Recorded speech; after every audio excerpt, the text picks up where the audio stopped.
In December of the year 1018 in the Blue Star calendar, the frost giant Ymir led the gods to descend upon Blue Star. The captain of the Special Forces' first god-slaying team of the Xia Kingdom, Emperor Su, wielded the Qian Kuan knife and bravely confronted the gods alone, slaying 18 divine beings with his own strength before ultimately succumbing in a pool of blood. With the loss of their war god, the Xia Kingdom was utterly bereft of the power to resist the deities, leading to their complete annihilation. On that fateful day, humanity faced total extinction. Ymir, do you dare to face my blade? Suja sprang up, his right hand raised to the heavens as he struck, awakening from a dream. Where am I? Confusion clouded Suja's mind. Was he not supposed to be battling Ymir on the divine battleground? After a moment of fumbling, he checked his phone to see the date. Blue Star calendar, February 13th, 1000. I have been reborn? Indeed, he had returned to 18 years prior, a year before the god's arrival. At that time, he was merely a minor son-in-law of the Lin family, toiling for 3 years to win Lin Qingshuan's affection, only to be repeatedly expelled from the company by the administrative supervisor, enduring extreme humiliation. Yet now, such matters seemed trivial. What truly mattered was tomorrow, for the giant clan's vessel would soon arrive on Blue Star. On February 13th, 1000, the eve of the giant clan's descent, the following day, February 14th, the vessel would open, and 300 giants would leap from the skies, commencing the invasion of the divine. In that battle, the Xia Kingdom lost nearly half its territory, with casualties exceeding 300 million, ultimately resorting to nuclear weapons to eradicate the giants. But the nightmare was only beginning. This was merely a small reconnaissance unit of the giants. For the true giant clan, these 300 little giants were as feeble as newborns, and the real peril lay ahead.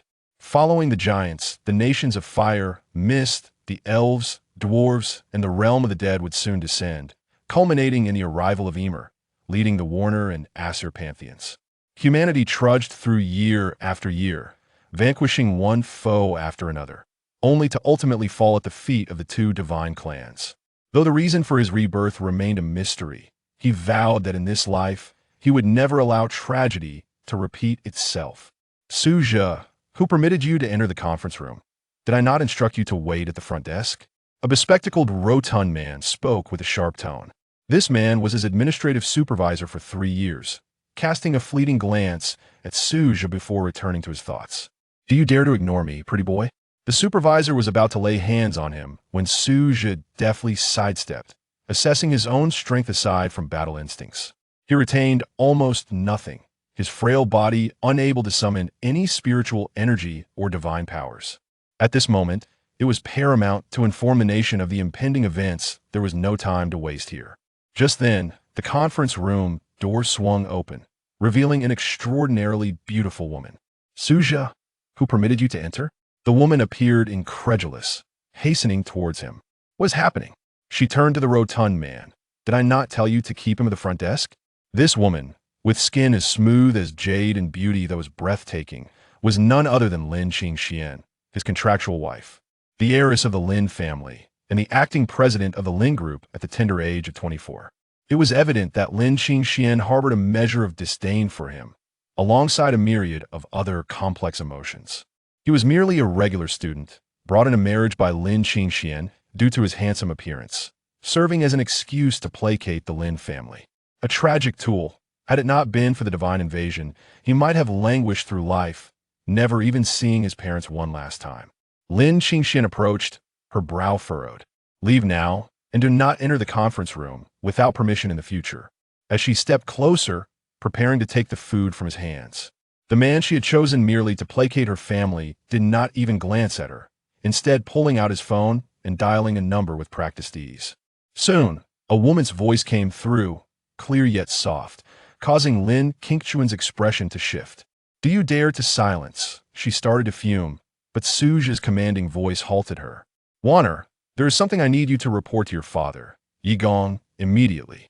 It is irrelevant how I know your childhood name and private number. Remember every word I am about to say tomorrow at noon. There in a year, I await your call. After concluding the call, Suja ended the conversation abruptly, his words sharp and swift, leaving both women momentarily stunned.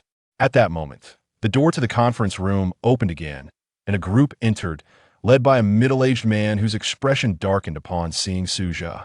Lin Qingxian, if you cannot even manage your own husband, how can you sit in the position of chairman of the Lin Group? The authoritative voice belonged to none other than Lin Qingchuan's father, Lin Nan. Suja, Lin Qingxian gritted her teeth, glaring at him. How many times have I told you not to come to the company? At that moment, Suja gathered his composure and turned to regard Lin Qingxian with a detached glance. Though it had been a long time since their last encounter, seeing her still stirred something within him. In his previous life, he had encountered many beautiful women, from top celebrities to breathtakingly beautiful figures from hidden realms, yet none could compare to Lin Qingxuan's allure. Regrettably, he lost contact with her after joining the Dust Squad, never seeing her again until Ymir's descent upon Blue Star. Beauty, no matter how captivating, paled in comparison to the mission at hand. Give me the food, do not come to the company again. Lin Qingxian impatiently reached out, but Suja ignored her, walking out of the conference room and casually discarding the food into the trash as he departed, never to return.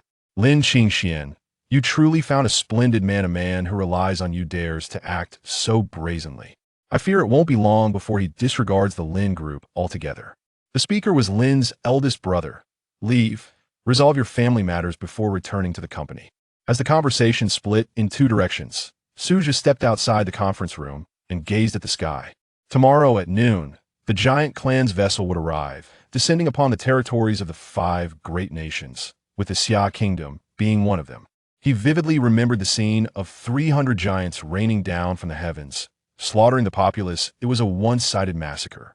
But this time, he would alter that narrative. The arrogant giant clan lingered above Blue Star for a year, merely to watch humanity foolishly send forth messages of goodwill, only to ultimately tear it all asunder.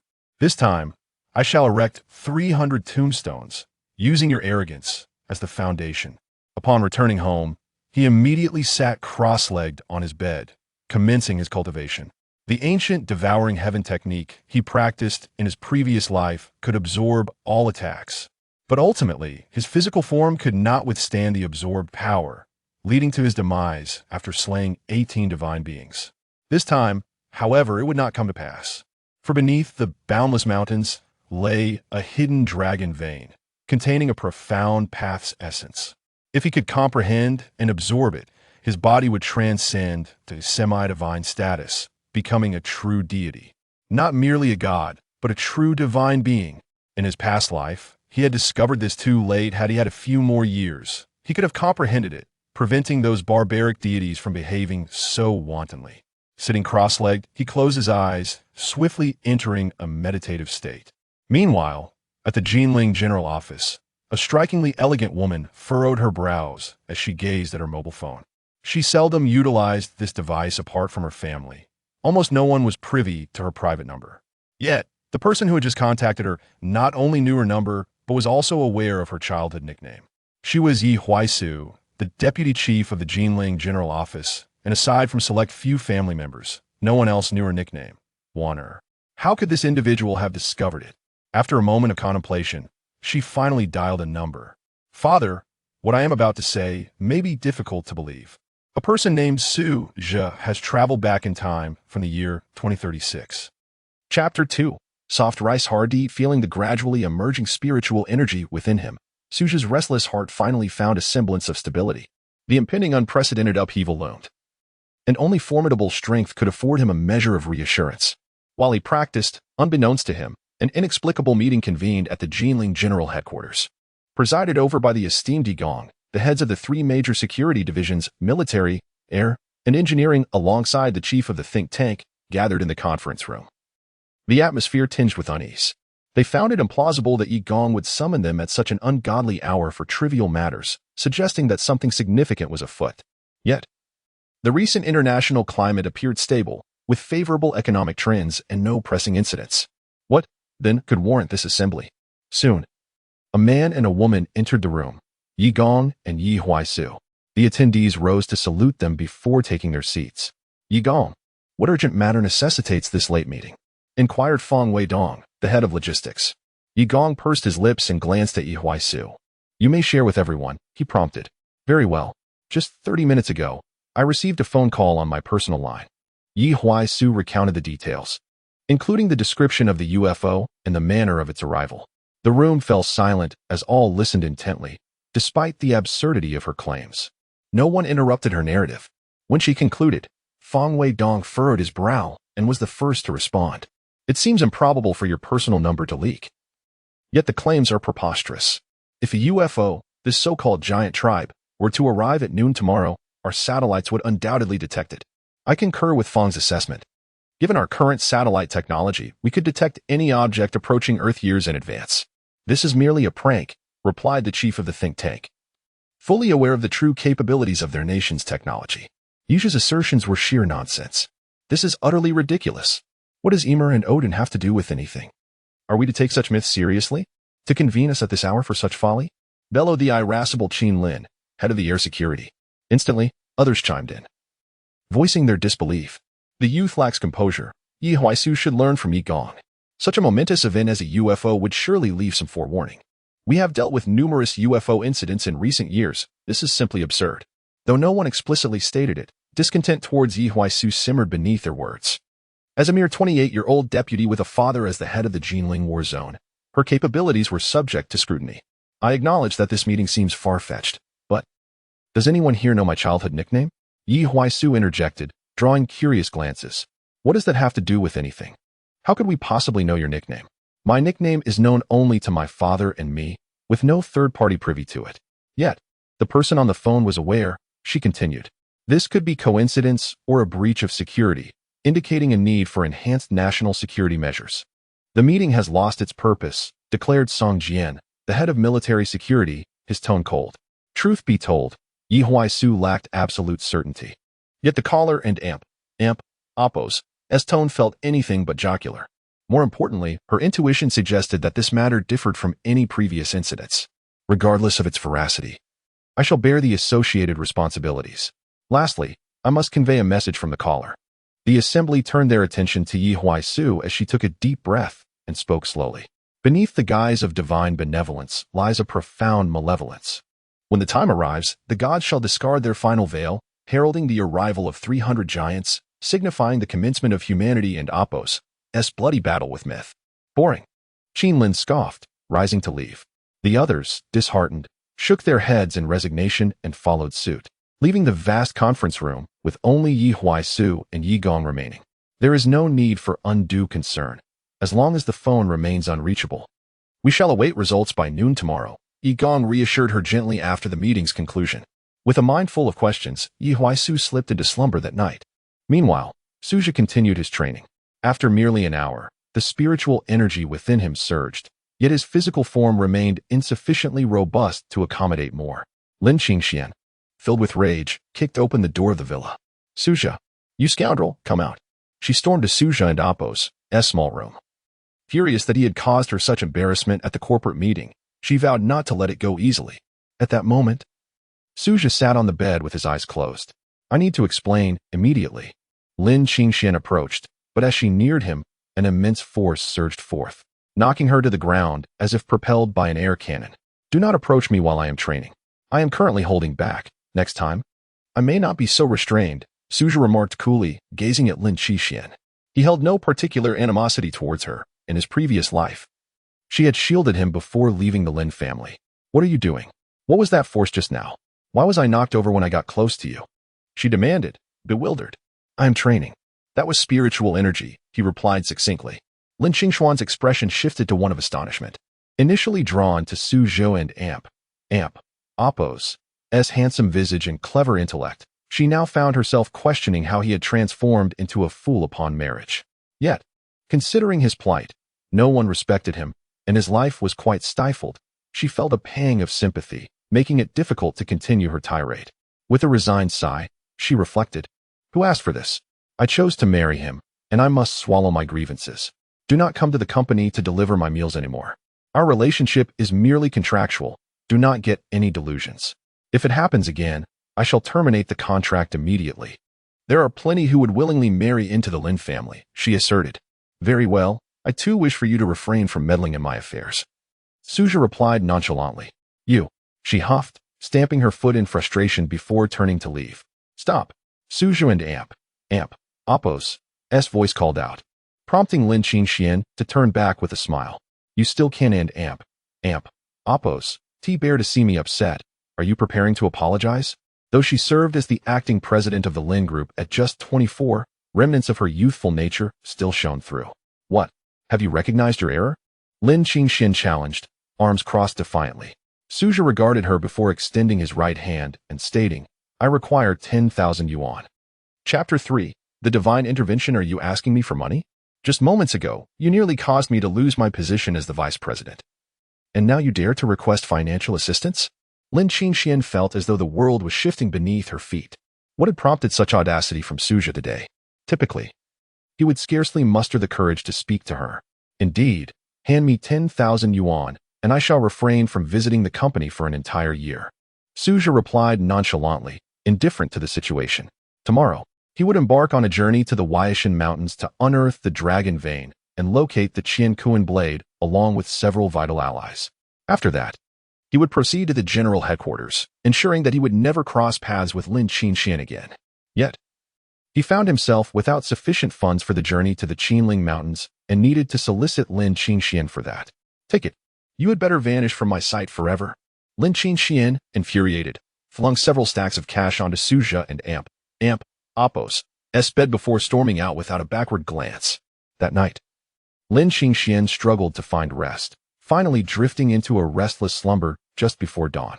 Upon awakening, she suddenly recalled the events of the previous night and cautiously made her way to Suzhou and Appo's room, feigning indifference as she glanced inside. The room was empty. The bedclothes were meticulously arranged, resembling the precise folds of a soldier and Appo's bedding. Has he truly left? She pondered, her heart a mix of elation and disappointment. The vast villa felt devoid of life. Although Suzhou was of little use, he at least contributed some vibrancy to the space. If he had departed, she could always hire a few housekeepers. With that thought, Lin Qingxian hummed a cheerful tune as she exited the villa. Meanwhile, Suzhou had already boarded a flight and transferred to a bus, arriving at the foot of the Wayabai Mountain. Gazing at the majestic peak, he felt a profound sense of reverence. In his previous life, the dragon vein had unexpectedly activated 3 years after the divine invasion. Prior to its awakening, the spiritual energy of Blue Star was exceedingly sparse, hindering the growth of the god-slaying team. This had resulted in countless casualties during the early stages. And it was not until the second year of spiritual energy activation that he discovered his talent for cultivation and joined the god-slaying squad. If only this moment could be expedited, it would undoubtedly mitigate a significant amount of unnecessary losses. At the mountain and Appo's base, he casually found a shop and sent 5 pre-recorded audio files to Yi Huaisu and Appo's email via mail. Checking the time, it was 11:50 a.m. Only 10 minutes remained until the arrival of the giant race and Appo's descent, as the sky began to take on an ominous blood-red hue. As expected, he had once hoped this scene would not unfold, yet it was an unalterable reality. It seemed imperative to activate the dragon vein swiftly. With that resolved, Suzhou set off towards the Wayabai Mountain. Young man, if you wish to ascend the Wayabai Mountain, there's a sightseeing cable car over there. You cannot climb it from here, the elderly innkeeper called after him. Grandfather, you know nothing of strength, Suzhou replied with a faint smile, exuding confidence. However, that mountain is not the Wayabai. The one over there is, the old man pointed to a nearby peak. Cough, cough. Which path does the cable car take? This one, right? Thank you, grandfather. Suzhou awkwardly altered his course towards the cable car. What is going on with that fool? On the cable car. Suzhou anxiously checked his phone while glancing outside. Brother, you seem anxious. A group of young people sharing the cable car struck up a conversation with him. Indeed, the sooner the dragon vein opens, the greater humanity's chances of defeating the divine beings, thus minimizing casualties, he replied coolly. Is this some sort of fantasy? They laughed, filled with mirth. At that moment, 11:50 a.m., in the courtyard of the Jinling General Headquarters, Yi Huaisu looked up at the sky. The endless expanse of azure and white clouds appeared as usual, but disappointment clouded her features. Indeed, it was a prank. Last night's call claimed that at this time, the sky would turn blood red, and 10 minutes later, the giant race and Appo's descent would commence. Yet now, there is nothing. Sighing, Yi Huaisu turned to re-enter the building. Hey look! Why is the sky so red? Just as her foot crossed the threshold, a voice behind her caused her to rush back out. That day, as red as blood. You are the most beautiful sight in my sky. Hello? The conference room. Her father and Apos' urgent voice called, prompting Yi Huaisu to hurry towards the meeting room. Upon arrival, she found the room filled with familiar faces, each wearing an expression of grave concern. Deputy Yi, could you please elaborate on that phone call from yesterday? Qin Lin inquired, his tone markedly more courteous this time. The 10 minutes passed swiftly, and the atmosphere in the conference room grew solemn. As the clock struck 12, everyone turned to gaze out the window. Yi Huaisu's voice resonated softly. At the stroke of 12, the sky turned crimson, thick clouds gathered, and a swarm of crows darkened the heavens above Jinling, resembling a colossal black wall that pierced through layers of clouds. Following that, a pitch-black cube slowly emerged. In an instant, a vast swarm of crows appeared, blocking out the sun, compelling everyone in Jinling to look skyward. Some keen-eyed journalists swiftly set up their cameras, broadcasting live. This is Jinling Daily. I am reporter Chen Hong. As you can see behind me, UFO. The UFO has arrived. This is a miracle. Jesus has descended. In the conference room, every expression froze in place. As the vessel revealed its true form, tranquility lingered for merely a minute before it transmitted its first message, not through any physical sound but directly into the minds of every individual on Blue Star. The message was peace. In that moment, a voice of undeniable authority reverberated through everyone's mind. Peace. Yi Huaisu uttered those two words, having repeated them thrice. Yet she still felt an overwhelming sense of unreality. As the shock subsided, faces lit up with ecstatic curiosity about the extraterrestrial beings and a yearning for a new existence. Yet, none were aware that this was merely the divine and Apos' facade. Yi Huaisu continued speaking, each word striking the hearts of all present like a hammer. The cunning deities will soon issue a second message, indicating a time, not for establishing relations, but for an assault, which will be the solar year. The second proclamation resonated perfectly within everyone's consciousness. The solar year. As Yi Huaisu finished speaking, she collapsed into her seat, utterly drained. At that moment, the entire world spiraled into chaos, although the giant race and Apos' vessel loomed over only 5 nations in this omnipotent age of the internet. Countless videos had flooded online within a minute. Moreover, numerous television stations were broadcasting live from the scene. However, in stark contrast to the world's frenzy, the Jinling war zone and Apos' conference room fell into a profound silence. Ding! Just then, the sharp chime of an email notification jolted the seasoned veterans in the room back to attention. A timed email arrived from the leader of the special military of the Xia country, captain of the first God-slaying team. Chapter 4. 5 audio files. Yi Huaishu swiftly opened the email, which contained 5 audio files. Fong Weidong had already summoned the technical team. Verify the contents of these audio files and ascertain this IP address as swiftly as possible, he commanded. One member of the technical team gestured towards the window to provide a reminder, but Fong Weidong and Apos' piercing gaze intimidated him into silence. Make the call. At that moment, Yi Gong, seated at the center of the table, spoke gravely to Yi Huaishu. Yi Huaishu hurriedly accessed the phone interface, just as an incoming call chimed. You are my distant star. Hello? Yi Huaishu rapidly answered the call, activating the speakerphone and placing the device at the center of the conference table. Everyone. Have you received the email? Who are you? Qin Lin, visibly anxious, interjected immediately. This is not significant, Commander Qin. Do you recognize my voice? Although he was not a rarity to be recognized, the fact that Qin Lin identified him solely by his voice was indeed remarkable. This is equally unimportant. Do not squander time.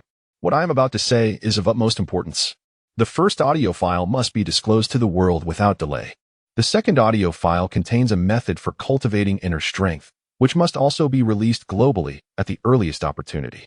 Anyone who can harness spiritual energy within 10 days must be brought back to the combat zone and integrated into the special forces. The remaining 3 audio files are titled 9 Swords of Demon Suppression, 9 Steps of Illusion, and Indestructible Vidra Technique. All of these, including the second audio file, must be imparted to every soldier. Remember, every soldier. Furthermore, evacuate all individuals from Jinling and construct an iron fortress with a height exceeding 300 meters. Commanding words echoed from the other end of the line. At that moment, Suja was still aboard the sightseeing cable car, which was now enveloped in silence as several young people quietly observed him boast. This is not important. Commander Qin, Wow, even Commander Lin from the Jinling General Office is involved. Is this kid for real? Someone remarked. Must be a fool. Soon, the cable car reached the mountaintop, and the passengers began to disembark one by one. Hey, what was that all about earlier? One asked. Who knows? Look at the sky. Another exclaimed. Quick, check online. There's a UFO over Jinling. What? A UFO? The young people quickly opened their phones, and like them, nearly everyone else froze in place, staring at their screens, except for one individual who resolutely trekked towards the summit. Wow, I knew there was a UFO. My goodness, what a monumental scoop. Is our future about to change? Thousands of videos had already surfaced. The authorities were too overwhelmed to delete them. Why delete? Every channel is broadcasting live. Look, on Baishan. Gasps of awe filled the air, with all present astonished and delighted. UFOs held a fatal allure for this generation. Yet they remained oblivious to the fact that this marked the onset of war. Wait, did everyone hear those two voices just now? I thought I was hearing things. Peace. Year of the sun. I heard it too. Does that mean a new era is upon us? Every face brimmed with anticipation for a new age. One characterized by advanced technology and bizarre extraterrestrial beings descending upon Earth, with visions of interstellar travel dancing in their minds. Was that person and Oppos, as call related to this incident? One individual in the crowd turned to their companion. Could it be? Aside from being handsome, he seems like an ordinary person. Several turned their gaze towards the rugged mountain path, where only one figure was seen ascending, yet the speed at which he moved was astonishing. However, all attention remained fixated on the UFO, rendering this peculiar scene unnoticed. At that moment, Suzhou was rapidly navigating the perilous mountain trail, propelled by spiritual energy, reaching speeds nearing 80 kilometers per hour. No human could possibly run at such a pace on flat ground. The current record for speed is just over 9 seconds for 100 meters, yet he exceeded that by a factor of 2. This was the power bestowed upon Suzhou by spiritual energy. Although he had only trained for a single night, his physique had already surpassed that of the finest athletes. Nevertheless, this was insufficient. He needed to cultivate at the Dragon Vein to accumulate enough strength to unlock it, thereby saving the Summer Nation. Upon reaching the summit, he located a familiar cave and descended into the depths of Baishan. Inside, Baishan revealed a hidden paradise, a vast cavern. The moment he stepped in, he was enveloped by an overwhelming aura of spiritual energy, even more potent than when the Dragon Vein had previously been opened. In this environment, his cultivation speed would reach unprecedented heights. Moreover, he had already practiced once and was familiar with the terrain. Settling into a cross-legged position at the center, he commenced his training. Meanwhile, 1,000 miles away in the Jinling conference room, everyone was tense yet diligently completing their tasks. The technical team had finished analyzing the 5 audio files and had sent them to the national leader of the summer capital, playing them in their entirety within the conference room. The first audio file contained Suzhou and Oppos' declaration regarding the malicious intent of the giant clan, urging humanity worldwide to cultivate in preparation for the impending threat of 300 giants and subsequent divine beings a year hence. The second audio file detailed a method for cultivation as elucidated by Suzhou, stating that those who sensed spiritual energy within 10 days would be integrated into special forces. The remaining 3 audio files were focused on martial techniques. I have a question. Why did he send audio files when video would have been more effective? Is it to conceal his identity, or for another purpose? Lin inquired, pondering aloud. In that moment, doubts about the authenticity of the audio files lingered minimally. For Suzhou had impeccably embodied the qualities of a time traveler. Perhaps he intends to use the audio to filter out individuals? While video indeed holds great impact, if one can cultivate spiritual energy solely through audio, would that not imply superior talent? Yi Huaishu mused, furrowing his brow.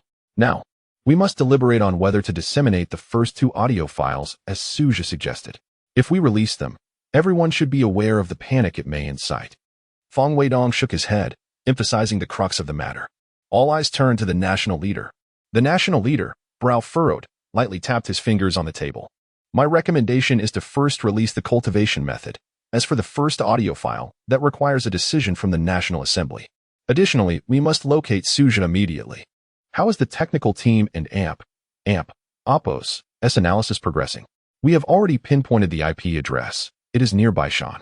I will depart for the summer capital at once. You all go find him. No, rather invite him. The national leader rose and promptly issued commands. Remember, it is an invitation. Yi Huaishu accepted the order and exited the conference room. Shortly thereafter, Yigong hastened towards Kyoto Yong and Amp, Oppos, on Chapter 5, The Beast of Baishan in the summer capital of Yong and Amp, Oppos, on a gathering of the utmost significance for the Xian nation was underway. The esteemed palace of Jinling occupied the first seat on the left, flanked by other influential figures, including the nation and Amp, Oppos, foremost think tank and its leading scientific minds, all awaiting the arrival of a singular individual. Before long, an affable elder made his entrance. His smile radiant yet overshadowed by an aura of authority that chilled the room. This was Wang Dong, the current leader of the Xian nation, renowned for his formidable decisiveness. Yet, at this moment, he appeared merely as a genial old man. Old Yi, it has been too long, Wang greeted, his tone devoid of nostalgia. Old Wang, indeed. I have gathered preliminary information on the matter at hand. The cultivation method has been disclosed, and its enigmatic nature. I have experienced it firsthand. This is undeniably an unprecedented occurrence. Yi spoke with reverence. Wang, characterized by his swift and resolute demeanor, immediately shifted to a serious tone. There are graver matters at hand. Yi and Amp, Oppos' expression grew grim, prompting the others to adopt a more solemn demeanor. Yi, known for his composure, had rarely displayed such intensity. Very well, let us take our seats, he suggested. As they settled, Yi handed a dossier to his assistant. The first document contained a recording of a phone call between his daughter and the time traveler, Suja, from the previous night. A time traveler? Yi remarked skeptically. The notion of temporal displacement seemed far-fetched. Yi offered a wry smile. I wish I could dismiss it, but the evidence speaks for itself. At that moment, the large screen emitted sound. Tomorrow at noon. A profound silence enveloped the vast assembly. This was a recording from the previous night, and the voice on the line accurately foretold the imminent arrival of the giant clan, including the two resonant voices that echoed in the minds of all present. Such precision could not be attributed to mere coincidence. Many were more inclined to trust the account of the time traveler. Next, we have an audio recording of the cultivation method.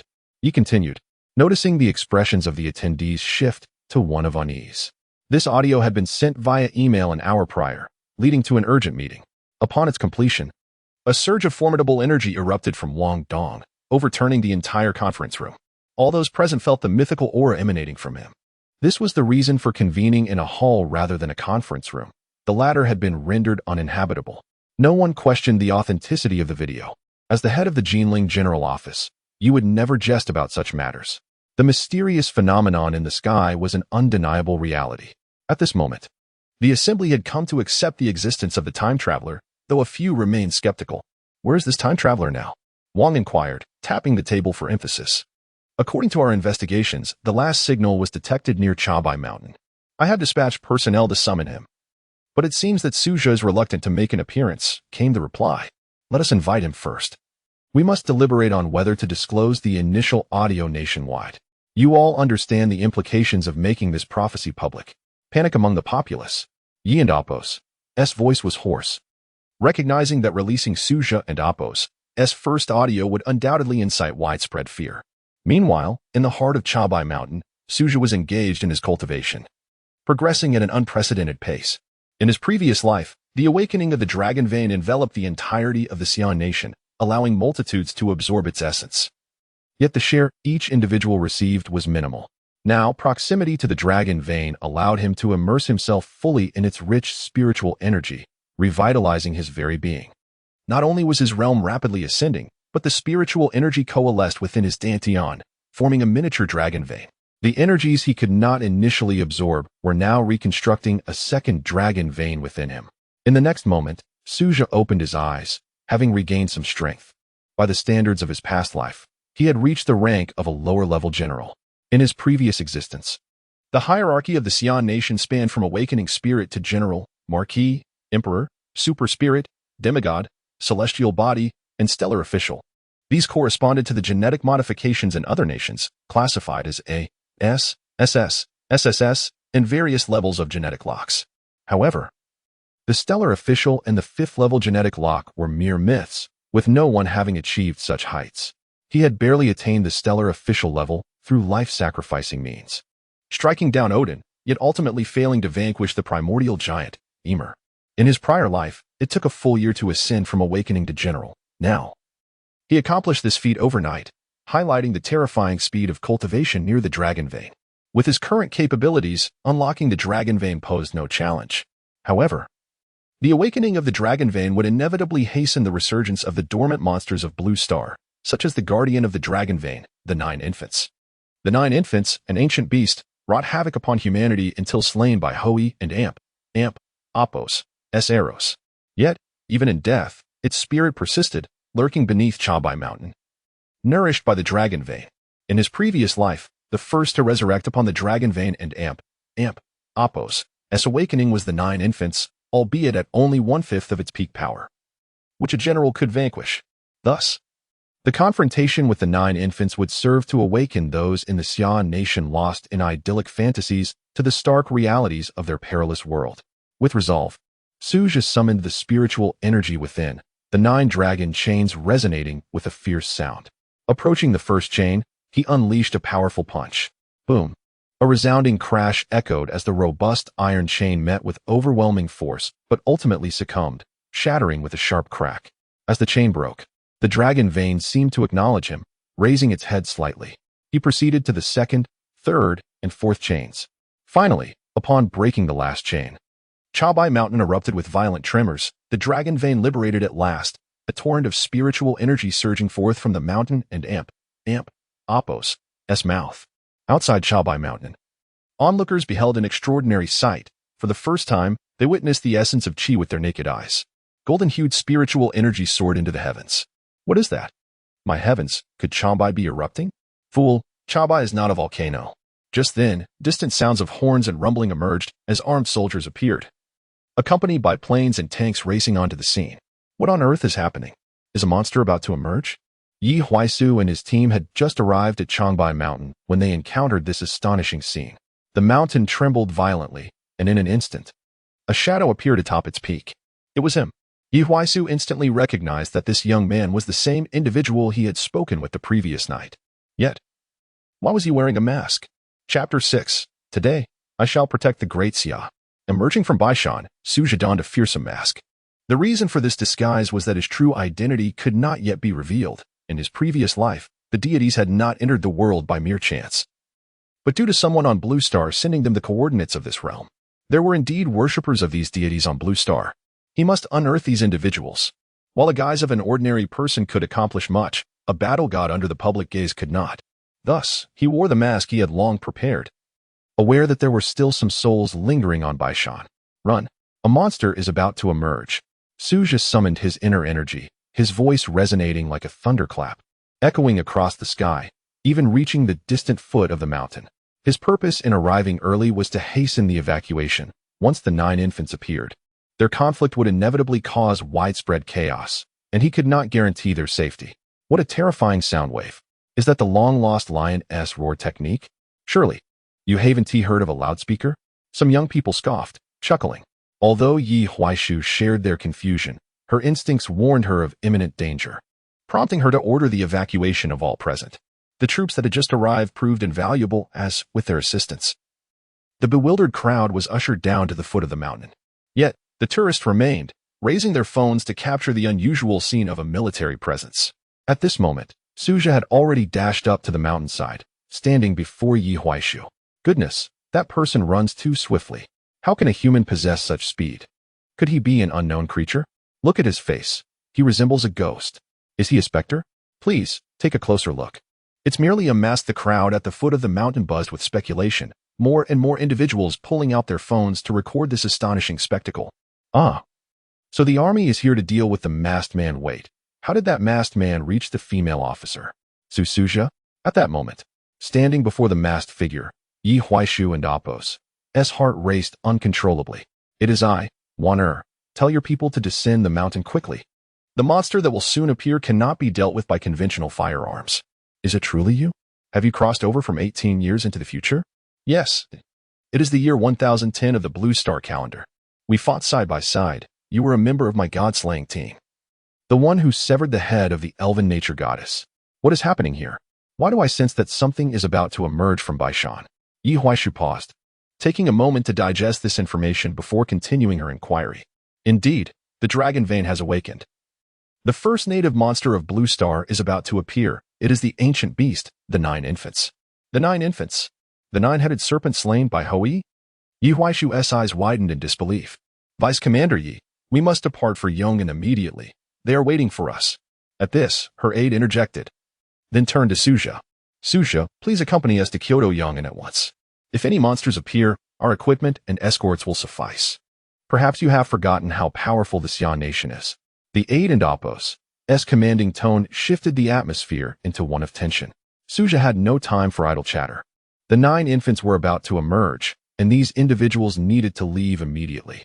He stepped forward and seized the sidearm from the aide and Apos' waist. What do you think you're doing? The aide instinctively pulled Yi Huaishu behind him, while the soldiers raised their weapons, dark muzzles aimed at Suzha.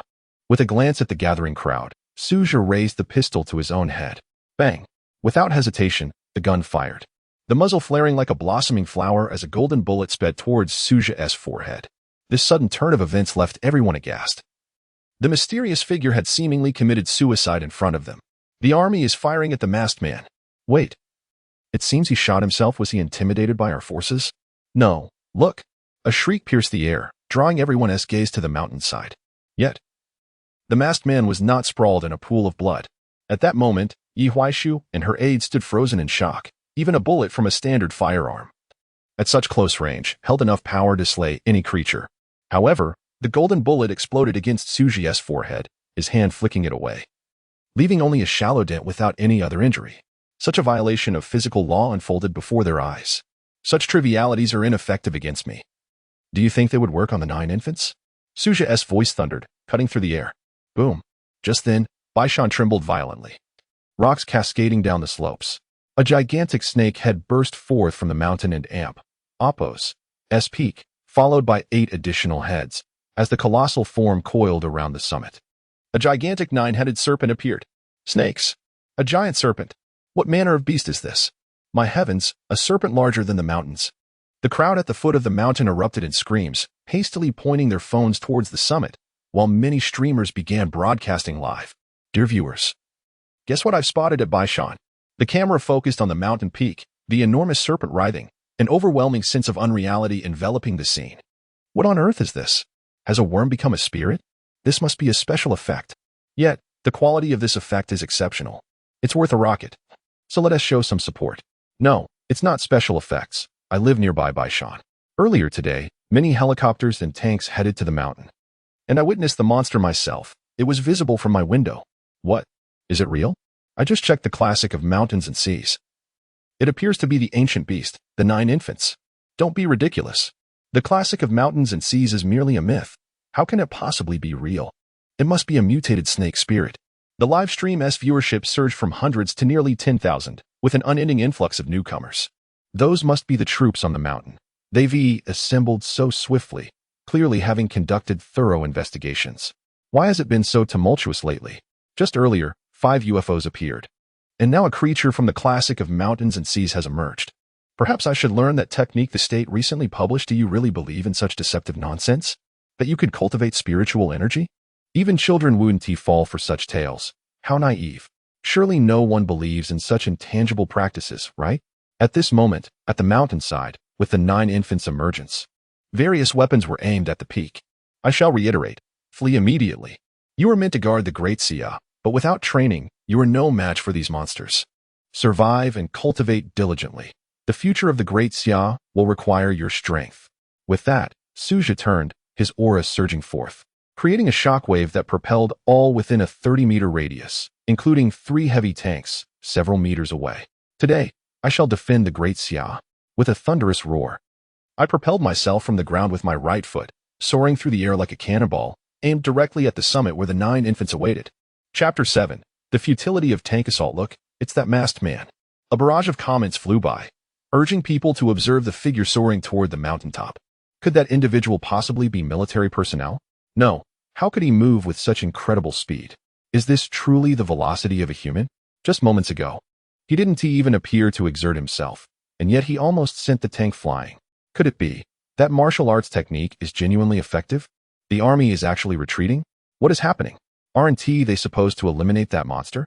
At that moment, Yi Huaishu suppressed the immense turmoil within her and issued the retreat order, positioning the troops at the foot of the mountain to safeguard the civilians there.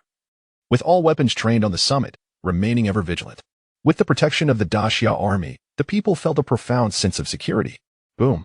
The masked man collided with one of the Hydra's heads, followed by a terrifying explosion as that serpent and Apos' head was obliterated by a single punch. What is this? A deity? A monster? Goodness, this must be a scene from a video game. It is well known that videos cannot be manipulated. The astute have already gone to cultivate their skills, while the foolish continue to marvel. I must begin my training immediately. The recent announcement from the state is trending on all major platforms. Everyone, hurry and download it. Let us get to training. Meanwhile, the battle atop Baishan raged on. Suja stood at the summit.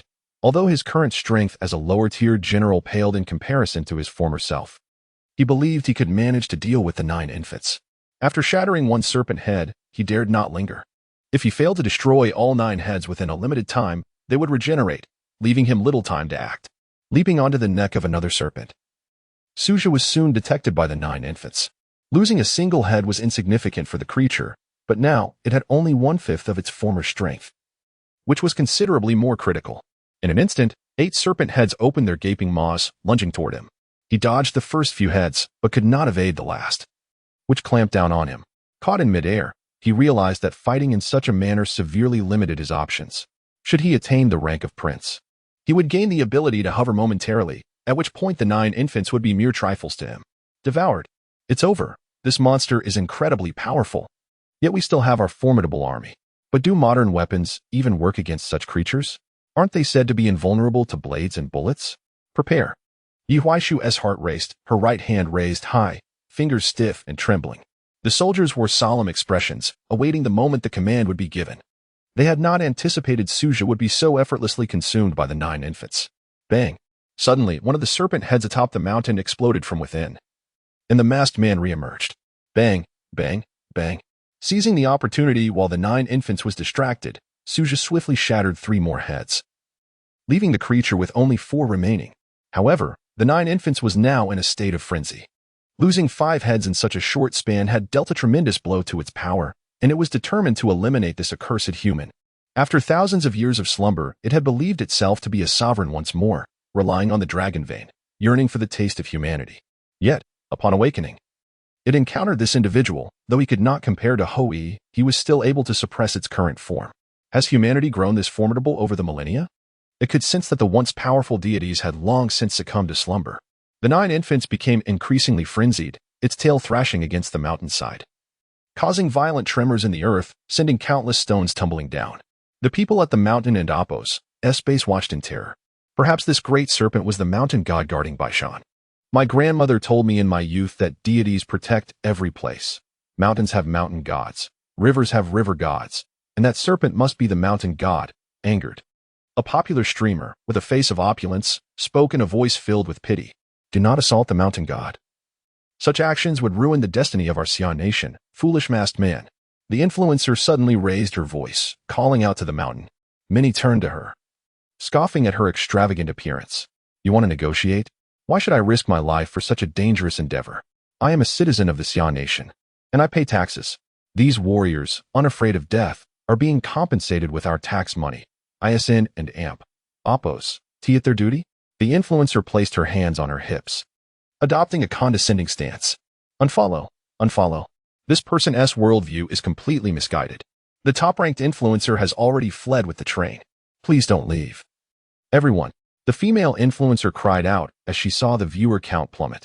Just then, the battle at the mountaintop shifted. During this time, Suja had taken down 2 more serpent heads, leaving the 9 infants with only 2 remaining. With no other option, it charged down the mountain. The 9 infants writhed in fury, racing downhill, causing panic among the onlookers below. At that moment, several hikers unexpectedly appeared halfway up the mountain, having bypassed the toll booth and ventured into the heart of Baishan, oblivious to the chaos unfolding.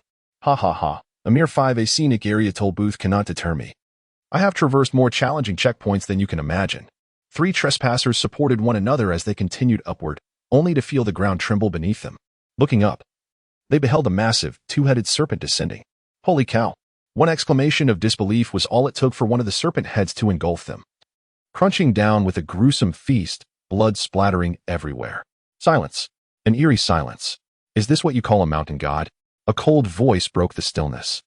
And the female influencer and amp, Apos, expression fluctuated between fear and denial. Who provoked the mountain god? That masked man shattered 7 of its heads, and didn't T allow it to retaliate? Fool. In the distance, Yi Huaishu furrowed her brow and sighed. Tank units, load ammunition. With that command, all tanks emitted the sound of loading. Their dark barrels aimed at the great serpent halfway up the mountain. They were within range, yet Yi Huaishu hesitated to give the order. Deputy Commander Yi. If we don't fire now, it will be too late. Her second-in-command urged anxiously. Behind them were hundreds of innocent civilians. Failing to seize the moment could result in grievous harm to the populace. Wait. Yi Huaishu's eyes remained fixed on the silhouette atop the serpent. Boom. Another deafening explosion echoed as the 9 infants lost its final head, but Suju was struck by the serpent and amp, Apos, tail and flung backward. Free from Suja. The 9 infants charged forward with renewed speed. Deputy Commander Yi. Fire. In an instant, a barrage of dark projectiles soared toward the 9 infants. Moments later, a brilliant flash erupted, visible even from cities dozens of kilometers away. Load ammunition. Heavy gunners, prepare. Yi Huaishu did not relent, issuing a second command. The thick black smoke obscured their vision, as if separating them from Baishan, creating 2 distinct worlds. Everyone focused intently on the approaching smoke. The horror of the 9 infants, having devoured 3 individuals in a single bite, echoed repeatedly in their minds. Would they be able to halt this monster with such refined and powerful weaponry? It emerged. In an instant, a colossal python burst forth from the black smoke, its gaping maw wide open. The tank assault proved utterly ineffective. Chapter 8. Slaying the 9-headed serpent. Run. Quickly. Run. In an instant, chaos erupted. Everyone stumbled over one another, failing to escape far before collapsing to the ground. Prepare the second barrage? Yi Huaishu commanded urgently. But time was insufficient for reloading. They could only watch helplessly as the colossal serpent charged toward them. Just then, another shadow burst forth from the black smoke. Clutching a massive stone, the figure rushed in at an astonishing speed, embedding the stone into the serpent and Apos' vital spot before forcefully crushing it through its tongue. The gigantic serpent writhed in place, its head continuing to glide forward due to inertia, coming to a halt right before them. A heavy stench of blood permeated the air as silence enveloped the mountainside. At that moment, the valley was utterly still. The appearance of the serpent's enormous head rendered everyone speechless. The atmosphere was so quiet that even the sound of a falling needle could be heard. Staring blankly at the serpent and Apos' head, larger than a house, the crowd was in a state of shock. Suja leaped down from the serpent and Apos' head and approached Yi Huaishu. Have someone clean this up and take me to see the national leader. His voice was low, but the profound silence at the foot of the mountain carried his words far and wide. Huh? Oh. Yi Huaishu snapped back to reality and quickly ordered the disposal of the 9-headed serpent and Apos' remains. Soon, she and Suja boarded a black SUV. Oh heavens! He has killed the mountain deity. A curse is sure to follow. The Summer Kingdom is doomed. Just then, a shrill voice pierced the sky. Fellow citizens, how can we treat the mountain deity this way? The children of Great Xia have always revered and feared the divine, yet he has committed such a grave sin. He will bring calamity upon humanity. He is a sinner of the ages. The female broadcaster raised her phone, aiming it at Suja as he prepared to get into the vehicle. Ungrateful wretch. If it weren't for him, you'd have already become that monster's meal. How can we have such a morally bankrupt individual in Great Xia? Fellow citizens, I am but a humble streamer, without wealth or power. If I had the means, I would certainly seek justice against him.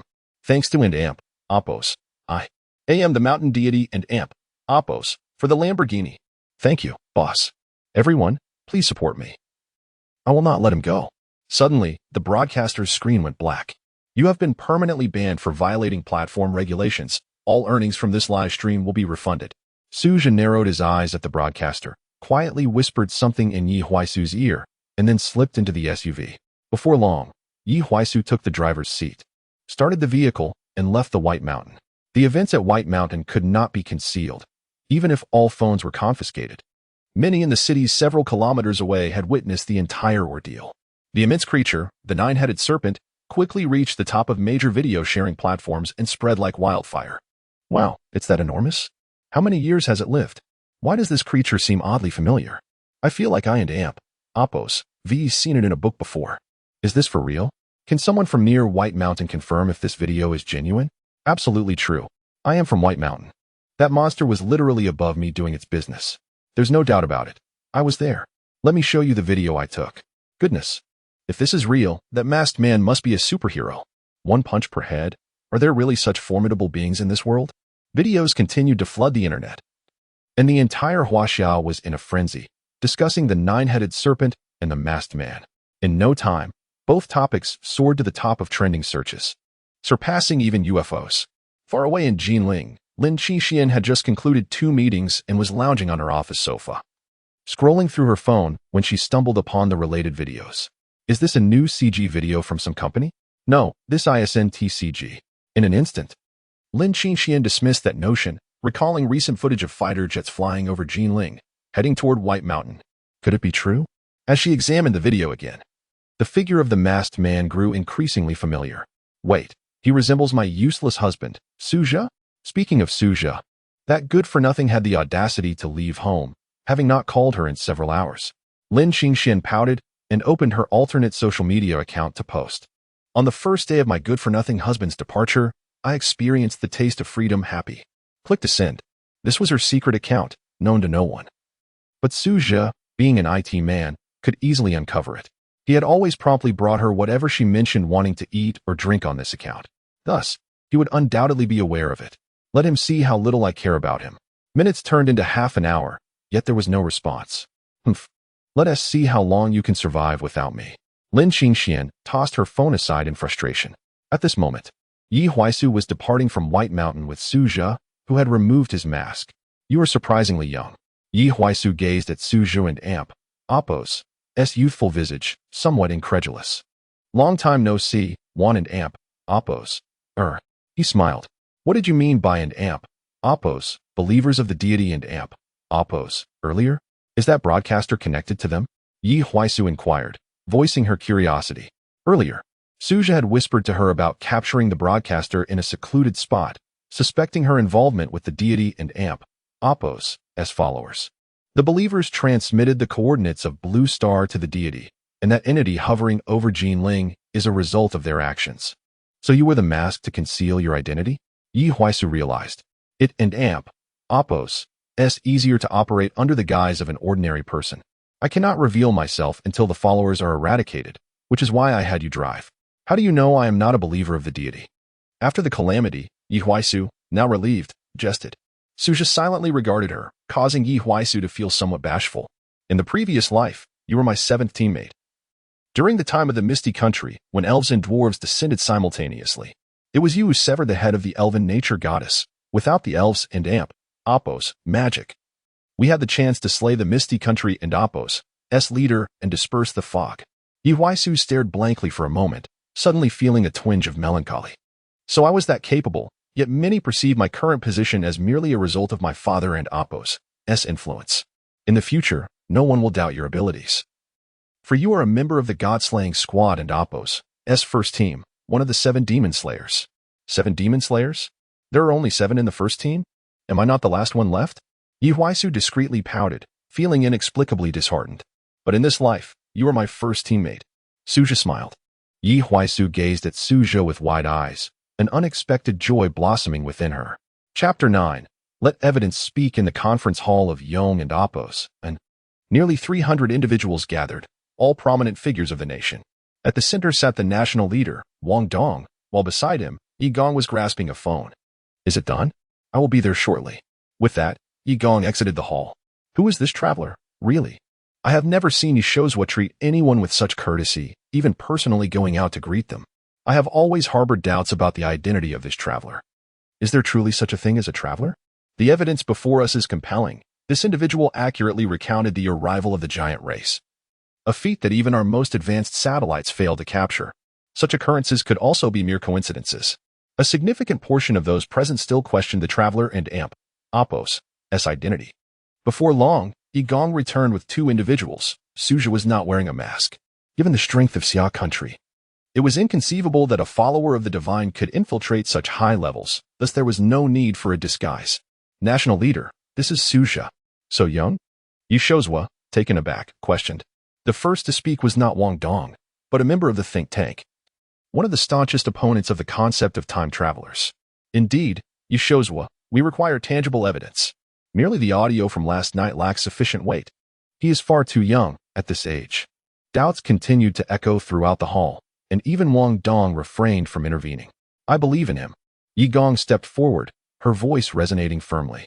At that moment, Suja gently placed his hand on Yi Gong's shoulder and stepped forward as well, speaking softly. I understand that many of you harbor doubts regarding my identity. Suja glanced at his phone. It was now 7:15. In less than an hour, nations would successively unveil their newly designed monuments. Since you require evidence, I shall let the evidence speak for itself. In the previous life, several nations announced their monuments around 8 o'clock in Xia country. Although some details were unclear, he could sketch out the general idea. His assistant swiftly procured paper and a pen, and Suja began to draw fervently. Soon, 4 or 5 designs for the monuments emerged. As time passed, Suja endeavored to recall the intricate details of the monuments, as each nation had utilized the shape of the traveler in their designs. Simple outlines would not suffice. The details were imperative.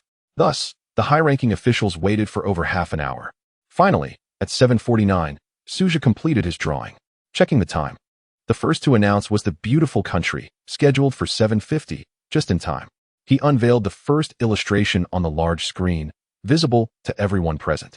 This was the monument designed by the beautiful country, to be announced at 7:50. Wang Dong glanced at his assistant, who hurried forward. Indeed, the beautiful country had announced 2 hours prior that they would hold a press conference at 7:50. Wang Dong nodded, signaling to project the image. As the clock struck 7:50, the little old man with white hair from the beautiful country appeared on screen. Today is a magnificent day, one worthy of being recorded in history. Our guests have arrived on Blue Star with the intention of peace. We, the greatest nation on this planet, shall display our utmost sincerity. The little old man with white hair took center stage, surrounded by numerous media personnel. I believe everyone is already aware of today's conference theme. Just 8 hours ago, 5 UFOs descended upon 5 nations: the battle-hardened Rus, Neon Country, the White Elephant Country, Xia Country, and the greatest nation in the world, the beautiful country.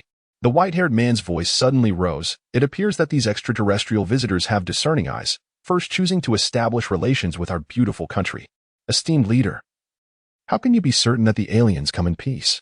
Merely based on those 2 voices that echoed in your mind? A reporter inquired, evidently from the beautiful country.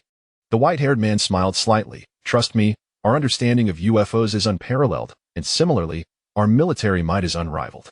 I believe they would not be foolish enough to challenge the strongest nation on this planet. How do you plan to establish relations with the aliens? Another reporter asked. First, we will convey our goodwill. As is well known, our beautiful country is not only the greatest but also the most peace-loving nation. Furthermore, we shall construct the largest monument in the world for our visitors, to express our desire for peace. The largest monument? Oh my God, this will be a monumental achievement. Believe me, this shall be the greatest endeavor the world has ever seen, bar none.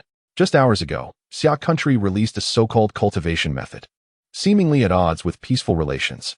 What are the beautiful country and Apos' thoughts on this? An Asian reporter stood up to ask. There are always countries that behave differently, but I believe this time they will pay for their actions. The press conference of the beautiful country spread worldwide, with a clear central theme: peaceful relations. And for this purpose, they would undertake what they called the greatest project, to construct the largest monument in the world for their extraterrestrial guests. They looked down upon Xia country and Apos' actions. The monument of the beautiful country, combined with the unexpected arrival of the 5 UFOs, ignited a frenzy across Xia country and Apos' online realm. With the top 50 trending topics dominated by discussions on this matter, overshadowing even the biggest stars. Of course, this was not the main focus of today and Apos' press conference. The white-haired man then extended his right hand toward a black curtain behind him. Now, I will unveil the monument designed by our most renowned designer, Frank. This will be the greatest architectural achievement of the new century. As the curtain fell, a small monument appeared. At that moment, the internet erupted. The design was indeed impressive. Of course, this is the work of our greatest designer, Frank. Oh, great beautiful country, what a wise decision. I am fortunate to have been born in this free nation. Such a noble design will surely delight our extraterrestrial visitors. I foresee that our beautiful country will be the first to establish peaceful relations with them.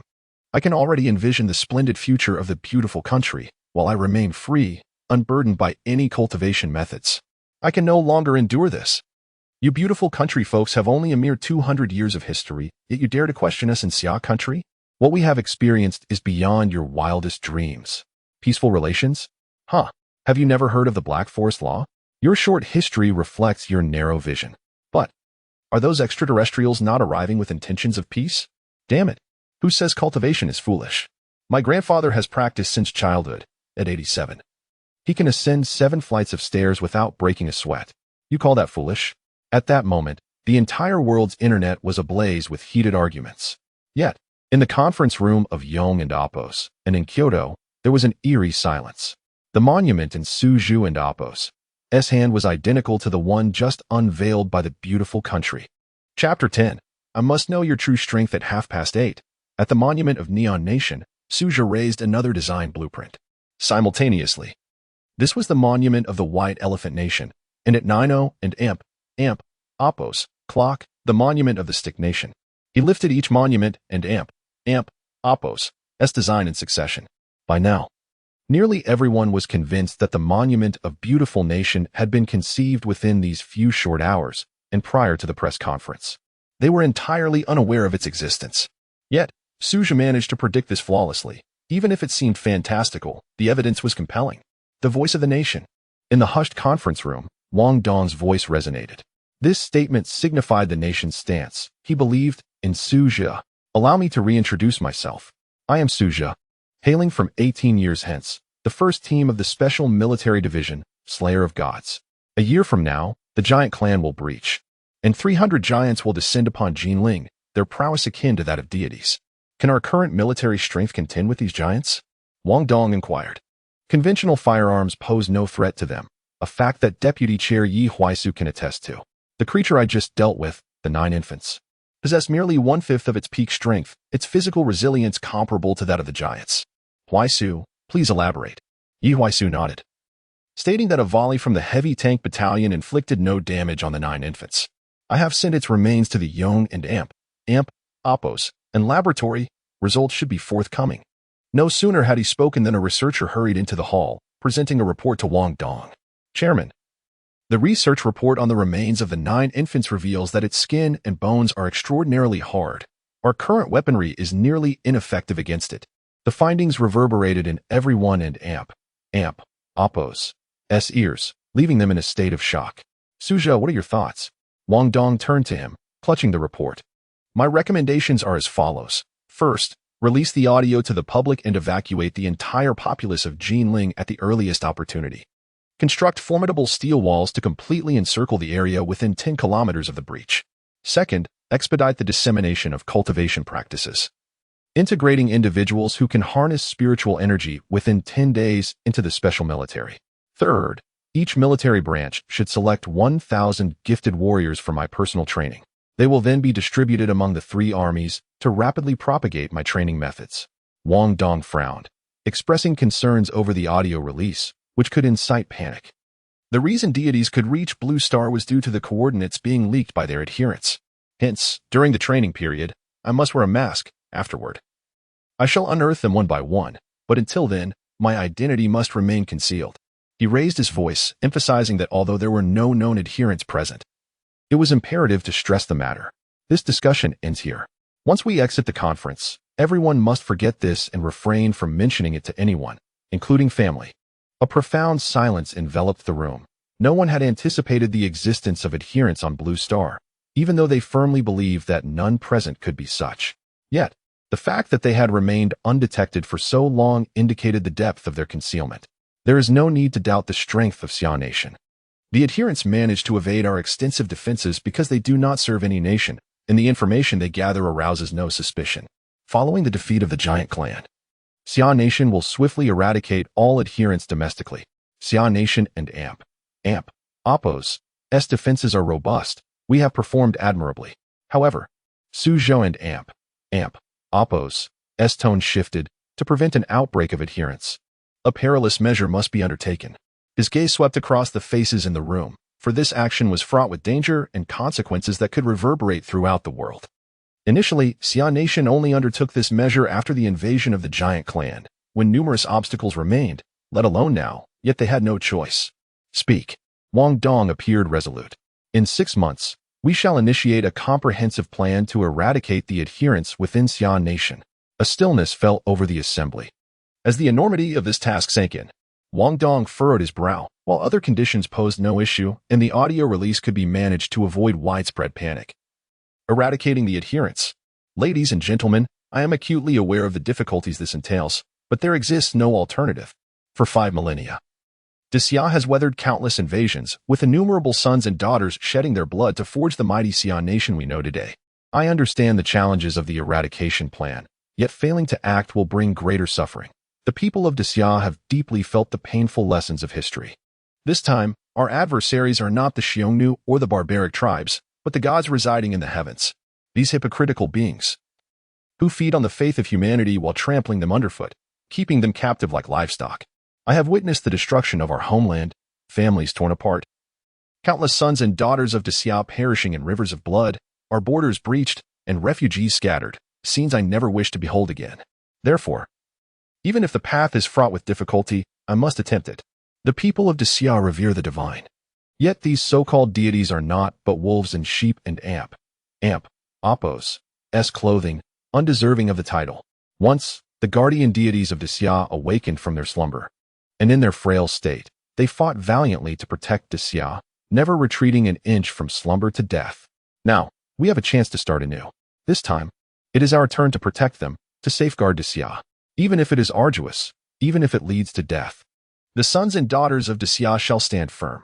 Suja and Appos, words struck deeply within each heart, igniting the latent passion within them. Damn it. I am a citizen of Daxia. I shall protect Daxia even in death. The Minister of War slammed his hand on the table, indignant.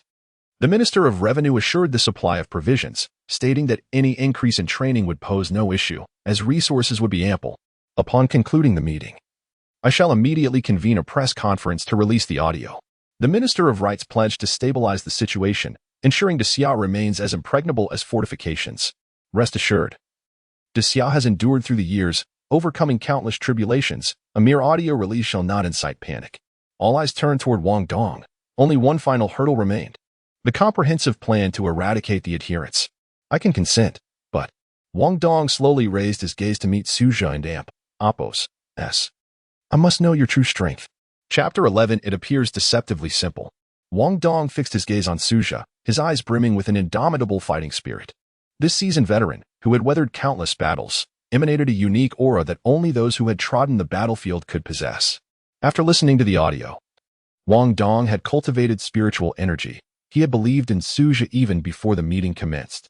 However, the complete eradication of the divine followers was an exceedingly perilous endeavor, and he needed a strong dose of reassurance. With a smile, Suja donned his mascanil. Let us proceed. I shall demonstrate the power to vanquish the gods.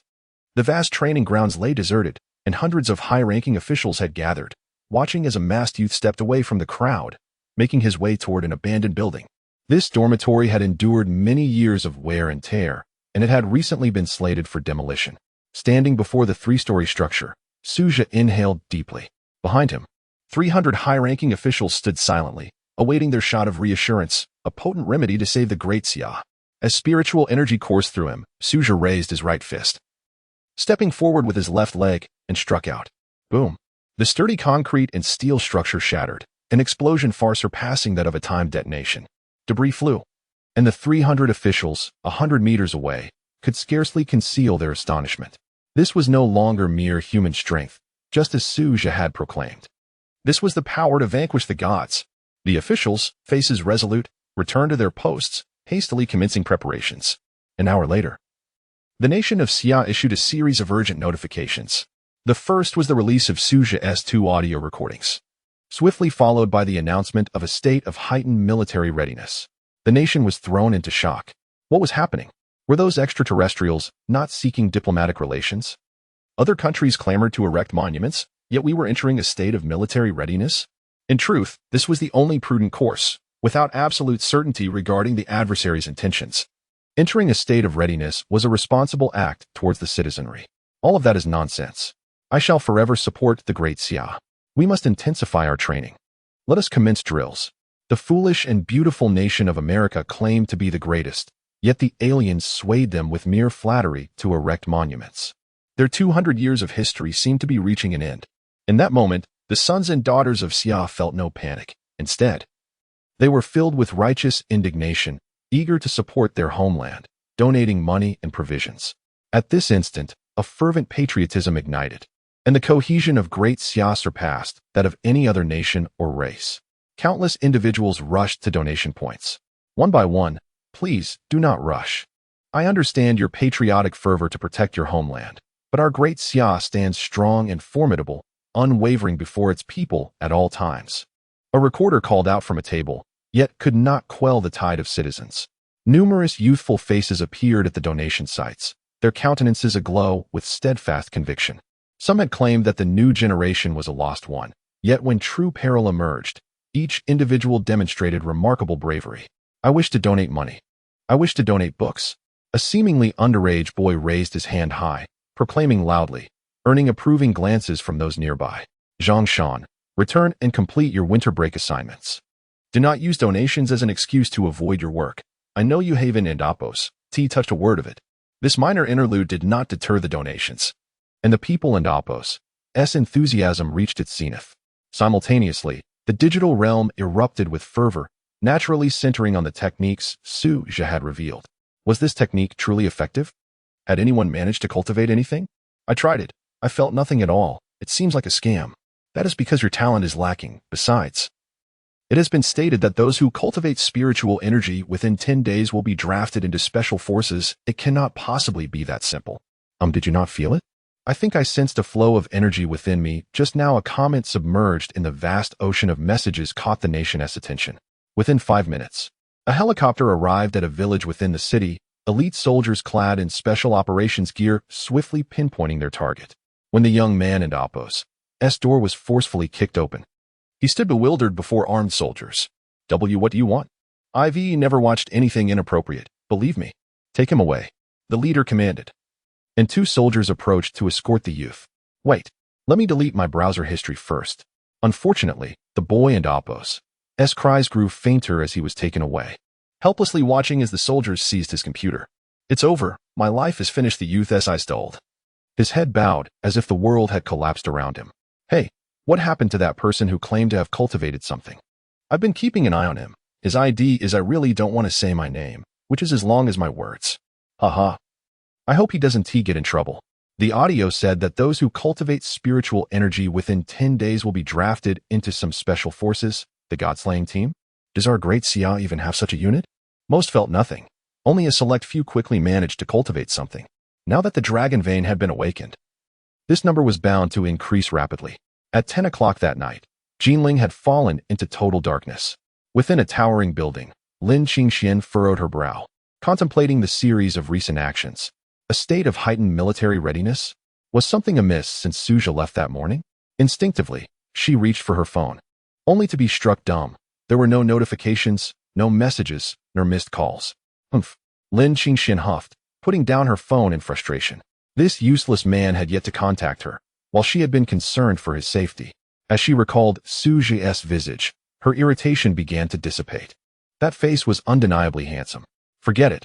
I'll listen to that audio. Opening the recording, the sound emerged, processed yet familiar, and before she realized it, she was immersed in the voice. Following the audio and Apos' guidance, she closed her eyes. In less than 5 minutes, a stream of golden energy began to flow within her. Is this spiritual energy? Have I cultivated it? She was taken aback. The audio had stated that those who could cultivate it within 10 days were extraordinarily gifted. Yet she had achieved it in just 5 minutes. This felt rather simple. That sensation, it resembled the aura emanating from Suja yesterday. Suddenly, she recalled the imposing presence Suja had radiated the previous night, akin to the energy within her. Could it be that Suja had already cultivated it yesterday? Lin Qingxian pouted. She refused to believe her talent was inferior to his. Resolutely, she focused her mind, immersing herself once more in the cultivation process. Chapter 12. Am I blind? When Lin Qingxian opened her eyes again, it was already 2 in the morning, yet she felt as though only mere minutes had passed. The spiritual energy within her had significantly intensified. She attempted to release this energy in accordance with the audio instructions, directing her hand towards a nearby cup of water. Suddenly, with a resounding crash, the cup shattered into countless fragments. What is this power? Lin Qingxian stared in disbelief at her own hand, her eyes wide with astonishment. Was that force truly unleashed by her? It was only when she returned home and lay in her bed, illuminated by the moonlight, that she gazed at her slender fingers. Still unable to comprehend the earlier incident. Was that power really her own? Perhaps due to the exertion of her spiritual energy, a wave of fatigue washed over her, and she soon slipped into slumber. In her dream, Suja stood at the door, struggling with his suitcase, and clung to her legs, lamenting. Wife, I'm back. Without you, I can't possibly survive. Please don't abandon me. What a useless man. The corners of her mouth curved into a subtle smile, though imperceptibly. Useless as he may be, at least there was some semblance of life in the house. She was not entirely alone. As the first rays of morning sunlight streamed into her room, Lin Qingxian slowly opened her eyes, still somewhat dazed from sleep. She lay there for a while before finally sitting up. Clearing her throat, she stepped out of her room, her cough echoing in the empty space. The villa still devoid of any inhabitants. Standing in front of Su Zhu's room, she stared blankly at the neatly arranged bedding. Quite decisive this time, she pursed her lips and proceeded to brush her teeth. In the meantime, she picked up her phone and opened her social media account. Crafting a new post. On the second day since the useless man left home, the air has turned sweet, sticking out tongue. After posting, she felt an inexplicable surge of irritation. Before stepping out, Lin Qingxian glanced once more at her delicate hands. Just then, the ringing of her phone interrupted her thoughts. She had 2 meetings scheduled for the morning, so she set aside her training for the time being. Meanwhile, Suja had begun training 1,000 soldiers. However, it was evident that these elite warriors from various military branches had little respect for the youth clad in a ghostly mask standing before them. In the vast training ground, Suja faced the 1,000 soldiers, sensing the formidable aura they exuded, and nodded. Though you are weak, your potential seems promising. You will barely qualify. I will train you for a period, after which you will need to pass several tests. A 100-meter sprint in under 3 seconds, 100 kilometers in 1 hour, a single-arm lift of 30,000 pounds, a standing long jump of 15 meters, a high jump of 10 meters, and in a practical test. Defeat 100 soldiers within a minute. Report. A booming voice came from the front row. As soldiers, despite their disdain for the masked figure, the rigid military discipline kept them from breaking the rules. Speak. Suja replied indifferently. Are you out of your mind? The soldier retorted, and laughter erupted among the ranks. The absurdity of the masked man and amp, Apo's claims was almost comedic. Such feats seemed achievable only by superhumans. What are you laughing at? Do you think my words are nonsensical? A soldier responded loudly. Report. I believe you are unqualified to train us. We are warriors of the Great Xia, the elite from various units. Our achievements are unparalleled. Our physical capabilities surpass even those of marathon runners. Our combat skills far exceed those of world champions, and our combat experience is extensive. Therefore, I assert that you lack the qualifications to train us. End of report. His voice resonated clearly, his stance unwavering. Very well, Suja nodded and scanned the crowd. How many among them shared this sentiment? Report. Me. Report. Me. Report. Me. Voices surged forth, nearly everyone expressing their dissent regarding his qualifications. He smiled faintly. And in an instant, his figure flickered, vanishing and reappearing as if he had teleported. Upon reappearing, he held a dozen belts in his hands. What the hell? Where are my belts? Who stole my belts? I'm not wearing any underwear today. A chorus of lamentations arose from the last row. What just happened? Did he really disappear? In an instant, this individual had seemingly snatched the belts from those in the rear. That is nonsense. Superstitions have no place here. We believe in science. Is this even science? I want to showcase my endurance, as it would waste time. Instead, I will demonstrate my high jumping ability. With that, he bent his legs, placing his hands behind his back, and then propelled himself into the air. 1,000 heads turned skyward, eyes wide and mouths agape. Am I blind? How did the masked man soar into the sky? Chapter 13. The first appearance of the divine believer's boom. Moments later, Suja crashed to the ground, creating a substantial crater beneath him, with countless fissures radiating from his feet. The display of long jump was nearly unnecessary. The focus now shifted to strength. He glanced around, noticing nothing movable nearby except for an abandoned heavy tank not far away, and he proceeded towards it. What is he planning? Someone in amp, Apo's eyes widened, straining to comprehend. What does strength demonstration have to do with the tank? Why approach it? Should he not be seeking a pull-up bar instead? Confusion painted the faces of many. Despite their minds possessing the answers, they struggled to process the unfolding events. I believe in science. I believe in science. Some clutched their hearts, repeatedly muttering to themselves. Upon reaching the heavy tank, Suja leaped, grasping the tank's barrel, and with a swift motion akin to swatting a fly, he hoisted the tank into the air. Bang, bang, bang. The colossal tank swung from side to side, violently crashing down upon the ground, sending rhythmic tremors through the earth. After a full rotation, Suja hurled the tank skyward. Once again, all heads turned upward, resembling kittens captivated by a bouncing ball. As the tank arced gracefully before crashing down with a thunderous impact, the display of strength concluded, and the real battle was imminent. You all know. No. There is no need to demonstrate further. We are already convinced of your might. Do you not profess a belief in science? With a smile, Suja regarded the individual who had been fervently advocating for faith in science. Indeed, faith in science is commendable. Yet the current realm of Blue Star has witnessed phenomena beyond scientific explanation, such as the divine. Their incursions have already penetrated the borders of the Summer Nation. And within a year, they shall wage war against humanity, a conflict where a single misstep could lead to national ruin. In the previous cycle, a mere 300 giants breached the gates of the Summer Nation, leaving devastation in their wake and countless casualties. Suja and Apos' voice resonated with fervor. Yet his eyes remained hawk-like, fixed upon each individual present. At the mention of 300 giants, one face in the crowd underwent a sudden transformation. In an instant, Suja vanished from sight. Slap. He seized the person by the throat, instantly capturing the attention of others. What is the instructor doing? Wait, who is this person? I did not see him during yesterday and Apos' assembly. This position is occupied by my comrade Zhao Haiju. Why is there this unfamiliar face? Initially shocked, bystanders soon began to voice their doubts. Although they had just gathered the day prior, those familiar with one another recognized that this position did not belong to their ally. They come from myth. They are the divine, and he. With a tightening grip, Suja turned the individual's face crimson, their body swelling. A believer in the divine. A traitor to humanity, having embraced the malevolent powers of the divine. Boom. Suddenly, the individual's body erupted, a creature covered in eyes emerging from the remnants. Foolish ignoramus. Offering one's soul to the divine is humanity's sole choice.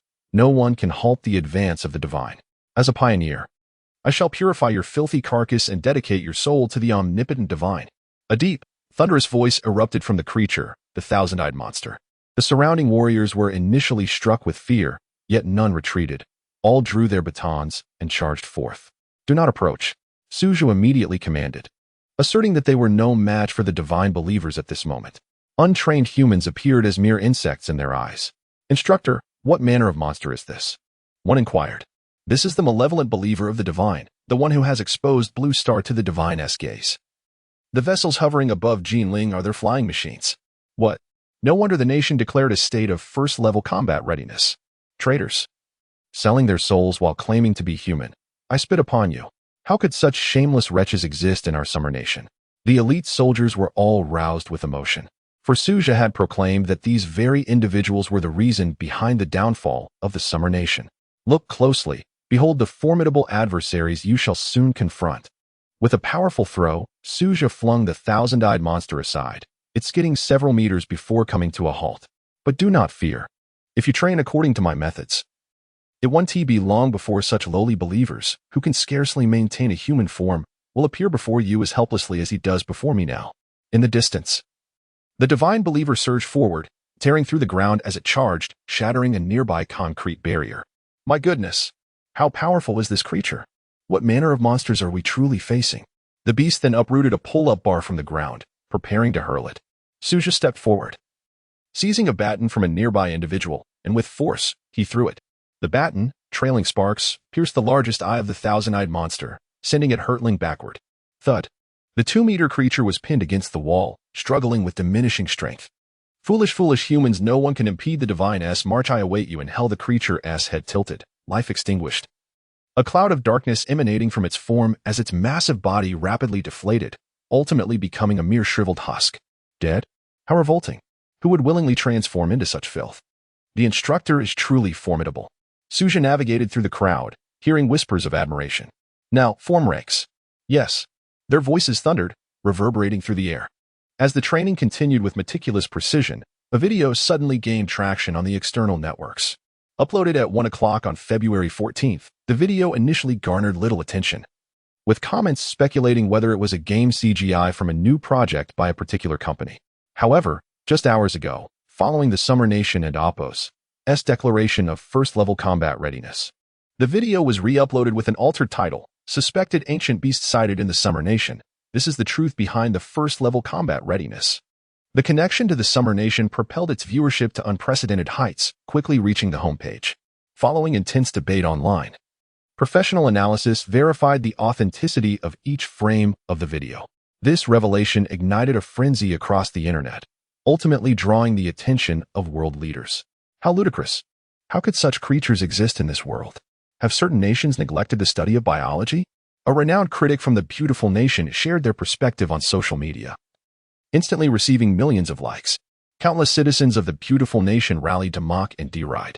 Chapter 14. The mysterious being from the void. In response to the relentless accusations proliferating across the external network, the Summer Nation mounted a robust counterattack. The most highly upvoted comment, though brief, encapsulated the sentiments of all summer citizens. With merely a 200-year history, how could one possibly know of the Shan Haijing? How could one comprehend the bountiful species that thrived 5 millennia ago?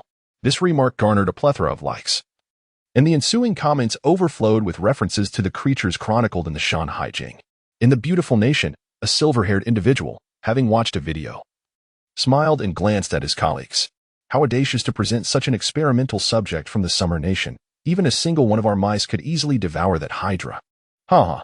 After all, given the limited technological advancement of the Summer Nation, how could they ever hope to compare with us? By the way, what is the current situation in the Summer Nation? The silver-haired man inquired. It appears that a superhuman has emerged in the Summer Nation, and that video does not seem to be mere special effects. What? The combat capability of an individual human can be so formidable? Even our genetically engineered beings may not possess such power. I must ascertain his true strength immediately. As days passed, under Suge's tutelage, the prowess of the 999 soldiers grew exponentially. Soon, Suge himself completed his training. All 999 warriors had fully grasped the cultivation methods, and, within a week, each had manifested spiritual energy, dispersing throughout the 3 armies to serve as instructors. Having fulfilled his mission, Suge departed from Yongin, heading towards the sea. He was about to embark on a quest to reclaim his long-lost weapon, the Qian Kuandao. This blade had been discovered on the coast of Wei during the 2nd year of his previous life, when he joined the god-slaying team. It was an ancient weapon, re-emerging after enduring the ravages of war and geological upheaval. On the plain, he gazed at the mountains and rivers below. Each inch of land belonged to the Great Xia and was territory he was determined to protect. At that moment, beyond the blue star, a rift in the void suddenly appeared, and a humanoid entity, clad in a long robe and nearly indistinguishable from the inhabitants of the blue star, stepped forth. His eyes radiated a faint golden glow as he murmured to himself after a lengthy pause. This is the 3rd opportunity, and indeed the last. I hope you can endure the first trial and ascend to the 3rd tier dimension. Thus, there may still be a glimmer of hope. Strive with all your might. However, he soon shook his head in resignation. It is too primitive. Such a pace of development cannot possibly elevate to the 3rd tier dimension within this epoch. As he spoke, the man extended his right hand, swiftly condensing a golden seed within his palm, which he then cast into the blue star. May this seed bloom before the invasion of the 3rd tier dimension. Perhaps then, survival may be possible. As his words faded, the man and Apos' figure gradually vanished into the void. The golden seed tore through the cosmos, traversing the atmosphere, and rapidly descended towards the blue star. This golden seed seemed to possess its own consciousness, spiraling above the blue star before locking onto a direction and heading towards the coast of Wei in the Summer Nation. At Hailan Airport, a civilian Boeing 777 landed, and Suge disembarked, inhaling deeply. Indeed, the air in Hailan was markedly better than in other places. At that moment, he suddenly spotted a flicker of golden light in the sky. What is that? A cultivator? Flying? Could it be that the blue star has already produced a sovereign-level powerhouse? This is impossible. Before the dragon vein is activated, the spiritual energy of the blue star is insufficient to support even one individual in ascending to the sovereign level. In his previous life, after the assault by the 300 giants, although the world and Apos' technological level advanced at a meteoric pace akin to a rocket, And the human gene lock was discovered, it was only after the dragon vein was activated, allowing spiritual energy to permeate the globe, that the gene lock was fully unraveled. As the center of the dragon vein, the Summer Nation did not require technological prowess. Its ancient cultivation civilization sufficed to naturally unlock its own gene locks. Thus, at that time, the power dynamics of the Summer Nation diverged slightly from the rest of the world. However, it is certain that, nearly 1 week after the activation of the dragon vein, it is inconceivable for a sovereign-level powerhouse to emerge. Lost in thought, the golden light approached at an astonishing speed. And when he finally reacted, it was too late to evade. The golden light struck his forehead, penetrating into his mind. In an instant, an excruciating pain surged through him, and a multitude of unfamiliar images flooded his consciousness. The agony compelled him to roar, startling those nearby, who promptly pulled out their phones to record the incident. What is happening? Is he having an episode? Quick, call for emergency assistance. What are you all waiting for? A woman clad in a black trench coat swiftly pushed through the crowd, rushing forward. Make way, I am a nurse. As she approached, she fumbled with several maneuvers, gradually silencing Suja's cries. At that moment, he transitioned from suffering into a void, where an array of images began to manifest around him. Some were experiences he had personally endured, scenes from his previous life, wielding the Qian Kuan Dao alongside 6 teammates in their battle against the gods. The footage of numerous god-slaying teams of the Summer Nation fighting valiantly against the divine race, with some perishing while others survived amidst a flurry of bloodshed. Witnessing these familiar sights, his heart felt as though it were being mercilessly gripped, the images of his nation and Apos' downfall, the deaths of his comrades. The decimation of countless god-slaying teams, leaving only the first squad standing, and the sequential demise of his 6 teammates were etched into his memory. He could never forget. Yet, alongside these familiar images, there were entirely foreign scenes. The still azure blue star, where humanity, following the invasion of the giants, suddenly embarked on an alternate path. On the second day after the giant race and Apos' incursion, all inhabitants of the blue star vanished, leaving the vast planet desolate. The next image revealed an expansive world, and at the moment he beheld it, a deep voice resonated within his mind. All of Blue Star enters the second trial. Third tier dimension. The task is to survive. Following this, scenes of Blue Star citizens and Great Xiao individuals cruelly slaughtered unfolded before him. One by one, divine beings awakened, only to fall one after another. He found himself atop the world once more, yet behind him, there was no one left. The blue star was devoid of life save for him. Then, a golden light from a distant star traversed the fabric of time and space, passing through his body. The somber voice echoed once more. The population of the blue star is fewer than 10 billion. Failure to enter the third trial will result in complete erasure. With the assault emanating from the second-tier dimension, these were all the images he could perceive, though a multitude remained shrouded in obscurity. Subsequently, the images that had become clear began to merge. Chapter 15, The Great Xia, only one last chance remains. At the same time, far away in Jinling, atop the Lin Group and Amp, Apos' skyscraper. President? Huh, what is it? Lin Xinxian set down her phone and gazed at her secretary. Please sign this document. She took the document and elegantly inscribed her name. After the secretary departed, her attention shifted to her phone. The last post on her secondary account read, seeking a male nanny, under 30, handsome and well-built, generous remuneration. Interested individuals, please DM, work diligently. That useless man had vanished for 7 or 8 days without a trace. In the past, even a 2-hour absence would prompt a call from Suja. Her phone was usually filled with missed calls and unread messages from him. Yet now, after his absence, there was not a single call or message. This left her feeling quite disoriented. She absent-mindedly scrolled through her phone, having posted a message every day, with yesterday marking the 7th. On the first day of the useless man's departure, I tasted freedom happy. On the second day, even the air turned sweet tongue out. On the third day, is the money gone? Smile. On the fourth day, I seem to have calmed down. Indeed, not seeing him has made me significantly happier, TCH. On the 5th day, irritable. After a whole day of meetings, there is no one to scold when I return pout. On the 6th day, seeking a male nanny, under 30. Handsome and well-built, generous remuneration.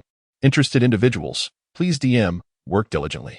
Each post was met with silence. She had never shared any selfies on this account. Thus no one followed her.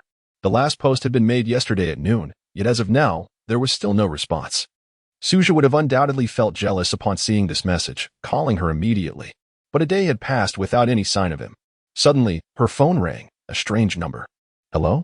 Lin Qinxian swiftly answered, her voice rising with a hint of urgency, even a smile gracing her lips.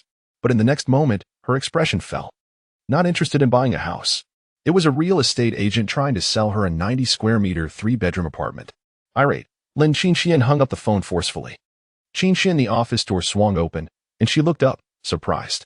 Even her father and elder brother would not call her that. Only he would. Had he returned? In the past, she had always disliked him calling her that. But if it were him this time, she would allow it. A tall, handsome man entered the office. Though striking, he was not Suzha. Mr. Bai. Lin Qinxian frowned. It was Bai Xingqian, the heir of the Bai group. Recently, due to a collaboration between the Lin and Bai groups, Bai Xingqian had been a frequent visitor, much to her annoyance. I'm sorry, Mr. Bai. Please address me by my name. Only my husband is permitted to call me that. Lin Qinxian spoke in a detached tone. Suzha? That freeloading man? Bai Xingqian scoffed. He is not a freeloader. He possesses skills in computers, offers substantial business advice, can paint, write poetry, cook, and has a gentle temperament. Therefore, I ask you to show some respect. Lin Qinxian and Amp, Appo's tone grew firm, her aura radiating strength, a result of her 8 days of training. Few could withstand it. Bai Xingqian's brows furrowed but eventually softened. But he has been gone for a week without a word. Trust me, there are no faithful men. A week. TSK. Mr. Bai, it seems you are meddling too much. This is a personal matter. It does not concern you.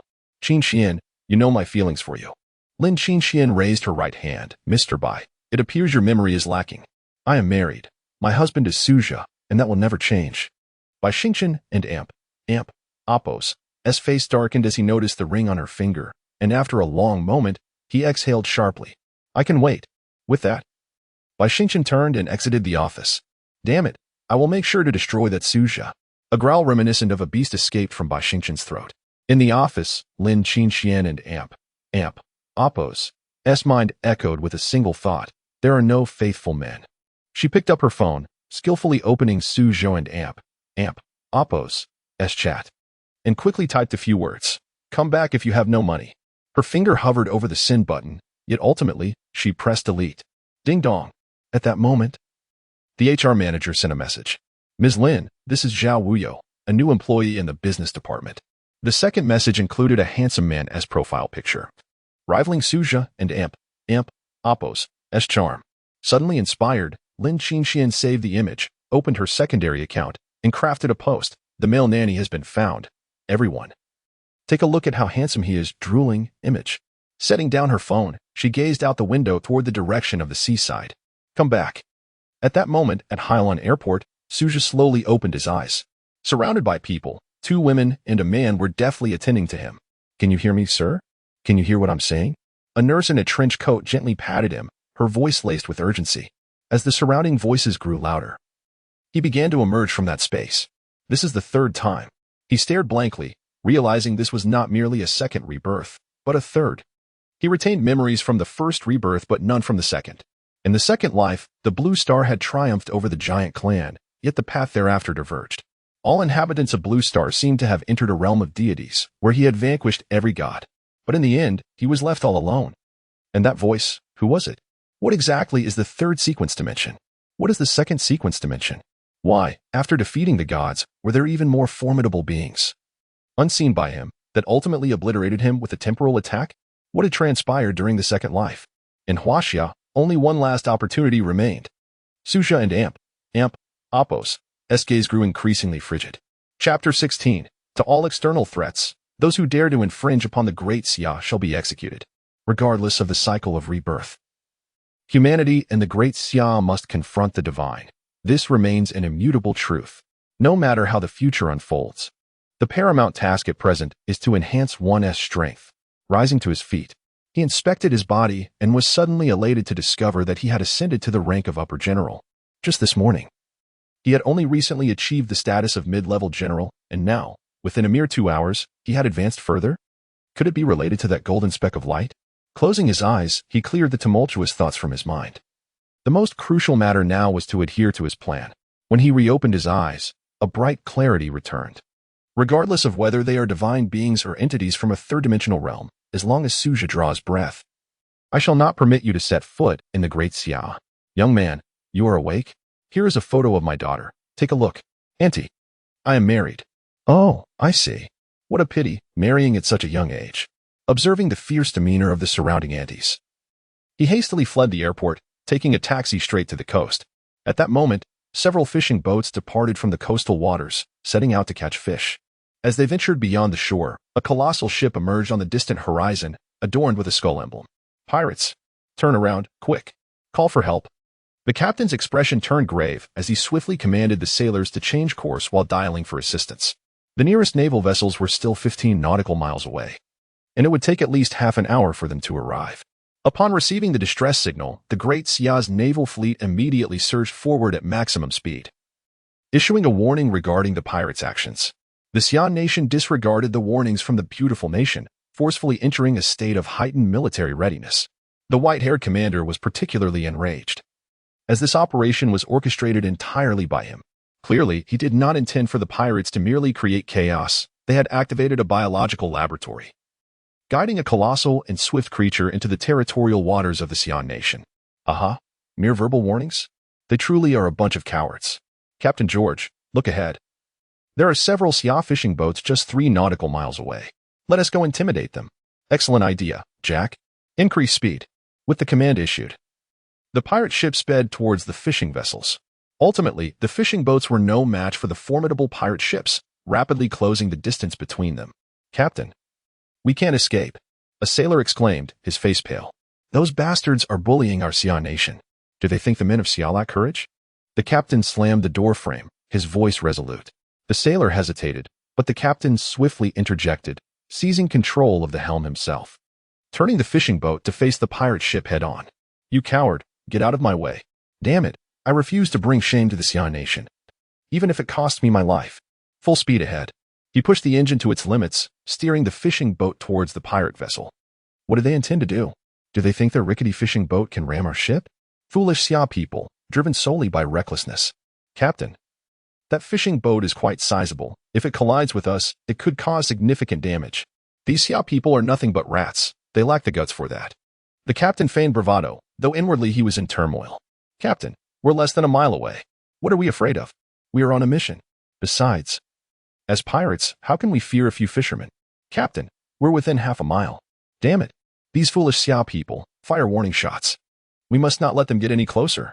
With the order given, the massive sea machine roared to life, launching black cannonballs into the waters surrounding the fishing boat, creating towering waves. Amidst the tumultuous surf, the Xia fishing boat appeared as a fragile leaf, bobbing perilously, yet unwavering. It maintained its course towards the pirate ship, pressing onward. In the midst of this perilous situation, a small bamboo raft unexpectedly appeared between the 2 massive sea vessels. Behind the raft, an elderly man cowered in the corner, clutching the bamboo pole tightly. At the forefront of the raft stood a figure, clad in a menacing mask, arms crossed behind his back. Old man, kindly change direction. Point the bow toward that pirate ship, Suzhou instructed, gesturing towards the pirate vessel. I must be out of my mind. To earn $50. I've stumbled upon a pirate ship. I'm doomed. Then I shall take over. The elder's fear was understandable. Who would tremble before such a massive ship? With a firm stamp, the bamboo raft changed course, heading towards the distant ship. This is Great Xia.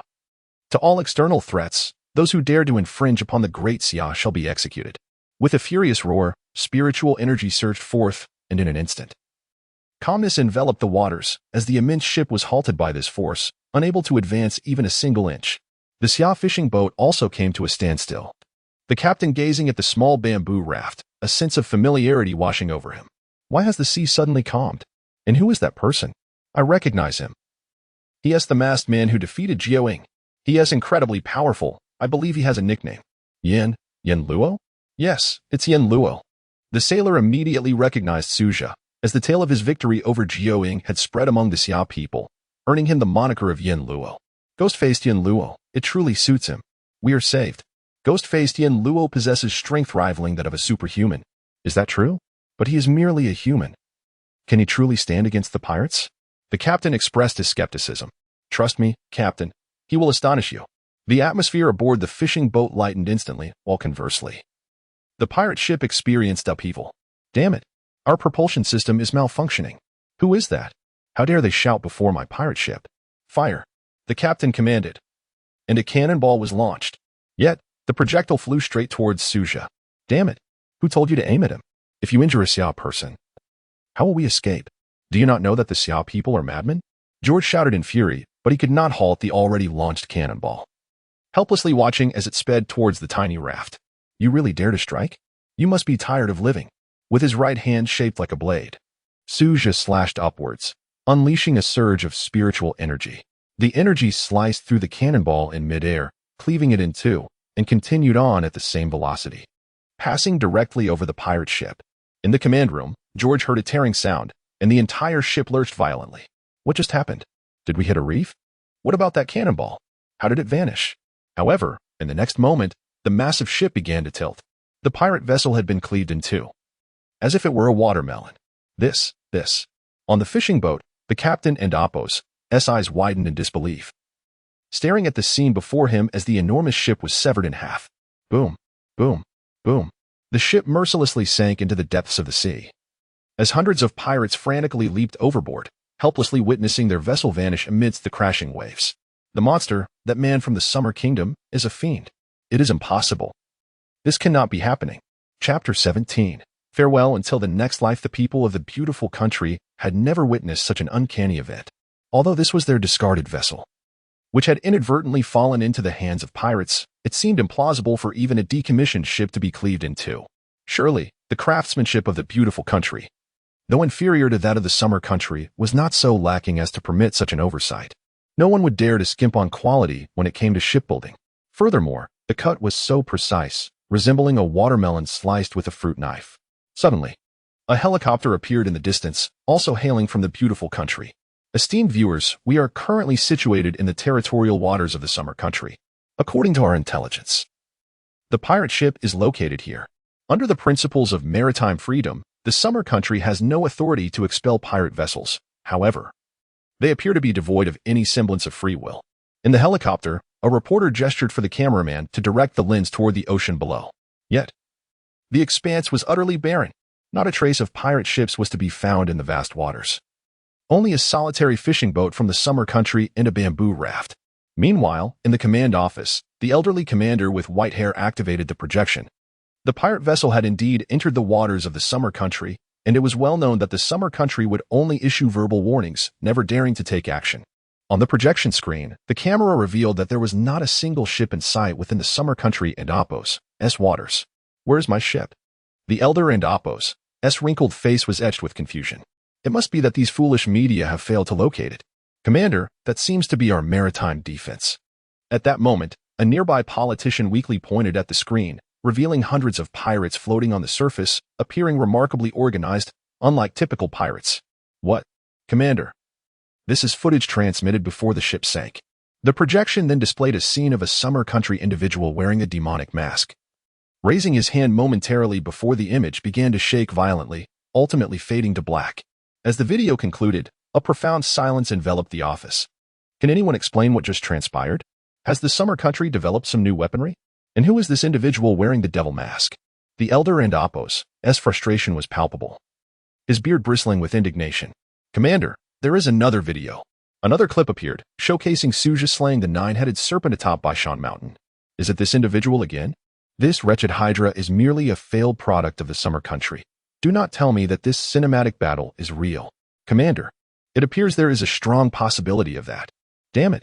The elder slammed his hand on the table, while a scientist clad in a white lab coat wore a smile. Fear not, my commander, soon our latest creation, the biological giant rat, will reach the maritime defense of the summer country. I assure you, my research will far surpass anything the summer country can muster. Is that so? I hope you stand by your words, the elder replied coldly. In the maritime region, the fleet of the summer country swiftly invaded the camera's view. However, upon arrival, they discovered not a ship but a group of pirates who had fallen overboard. Captain, the pirate ship suddenly vanished from the radar. A subordinate reported. The captain, dressed in white, raised his telescope to survey the distance. It must be Yin Luo, the masked ghost. He is responsible for sinking the pirate vessel. One of the crew squinted at the horizon, where a figure stood atop a bamboo raft. A person? Can a person truly sink a ship? You have no idea how terrifying he is. The captain shuddered slightly. That day, when he reported to Young and Apos, and that individual had shattered an entire building with his bare fists. An entire building. Meanwhile, after sinking the ship, Suja closed his eyes to attune himself to the essence of the Qian-Kuan sword. Before long, he sensed its faint energy. The awakening of the dragon vein allowing him to detect the Qian-Kuan sword resting beneath the seabed. Sir, please wait for me. I shall dive to retrieve something. All right. Take your time. The elder replied, trembling slightly. He had witnessed the masked man sink the pirate ship. Though incredulous, with UFOs making appearances, what else could seem implausible? With the formidable fleet of the summer country behind him, the elder felt secure and could afford to wait. Suja then leapt into the ocean, propelled by spiritual energy. He descended to the seabed, searching for the Qian-Kuan sword while sensing its location. At this moment, aboard the summer country's ship, the captain glanced at the helicopter overhead. This helicopter, designated as a non-military craft sanctioned for entry into the summer country's waters, did not warrant concern, and he intended to turn back to continue their patrol. Just as they prepared to depart, a dark spot emerged in the distance. What is that? Get the rangefinder. The captain's brow furrowed, an uneasy sensation swelling within him. It's a monster, a massive rat. A crew member hopped forward to report. Just as the gigantic rat breached the surface of the water, clearly visible to all, a colossal, pitch-black rat, larger than the ship itself. Prepare the cannons. The captain commanded urgently, and the crew sprang into action, dark barrels aligning toward the rapidly approaching rat. 30 cannons ready. Fire. With a single command, a barrage of 30 projectiles soared forth, striking the creature with precision. Yet, the impacts failed to inflict any damage. Nor did they impede the monster and Apos' advance. It continued to surge forward at an alarming speed, now mere yards from them. Prepare the Eagle Strike 83. The captain remained composed, swiftly switching weapons as the massive cannon roared, launching an Eagle Strike 83 into the fray. Boom! A tremendous explosion painted the sea in crimson. Flames reaching the sky. It appeared to momentarily halt the creature, but before long, it emerged from the flames, unscathed, having only been delayed. Reload. The captain coolly issued orders. Raising his hand high, the ship fell into silence as all eyes remained fixed ahead. There it is. Indeed, the monster had burst forth from the flames, completely unharmed, having merely been obstructed momentarily. Fire. Another Eagle Strike 83 was unleashed, yet it too failed to significantly hinder the creature's relentless advance. Let it all loose. Boom, boom, boom. One by one, the Eagle Strike 83s were fired, erupting in a series of explosions, yet the monster drew ever closer. Report. Eagle Strike 83. Depleted. Each ship was equipped with only 8 Eagle Strike 83s, and now they were exhausted. This was the most formidable weapon aboard the vessel. Yet it had failed to inflict even a scratch on the beast. Helmsman, prepare to charge. Aim for the target, full speed ahead, without a moment's hesitation. The captain spoke as if discussing the most mundane of tasks. Yes, the helmsman, clad in white, pushed the engines to their limits. The duty of a warrior is to protect the people. To die for the defense of the summer country is our greatest honor. To safeguard the summer country. The captain removed his hat, cradling it in his left arm. Subsequently, everyone turned to face the flag of the summer country, saluting in unison. Esteemed comrades, farewell until the next life. Silence, an encompassing silence. At this moment, the expressions of all the guardians of the sea were resolutely steadfast, devoid of any trace of fear. Chapter 18, 2,000 yuan. Huh? A large rodent? At this moment, having just discovered the Qian-Kuan sword, Suja swiftly swam towards the sea surface, propelled by spiritual energy. Suddenly, he spotted a large rodent darting through the water not far away.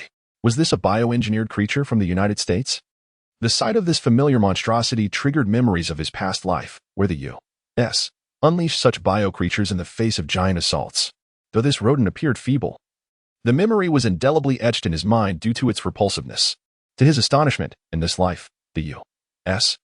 had prematurely released these bio-creatures due to the actions of the Xia nation. He pondered whether the genetically modified beings would make an early appearance in Xia. Never mind. He resolved to deal with this rodent first. Doubling his spiritual energy, his speed surged, and wielding the Qian-Kuan sword, he seemed to merge into one with the weapon, slicing through the ocean's surface. With a swift thrust, the Qian-Kuan sword pierced the rodent's skin, and the immense force propelled both him and the creature skyward. As the Xia naval ship neared a collision with the monster, the rodent suddenly leaped from the sea, soaring higher into the sky. If it continued to ascend, the ship would miss its target. Hurry, reduce speed. We and Amp. Oppos, we going to miss it. The captain and Amp, Oppos, face paled as he issued the command. Surprisingly, the Sion naval guards, who had shown no fear in the face of death, now looked anxious at the prospect of missing the impact. Such was the sense of duty among the soldiers of Sia, they would rather sacrifice their lives than allow foreign invaders a single step onto their land. Captain, look beneath the creature. The crew followed the direction of the pointing finger, and there, beneath the rodent, stood Yin Luo, adorned with a ghost mask and wielding a long sword, ascending alongside the rodent. It's him. Again!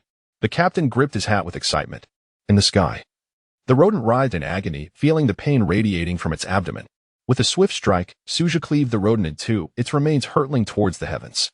One half plummeted directly onto AU's helicopter. Run. We're doomed. Boom. A beautiful explosion cloud erupted as the half-corpse collided with the helicopter's wreckage, both plummeting into the ocean. Afterwards, Suja descended gracefully back onto his bamboo raft. Old man, let us go. 50 yuan 1 and Amp, Oppos, be a problem for you, he said, reaching into his pocket to pull out 2 20 yuan bills. The old man, exhilarated, grasped his hand. No need for money. You've protected Xia. You're a benefactor to our nation. I'll give you this for free. Old man, I am also a citizen of Xia, with loved ones and family to protect. I will guard our nation and slay all invaders. Well said, young man. Here, take 200 yuan. You must have just 40 left, right? Let me treat you to a good meal. The old man pulled out 200 yuan and handed it to him. Suja felt awkward. He had indeed searched himself and found only 40 yuan left, barely enough to return to Jinling. Yet he refused the money. He would not take a single cent from the people of Xia. A horn blared suddenly from the warship, a deafening sound echoing across the deck where numerous Xia naval guards stood in white uniforms. Salute. Instantly, hundreds of personnel saluted him from the deck. Suja pocketed the 40 yuan, his expression solemn as he slowly returned the salute. The bamboo raft glided towards the coast, and Suja caressed the Qiankuan sword in his hand. Once more, old friend, are you willing to guard Xia with me again? Buzz. The Qiankuan sword erupted in a dazzling light, vibrating as though in affirmation. To protect the great Xia, to slay all foes. Young man, take care. And if you lack for food, come find me. Suja waved at the old man, then pondered for a moment before pulling out his phone and dialing a number. As the first ring sounded, a voice came through. Suja? Yes. Could you send me 2,000 yuan? I have no money to get home. At that moment, in the conference room of the Lin group in Jinling, Lin Qingxian was in a meeting with her phone on silent, feeling a vibration. She casually glanced at it and was taken aback by the familiar words, useless man. She instantly answered the call, forgetting she was in a meeting. Suja? Lin Nan, who was speaking, immediately furrowed his brow upon seeing Lin Qingxian's reaction, halting his speech as everyone turned to look at her. Yet, Lin Qingxian seemed oblivious, grinning as she held the phone. Are you coming back? Great. I'll transfer the money immediately. After hanging up, she instinctively opened her messaging app and sent Suja 2,000 yuan. When she looked up again, she found everyone in the conference room staring at her. And more alarmingly, the disapproving gaze of her father, Lin Nan. He had always opposed Suja's presence in their family, viewing him as a thorn in his side for years. To protect Suja, she had even moved out of the house. Her attitude towards Suja had been cold. And while her father had expressed some discontent, he had not said much. However, her recent actions would surely irk him. Answering calls during meetings is against company policy. Have you forgotten your position? Lin Nan reprimanded sternly. Suja, when did you start treating him so courteously? You can't seriously have fallen for that useless man. Can you? This was her elder brother, Lin Fei, who had always been at odds with her.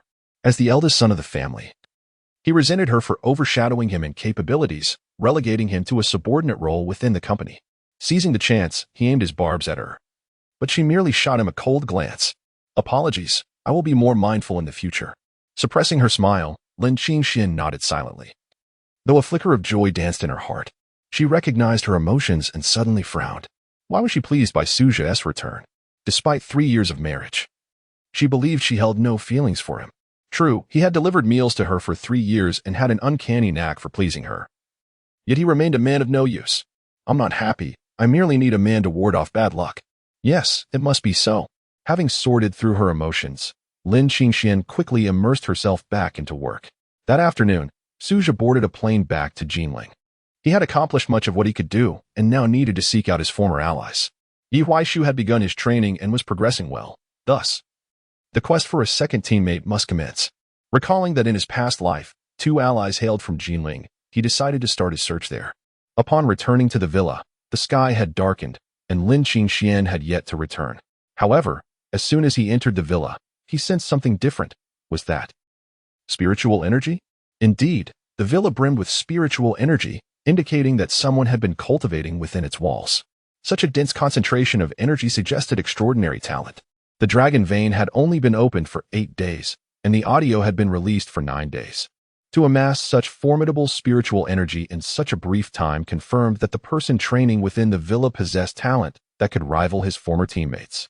Another formidable contender, akin to the 7 immortals of Demon Slay. You still know to come back.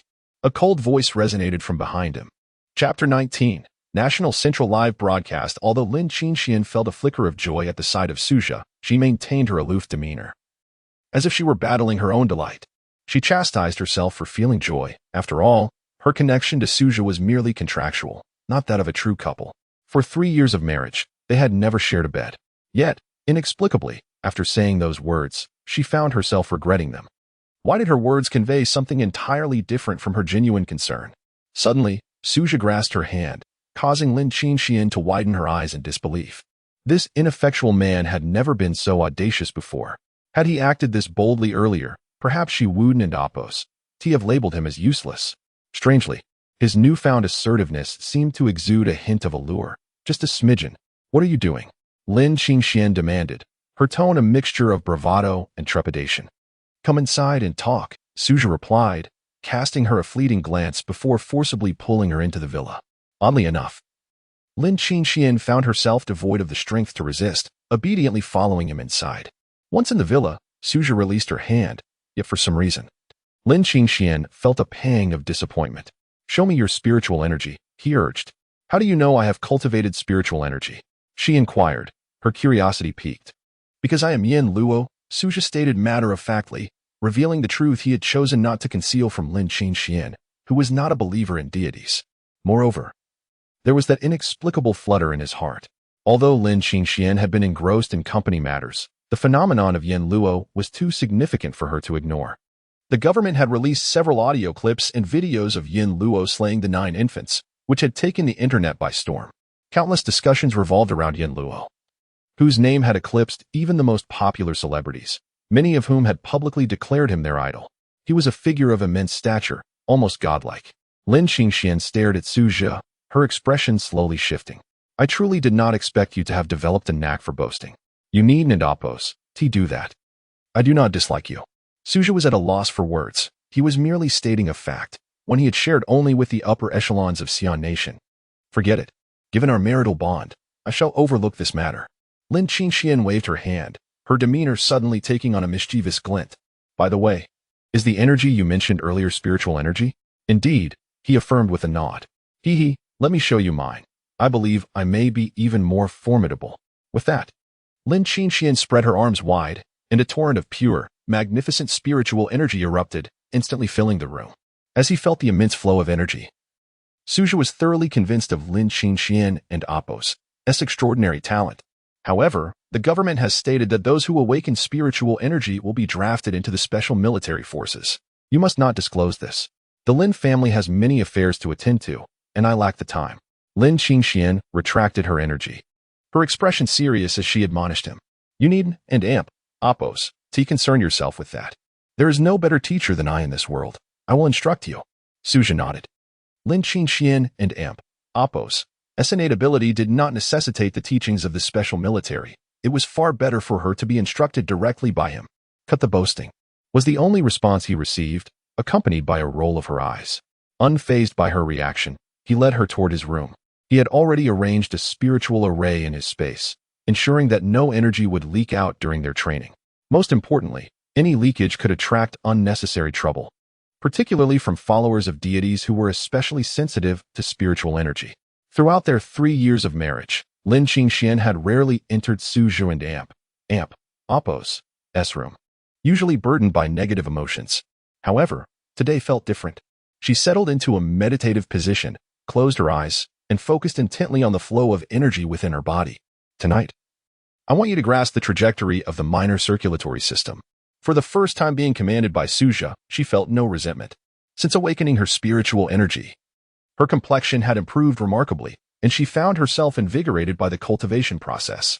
Adhering to Suja and Apos' guidance, Lin Qingxian swiftly identified the trajectory of the minor circulatory system, successfully completing 72 circuits on the very first night.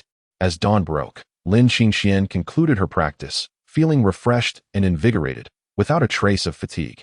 After they shared breakfast, she confirmed that Suja would not be leaving Jinling anytime soon before departing for work at her company. Today was a significant day. The nation and Apos' steel had been prepared, and the establishment of the steel encirclement would commence today. It was also the time to initiate the evacuation plan. Early in the morning, the military district and Apos' chief, Yi Gong, and deputy chief, Yi Huaisu, along with numerous high-ranking officials, convened. National Central Television had announced early on that they would disclose important matters at noon, sparking a flurry of online discussions. Wait, National Central Television is going live? This must be huge. The live broadcast is happening at the Jianko Bridge. Let and Apos' go witness it. The Jianko Bridge? ISN and Apos. See that directly beneath the area where the giant race is rumored to roam? This live broadcast couldn't and Apos' possibly be related to that, could it? It must be. Is there anything more significant at the moment? Come on, my 87-year-old grandfather is going, and I can and Apos' miss such an event. In an instant, throngs of people made their way toward the Jianko Bridge. Back at the villa, Suja donned a newly purchased outfit and a fierce ghost mask.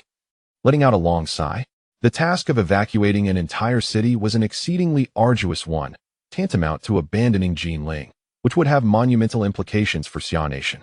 Yet, this course of action was imperative. As he left the villa, he transformed into a beam of light, vanishing from sight.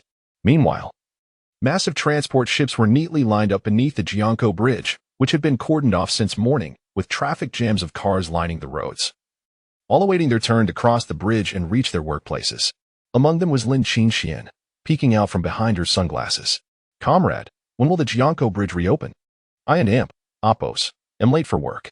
It and Apos. It's going to be tough today. I have no idea how long this live broadcast will last. Our orders are to maintain it for at least 5 hours. 5 hours? Lin Qingxian furrowed her brow, her vehicle being the first in line. She had no way to turn around and could only wait in resignation. Suddenly, a crowd emerged on both sides of the road, each person craning their necks to catch a glimpse. Beep, beep, beep. A military green helicopter landed on the Jianko Bridge, and a dozen individuals disembarked. Each one was a person of great stature within the Jinling military district, with the foremost being Chief Yi Gong.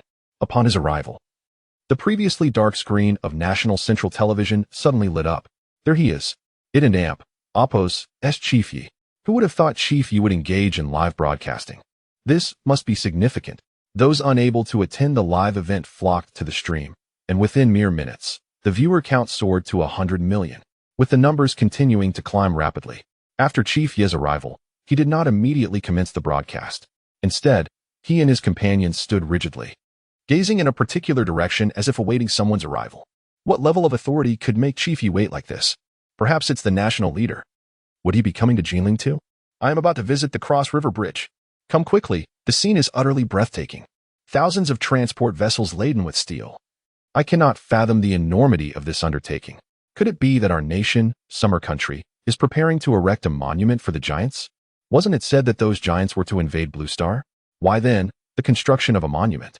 It is perplexing, indeed. Just moments ago, we spoke of a nationwide effort to cultivate strength against the divine, and now a monument is to be established? Summer Country seems to be rather inconsistent. Some expatriates residing in Summer Country occasionally voice their derisive remarks. Where do these traitors come from?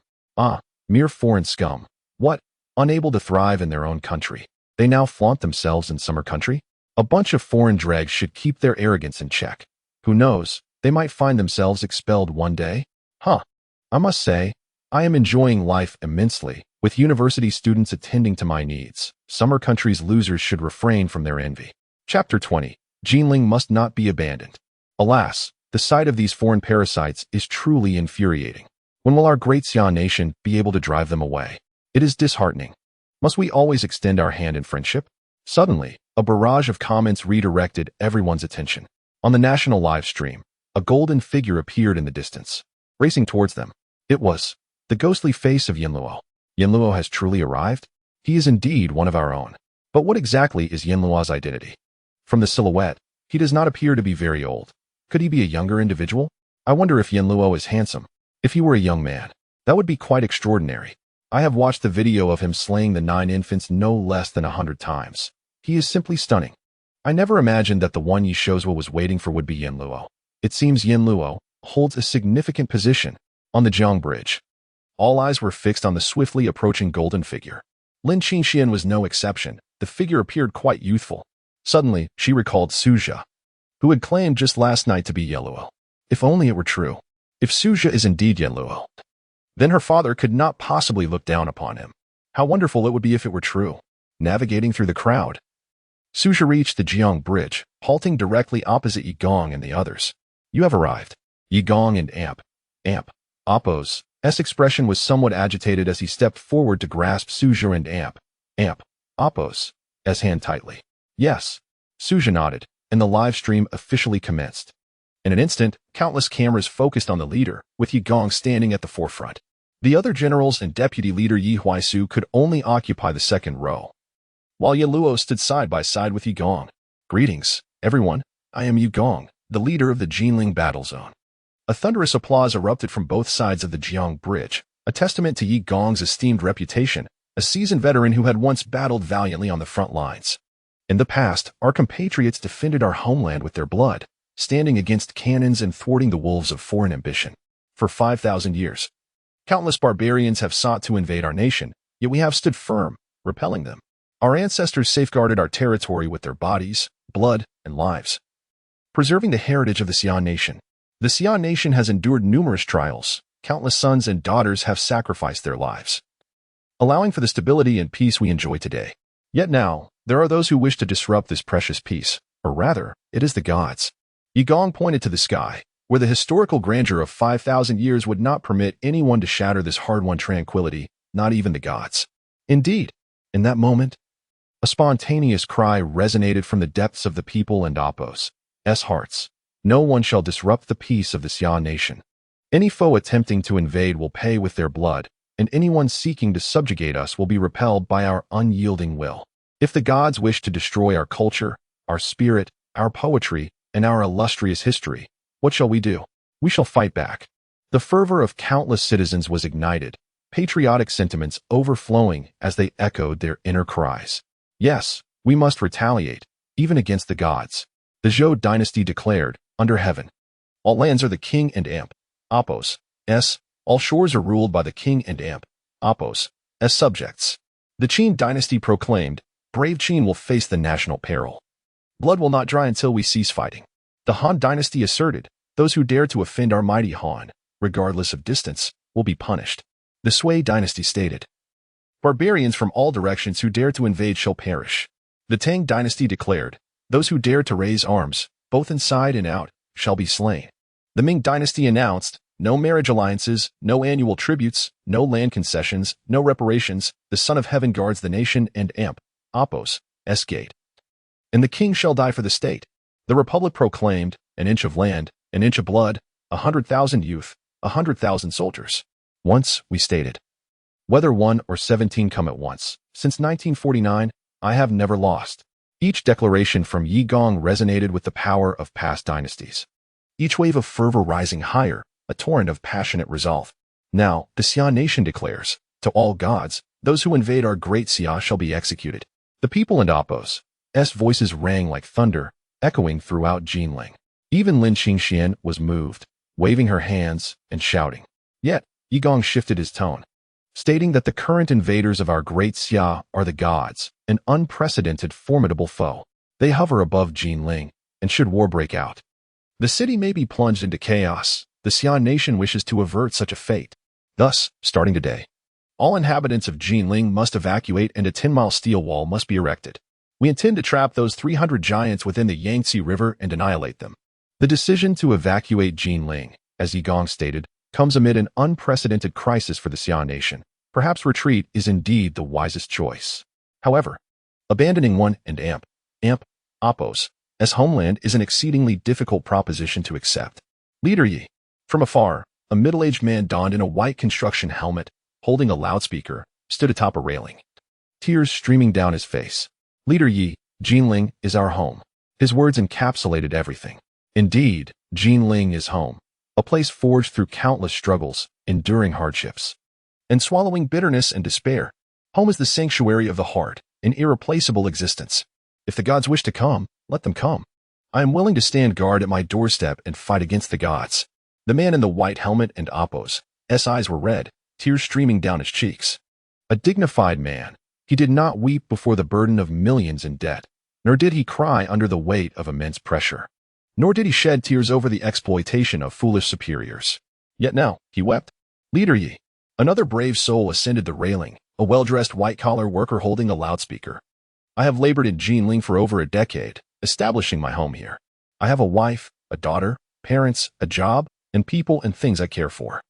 My entire being has merged with Jinling. It is my home, and not even the gods can force me to retreat a single step. Leader Yi. An elderly man, trembling and supported by others, stood atop the railing. I have lived in Jinling for 70 or 80 years. I cannot bear to leave. I have spent my entire life here, and even in death, I wish to die in Jinling. Leader Yi. Please reconsider. When have the children of the Xian nation ever feared? Is it not precisely because behind us lies our home, our families, our nation? If we retreat this time, what of the next? We cannot continue to retreat. Leader Yi. Leader Yi. Leader Yi. The calls echoed, heartfelt pleas that moved Yugong to shed a tear. Jinling is indeed his home. I apologize, Leader Yi. I have not considered this thoroughly. Allow me to speak. Susha placed his hand on Yugong and Appos' shoulder and beneath his mask. Tears had already drenched his face. Jinling must not be abandoned. It was his profound desire to protect the people of Jinling that led him to propose such a desperate measure. The people stand behind me. How can I not protect them? As long as I do not retreat a single step, as long as my body blocks the path of the gods. Even if they are right behind me, how can I not protect them? Chapter 21. The Steel War Platform Plan commences.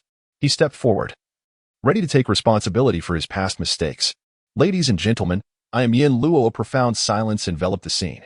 Once, this name instilled fear, as it symbolized the end of life. Yet, does Yin Luo not also signify rebirth? Does it not embody redemption? At this moment, this young man has finally elucidated the profound significance of Yin Luo through his remarkable achievements. Yin Luo is no longer a figure of dread. He has become the guardian deity of the Xia kingdom. It is he who has protected Baishan, vanquishing the 9 infants. It is he who, alongside Wei Hai, has cleaved enemy ships and vanquished sea monsters, rescuing the waters of the Xia kingdom.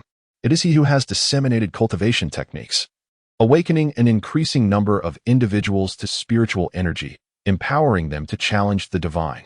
Evacuating Jinling is my suggestion, and I wish to apologize to all the people of Jinling. I am truly sorry. Yin Luo bowed deeply, and the people did not cast blame upon him. They felt his earnest desire to protect them. Jinling is home, an inseparable part of the Xia kingdom. In Jinling, we do not require a steel fortress. We need to slay the divine, to display their severed heads high above, declaring to our adversaries that even the divine shall not dare to offend our great Xia. Even though we are mere mortals, even though our foes may be deities, we shall proclaim to the world that the mortal frame can stand shoulder to shoulder with the divine. This is the spirit of great Xia. This is our essence.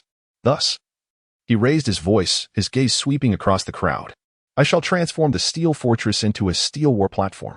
Jinling will erect a colossal war platform to welcome the divine.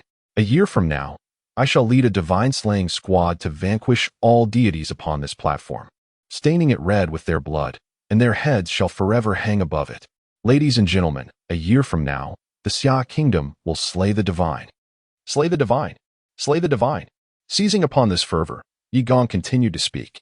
I hereby announce the establishment of the Supreme Divine Slaying Task Force, appointing Yin Luo as its leader, while also forming a special military unit, codenamed Divine Slayer, with Yin Luo as the captain of the first squad. In an instant, the crowd erupted in excitement. Yin Luo, a remarkably young powerhouse, possesses an unlimited future. His appointment as the leader of the Supreme Task Force and captain of the Special Divine Slayer Unit each title laden with significance, was met with unanimous acceptance. Yin Luo had proven through his strength that he was deserving. Now, I declare the initiation of the Steel War Platform Plan. A resounding cheer erupted as thousands of transport ships simultaneously sounded their horns, marking the commencement of this grand endeavor. The unveiling of the Steel War Platform Plan by the Xia Kingdom sent shockwaves across the globe, while nations around the world erected monuments to express fealty to the divine. Nearly bordering on sycophancy, the Xia Kingdom dared to launch the Steel War Platform, positioning itself as an adversary to the divine. This was a resounding slap in the face to all nations, particularly the first to announce the construction of a monument, the beautiful nation. Consequently, many powerful entities promptly imposed economic sanctions on the Xia Kingdom. Nevertheless, the Xia Kingdom remained steadfast, unyielding in the face of these sanctions.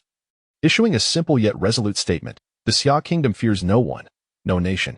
We shall uphold our principles of justice. We cannot change the ways of other countries, but we will never be swayed by them.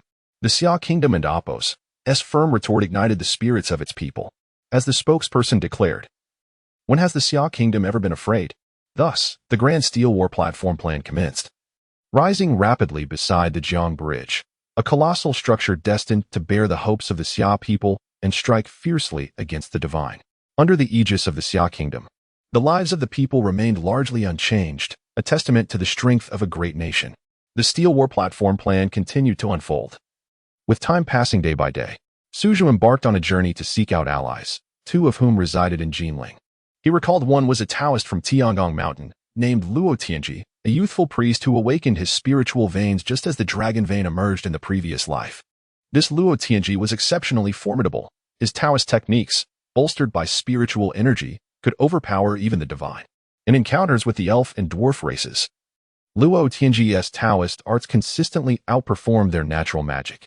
However, prior to Luo Tianji and Apos' rise to fame, Suzhou knew little about him, and Luo Tianji never spoke of his past. Yet, Suzhou could sense that the experiences Luo Tianji faced before his renown were likely far from pleasant. The Grand Tiangong Mountain, suffused with an ethereal aura, exuded an air of nobility even before the awakening of the dragon vein. This quality has only intensified since. Following the publication of the cultivation techniques, Tiangong Mountain and Apos' following has surged, as the Taoists, having practiced for years, inherently possess a stronger foundation than ordinary folk. After the Dragon Vein's awakening, 90% of the Taoists on Tiangong Mountain awakened their spiritual energy, although they did not join the special military unit, given the unique status of their Taoist identities. Upon ascending Tiangong Mountain, many were found praying before the temple, while the Taoists within diligently performed their tasks, each exhibiting varying degrees of spiritual energy fluctuations. Indeed, as cultivators, their foundations were extraordinary. He sought out a random Taoist in hopes of inquiring about Luo Tianji. "Hello. I am looking for Luo Tianji from your Tiangong Academy." "We do not have anyone by that name in Tiangong Academy," came the Taoist's reply, leaving him momentarily stunned. Luo Tianji was not in Tiangong Academy? Yet in the previous life, Luo Tianji had clearly stated he hailed from the Jinling Tiangong Academy. And in Jinling, there was but one Tiangong Academy. How could there be no Luo Tianji? After searching the academy thoroughly, he indeed found no trace of Luo Tianji. Just as he contemplated continuing his search, his phone rang. It was a call from his younger sister. Upon seeing the caller ID, Suzhou felt a pang of anxiety. Since his rebirth, he had been so preoccupied that he hadn't even spoken to his family. And it was at this very moment in the previous life that his father had passed away. Chapter 22. If I were to say you could. During this period, I had become so preoccupied that I had entirely forgotten about this matter. In my previous life, my father, despite his cancer being detected at an early stage, was afflicted with an almost incurable liver cancer. The Lin family refused to contribute any financial support. And in the later stages, Lin Qinxian and Apos' personal savings were insufficient. After a prolonged struggle, my father ultimately succumbed to his illness, leaving an indelible pain in my heart. However, this time, the situation is different. In the later stages of my previous life, a miraculous physician emerged. This medical sage appeared 7 years after the awakening of the dragon vein.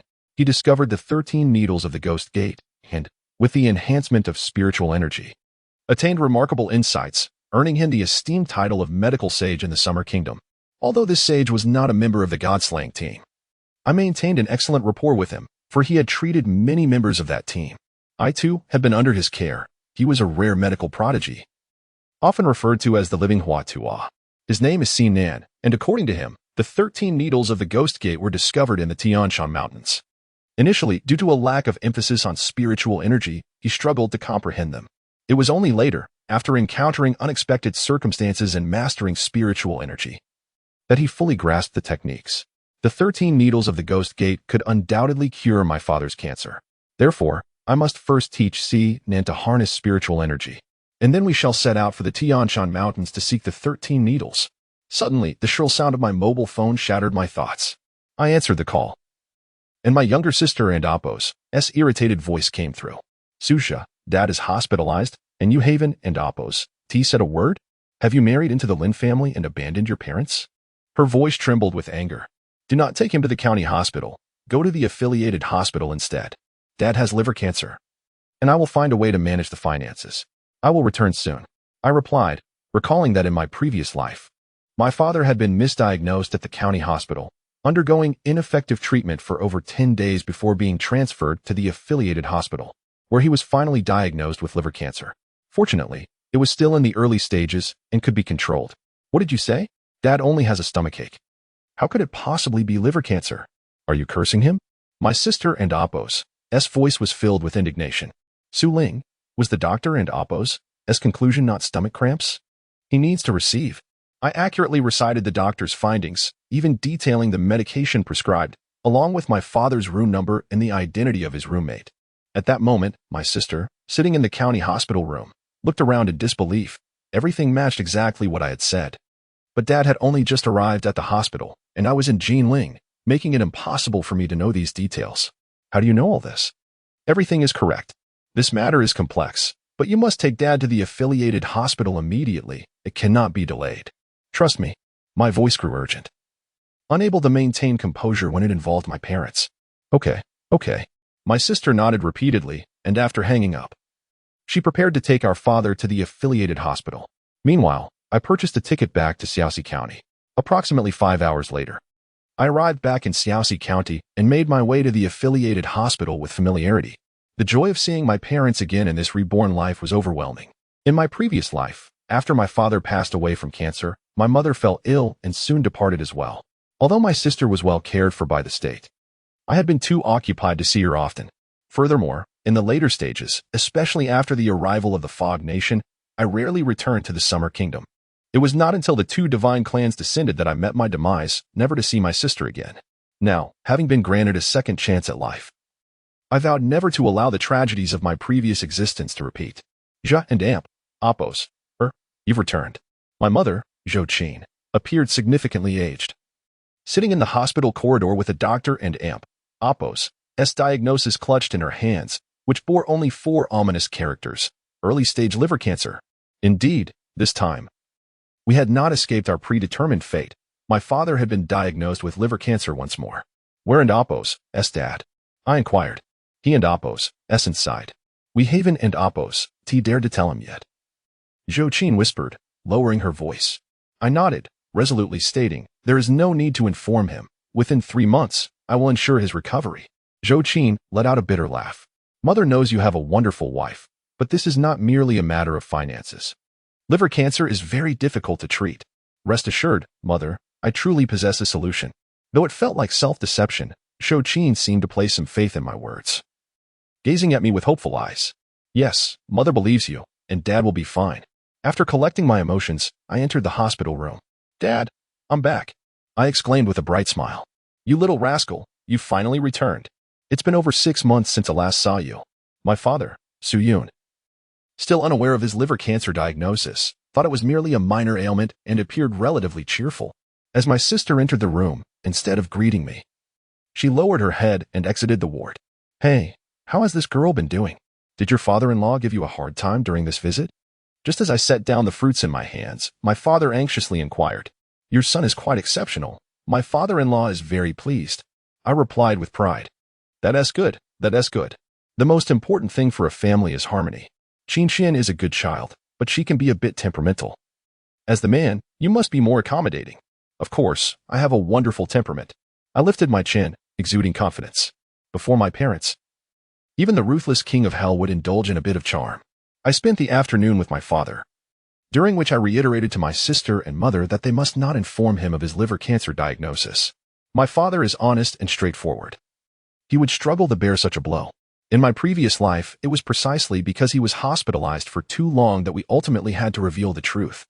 Within just 2 months, his condition escalated from mid-stage liver cancer to terminal, and even when rushed to Yong and Amp, Opos, and in Kyoto, we could not save him. That evening, I did not stay at the hospital but ventured out to find Sinan. Originally, Sinan was the chief physician of the traditional Chinese medicine department at the county hospital, and his rise to fame had been fraught with challenges. After all, in this era, traditional Chinese medicine had fallen into decline. Arriving at the county hospital just as the clock struck 7, I assumed Sinan had just finished his shift. I made my way to the 3rd floor, locating the traditional Chinese medicine department. Sinan, why are today's prescriptions so inexpensive? Were you not advised to prescribe more expensive remedies? I was about to knock when I heard voices from within. I prescribe only the most effective remedies. There is no need for those costly herbs. This was Sinan and Amp, Opos, as familiar voice. I see several herbs in the prescription that could be replaced with expensive alternatives. Why not offer higher-priced options? After all, they're all traditional Chinese medicines. They won't harm anyone. The only drawback is that healing may take longer, which could also increase the hospital's revenue. The other voice grew increasingly intense. Our hospital's medications are too expensive. Many poor families cannot afford them. It was Sinan and Amp, Opos' voice again, unmistakable to me. Expensive? Do you think hospitals are charitable organizations? If everyone operated like you, how would hospitals remain profitable? Without profits, who pays your salary? At this point, the other party was thoroughly incensed, slamming their hand on the table. I am a doctor. My duty is to save lives, not to make money. Sinan firmly rejected the notion. You're so noble and admirable. If this continues, you can pack your things and leave. The door was forcefully swung open, and an irate, balding middle-aged doctor stormed out.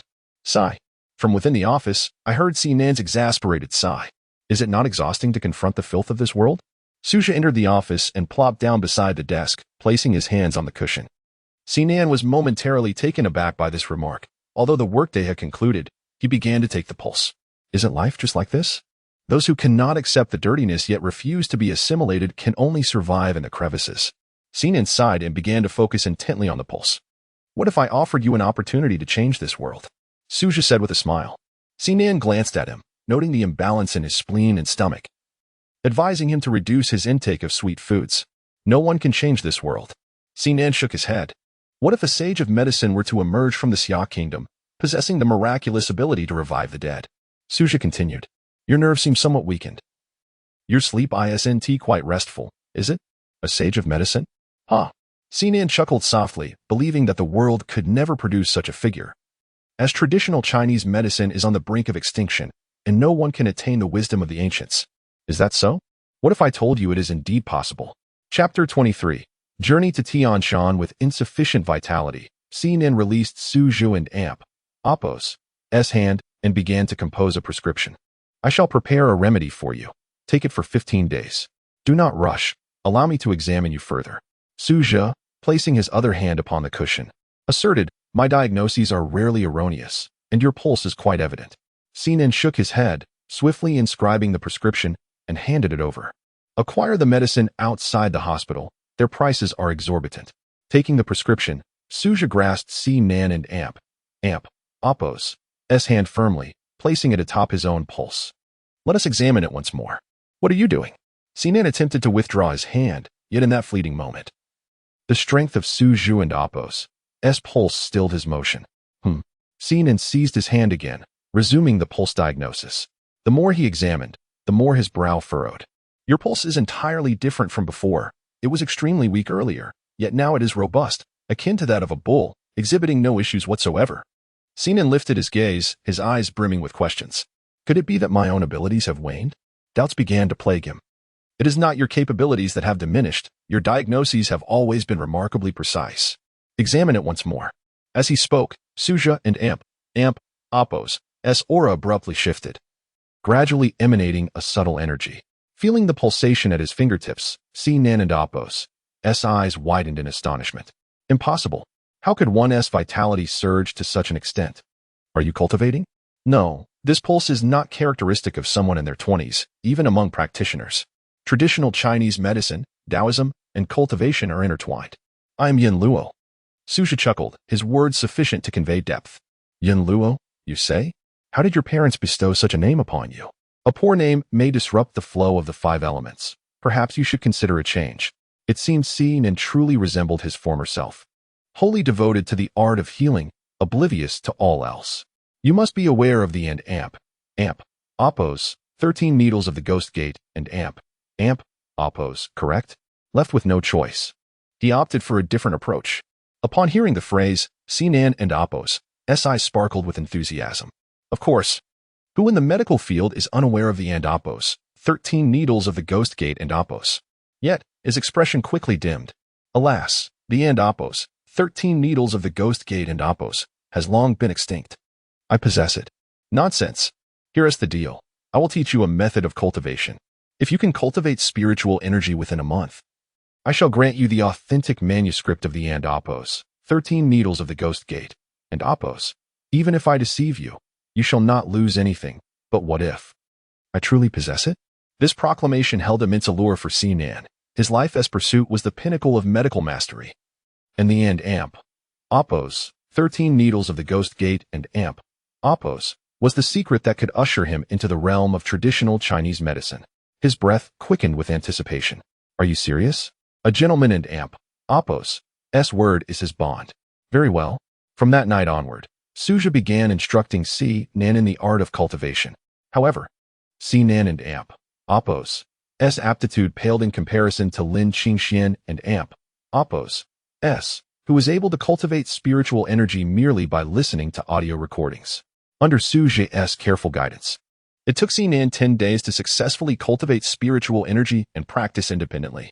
Having accomplished this, he resolved to journey to Tianshan in search of the amp, oppos, 13 needles of the ghost gate, and amp, oppos. One day, while attending to his father in the hospital, he received a call from Lin Qingxian. Hello? Why have you run off again? Am I truly so unappealing that you cannot remain in this home for even a day? Lin Qingxian, feeling exasperated, had discovered Suja's absence upon returning home the following day. Yet, her pride prevented her from calling him sooner, leading her to reach out only after 10 days. My father. Suja relayed his father's condition to Lin Qingxian, never once considering to conceal anything from her. What is his condition? I'll transfer 50,000 yuan to you right now. Perhaps I can procure additional funds from the company in the coming days. Lin Qingxian hurriedly offered upon learning the details. Well, there are quite a few matters to attend to at the company, and I'm unable to leave at the moment. Once I wrap up my current projects, I will return. Do not fret. Lin Qingxuan's tone bore a hint of remorse, and in that moment, Suja sensed the sincerity in her words. Thank you, truly. This expression of gratitude stemmed from Suja's heart. Before he became the captain of the Slaying God team in his previous life, he had been consumed by insecurity, harboring an innate hostility towards the Lin family. Yet upon reflection, Lin Qingxian had never truly wronged him. She had made every effort to shield him from Lin Nan. And when his father fell ill, she was the first to send money. It was only after Lin Nan discovered this that all of Lin Qingxuan's accounts were frozen, preventing her from continuing to provide aid. It seemed, aside from the absence of romantic feelings, Lin Qingxian had treated him quite well. Take good care of my father. Do not worry about the finances. I will find a solution. After ending the call, Suja exhaled a breath of relief, as though a burden had finally been lifted from his heart. Today, he would embark on his journey to Tianshan in search of the 13 needles of the ghost gate. After imparting some instructions to his younger sister and mother, he transferred 50,000 yuan to the hospital account before purchasing a ticket to Tianshan. 50,000 yuan should suffice for his father's medical expenses for a while. If all went smoothly, he could return in no more than 10 days. It was improbable that he would squander the entire sum in such a short time. Tianshan, a majestic snow-capped mountain in the northwest of Xia country, is steeped in myth and is home to wondrous snow lotus flowers. Little did he expect that the 13 needles of the ghost gate would also be hidden within Tianshan. After a long journey, he finally arrived at the foot of Tianshan by midday the following day. There lay a small county named Sao County. Following a brief respite in Sao County, he set out early the next day along the mountain path towards Tianshan. Tianshan is not merely a solitary mountain. It is a mountain range extending across several nations. In his previous life, Sinan had mentioned that the amp, oppos, 13 needles of the Ghost Gate and Amp, Apos, could be found in Tian Shan but had not specified which mountain. Even if he endeavored to explore the entire Tian Shan mountain range, it would not be an easy task. For several consecutive days, he traversed the expanse of Tian Shan. His search progressed swiftly. The 13 needles of the Ghost Gate emanated a unique energy that could be sensed through spiritual energy. Shortly after entering Tian Shan, several new faces appeared in Sal County. Clad in ancient, flowing robes that seemed to have traversed time, these individuals exuded an aura of formidable power, instilling fear in those around them. "Master, what trouble are we here to resolve this time?" A young man inquired softly of the elder beside him. "The Eagle Gate." In collusion with several foreign modified individuals, the elder replied with composure. It was unexpected that the Eagle Gate would conspire with outsiders to seize the sacred snow lotus of Tian Shan. Anger flared on the young man's face as he clenched his fists, his fervor surging within him. As a citizen of Xia country, he found it intolerable that they would ally with foreigners for the sake of the sacred snow lotus. Men die for wealth, birds die for food. This truth remains unchanged throughout the ages. The elder sighed. "Let us proceed. This marks our Tiger Gate's first strike. Whether we can ascend the Qian Kuan ranking hinges on this endeavor." Chapter 24. Seizing the sacred snow lotus merely half a day after Suja entered the Tian Shan Mountains. For practitioners from the Tiger Gate also made their way into the range. Each of them radiated a profound aura, a testament to their years of martial cultivation. Even before the awakening of the Dragon Vein, when spiritual energy was exceedingly scarce, they had managed to refine their own. Following the activation of the Dragon Vein, their strengths had correspondingly increased significantly. Within the Tian Shan, a tempestuous storm of intrigue was brewing.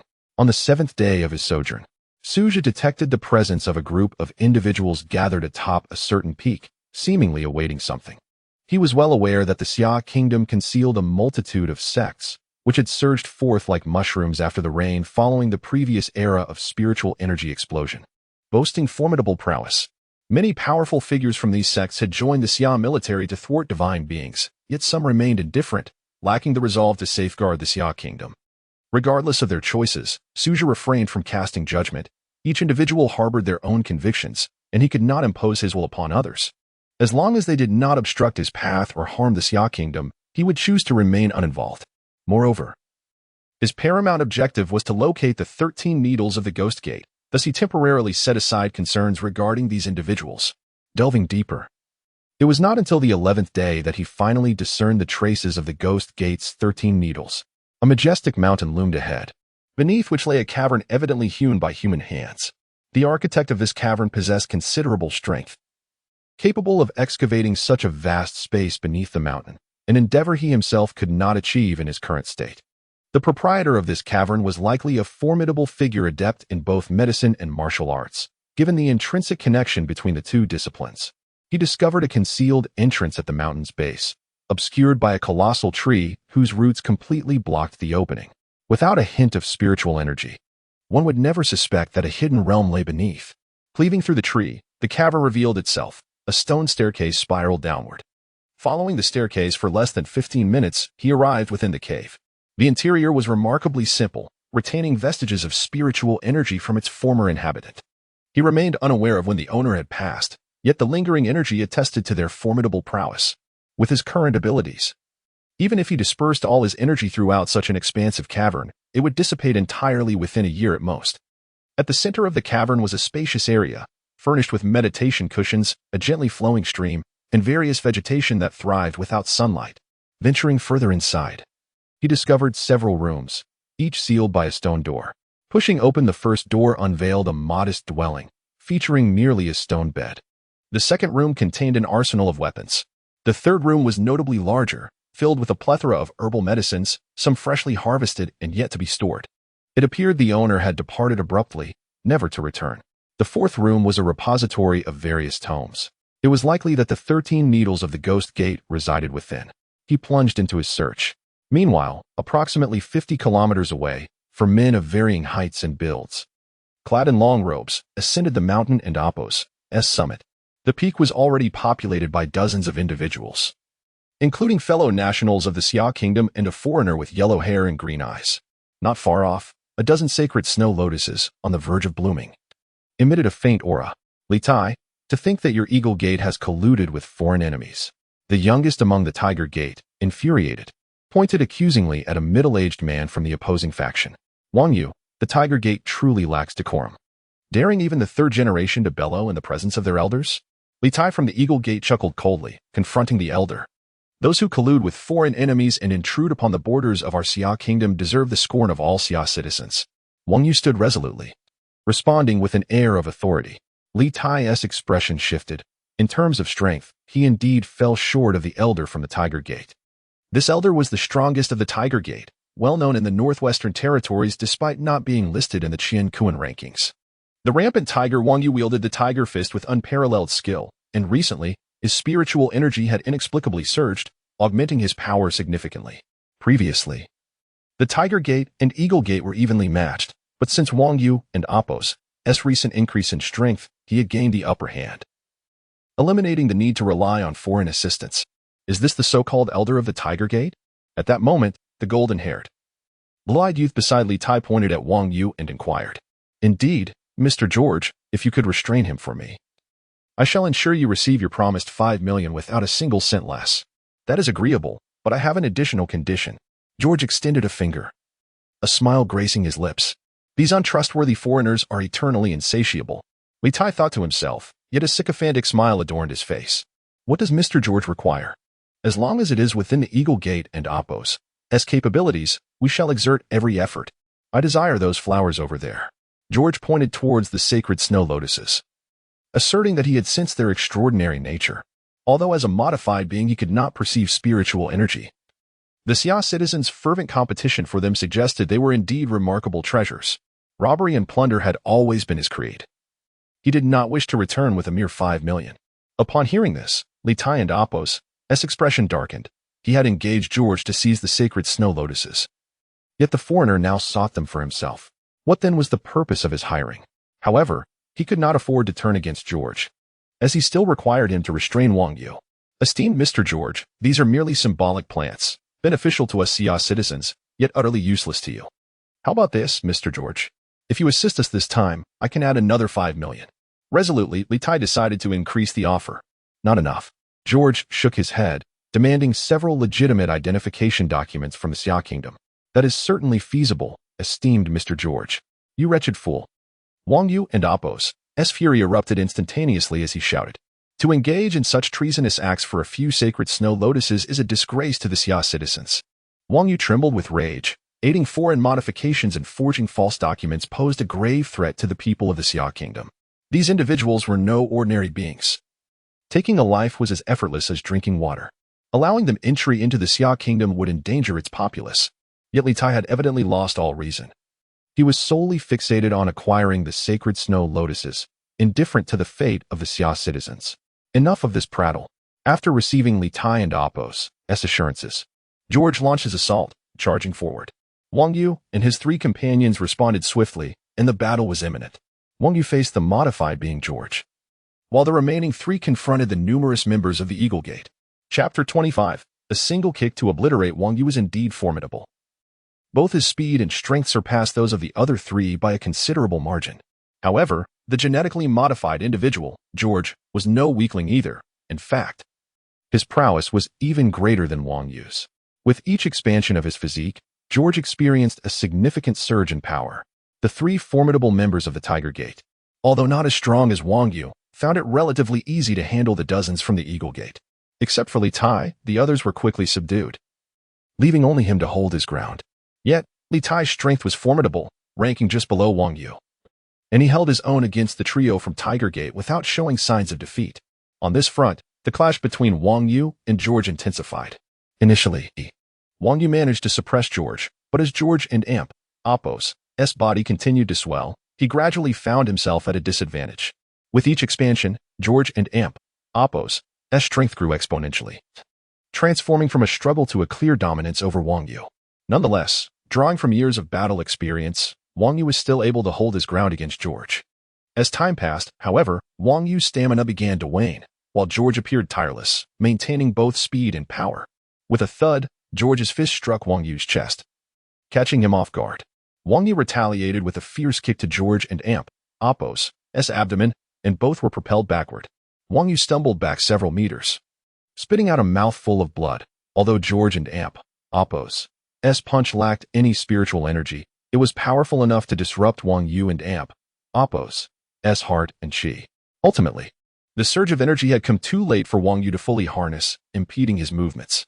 In contrast to Wang Yu and Amp, Appo's dire situation, George merely staggered back less than a meter from the kick. He casually patted his belly and twisted his neck, mockingly declaring in poorly spoken summer country dialect, "Old man, your strength is useless." Wang Yu and Amp, Appo's breathing gradually steadied as he sought to calm his disordered heart, his hands moving in a manner that seemed to impose order upon the chaotic chi around him. It seemed he had no choice but to resort to that technique. Wang Yu murmured to himself, swiftly pressing several acupoints on his body, his fingers transforming into claws, reminiscent of a tiger poised to pounce. In an instant, a terrifying surge of spiritual energy erupted from Wang Yu, a brilliant golden aura shooting forth. "Within the borders of my summer country, there is no place for your insolence." With that, Wang Yu surged forward, his speed leaving behind afterimages in the air. "Oh, shit." George and Amp, Appo's expression shifted dramatically, his body expanding instantaneously to resemble a small giant. Boom. However, before he could fully transform, his body was struck like a cannonball, hurled dozens of meters away before crashing into the mountainside, sending a cascade of snowflakes flying. The shockwave radiated outward, causing a nearby snow-capped peak to tremble, teetering perilously on its last protruding stone before ultimately coming to a halt. Covered by snow, George lay concealed, while Li-Tai and Amp, Appo's heart plummeted. He could hardly believe that this group of genetically modified individuals was so feeble that they couldn't and Amp, Appo's even best Wang Yu. Wang Yu had and Amp, Appo's even made it onto the Qianquan list. Meanwhile, Li-Tai and Amp, Appo's moment of distraction allowed the three young men from Tiger Gate to seize the opportunity. And he found himself rapidly losing ground, battered with each exchange. Just as Li-Tai thought his demise was imminent, a thunderous roar echoed through the valley. "Damn you! I will make you pay." A colossal figure burst forth from the snow, revealing George once more. However, now he had swollen to an exaggerated size. Towering at 2.5 meters, his muscles inflated as if they had been blown up, yet his head remained disproportionately small, creating an unsettling visual dissonance. George charged forward, and Wang Yu exhaled a cloud of stale breath, launching himself at George once more. The ensuing battle was nothing short of terrifying. With their movements becoming nearly imperceptible, Wang Yu fought with a strength that seemed to drain the very essence of his life, while George tapped into some kind of dreadful energy. The two exchanged blows, nearly evenly matched. In stark contrast, the struggle among the four others was palpably human. Their exchanges of fists and kicks, though powerful, remained within the realm of human understanding. In that moment, Li-Tai felt an indescribable sensation. It was fortunate he had allies this time, for he realized he would have been utterly defenseless against Wang Yu's terrifying prowess. He had never anticipated that unleashing spiritual energy could give rise to such a monstrous being. Yet now, with Wang Yu expending his life force in battle, it was evident that he wouldn't last long after this encounter, effectively eliminating a formidable foe for the Eagle Gate. However, why were these three youngsters so remarkably strong? Li-Tai was being pushed back relentlessly, teetering on the brink of defeat. Just then, Wang Yu reached his limit, devoid of the strength and speed he had previously exhibited. He was swiftly overwhelmed by George, who pummeled him into submission, leaving him gasping for breath on the ground. George advanced, placing his foot on Wang Yu's head. "Damn you, old fool. Come at me again." George shouted furiously at Wang Yu. At that moment, the young men, witnessing this scene, rushed forward to surround George. Yet, they were no match for him, quickly finding themselves bloodied and incapacitated. "Ha ha ha ha, old man, your pathetic skills are utterly useless against my genetically modified kind. Only the genetic modification technology of the beautiful country is supreme." George laughed maniacally, arms outstretched to the heavens. Suddenly, a small stone flew from a distance, striking George squarely in the chest. Despite its diminutive size, it sent him sprawling backward. The unexpected turn of events left everyone stunned as they traced the trajectory of the stone to a young man approaching, several books in his arms. "What is going on? A brawl? Do you even know how illegal that is?" Suja spoke with visible annoyance. He had been in the cave searching for the 13 needles of the Ghost Gate, having finally located it and intending to take a few more volumes, as they contained not only medical texts but also various techniques. The sudden tremors around him suggested a potential avalanche, prompting him to abandon his search and step outside. Sensing the commotion nearby, discovering a foreigner assaulting his fellow citizens was intolerable, he kicked a stone, leading to the earlier incident. Li Tai was utterly bewildered. This newcomer appeared even younger than the young men from Tiger Gate, perhaps no older than 27 or 28, yet he had delivered such a terrifying blow. Who was he? At such a young age and possessing such strength, he must be on the Chinkoan list, yet Li Tai had never heard of him. Who are you? This is none of your business. Leave now, or I will take action. Li Tai barked, assuming a combat stance. Me? I came to help a friend find some books. What is the situation here? Damn it. From a distance, George's furious voice rang out as he charged at Suja, his colossal fist raised to strike. Suja furrowed his brow, a foreigner trespassing in summer country and engaging in a brawl? He had shown him mercy by not killing him earlier. And now he dared to come? In an instant, George was upon Suja, his fist the size of a sandbag hurtling toward him. Suja leaped, delivering a powerful kick that connected with George and Amp, Oppo's head. Bang! In an instant, George and Amp, Oppo's head was shattered, blood and brain matter splattering everywhere. His massive body collapsed with a thunderous crash, leaving the onlookers in stunned silence. Chapter 26. The Yama stopping the avalanche. By the way, what did you just say? Suja raised his head to look at Li Tai. In that instant, Li Tai felt as if he were under the gaze of death itself, paralyzed in place. Unable to move, words swelled in his throat, yet he could not utter a single syllable. Although this genetically modified individual was only of C grade, he was still a product of genetic enhancement. Even the lower ranks of the Kuan list in Xia country would scarcely dare to claim they could shatter George and Amp, Oppo's skull with a mere kick. Yet, this young man before him had accomplished it with such ease, all while holding a stack of books. What could he say? Who could comprehend his despair? What is happening? Suja furrowed his brows, questioning why a foreign individual had appeared amidst what should have been a conflict between sects of Xia and Amp, Oppo's martial arts. The Eagle sect seeks to seize the sacred snow lotus and has enlisted the help of genetically modified individuals from the beautiful nation. A young man from the Tiger sect struggled to sit up and explained. Moreover, they are even crafting forged documents for those genetically modified beings. Another young man from the Tiger sect quickly added, forged documents. Suja felt a surge of anger, vanishing from sight in an instant and reappearing before Li Tai. Seizing him by the throat, Li Tai felt a flash before his vision blurred, and he struggled to breathe, his attempts to break free utterly futile against the iron grip. Do you not understand that forging documents is illegal? And to do so for foreigners? With that, he forcefully slammed Li Tai to the ground, causing him to spew a mouthful of blood, utterly immobilized. Master, please save my mentor. He was injured by a genetically modified person while protecting Xia country. Suja approached Wang Yu, using his spiritual energy to assess the old man and Amp, Oppo's condition. The elder and Amp, Oppo's internal state was in disarray, and Suja could only transfer some spiritual energy to stabilize him, but he lamented that he lacked the ability to truly save him.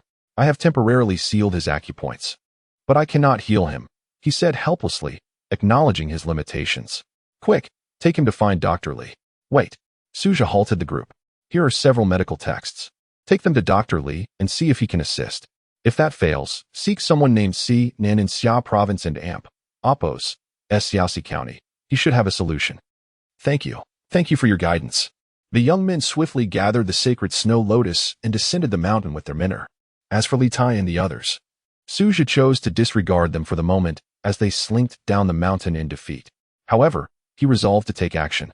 The Eagle sect had brazenly opened the national borders to foreign individuals, and he would not let it slide. The clamor of battle had caused significant disturbances, shaking a distant mountaintop, where the snow began to loosen and gradually descend. At that very summit, a massive ski resort was in operation, filled with enthusiastic skiers blissfully unaware of the impending peril. Meanwhile, at the mountain and Amp, Oppo's base, a media team was capturing footage at the ski resort. Hello everyone. I'm Tion, a reporter from Northwest TV. Today, I am introducing the largest ski resort in the Northwest, which can accommodate 5,000 visitors daily. As the reporter spoke, the camera panned across the breathtaking snowy landscape and the skiers frolicking upon it. Wait, what is that? Suddenly, the camera shifted toward the mountaintop. At this moment, an avalanche had formed and was rapidly cascading down. The overwhelming avalanche surged forth like a ferocious beast, its gaping maw ready to devour everything in its path. Avalanche! An avalanche is coming! The cameraman shouted, and in an instant, everyone turned to the summit. followed by a collective scream as they began to flee downhill. Fortunately, those at the base still had time to escape. However, on the intermediate slopes, many skilled skiers remained oblivious to the impending disaster. Everyone, evacuate immediately. An avalanche is upon us. Just then, the ski resort and Oppo's loudspeaker blared, alerting the skiers to the avalanche, which prompted the advanced skiers on the slopes to finally realize the danger. Panic-stricken, they frantically slid down the mountain, while others, some still without proper gear, scrambled to run on foot. Yet, on the slippery and soft snow, their speed was akin to that of a tortoise. It's over. Those people are doomed. The reporter gestured wildly, desperate yet powerless. A significant number had managed to escape to the mountain and Oppo's base, but nearly 100 remained on the slopes, facing certain doom as the avalanche approached. If only a deity would descend to save them now. People gazed toward the mid-slope, their hearts filled with prayers for divine intervention, yearning for a miracle. Damn it, I come to the advanced slope for the first time and encounter an avalanche? What terrible luck! One individual, tears streaming down his face, cried out, but the avalanche was now merely meters behind him, ready to consume him within seconds. It seemed his life was drawing to a close, and despair washed over him. At that moment, a brilliant golden light suddenly surged from below the mountain. This golden radiance moved with astonishing speed, racing up the slopes just as the avalanche was about to engulf the skiers. It arrived behind them, emanating a terrifying golden spiritual energy that directly halted the out-of-control avalanche in its tracks. What is happening? The avalanche has been stopped? Who is that? How is this possible? Someone recognized the mask worn by the figure. It's Ymir, the captain of the god-slaying squad, Ymir. Those who had watched the previous national broadcast immediately recognized him. My heavens, is this the power of the god-slaying squad? It can even halt an avalanche? Ymir is truly formidable. At that moment, with his back to the avalanche, Ymir exerted every ounce of his spiritual energy to hold back the oncoming snow, though he found it increasingly strenuous. Run! He shouted to the dazed skiers. Instantly awakened, they turned and scrambled downhill. A few astute individuals quickly donned their ski gear and descended faster than the others. Witnessing this, the remaining skiers hastily equipped themselves and followed suit, racing down the slopes. For a full 10 minutes, Suja sustained his effort until everyone reached safety. However, he was now utterly exhausted. As he withdrew his spiritual energy, the avalanche crashed down, engulfing him entirely. At the base of the mountain, people were shouting loudly, Ymir, they are safe now. Come down. You need not hold on any longer. You have saved everyone. Hurry down. Run, Ymir. Xia country cannot lose you. The crowd cried out in unison. Yet, Ymir could no longer maintain his grip. The moment his spiritual energy dissipated, the avalanche descended mercilessly, completely consuming him. Chapter 27. The reason for surgery. The colossal avalanche has finally ceased, yet the figure of Yin Luo remains elusive. Regardless of how fervently the people below shout, the mountain remains tranquil, devoid of any sign of life. Gradually, despair envelopes the crowd. Even the formidable Yin Luo is ultimately but a human, and in the face of such a terrifying natural disaster, perhaps human strength is simply insufficient to withstand it. Could it be that Yin Luo has been buried by the avalanche? The live broadcast from the television station rapidly disseminated this news, captivating a vast audience. The ratings of the Northwest satellite TV soared from a low point, breaking records and ascending at an astonishing pace. At this moment, many across the nation tuned into Northwest satellite TV. Impossible! Yin Luo is so powerful, he even defeated the 9 infants. How could he possibly perish beneath an avalanche? You haven't been watching from the beginning. Yin Luo just saved numerous people, using his spiritual energy to hold back the avalanche. He must have exhausted himself, which is why. Yin Luo is certainly not dead. Cease your ominous predictions. Is Yin Luo truly that strong? He appears so youthful. Could he be a puppet elevated by certain high-ranking officials? What nonsense are you spewing? Would the esteemed palace of the Jinling war zone engage in such triviality? There is a contrarian among us. Let us drown him out. At this moment, in the Jinling Lin clan, Lin Qingxian clutched her phone. She couldn't shake the feeling that Yin Luo bore a striking resemblance to Suja. Upon seeing Yin Luo trapped by the avalanche, she could no longer remain seated and hurriedly dialed Suja's number. Beep, beep, beep. No one answered. Panic surged within her. Could it be that Yin Luo is indeed Suja? Recalling past events, Suja had cultivated spiritual energy even before the national audio announcement, and he had personally acknowledged himself as Yin Luo. Suja cannot truly be Yin Luo, can he? Yet, She had no means to rush to the northwest immediately and could only continue dialing. Finally, on her third attempt, the call connected. Hello? It's Suju's voice. Where are you? Are you all right? Lin Qingxian immediately inquired. I'm fine. Suju shifted his position. He was certainly not in danger from the avalanche. With his spiritual energy protecting him, these threats were inconsequential, though he was somewhat fatigued and chose to rest for a moment. I was just cultivating. What's the matter? Suju replied. Upon hearing this, Lin Qingxian's heart finally settled. Oh, it's nothing. How's my father doing? He is doing well. He should recover in some time. That is good to hear. I'll finish my affairs here in a couple of days, and then visit my father in Xiaoxi County. Okay. After hanging up, Lin Qingxian returned to her computer. The live broadcast continued, yet Yin Luo still did not appear, although she felt a pang of anxiety. Confirming that Suju was safe relieved her of a significant burden. He even deceived me into thinking he was Yin Luo. I saw through him so quickly. Lin Qingxian muttered to herself, but soon she became aware of her own emotions. When did she become so concerned about Suju? Feeling somewhat flustered, she reopened her Weibo account and composed a message. This isn't concern, merely a routine inquiry, after all. It's been over 10 days since my last call. Rolls eyes. Yes, just a routine inquiry, not concern. Closing Weibo, she immersed herself back into her work. Meanwhile, the camera remained fixated, for he sensed that Yin Luo had not perished. Movement. At the mountainside, the snow stirred, and then a golden figure burst forth. Yin Luo. Upon reaching the base of the mountain, a throng of people had gathered, their faces alight with excitement at his appearance. Skiing should be done in moderation. Observe your surroundings carefully. It took him a moment to muster a response. To conceal his identity, he quickly departed. The camera followed Suju until he vanished beyond the horizon. Yin Luo, so handsome. Do you possess X-ray vision? How can you see through a mask? I'm referring to his charisma. Do you comprehend? Do you possess such charm? In terms of charisma, Yin Luo indeed surpasses me. An average man. The avalanche incident had temporarily subsided. He had no time to concern himself with the Eagle Gate affairs. He needed to return to Xiaoxi County as swiftly as possible to deliver the 13 needles of the Ghost Gate to Sinan. Although Sinan may have average comprehension in the realm of cultivation, he was undeniably proficient in medicine, and in the later stages, Sinan's abilities were commendable. Albeit he took slightly longer to grasp the fundamentals than others. After purchasing his ticket, he prepared to return to Xiaoxi County the next afternoon. Upon his arrival, he immediately sought out Sinan and handed over the 13 needles of the Ghost Gate. When Sinan received the book, disbelief washed over his face. You truly possess it? Let me see if it's authentic. Sinan opened the book and began to peruse, his brow remaining furrowed. His heart raced as he read. He had spent nearly 20 days acquiring this, and if it were not genuine, it would be a grave misfortune. It is authentic. After a lengthy period, Sinan closed the book. Although I have never seen the 13 needles of the Ghost Gate, the medical techniques within are exceedingly profound.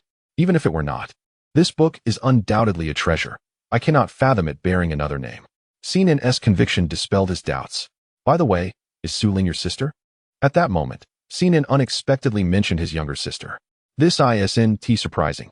10 days prior, he had shared a portion of his story with Sinan, explaining that he was teaching Sinan to cultivate in order to save his father.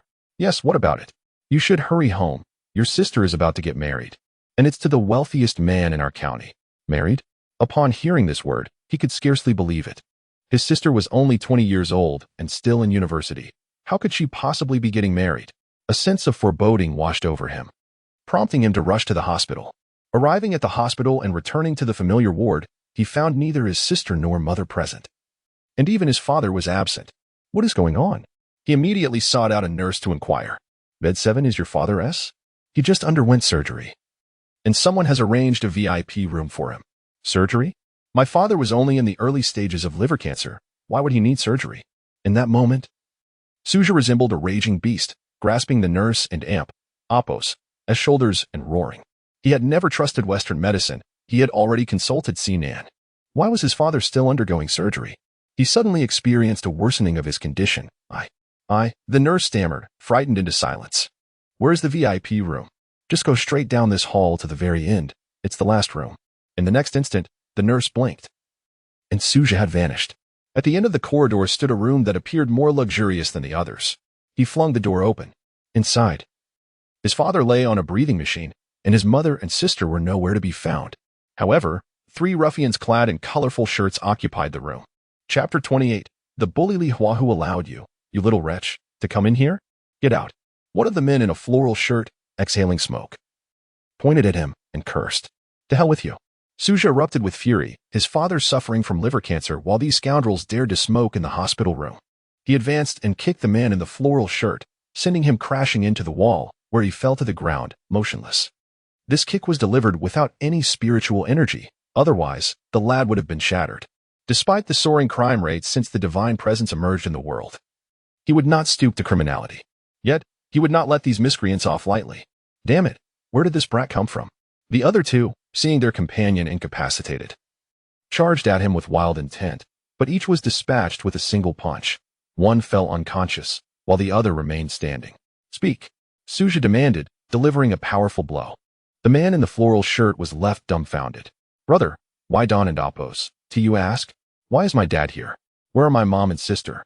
Suja roared, and the floral shirt man quivered in fear. It wasn't Appos, us. We were just assigned by our boss to watch over this old gentleman. Our boss is Li Hua, the wealthiest man in Shaoxia County, son of Li Xiong.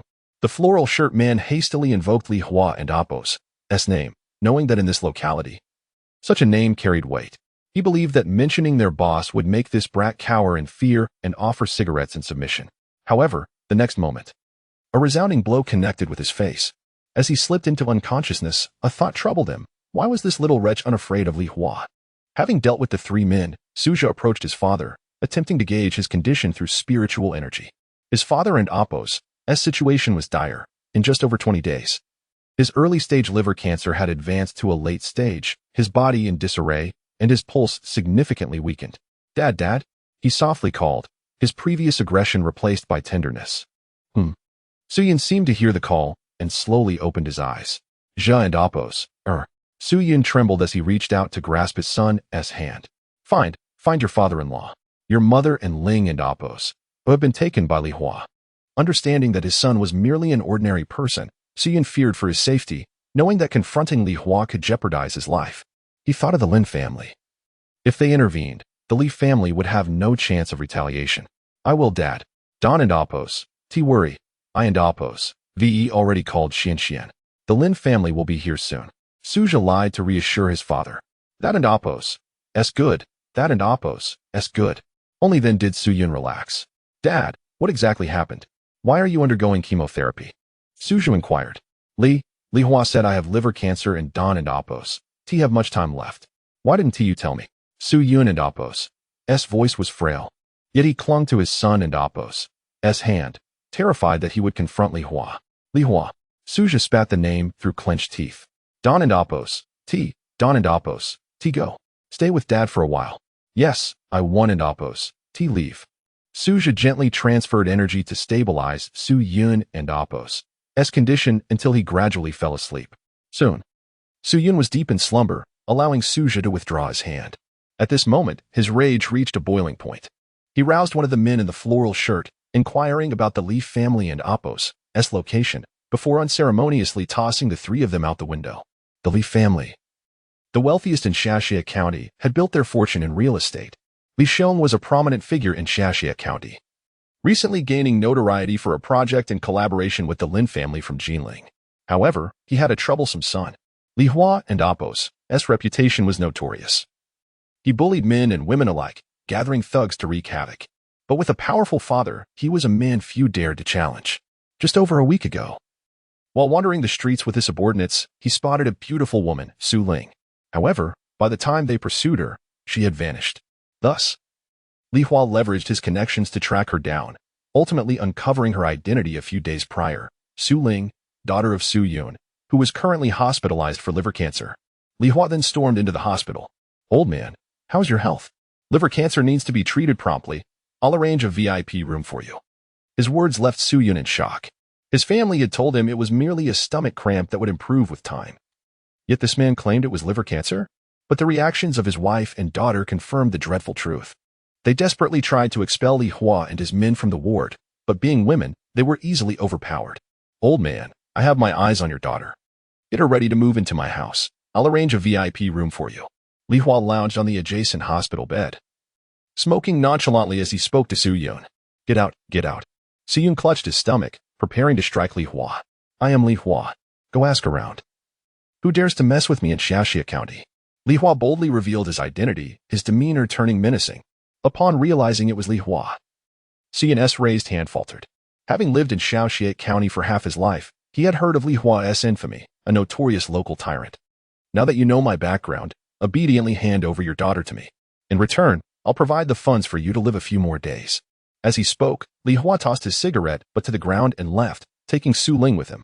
The shock caused Su Yun to faint from the strain. When he regained consciousness, his wife was gone, and he found himself in a VIP room, surrounded by 3 thugs. Where is my daughter? Where is my wife? Su Yun urgently inquired. Stay still, old man. One of the thugs restrained him. It's a blessing for your family that Brother Hua has taken an interest in your daughter. Your crazy wife dared to provoke brotherly, that's a death wish. The thug and Appo's words left Su Yun breathless again. In just 2 or 3 days, his condition deteriorated rapidly, culminating in a final episode that sent him into surgery. His wife and Su Ling had been captured by Li Hua. The thought of this ignited an uncontrollable fury within Suja as he stormed towards Li Hua and Appo's villa. At that moment, within Li Hua's villa, slap, Li Hua's hand struck Su Ling's face with ferocity. Damn it, there's no woman I can't have. You little wretch, I've been unable to touch you for 2 days. Today, I'll make sure to have you, even if it kills me. Someone, hold her down. As he spoke, several men in floral shirts lunged at Su Ling, seizing her. Nearby, Shou Qin emerged from nowhere, biting one of the captors, drawing blood. In retaliation, the thug kicked Shou Qin to the ground, mercilessly beating her. Chapter 29, The more I look, the more I like. Meanwhile, a bus halted at the station in the small town of Xiaoxi, and a beautiful woman wearing sunglasses disembarked. 2 days prior, Lin Nan had discovered that Lin Qingxian had inexplicably transferred a sum of 50,000 yuan to Suja, inciting his fury. In a fit of rage, he confined Lin Qingxian to their home. He had always held Suja in disdain, and the revelation that Lin Qingxian had spent such a substantial amount on him left him unwilling to hear any explanations. Yet, Lin Qingxian was resolute. She easily escaped that night and journeyed to Xiaoxi the following day. It wasn't that she harbored deep affection for Suja, rather, she felt a sense of obligation to visit him since they were married and his father was battling cancer. To neglect this would be exceedingly callous. Upon her arrival, she proceeded to the affiliated hospital as Suja had instructed, locating the VIP ward. When she emerged once more, her eyes were icy, exuding an air of grim determination. This small town harbored such bullies. Hey, Uncle Chi, I need you to look into someone. Li Hua, his father is named Li Xiong. Lin Qingxian dialed a number, and a response came swiftly. What? This affluent group collaborates with the Lin group? Halted immediately, despite being confined by Lin Nan. Her position as acting president of the Lin group remained intact, and this project posed no significant challenge to her authority. She swiftly made another call. This is Lin Qingxian, president of the Lin group. Please connect me to your director. After hanging up, she followed the address provided by Uncle Chi to Li Hua's villa. On the other side, Suja had already located Li Hua's villa. He forcefully kicked open the door, discovering several thugs restraining his sister while Li Hua was unbuckling his belt. Damn it, who the hell are you to break my gilded door? Li Hua bellowed, his anger boiling as he witnessed the door being smashed. In that moment, Suja's mind went blank, a wave of dizziness washing over him. That damn bastard. Brother. Su Ling cried out, her voice tremulous with fear. Oh, it's my brother-in-law. Come, I've arranged a VIP room for our father. Li Hua beckoned to Suja. In the blink of an eye, Suja vanished from sight. 3 seconds later, Li Hua lay on the ground convulsing, his face resembling that of a pig. His screams were akin to that of a slaughtered animal, and he swore vengeance upon Suja. Suja carefully dressed his sister and ensured they were safe before returning to the living room. You're finished. You have no idea what you've provoked. Li Hua shouted at Suja, vowing not to let him off lightly. That statement is yours to keep. Suja seated himself on a chair, pondering how to handle the situation. If you have guts, hand me your phone. I won't send anyone to kill you. In the next instant, Suja tossed the phone to Li Hua. Li Hua hastily picked it up, dialing a number with practiced ease. Tai 2, bring all the brothers to my villa, quickly. You're done for. Li Hua sneered, hanging up. Just then, a taxi pulled up to the villa. My brothers are here. I'll finish you both. A stunning woman with fair skin and long legs stepped out of the taxi and swiftly approached the villa. Without uttering a word, She raised her leg and delivered a kick to Li Hua's head. "Who the hell are you?"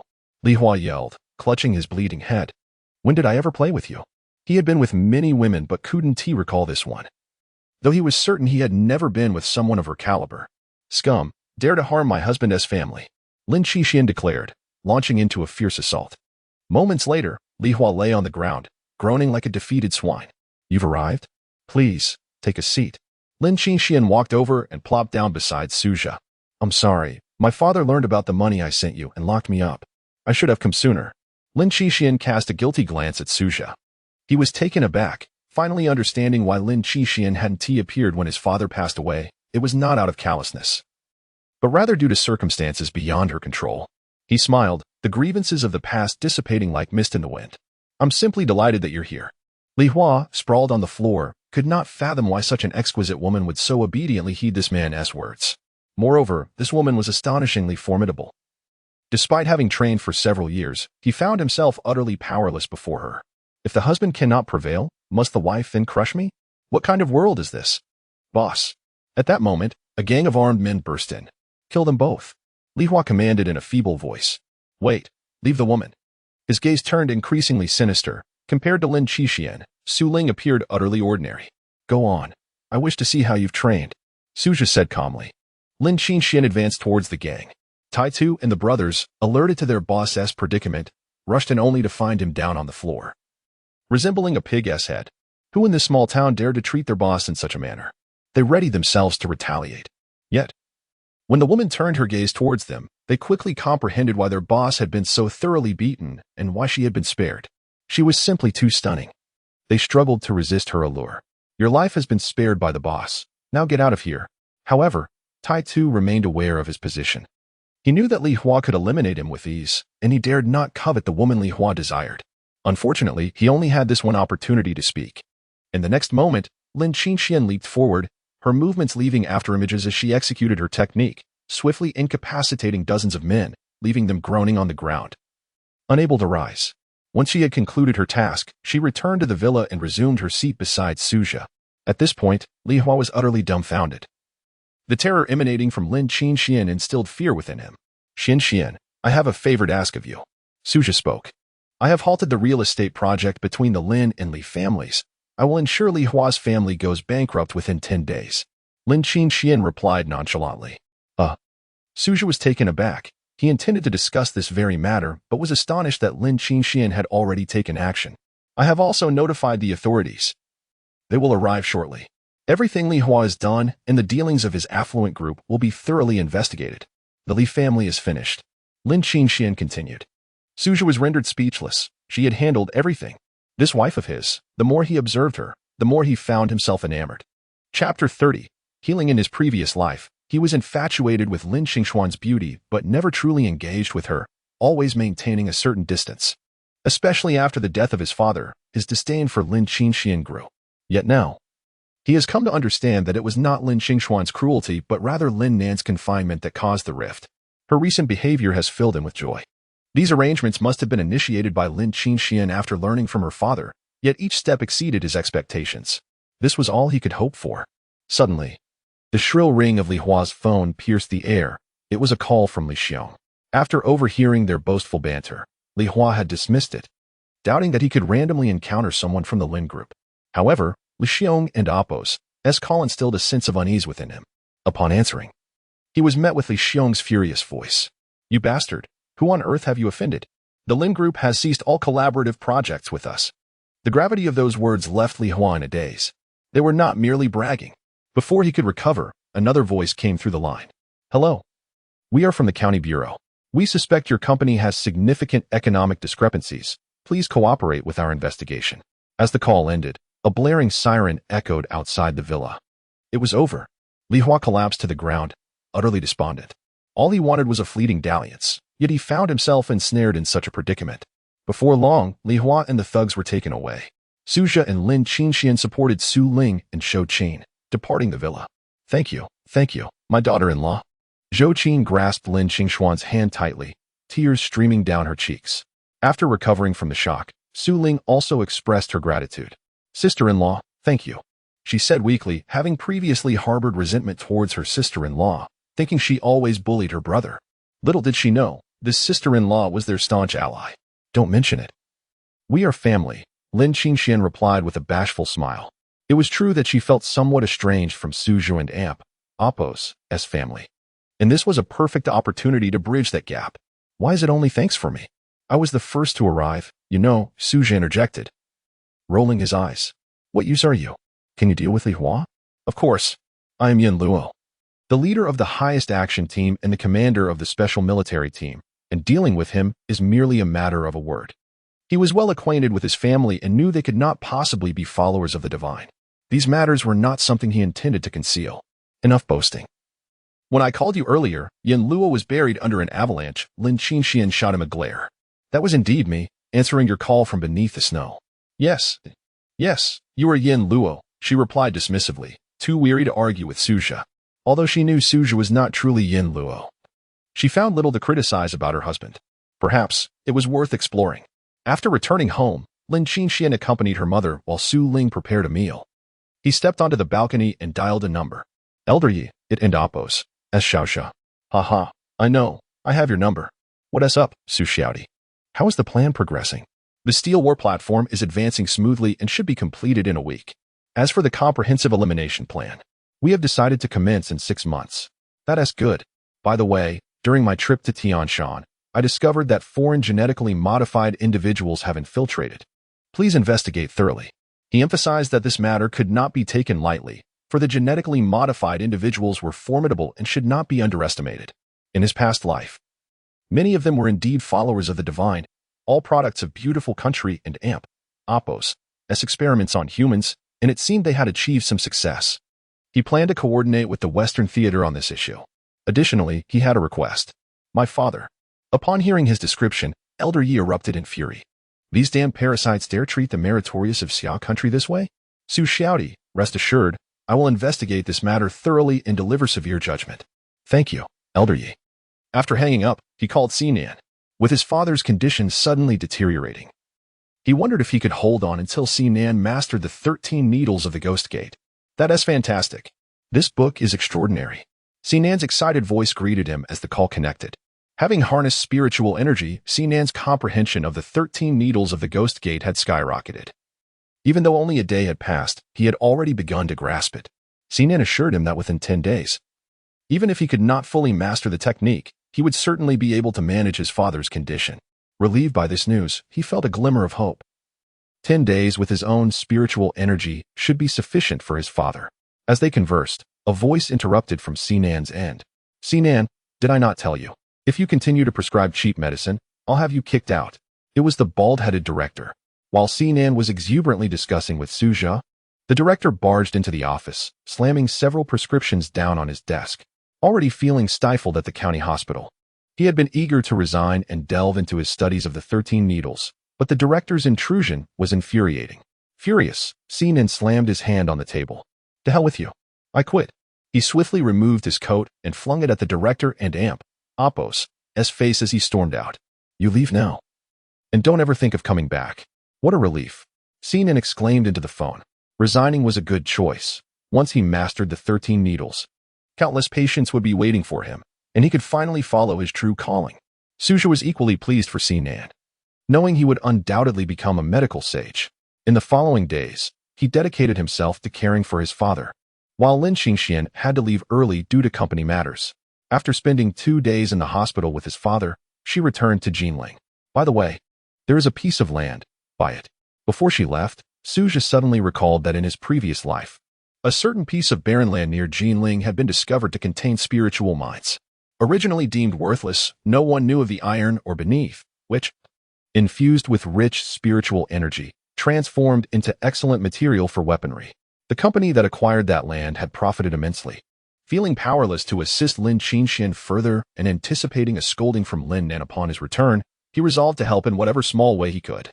Although uncertain of Suzhou's motives for urging her to acquire the land, Lin Qingxian decided to investigate the matter thoroughly upon her return. Afterward, Suzhou remained by his father's bedside until 10 days later, when Sinan arrived as promised, having practiced the 13 needles of the Ghost Gate to great proficiency. Sinan, despite noticeable differences from his previous life, managed to significantly improve his father's condition after administering the needles. Following a checkup, the hospital was astonished to find his father's cancer cells had ceased to spread. During this 10-day period, Suja also imparted spiritual energy to his parents and Su Ling, ensuring they had the means for self-defense. Once his father recovered, he planned to have Elder Yu relocate them to the Jinling military district for protection. Having completed all this, Suja intended to venture once more to the northwest. The Eagle Gate matter remained unresolved. Chapter 31. Heavy casualties in the northwest and Chacheng, the largest city in the region. Hidden talents abound.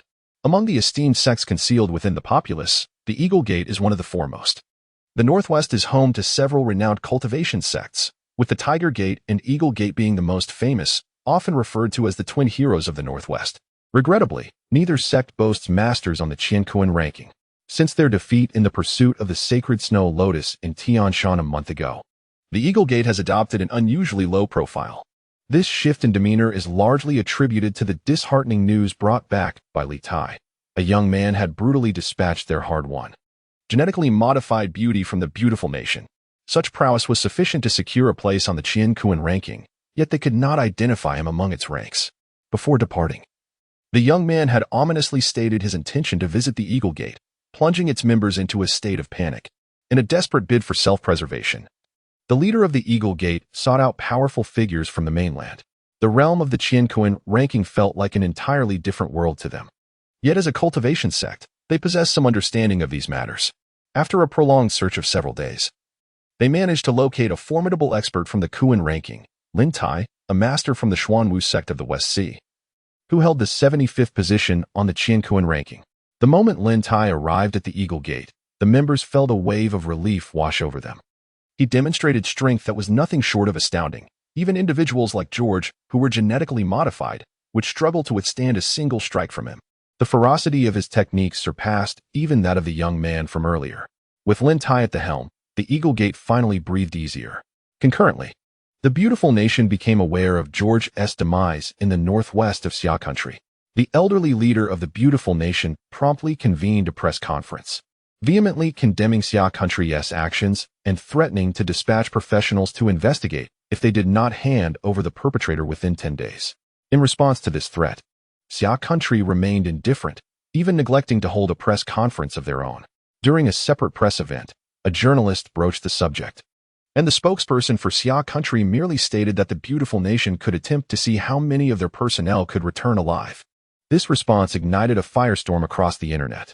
Ever since the arrival of the giant clan, Xia country's stance had grown increasingly resolute. Laughter erupted in delight as the nation felt a surge of pride. No longer were they the easy targets they had been a century ago. They relished the sight of the beautiful nation's embarrassment. Yet, such defiance could escalate international tensions, could it not? As if it mattered, UFOs had descended. Could the world remain as it once was? Those weren't UFOs but the vessels of the giant clan. Witnessing Xia country's firm response and the overwhelming online discourse, the elderly leader of the beautiful nation's beard turned green with rage. Send someone to Xia country. ISNT, the genetic program, already making significant breakthroughs? Dispatch someone at once. He commanded. Respectful commander, the Silver Star Society has already sent 3 B-class modified individuals to Xia country. We anticipate good news shortly. Excellent. I want Xia country to witness the strength of our technology. Suja was apprised of all these developments. He too suspected that the beautiful nation would not easily relent.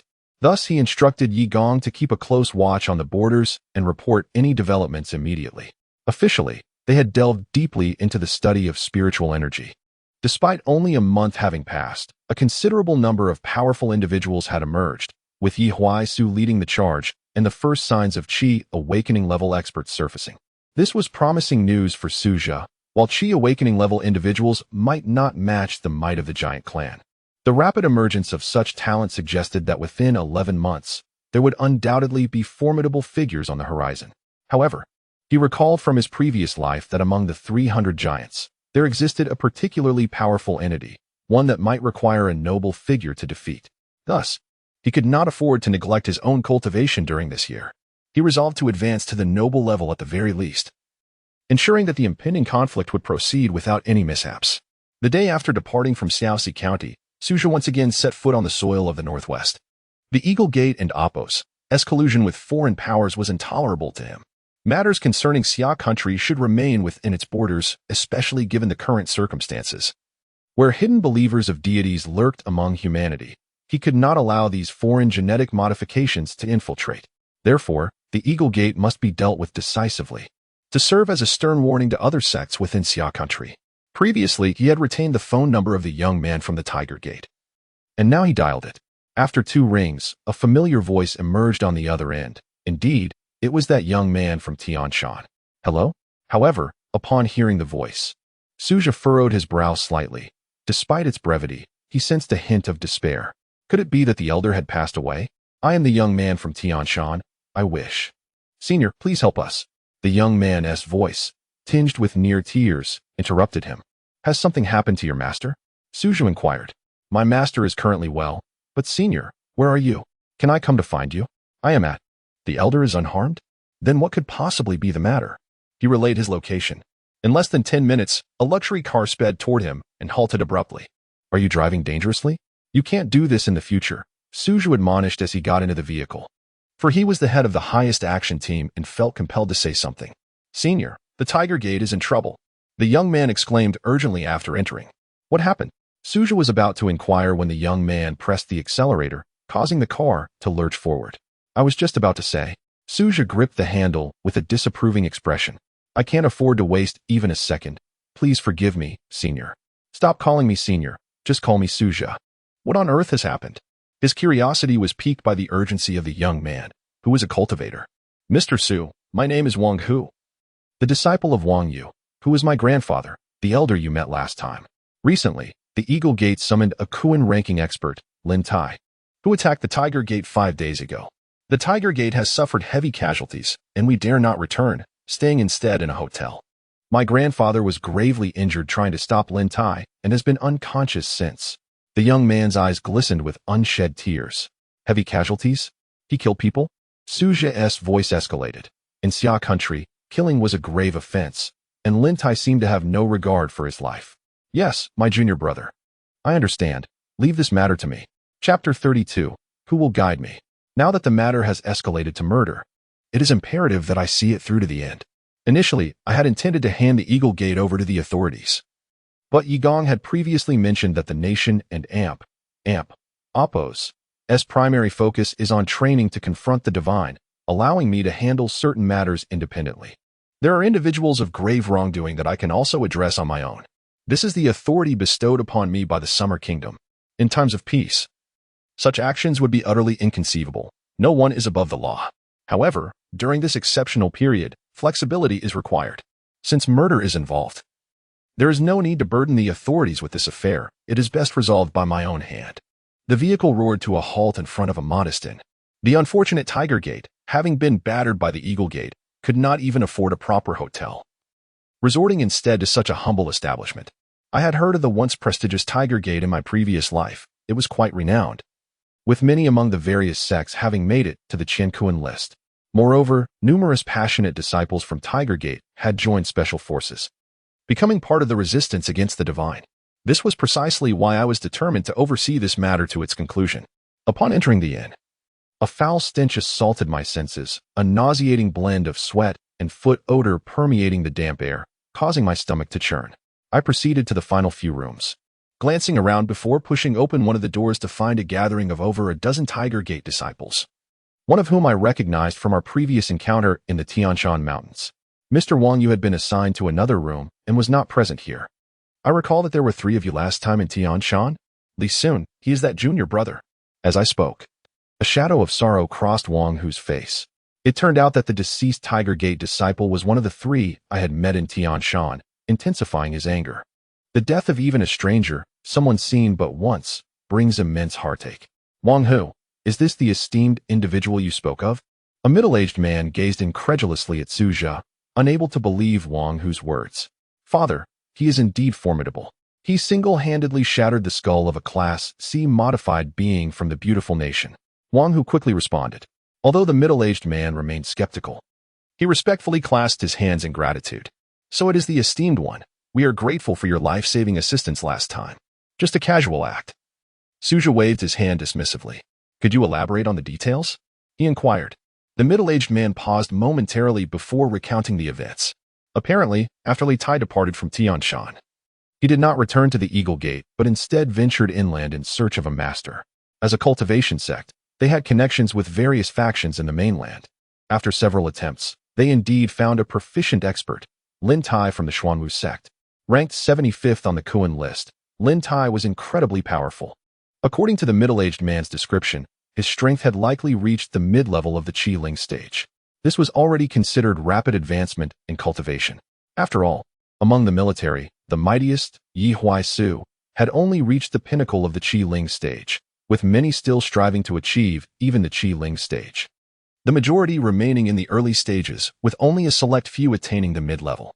Of course, these individuals had trained for over a decade before the surge of spiritual energy, so their swift progress was understandable. However, for an ordinary sect, a mid-level Qi Ling practitioner indeed possessed overwhelming prowess. Although Qi Ling is merely the first realm, one must first undergo a qualitative transformation of spiritual energy to enter this stage. Then, a turning point occurred 5 days ago. Initially, Wang Yu had shown signs of recovery with the aid of the Holy Snow Lotus, but 5 days prior, the Eagle Gate launched a large-scale assault on the Tiger Gate's enterprises. These attacks occurred simultaneously, and by the time they realized, Li Tai had already led Lin Tai to assault the Tiger Gate. In that critical moment, Wang Yu could only confront Lin Tai with his severely injured body. Yet, even at his peak, Wang Yu was no match for Lin Tai, who struck him into unconsciousness. His junior brother, Li Sun, also perished during that assault. Arrogantly, Lin Tai did not immediately eradicate the remaining disciples but allowed them to flee. From that day onward, the Eagle Gate began a thorough search for Tiger Gate members throughout Chang City, seemingly relishing this game of cat and mouse. After moving from one hiding place to another, they could only find refuge in this small inn, the only place where they could linger a little longer. As of now, countless disciples of Tiger Gate have perished or sustained injuries, with many missing and too fearful to show themselves. Currently, Lin Tai and Li Tai are within the Tiger Gate, where any captured disciples face brutal torture. Upon finishing his account, the middle-aged man appeared utterly drained, nearly collapsing to the floor. My Tiger Gate has endured for centuries, yet it is now on the brink of destruction by my hand. I, Wang Xiong, am unworthy before the ancestors of Tiger Gate. Wang Xiong let out a mournful cry. A single tear of a hero falling. He then suddenly erupted into a violent cough, spitting out blood before collapsing. What is happening? Suja reacted swiftly. Supporting Wang Xiong in discovering that his condition was dire, his internal energy depleted and chaotic. My father was gravely injured by the Eagle Gate's dual fiends while protecting our escape. For this time, we relied entirely on the Holy Snow Lotus. But it has been seized by the Eagle Gate, and now we no longer possess it. Wang Hu wept as he held Wang Xiong. He channeled his spiritual energy into Wang Xiong and Apos' body, temporarily stabilizing his condition. Subsequently, he retrieved his phone and called Sinan. Upon learning of the situation, Sinan immediately purchased a ticket to Chang City. Do not worry. I know a medical sage who can surely heal your father and grandfather. Thank you, esteemed one. I, Wang Hu, shall be eternally grateful for your kindness. In this lifetime, I am willing to serve you dutifully in return. Wang Hu immediately knelt, and the other disciples in the room followed suit, kneeling in unison. It is not the time to kneel. Your enemies still live, occupying your territory, seizing your resources, hunting you down, and toying with you. Such individuals do not deserve to exist in this world. Now, who will guide me to Tiger Gate to vanquish our foes? I will. As soon as the words left his lips, Wang Hu stood resolutely, his face reflecting a determination to face death. I shall join. Me too. One by one, the disciples rose, each bearing the same indomitable spirit of sacrifice. Excellent. Let us proceed. Chapter 33. Is this the power of the divine? At this moment, in human, Lin Tai and Li Tai have completely claimed this territory as their own, with a multitude of disciples from the Eagle sect occupying the area. Li Tai even offered the sacred snow lotus to Lin Tai, hoping for his guidance. Lin Tai, ranked 75th on the Kuan list, possesses terrifying strength, rendering the likes of George utterly insignificant before him. Li Tai, filled with regret, pondered why he had sought out a genetically modified individual from the beautiful nation, inadvertently provoking someone he should have avoided, the young man from Tianshan. Even now, the memory of that youth's gaze sent shivers down Li Tai's spine. Master Lin, I suddenly recalled something. Li Tai hastily approached Lin Tai to inform him about Suja, hoping to prepare Lin Tai mentally. That day on Tianshan. However, to Li Tai and Amp, Appos, as surprise. Upon hearing about Suja, Lin Tai burst into laughter. A mere C-class modified human from the beautiful nation? Do you truly believe he poses any threat? If I were to confront him, he wouldn't and Appos, to even have the chance to transform. Lin Tai was utterly unconcerned. Since the surge of spiritual energy, his power had risen dramatically. And within a month, he had successfully challenged opponents, climbing from 96th to 75th on the Kuan list. This overwhelming confidence led him to dismiss the notion of a young man capable of shattering George and Appos' skull, even if he had been training since birth. He would not be Lin Tai and Appos' match. With Lin Tai and Appos' assurance, Li Tai felt completely at ease, especially since Lin Tai had already demonstrated his might. By the way, I must step out today. I've heard that a few new ladies have arrived at Feng Lilu. Keep an eye on this place. If any of those human individuals appear, notify me. Lin Tai chuckled, a greedy smile gracing his face as he rubbed his chin. Of course, Master Lin. My progress has been rapid these past few days under your guidance. I will ensure that no human individual dares to set foot here. Li Tai responded with enthusiasm. Oh, the child shows promise. Lin Tai laughed heartily as he departed in a luxury vehicle, leaving human behind. Once Lin Tai was gone, the ingratiating smile vanished from Li Tai and Appos' face.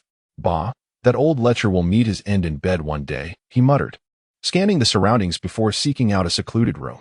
He retrieved 2 sacred snow lotuses from his secret stash, placing one in his mouth before sitting cross-legged to meditate.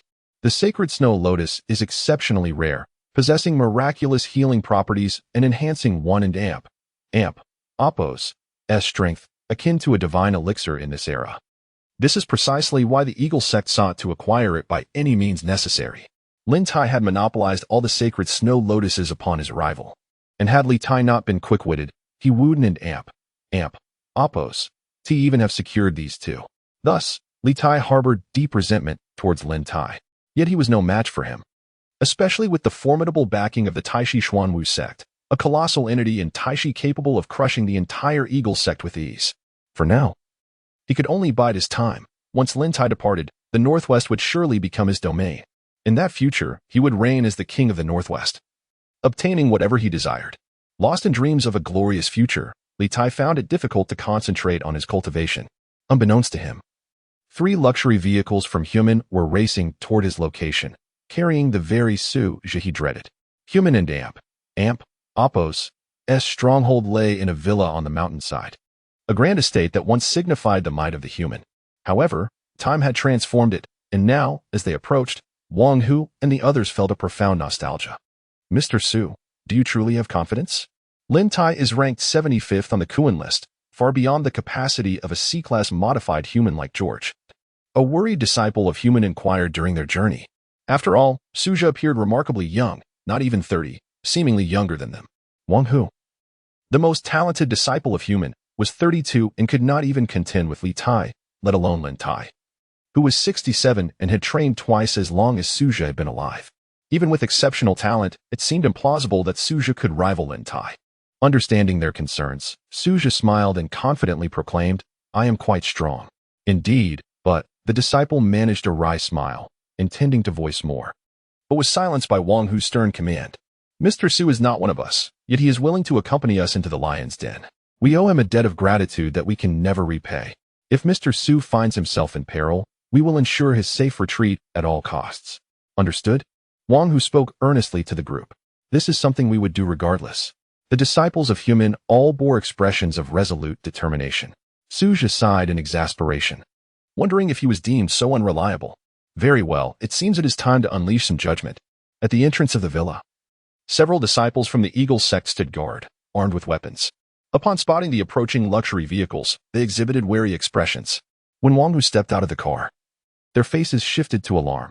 Quickly, alert the sect leader, one shouted, hastily retrieving a walkie-talkie, while the others aimed their weapons at Wang Hu and his companions.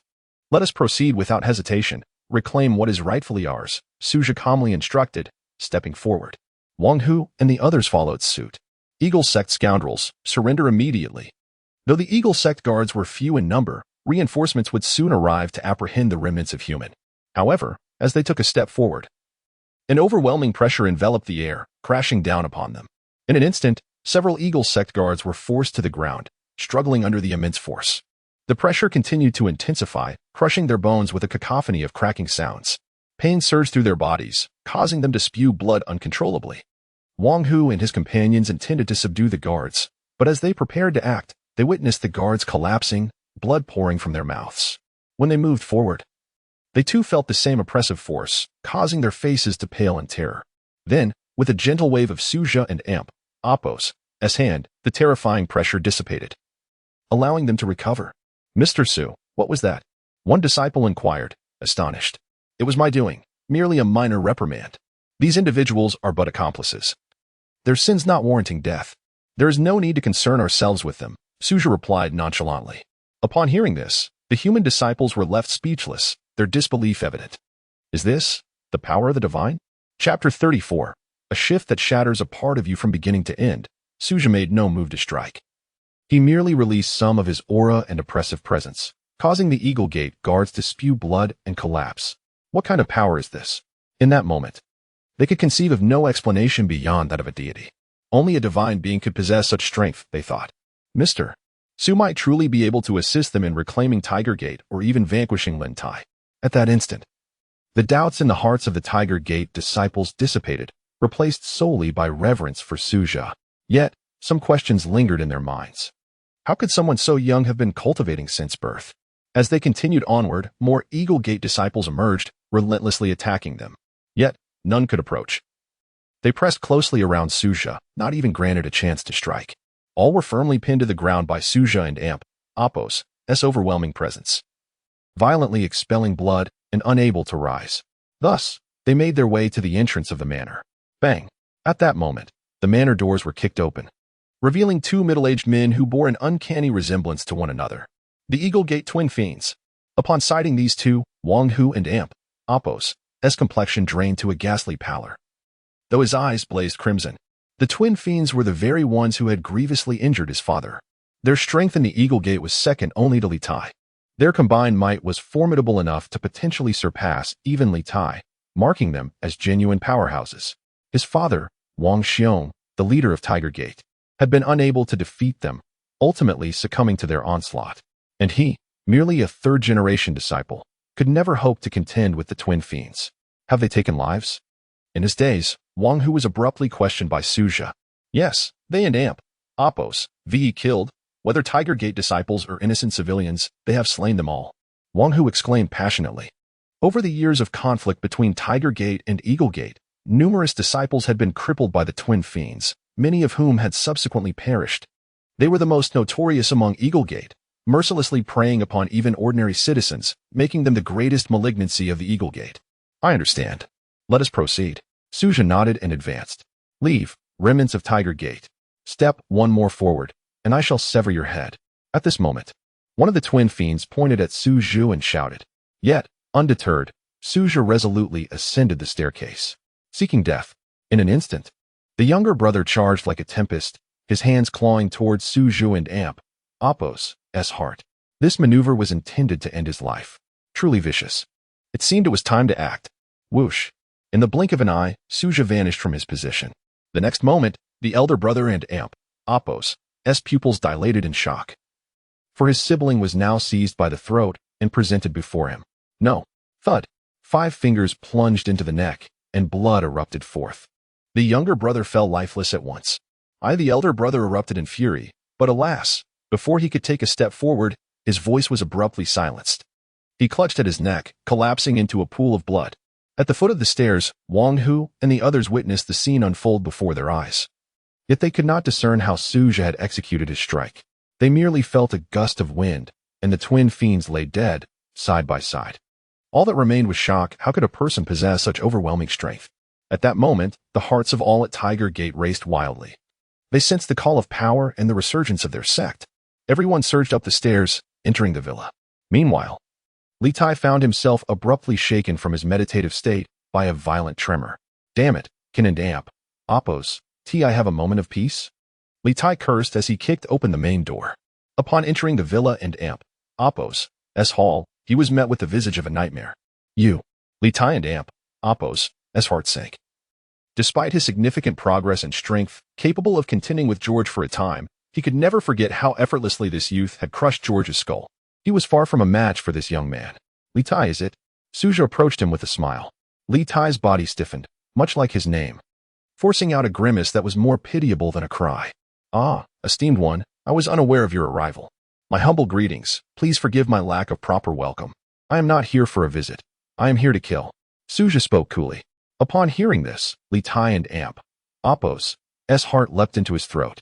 For his peripheral vision had caught sight of the twin fiends and Amp, Oppos' corpses. They had perished silently. He hadn't, and Amp, Oppos' heard a single sound. Summon Lin Tai. Suja settled himself onto the sofa. Yes, certainly. Li Tai dared not show any resistance and immediately dialed Lin Tai. Soon, Lin Tai's impatient voice and the sound of heavy breathing came through. What is it? Can't you see I'm busy? Lin, someone from Tiger Gate has arrived. Let them come. Handle it yourself. Just leave me a couple of playthings. Don and Amp, Oppos, kill them all. Bang. Upon hearing this, Suja crushed a metallic ornament beside him. Li Tai gasped in shock. The esteemed one from Tianshan has also come and wishes to meet you. Oh, that little one is here. Wait. I will return shortly. Lin Tai hung up. Great one. I have contacted Lin Tai as instructed. He will be here shortly. Please, can you spare my life? Li Tai approached with hands clasped, a sycophantic smile plastered on his face. Li Tai, even if I die today at Tiger Gate, I will never allow you to leave.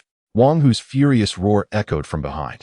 Li Tai's expression shifted dramatically. It was evident that this esteemed one represented Tiger Gate. With Wang Hu's reckless proclamation, could he still hope to escape? Yet, he dared not show his anger. Wang Hu, logic dictates that I have watched you grow. You must understand. Sect disputes inevitably lead to bloodshed. This is merely a form of motivation for disciples and Oppos' growth. Moreover, the nation has declared that divine beings will soon descend upon Blue Star. Without experiencing the trials of blood, how can one grow and eventually serve the country? Li Tai's mind raced as he pondered how to persuade Wang Hu. Recalling a series of recent proclamations from Xia country, his words, though uncalled for, only served to heighten Suja's fury. Wang Hu, he softly called. Mr. Su. Wang Hu turned to face Suja immediately. What are you hesitating for? Do you not wish to repay the torment he inflicted upon Tiger Gate disciples? Yes. Wang Hu and Amp, Oppos' face lit with excitement as over a dozen Tiger Gate disciples surged toward Li Tai. Leading the charge, Wang Hu was the first to confront Li Tai. Throwing a punch at him, Li Tai sidestepped effortlessly, dodging Wang Hu's attack. But at that moment, an arrow whizzed toward him, striking his right hand and causing it to explode in agony, nearly rendering him unconscious. Stand firm, evade or block, and I shall shatter a part of you. Upon hearing these words, Li Tai was utterly despondent. However, he dared not make a single move. He was met with a barrage of fists and kicks. Chapter 35. I am the king of hell. In less than 10 minutes, Li Tai had been reduced to a mere shadow of his former self. Sprawled on the ground like a puddle of mud, barely drawing breath. Wang Hu and his associates unleashed their pent-up wrath, feeling a semblance of relief at last. However, as time passed, Wang Hu's concern grew, prompting him to approach Suja. Mr. Su, perhaps we should leave. That Lin Tai is formidable beyond measure. Yet he is not from the northwest. We can wait for him to depart before returning to human. He cannot remain in the northwest indefinitely. It is wise to avoid a direct confrontation with him. Haunted by the terror that Lin Tai evoked, Wang Hu hesitated. Despite Suja's formidable display of power, he still feared that Suja might not be a match for Lin Tai. After all, Lin Tai was a powerful figure on the Qinkuan list, which held an exalted status among the sects of Xia country. Those who ascended the Qinkuan list were all exceptionally powerful and terrifying individuals. Remain seated. I have assured you that I will see this matter through to the end, Suja replied, dismissing any further explanation. Very well. Wang Hu retreated to a corner, his eyes warily fixed on the entrance. As 10 minutes elapsed, a luxurious vehicle sped towards the villa and came to a halt at the entrance. They're here.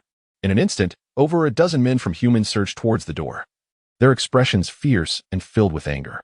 At that moment, Lin Tai emerged from the vehicle, a string of prayer beads playfully twirling in his hand.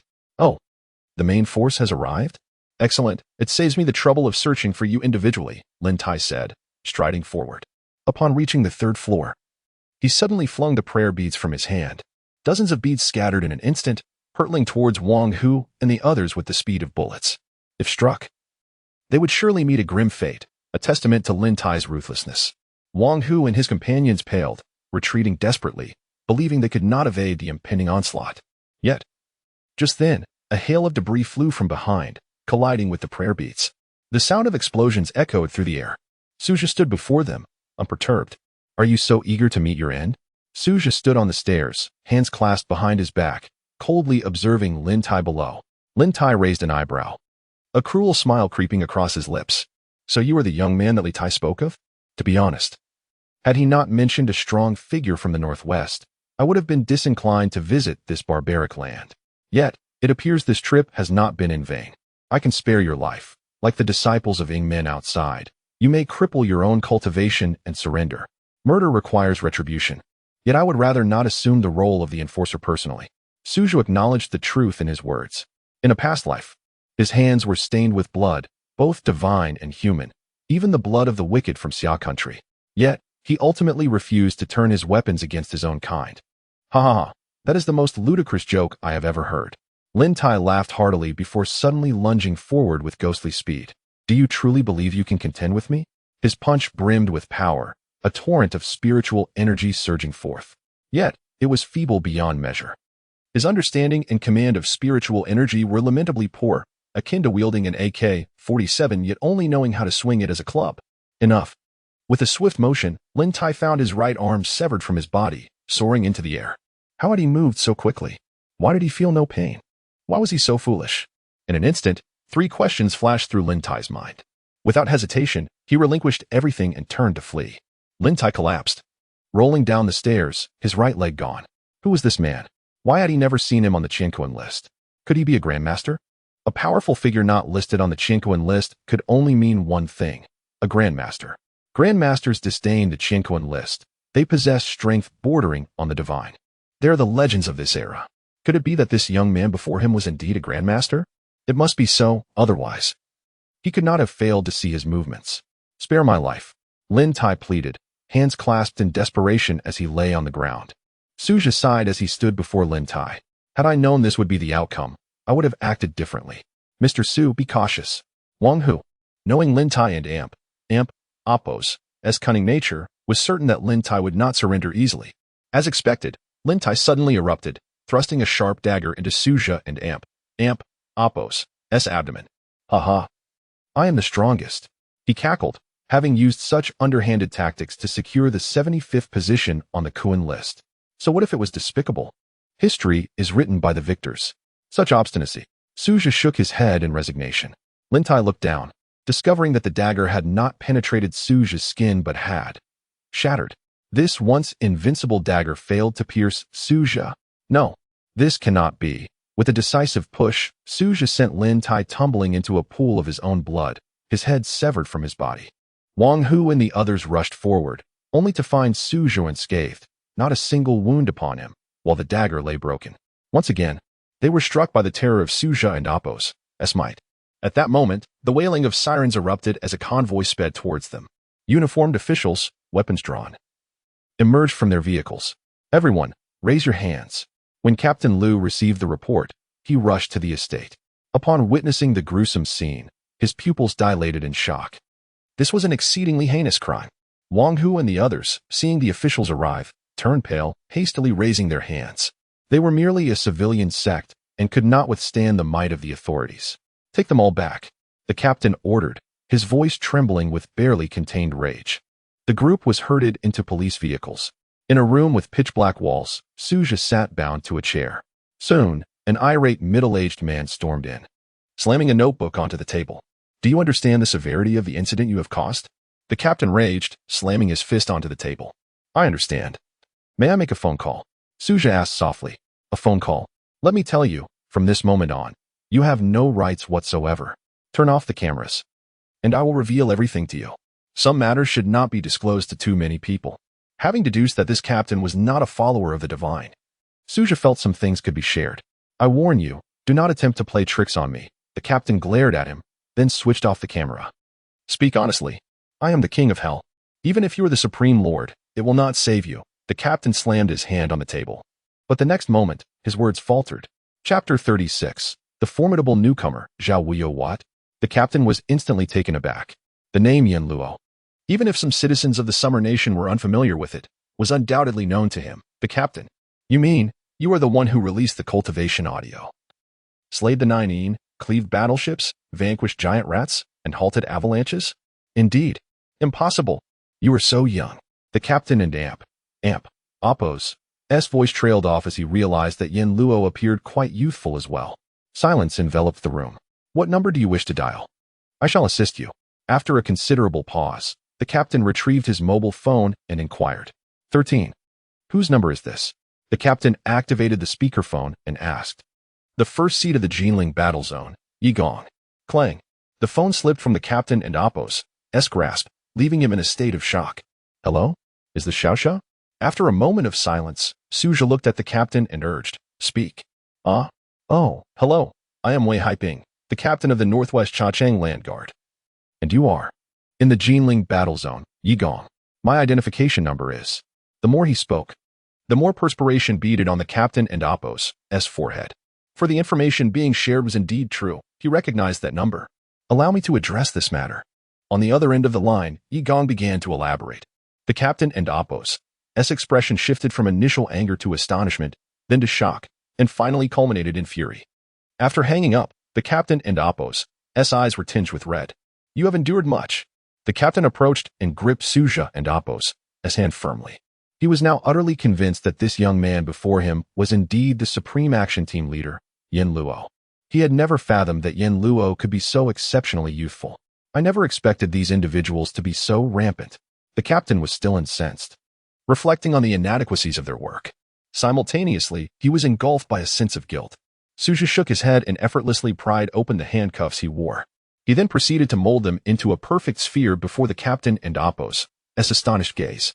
This is not due to your lack of diligence. Rather, they are simply too formidable. Your involvement would only result in further casualties. The captain and Appo's eyes widened, as if witnessing the most incredulous spectacle. Was that not made of alloy, being shaped by bare hands?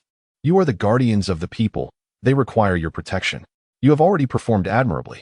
Leave these extraordinary matters to me. Summer Nation is fortunate to have you. The captain grasped Suja and Appo's hand tightly, his face radiating excitement. Yet Suja shook his head. To be born in Summer Nation is my honor.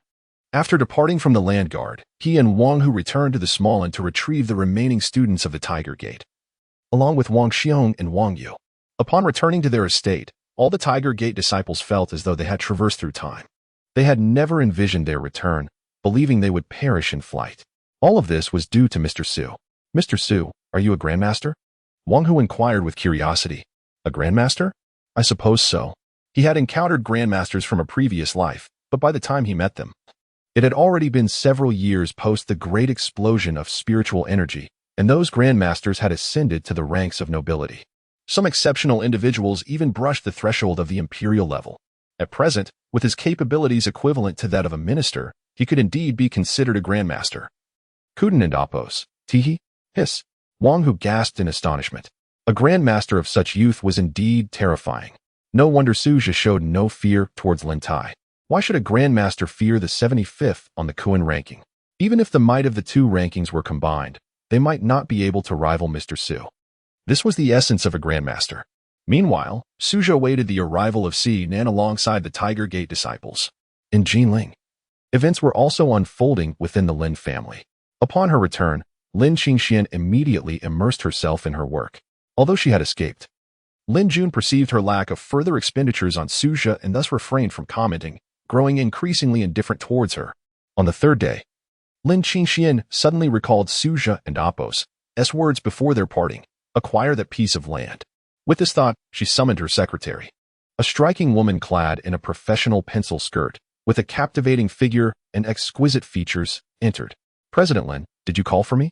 Yi Shuang approached Lin Qingxian with a cheerful demeanor, their relationship extending beyond mere superior and subordinate. Shuang, please investigate this parcel of land for me. Yi Shuang took the documents Lin Qingxian handed her and immediately recognized them, her expression turning astonished. Are you interested in this land? You are aware? This land was recently acquired by the Songsher Group, but it holds no investment value. They are desperately seeking someone to take it off their hands. Yet no one is willing to accept such a burden. What price are they asking? Let me think. I recall it being around 2 billion. Yes. 2 billion. Arrange a meeting with the owner of the Songsher Group for tomorrow. We shall secure that land. Lin Qingxian declared decisively. President Lin. Everyone knows this land has no investment value. What are you? Suzhou instructed me to purchase it, though I am uncertain of the reason. I trust he has his rationale. Lin Qingxian stated, her curiosity about Suzhou growing since he had harnessed spiritual energy before the audio release. If he was so adamant about her acquiring this land, perhaps there existed some unexpected advantage. However, truth be told, even Lin Qingxian herself could not comprehend why she held such unwavering faith in Suzhou. Suzhou? Your husband? President Lin, are you feeling unwell? Yi Shuangshuang placed her hand on Lin Qingxian and Apos' forehead. I am not unwell. What is it? Do you harbor some grievances towards him? Lin Qingxian felt a sudden discomfort within and inquired. TSK. What does he understand? Yi Shuangshuang struggled to articulate her thoughts on Suzhou. Aside from the unwavering delivery of meals to Lin Qingxian over the past 3 years, she had little else to recall. Moreover, he had not appeared recently, nearly causing her to forget him entirely. He understands much, you simply do not know him. Lin Qingxian replied coolly. However, while 2 billion is not a small sum, Chairman Lin will undoubtedly inquire. If he learns we have acquired this land, Yi Shuangshuang and Apos' expression revealed her concern. Whatever happens, I shall bear the burden. Why should I fear? Lin Qingxian and Apos' tone grew increasingly displeased. All right, I shall make the arrangements. Yi Shuangshuang conceded, sticking out her tongue. By the way, President Lin, have you heard of the newcomer Zhao Wuyo? The exceptionally handsome one? Next ensued a confidential exchange between the two friends. I am unaware. What about him? Lin Qingxian shook her head. He frequently inquires about you, as though he harbors some interest. Lin Qingxian rolled her eyes and extended her right hand to display a large diamond ring. I am married. Nevertheless, he is indeed very handsome, and his abilities are remarkable. In just a month, he has secured 3 trillion-level projects and has been promoted to manager. I heard Chairman Lin intends to elevate him to vice president. Zhao Wuyo? Why does that name sound familiar? Lin Qingxian furrowed her brow, as if she had encountered it before. Just previously, I sent you his personal information. Suddenly, Lin Qingxian recalled a post she had seen on a social media account, featuring a photo of Zhao Wuyo. Upon contemplating this, Lin Qingxuan's expression shifted dramatically. She hastily retrieved her phone, located that particular post, which had garnered merely a handful of views, and swiftly clicked to delete it. Having completed this task, Lin Qingxian finally exhaled deeply. With such a meager readership, Suzhou likely had not seen it, right? Chapter 37, The Board and Apos' challenge. You should hasten to find a man to marry, as I can already sense the unmistakable sin of a vixen. Lin Qingxian fiercely pinched Yi Shuangshuang and Apos' waist, which was surprisingly firm. Ouch. I have yet to indulge enough. I certainly want and Apos' follow your lead and marry right after graduation. Yi Shuangshuang chuckled and playfully tussled with Lin Qingxian. However, Zhao Wuyo is truly handsome and exceptionally capable. If it were him, I would be quite willing to wed. He must also find you appealing. With my skills, capturing him would be a matter of minutes. Yi Shuangshuang retorted. Yet, there is something peculiar about Zhao Wuyo. The last time I approached him, he seemed to send me flying. It was quite strange. It felt as if he possessed, yes, spiritual energy. Spiritual energy? Upon hearing this term, Lin Qingxian immediately adopted a serious demeanor. Are you suggesting that Zhao Wuyo possesses spiritual energy? I'm not entirely sure what it is, but it resembles that thing the country announced some time ago, Yama. Do you remember? Zhao Wuyo. Lin Qingxian turned her gaze toward the office and Apos' exterior. Just then, Zhao Wuyo lifted his head, and their eyes met. In that fleeting moment, despite the absence of any tangible spiritual connection, she realized that Zhao Wuyo was undoubtedly formidable. Such an aura is reserved for those of great strength. He smiled at her briefly before returning to his work. Lin Qingxian withdrew her gaze, her brow furrowed. Shuangshuang, tell me more about Zhao Wuyo. Have you come to a conclusion? We can proceed together. I am in agreement. Yi Shuangshuang and Apos' sultry eyes sparkled as her ruby lips revealed their enchanting allure. Thoroughly captivating Lin Qingxian. Let us be serious. Meanwhile, the following day, Xin arrived in the northwest at Human. After a brief diagnosis, Xin reached a conclusion. Wang Xiong and Apos' condition is somewhat better. With one acupuncture session and a few prescriptions, he should recover. However, Wang Yu and Apos' situation is more dire. It may take at least 10 days to reach the next stage of assessment. Then you should remain here for treatment? Suzhou inquired. Yes, I will stay. By the way, how's my father? He is nearly recovered, as long as he takes the medication I prescribed. He should be back to normal in no more than 3 months. Thank you. He sincerely expressed gratitude to Sinan for altering his father's fate from his previous life. Are you sharing this with me? Have we become such distant friends? Sinan shot him a disapproving glance. Haha, you rascal. Suzhou laughed heartily and playfully punched Sinan. I should be thanking you. Without you, I would still be berated by that bald director at the county hospital. Haha. How could his head be so bald? Upon hearing this news, the people of Human were filled with joy. They were on the verge of despair, not expecting Sinan to possess such remarkable medical skills. Subsequently, Suzhou did not leave immediately but stayed in Human to impart cultivation methods to the locals and share the techniques further. Human is home to many loyal souls, destined to become a formidable force against the divine in the future. After 10 days, he departed from Human, while Sinan remained to continue treating Wang Yu. Upon leaving the northwest, Suzhou first returned to Xiaoxi County to visit his parents, his father and Appos. As condition had improved beyond expectations, he could now eat and sleep well. And the cancer had been completely eradicated. Even the hospital found it remarkable and insisted on having his father participate in a study. During this period of rest, his younger sister gradually emerged from the trauma of that day, and the start of the school term was approaching. After leaving Xiaoxi County, he returned to Jinling, preparing to continue his search for Luo Tianji. His last visit to the Heavenly Palace Academy yielded no information regarding Luo Tianji and Appos' whereabouts, leaving him feeling uneasy. Could it be that this life has already taken a different course? Is Luo Tianji not present at the Heavenly Palace Academy? Upon returning to Jinling, he visited the Heavenly Palace Academy once more. This time, he employed a different approach, not by name, but by presenting a portrait of Luo Tianji. Names may change, but appearances typically remain constant. He found a young Taoist priest and inquired whether the individual depicted in the portrait resided at the academy. The young priest stared at the crude drawing, reminiscent of a child and Appos' work, and was momentarily speechless. Are you certain this is a depiction of a person? Of course. My artistry may be lacking, but do not focus on technique. Observe the expression. This person always appears lethargic, as if lacking the energy to engage in any activity. Preferring to be lazy. Think carefully, the young priest pondered. The person you describe bears some resemblance to our senior brother, Luo Cheng. Yes, that's him. Aren't they both surnamed Luo? However, senior brother Luo Cheng left the academy 2 months ago due to a family crisis. A family crisis? What happened? I'm not entirely sure. I've just never seen senior brother Luo Cheng look so grim. Do you know where his family is located? Or perhaps have a phone number? I don't have a phone number, but his family seems to be in Guang and Appos, and Pingqing.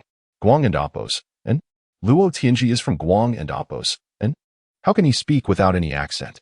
Guang and Appos, and Pingqing is a coastal city in the southern part of Xia country. He recalled that in his previous life, when he encountered Luo Tianji, the latter appeared extraordinarily downcast, as though he had endured a significant blow. Though strong, he was cynical, indifferent to everything, even to the divine. At that time, Luo Tianji already possessed the power to defeat deities, yet he drank himself into a stupor daily. Eventually, after much persuasion, Luo Tianji joined the god-slaying team and gradually began to recover. However, he remained tight-lipped about his family affairs, never uttering a word. This left him unaware of what had transpired in Luo Tianji and Appos' life.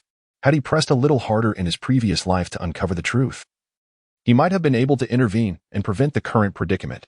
Resolved, he booked a flight to Guang and Appos, and unfortunately, there were no available flights for the day.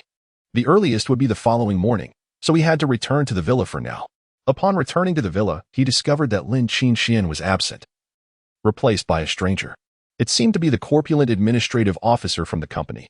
The moment the officer saw him return, he rushed over, shrieking and grabbing him. Don't leave. As he spoke, the officer quickly dialed a number. Hello? Director Lin, Suzhou has returned. Yes, I will bring him to you right away. After finishing the call, the officer glared at him menacingly. Suzhou, you have caused the company a loss of 2 billion. Now I must escort you to Director Lin to bow and admit your fault. Suzhou raised his hand and swiftly knocked the officer to the ground. How ludicrous. He then entered the villa. Inside, the spiritual energy was exceedingly thin, as if Lin Qinxian had not returned for quite some time. Realizing this, he immediately sprinted out of the house and confronted the officer, seizing him by the collar. Where is Xian gone? She has been locked up by Director Lin. Who told you to deceive Director Lin into purchasing that wasteland? The officer looked terrified, astonished at Suja's newfound strength. Upon hearing this, Suja felt an inexplicable anger swell within him. Originally, with Lin Qingxian mediating, he had no intention of taking action against Lin Nan. But now, it seemed he had no choice but to intervene. He discarded the officer and vanished from the spot in an instant. In the 38th chapter, my husband and Appo's intentions align with my own. At this moment, within the Lin group, a high-level board meeting is convened and Lin Qingxian is present. Although she possesses the capability to leave, she chooses not to, as Lin Nan is angrier than ever before, compelling her to divorce Suja. Thus, she remains to placate Lin Nan. The purpose of today and Appo's board meeting is to discuss the acquisition of a barren plot of land from the Songshur group in Hushi. At the helm, Lin Nan announces with an exceedingly grim expression that to his left sits not Lin Qingxian, but the eldest son of the Lin family, Lin Fei, who is also Lin Qingxian and Appo's elder brother. Lin Fei and Appo's business acumen pales in comparison to Lin Qingxian and Appo's, relegating him to the position of vice president. His resentment towards Lin Qingxian leads him to constantly create obstacles for her. Since Lin Qingxian chose a less-than-ideal husband in Suja, a rift has emerged between her and their father, Lin Nan. Lin Nan has long desired a union between himself and Bai Xingqian of the Bai group. Believing that such a merger would dramatically alter the landscape of Jinling, the two formidable groups could potentially expand beyond Jinling, achieving national renown. Yet, Lin Qingxian quietly married without a word, arriving before Lin Nan with both her diploma and marriage certificate in hand. This has led Lin Nan to increasingly favor Lin Fei. Today, Lin Nan has finally usurped her position, taking the role of president of the Lin group, while she is relegated to vice president. Apologies. My younger sister has always been willful. I did not foresee that she would commit such a grave error. Lin Fei interjects before anyone else can speak. Mr. Lin, we hope you can provide a reasonable explanation for this matter. Everyone knows that the barren land from the Songshur group holds no investment value. We never expected Mr. Lin to acquire it for a staggering 2 billion. One board member, visibly displeased, addresses Lin Qingxian directly. 2 billion is not an exorbitant sum for the Lin group. Yet to purchase a piece of land without any investment potential seems extravagant, does it not? Mr. Lin is still quite young. Attempting to manage a group valued in the trillions at such a young age may be beyond his capabilities. An older board member chastises, expressing his dissatisfaction. The Songshur group would practically give away this land. Even if purchased, it should not exceed 1 billion. How could Mr. Lin take it without negotiation? Does he not regard the board at all? The collective voices of the board members rise in demand for accountability, and Lin Nan and Appo's cold gaze shifts to Lin Qingxian. In this moment, Lin Qingxian feels uncertain, although Suja had mentioned that there are iron mines beneath the barren land, which have transformed into spiritual mines due to the nurturing of spiritual energy. No one has yet excavated any iron ore. She cannot claim the existence of a spiritual mine, nor can she assert that there is iron ore based solely on Suju and Appo's words. Such a declaration would incite outrage among the board members, and it is likely that her father would promptly strip her of all authority and send her abroad for further studies. This matter is still under deliberation. I hope the board can grant me a few more days. If there are no results by then, I shall voluntarily resign and leave the Lin group. This is the only statement she can make to potentially appease the cunning board members, who wish to replace her with their own candidates. With both her and Lin Fei in positions of power, their ambitions for influence remain stymied. If she were to step down, they could support another puppet to oppose Lin Fei, who is easily manipulated. At this juncture, Lin Qingxian is gambling with the future of the Lin family. Until this moment, she remains unaware of why she places such trust in Suja. Hearing her words, Lin Nan furrows his brow. Lin Qingxian and Appo's business acumen far exceeds that of Lin Fei. His rearrangement of their roles is not merely to elevate Lin Fei, but to punish Lin Qingxian, prompting her to recognize her errors. Ideally, he wishes to leverage this situation to facilitate a divorce between his daughter and her perceived failure of a husband, despite having been married once. Bai Xingqian and Appo's fickle nature is well known. This is Lin Nan and Appo's true objective, not to remove Lin Qingxian from her presidency. However, he had not anticipated the significance that Suja holds in his daughter and Appo's heart. she would forsake her position as president of the Lin Group for him. Mr. Su, the board is in session. You cannot enter. Just as Lin Nan contemplates how to salvage the situation, a panicked voice from the secretary echoes outside, followed by the meeting room door being kicked open. Lin Nan then witnesses the entrance of his daughter and Amp, Apos, ineffectual husband. He has no desire to see this individual and immediately barks, "Leave. This is not a place for someone like you." Yet, Suja disregards Lin Nan and Amp, Apos' command and strides directly to Lin Qinxian. "Are you all right? Have they been bullying you?" he gently inquires. For reasons unbeknownst to her, Lin Qinxian feels a surge of affection for Suja and Apos' actions. In her hour of need, he has appeared, although she knows he cannot assist her in this setting. A sense of inexplicable security washes over her. "I and Apos am fine. You should leave for now. I and Apos I'll find you once the meeting concludes," Lin Qinxian insists, shaking her head. The board members have always held Suja in contempt, and his presence will only subject him to their scorn. She wishes to shield him from such a spectacle. "Where are the security personnel? Hurry up and throw this good-for-nothing out." Lin Fei suddenly rises, shouting towards the door. Though Lin Qinxian and Apos' marriage to Suja has indirectly benefited him, he harbors disdain for Suja, viewing him as a mere parasite who has climbed the Lin family and Apos' ranks. Several security guards rush in. "My apologies, Mr. Lin. I thought he could. I will escort him out immediately." The guard, sweating profusely, is hesitant to obstruct Suja, being Lin Qinxian and Apos' husband. Although no one in the company holds any affection for Suja, Lin Qinxian and Apos' protection of him renders them powerless to act against him. "Please, return home and wait for me. I can handle this," Lin Qinxian urges. "You and Apos' suffered enough. Let me handle this time." Suja gently pats her head before turning away. In an instant, a powerful surge of spiritual energy erupts, sending the security guards flying. And the meeting room door slams shut with a resounding bang. Spiritual energy? What do you intend to do? Do not assume that merely having cultivated spiritual energy grants you the right to act recklessly.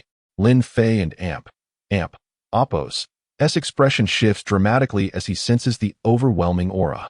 In present-day Xia country, who remains unaware of spiritual energy, he has attempted to cultivate it himself, but his poor aptitude has hindered his progress. Even recently, numerous individuals within the company have awakened their spiritual energy, yet he remains devoid of such power. He has witnessed the strength of those who have cultivated spiritual energy, but none possess the formidable prowess that Suja demonstrates. "Mr. Lin, are you incapable of managing a mere freeloading husband?" At this moment, the other board members are thrown into a state of panic. Since the surge of spiritual energy, they have hired additional bodyguards, as those endowed with spiritual energy are indeed formidable. The son-in-law of the Lin family, whom they have always looked down upon, turns out to be a practitioner. How could they not be alarmed? In the past, they had relentlessly bullied Suja. Lin Qinxian coldly observed the board members who had instigated trouble time and again, as well as her father, who merely intended to use her as a tool for a marriage alliance, and her elder brother Lin Fei, who regarded her as a thorn in his side. "From this moment on, my husband and Apos' will shall be my own." Chapter 39. Why are you so fond of bragging? At last, Lin Qinxian uttered these words. Once spoken, an overwhelming sense of relief washed over her. If she were to relinquish her position as president of the Lin Group, she could simply devote herself to her cultivation. Although uncertain whether a divine presence would indeed arrive in 10 months, with her innate talent, joining the nation's elite divine slaying corps should pose no obstacle. Thus, in this moment, she genuinely contemplated giving up. Lin Qinxian. At that moment, Lin Nan erupted in fury, slamming his hand on the table. "Retract your statement." Yet, Lin Qinxian remained silent. "Isn't that enough?" At last, Suja spoke. "A group of nearly expired old men banding together to bully a young girl. Do you have no shame?" "What did you say?" The oldest director bellowed in anger. Just then, the conference room door swung open again, and several bodyguards clad in black suits stormed in, shielding the director behind them. "Seize him." With that command, several bodyguards charged forward, each emanating a formidable aura. Why Suja vanished from his spot in an instant. There is no need for such futile efforts. Each word he spoke landed effortlessly on a bodyguard, and by the time he finished speaking, all of the director's guards lay incapacitated. Many present were aware of the bodyguard's prowess, Their aura was potent enough to easily take on 100 adversaries. Yet not a single one could withstand Suja's strike. Finally, they understood why Suja possessed the audacity to storm into the conference room. Now, can we sit down and have a proper conversation? After accomplishing this, Suja approached Lin Fei, extending a finger to press him back into his seat. What do you wish to say? One of the directors inquired. That barren land was purchased at my behest, he revealed. Humph, so it was your idea. Do you realize that land has no investment value whatsoever? Even if you are a practitioner, you have no right to meddle in the Lin Group's investment projects. Lin Nan coldly retorted. The Summer Kingdom abides by the law. It is not a matter of who has the strongest fist. If you lack even this basic understanding of the law, I will not waste another second of my time with you brainless buffoons. Are you truly afraid of losing 2 billion? Suja sneered. Given your perspective, it would be challenging for me to explain this matter to you. Didn't you wish for me to divorce Qingxian? He turned to Lin Nan and spoke nonchalantly. If that barren land fails to yield 100-fold return, I will divorce Qingxian. Upon hearing this, Lin Nan's heart leaped with joy. Although a potential loss of 2 billion loomed, the prospect of separating his daughter from Suja was worth it. For the Lin Group, 2 billion was not crippling. While the union between the Lin and Bai families promised immense benefits. Very well, Lin Nan immediately acquiesced, though the process was not as he had envisioned. He felt content as long as the outcome remained the same. However, Lin Qingxian's eyes widened in disbelief as she stared at Suja. Did he truly wish to divorce her? 100 times 2 billion amounted to 200 billion, nearly rivaling the market value of the Lin Group. How could a mere plot of barren land possibly generate such profits? Suddenly, she felt a pang in her heart.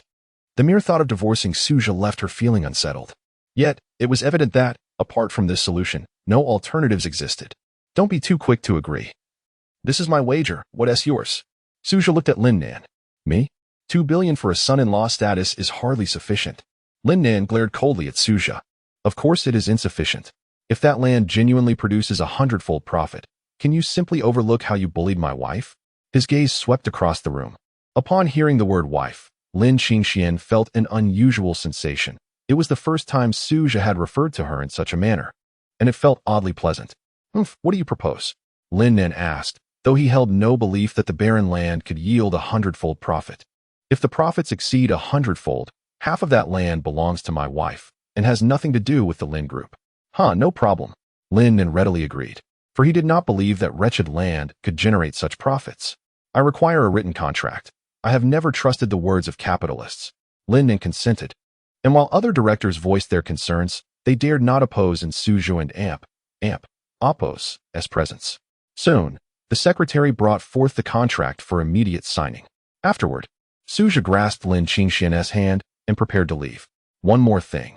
Whoever dares to bully my wife in the future will surely regret ever entering this world. With that, he departed.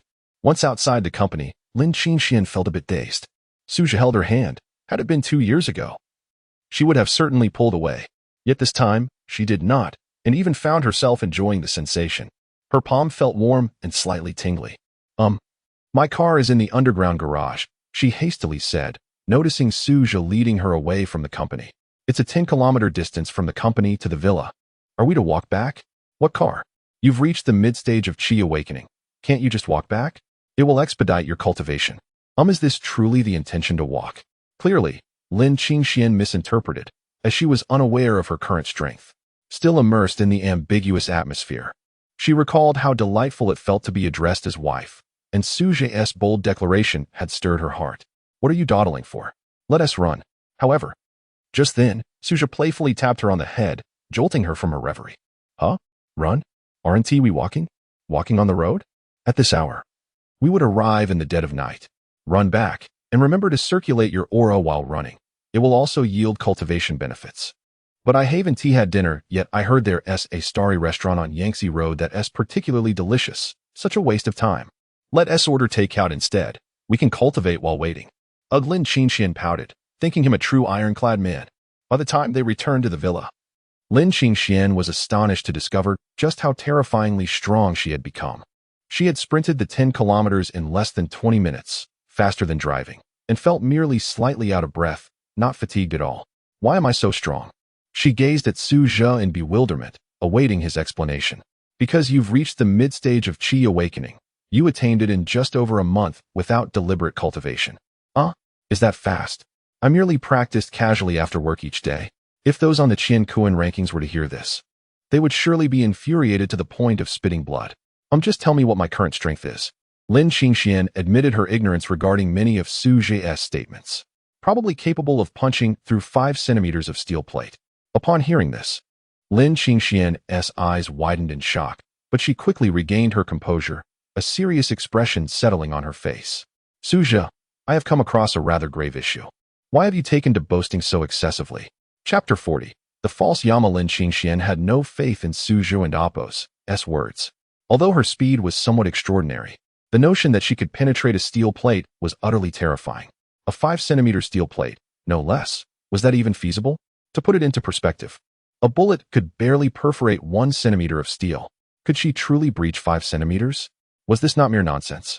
Unconvinced, Su Zhe smiled at Lin Qingxian, realizing that it was time to unveil the world of cultivators to her. Upon entering the villa, he searched until he finally found a pressure cooker. Here, give it a try, he said, placing it before her. What? Hit it? Lin Qingxian questioned, incredulous at Su Zhe and Apos' apparent lack of intelligence. If you're hesitant, you can start with a gentle touch that won't and Apos' hurt your hand. Lin Qingxian bit her lip. If it weren't and Apos' for Su Zhe and Apos' otherwise normal demeanor, she would have suspected he needed a neurologist. Fine, I suppose I'll humor you. With that thought in mind, she lightly punched the pressure cooker. It remained unyielding. See, it's ineffective, he remarked. You didn't use any spiritual energy, but it's fortunate you didn't. Otherwise, when you struck Li Hua, you could have easily shattered his skull. Now, try channeling your spiritual energy into your fist and give it another go. Spiritual energy? She had never utilized such a thing, as it was indeed quite formidable. After shattering a cup the first time she tried, she had refrained from using it, except during her nightly training sessions. All right, she conceded. Feeling the spiritual energy within her, she directed it into her right fist and then unleashed a punch. Bang! The sound echoed, and her fist tore through the pressure cooker as effortlessly as slicing through paper. Lin Qingxian was taken aback, unable to fathom that she possessed such formidable strength. A wave of anxiety washed over her. Had she employed spiritual energy against Li Hua, as Su Zhe claimed, she could have indeed crushed his skull with a mere kick. Since the manifestation of spiritual energy was relatively recent for us, our physical strength hasn't and Apos' fully developed. However, with time, our bodies will transform, becoming even stronger, perhaps far beyond what you currently perceive. This is too terrifying. What if I accidentally harm an ordinary person? The thought filled Lin Qingxian with regret for having studied spiritual energy. Her initial curiosity had led her to discover this fearsome power. Thus, mastering precise control over your spiritual energy is crucial. It is a complex yet vital step. I will teach you, but until you have fully grasped it, you must never use spiritual energy recklessly. Can I abandon spiritual energy? Lin Qingxian gazed at him with pleading eyes, feeling utterly unequipped to wield such power. Yes, but you cannot, he replied. In this life, he had come to understand Lin Qingxian and Apos' innate talent and had gradually fallen in love with her all over again. He had no desire for divorce. Yet, he was Yama, even if the citizens of Xian Nation were oblivious to his identity. The followers of the divine would certainly uncover it. Anyone connected to him, no matter how distantly, would not be spared. Why can Apos' she inquired. Because I am Yama. The followers of the divine will not spare those close to me, Su Zhe stated earnestly. Here we go again. Lin Qingxian sighed, exasperated. Why did Su Zhe persist in imagining himself as Yama? He was merely the head of the nation and Apos' highest action group, the one who had slain 9 infants and defeated warships. Su Zhe was indeed powerful, but perhaps only on par with her. How could he compare to Yama? This is an unprocessed audio recording. Listen closely. As he spoke, Su Zhe played the audio on his phone, revealing his true identity to Lin Qingxian. All citizens of Xian Nation, 1 year later. This was one of the audios released by the government, and she had heard it before. However, the voice in this recording had not undergone any alteration. It was unmistakably Su Zhe and Apos' voice. Is that really you? Lin Qingxian gasped, astonished to recognize Su Zhe's voice. Could it be that he truly was Yama? And this knife? You've surely seen it before. Although there aren't and Apos' many videos online, This is the very knife Yama used to slay warships and eliminate giant rats, the Qian Kuan knife. This. Lin Qinxian was further astonished upon seeing the Qian Kuan knife, identical to the one in the online videos. You truly are. She could hardly believe it, her husband. The programmer was indeed the legendary Yama, the leader of the nation and Appo's highest action group and the captain of the special military divine slaying team. She struggled to accept it. Yet upon reflection, Yama and Appo's physique bore a striking resemblance to Suzhou and Appo's. Now do you believe me? I need a moment. My husband is Yama. I am Yama's wife. Indeed. Breaking news. A giant beast has reportedly appeared in Guang and Appo's and Pingqing.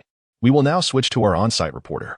At that moment, a news report aired on the television, capturing Suzhou and Appo's immediate attention. A giant beast had emerged in Guang and Appo's, and this had never occurred in his past life. What is happening? Suzhou hurried to the screen.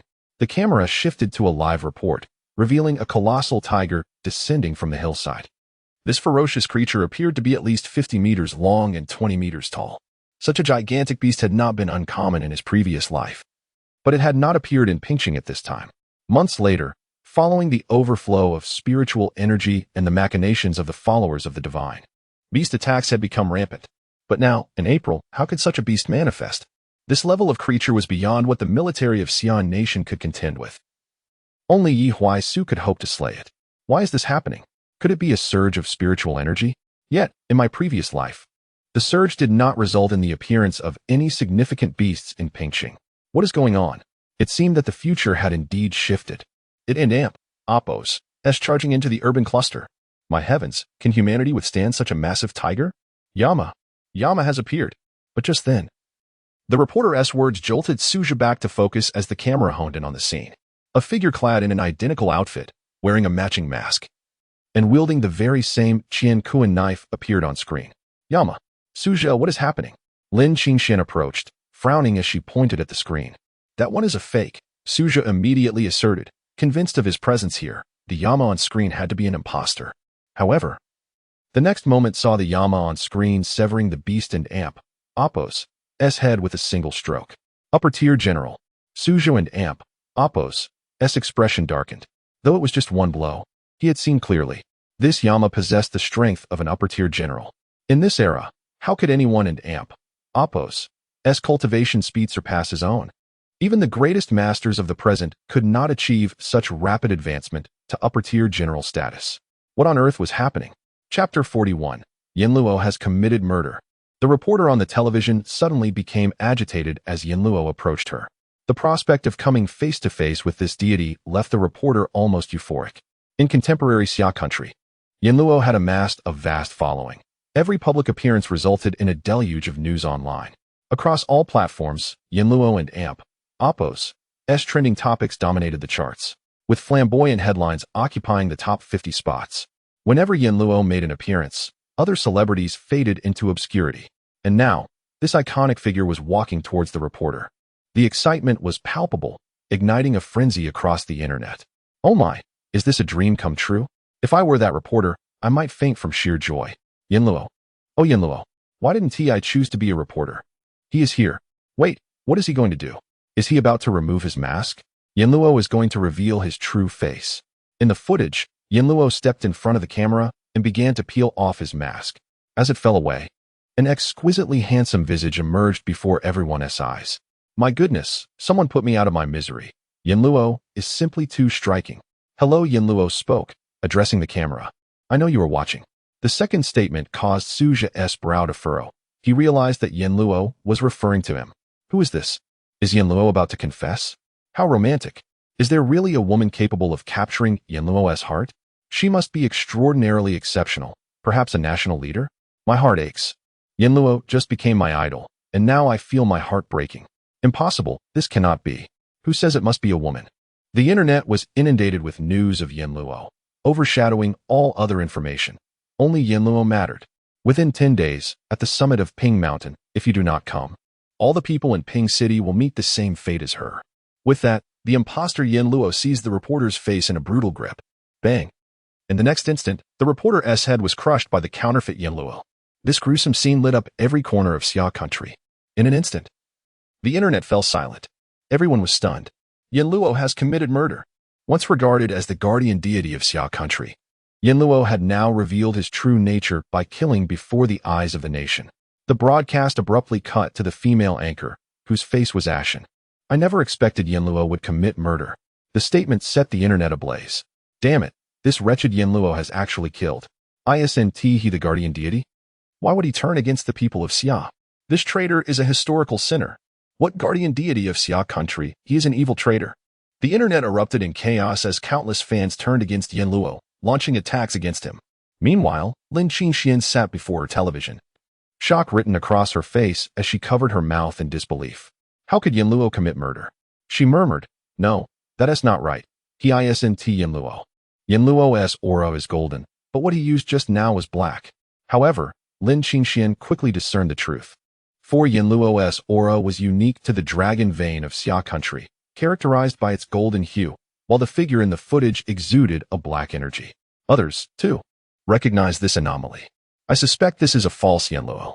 Yinluo's energy has always been golden, as the country has declared that the dragon vein has awakened, granting it golden spiritual energy, yet the one on television exhibited a black aura. Indeed, the powerful figures emerging recently all radiated golden energy. And Yinluo's previous energy had also been golden, but that individual was black. I saw it too. It was black. He is not Yinluo. Don't be naive. He is Yinluo, but he has turned dark. Sweet naive ones, can you really judge solely by aura? Can't Yinluo cultivate two types of energy? Ding dong. At that moment, Suzhou and Appo's phone rang. It was a call from Yigong. He answered and switched to speaker mode. "Su, what is happening?" Yigong's urgent voice came through. "It's not me," Suzhou replied, having saved Yigong's name in his contacts, given Yigong's prominence in Jinling, especially with a powerful entity like the Lin Group often collaborating with the state. Lin Qingxian naturally recognized who he was. Yigong's call implied that Suzhou might indeed be Yinluo. Moreover, she was almost certain that the figure on the television was a false Yinluo. Why Su just called, saying she is no match for that person. What level of strength does that individual possess?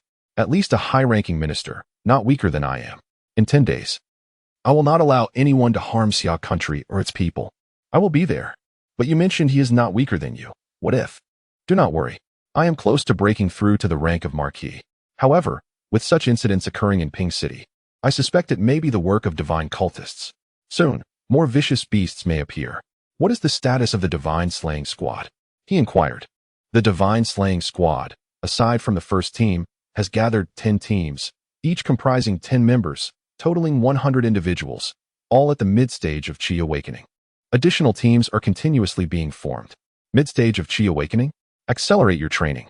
We must reach at least the late stage of Qi Awakening before the beasts emerge in full force. Old Yi, arrange a plane for me. I must head to Ping City immediately. It is already being prepared. Just come directly to the headquarters. After hanging up, Lin Qingxian was completely convinced that the figure before her was indeed Yinluo. Yet, she had no time to rejoice, as concern began to take hold. I want to go with you. Lin Qingxian understood she could not dissuade Suzhou. She grasped his hand firmly. No, you are only at the mid-stage of Qi Awakening. You cannot go to Ping City. Since the divine cultists dare to show themselves, I suspect there is more than one. This journey is too perilous. That and Appo's. That's why I must accompany you. Lin Qingxian insisted, her stubbornness flaring as she refused to release his hand. You will be a burden to me. If I go alone, I may have a chance to win without distractions. Then I want to ascend the mountain. I will wait for you below. Suzhou was resolute in not allowing Lin Qingxian to go to Ping City, yet he could not simply knock her out. She was determined and would surely follow regardless. Then come with me. He decided to entrust Lin Qingxian to Yi Huaizu, who was at the late stage of Qi Awakening and capable of restraining her. Moreover, having Yi Huaizu teach Lin Qingxian would be a wise choice. The two called for a vehicle and headed towards the headquarters. In the car, the driver's gaze remained fixed on Lin Qingxian. He had never encountered such a stunning woman. Yet, he wondered why these two had emerged from such an upscale villa area without a single vehicle of their own, while he himself owned one. Where to? To the Jinling headquarters. Chapter 42. Carrying the hope of protecting the Summer Nation, what an audacious boast, to venture to the Jinling General Office without even a car. The driver scoffed, starting the vehicle. Soon, they arrived at the Jinling General Office. Hello, 115. I'm out of money, You take care of it. After Suja spoke, he turned and exited the car, while Lin Qingxian obediently took out her wallet. How impressive, relying on someone else and Apos' support so resolutely. That woman must be blind. How could such a stunning beauty be under the thumb of a man who lives off her? He did not act immediately, choosing instead to observe how the two would manage to uphold their grand claims. Was this a place for just anyone? Then, he spotted Yi Gong. Indeed.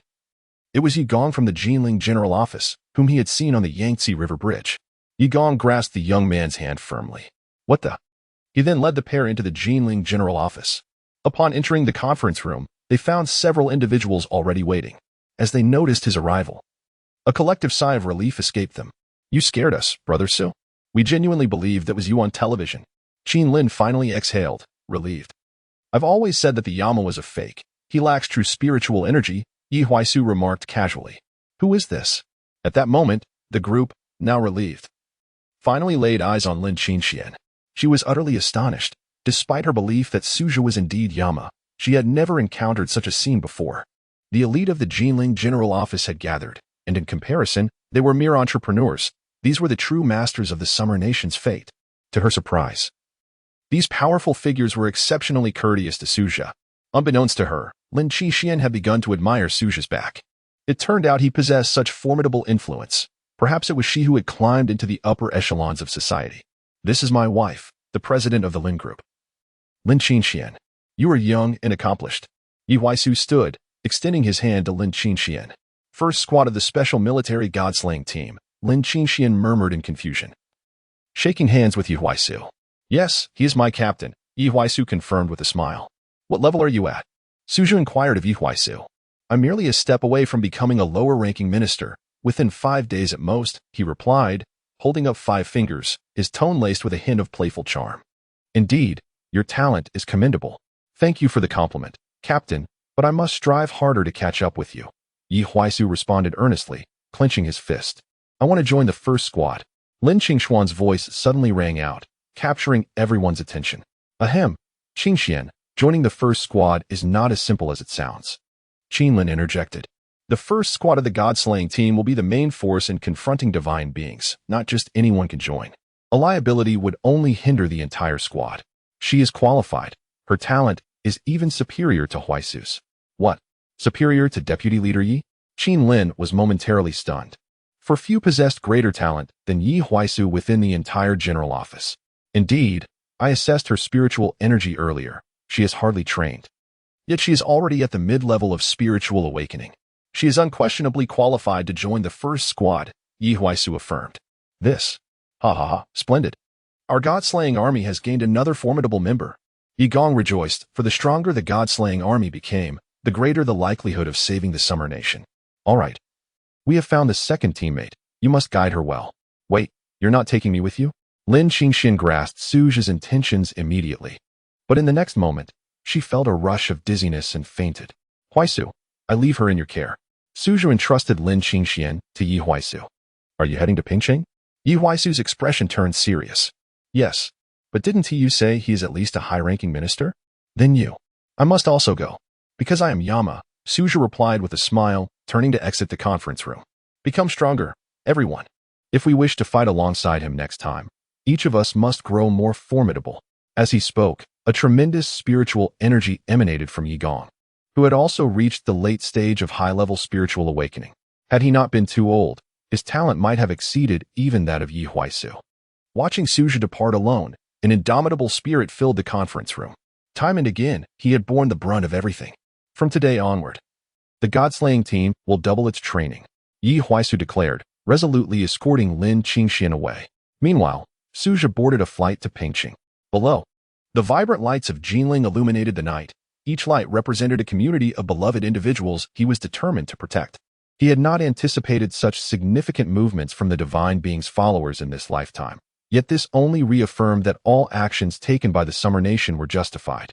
The early awakening of the dragon vein and the nationwide cultivation efforts had thoroughly alarmed the followers of the divine. Let this be the moment when the Summer Nation constructs a graveyard for the divine. 3 hours later, the plane landed in Pingcheng. Upon arrival, he keenly detected the foul stench of the divine being's followers permeating the city. While a singular follower might remain inconspicuous, Their sheer numbers rendered their presence undeniable. This was the scent of divine power, a fragrance he had come to recognize deeply from his previous life, an indelible mark upon his being. It seemed that when one could see a cockroach, there were already countless more lurking. These divine followers were akin to those cockroaches.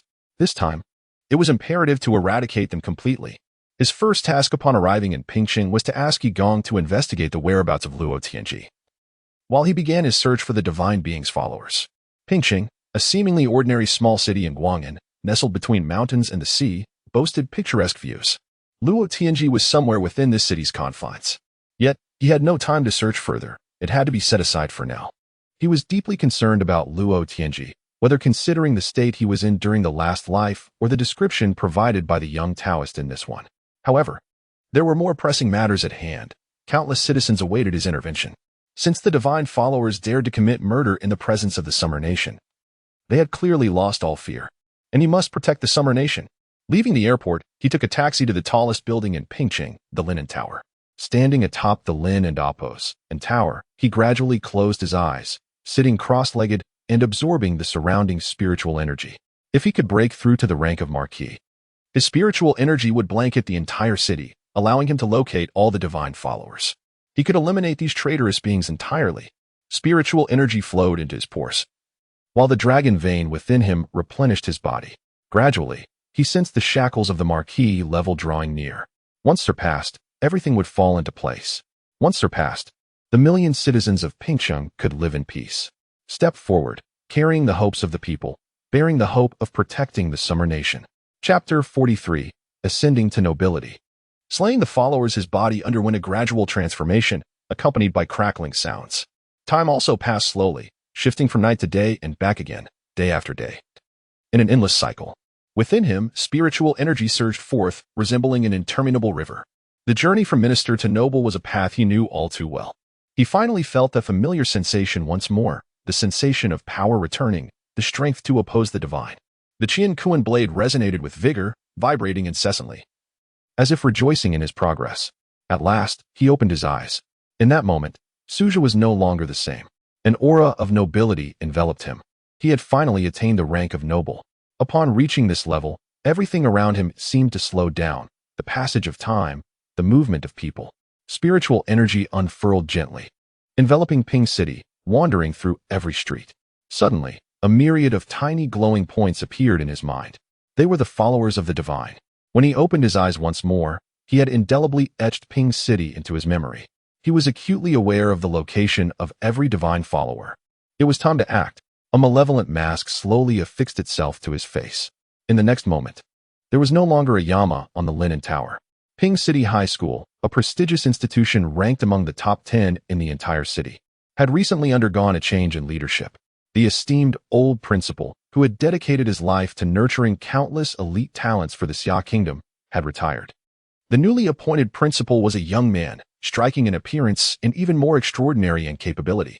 In just 3 months, Ping City High School had risen to become the strongest school in the region. Many female students secretly admired the handsome new principal, yet most loathed him for his excessively strict rules. All students were deprived of weekends, allowed only 1 day off each month, without the option to return home. Day students were converted to boarders, and those unwilling to comply were promptly expelled. The new principal squeezed them like a capitalist. Nevertheless, this harshness resulted in Ping City High School and Appos' ascendance to the pinnacle of academic excellence. However, the students grew increasingly dispirited and lethargic, with many even experiencing health issues. Yet the new principal unwaveringly enforced these stringent regulations, showing no leniency. Today marked yet another tedious student mobilization meeting. These gatherings occurred weekly, with the principal donning his pristine suit to address the entire school, attempting to inspire them. Yet what was the worth of such motivation? No student wished to endure this life. They longed to return home, to see their parents, to savor their cooking, rather than listen to a principal's lengthy monologue. Alas, this new principal was a veritable vampire. On stage, the principal spoke passionately, yet the students below were lost in whispered conversations. I feel like I can't endure much longer. 3 students from our class have already left this month. They couldn't and Appos take it anymore. If only I could leave. My mother is thrilled that my grades have improved significantly. She even presented a banner to the principal, completely oblivious to my suffering. I share her plight. If this continues, I might lose my mind. I wish Yama would come and dispose of this principal. Don't mention it. Isn't Yama already corrupted? He killed in front of the nation. The authorities dismissed it as a fake Yama, right? Can a false Yama possess such power? It seems like a desperate cover-up. However, with the world in such turmoil and the murderous Yama still in Ping City, isn't it safer for us to remain in school? Let me out. I would rather die. As the students murmured, the new principal remained unperturbed. Suddenly, a golden light appeared above them all, soaring past the students and landing at the podium. By Yama, the murderer has arrived. When everyone recognized the figure at the podium, panic ensued. It was none other than the infamous murderer of Ping City, Yama. Once a guardian deity of the Xia Kingdom, Yama had now become a harbinger of death. Would he dare to kill the principal? If so, I could stay and watch. At that moment, the new principal, upon seeing Yama, cast aside his speech notes. You have finally arrived. His voice echoed through the microphone. What does this mean? Is the principal awaiting Yama? How thrilling. Surely, our new principal doesn't he know Yama personally? As the saying goes, the inexperienced are unafraid of tigers. None of the students fled, all eyes fixated on the podium. The principal emitted a chilling laugh, one that was entirely alien, devoid of any human quality. Lord Xia Luo awaits you. In 5 days, you shall perish atop Ping Mountain, he declared, pointing at Yama. Is that so? So the impostor in my stead is named Xia Luo. Suja's voice resonated, audible to all. Indeed, it is an impersonation. I have long asserted that the aura of Lord Yama is golden. The figure on television that day was clearly black. It could not possibly be Lord Yama. Exactly. Yama is the guardian of our Xia Kingdom. How could he harm his own people? You are quick to switch sides. You were the loudest in your denunciations before. The full extent of the situation remained unclear. Who knew if this Yama was truly a fake? Yet what business did Yama have with the principal? And who was the Xia Luo? At this moment, Suja had unsheathed the Qian Kuan blade, its tip aimed directly at the principal. I shall grant you time to transform. Otherwise, you will have no opportunity to strike. Ha ha ha. I wield the power of the divine. Mere humans are no match for me. The principal suddenly tore open his suit, revealing his upper body. Then, his flesh began to swell grotesquely, as lumps of flesh erupted from within. Good heavens! What on earth is the principal? Both students and teachers were horrified by this transformation. With a series of puncturing sounds, dark tendrils erupted from the principal's skin, emerging like grotesque appendages. He morphed into a monstrous creature adorned with tentacles. In an instant, the creature lunged towards Suja. Yet Suja stood resolutely in place, not moving an inch. Surely, Yama isn't paralyzed with fear? That is impossible. Yama has slain even the 9 infants. How could he fear an octopus? In the next moment, Suja vanished from sight, leaving no trace behind. When he reappeared, he stood on the opposite side of the podium, slowly sheathing his Qian Kuan blade. Meanwhile, the octopus-like principal was cleaved in half, crashing to the ground. Ha ha ha, the divine shall descend upon Blue Star, and humanity shall become the followers of the divine. The grotesque creature laughed maniacally, dark energy oozing from its wounds, soon transforming into a small, shriveled husk.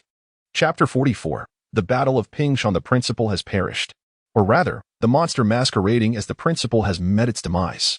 Furthermore, a startling revelation has emerged. Hidden among humanity are the devotees of the divine. Initially, the students harbored doubts regarding the impending arrival of giants in 3 months, still uncertain about the hostile deities that might descend upon humanity. However, those doubts have since dissipated.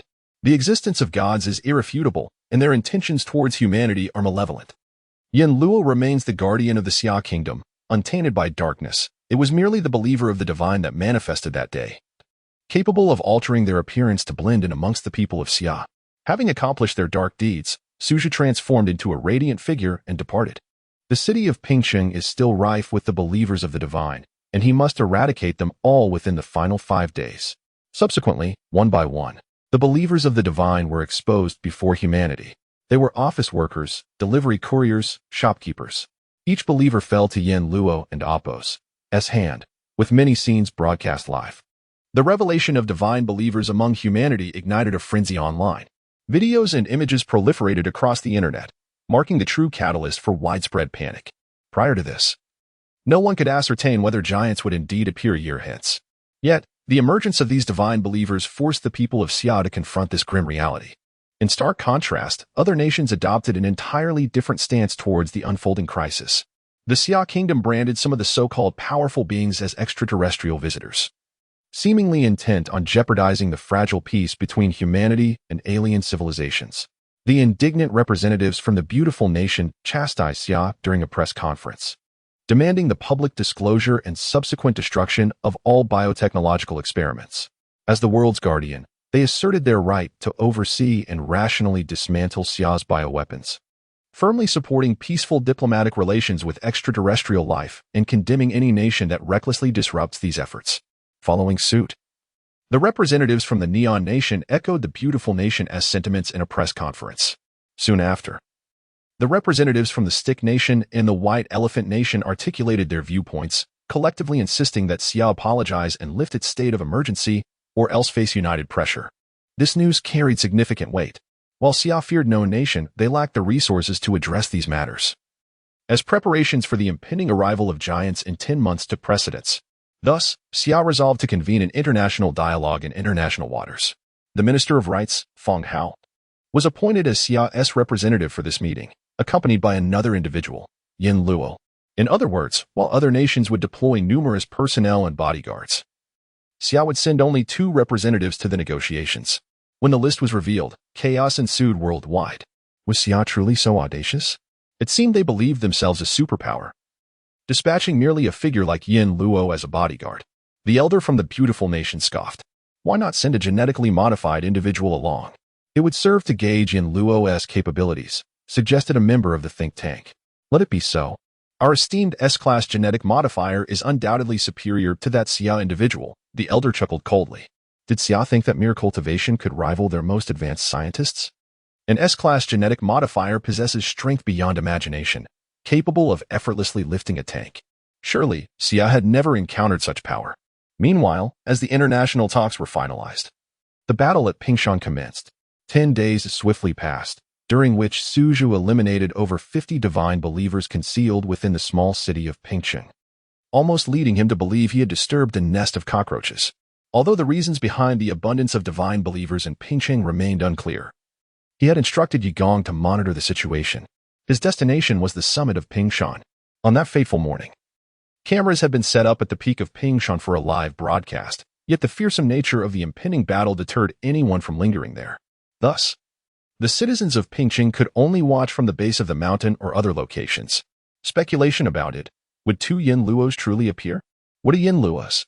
The one that day was merely a believer of the divine, likely attempting to mimic the real Yin Luo's presence. How could there be traitors among humanity? What do they even think? The populace wondered if Yin Luo could contend with this villain. Was and Apos, T Yin Luo invincible?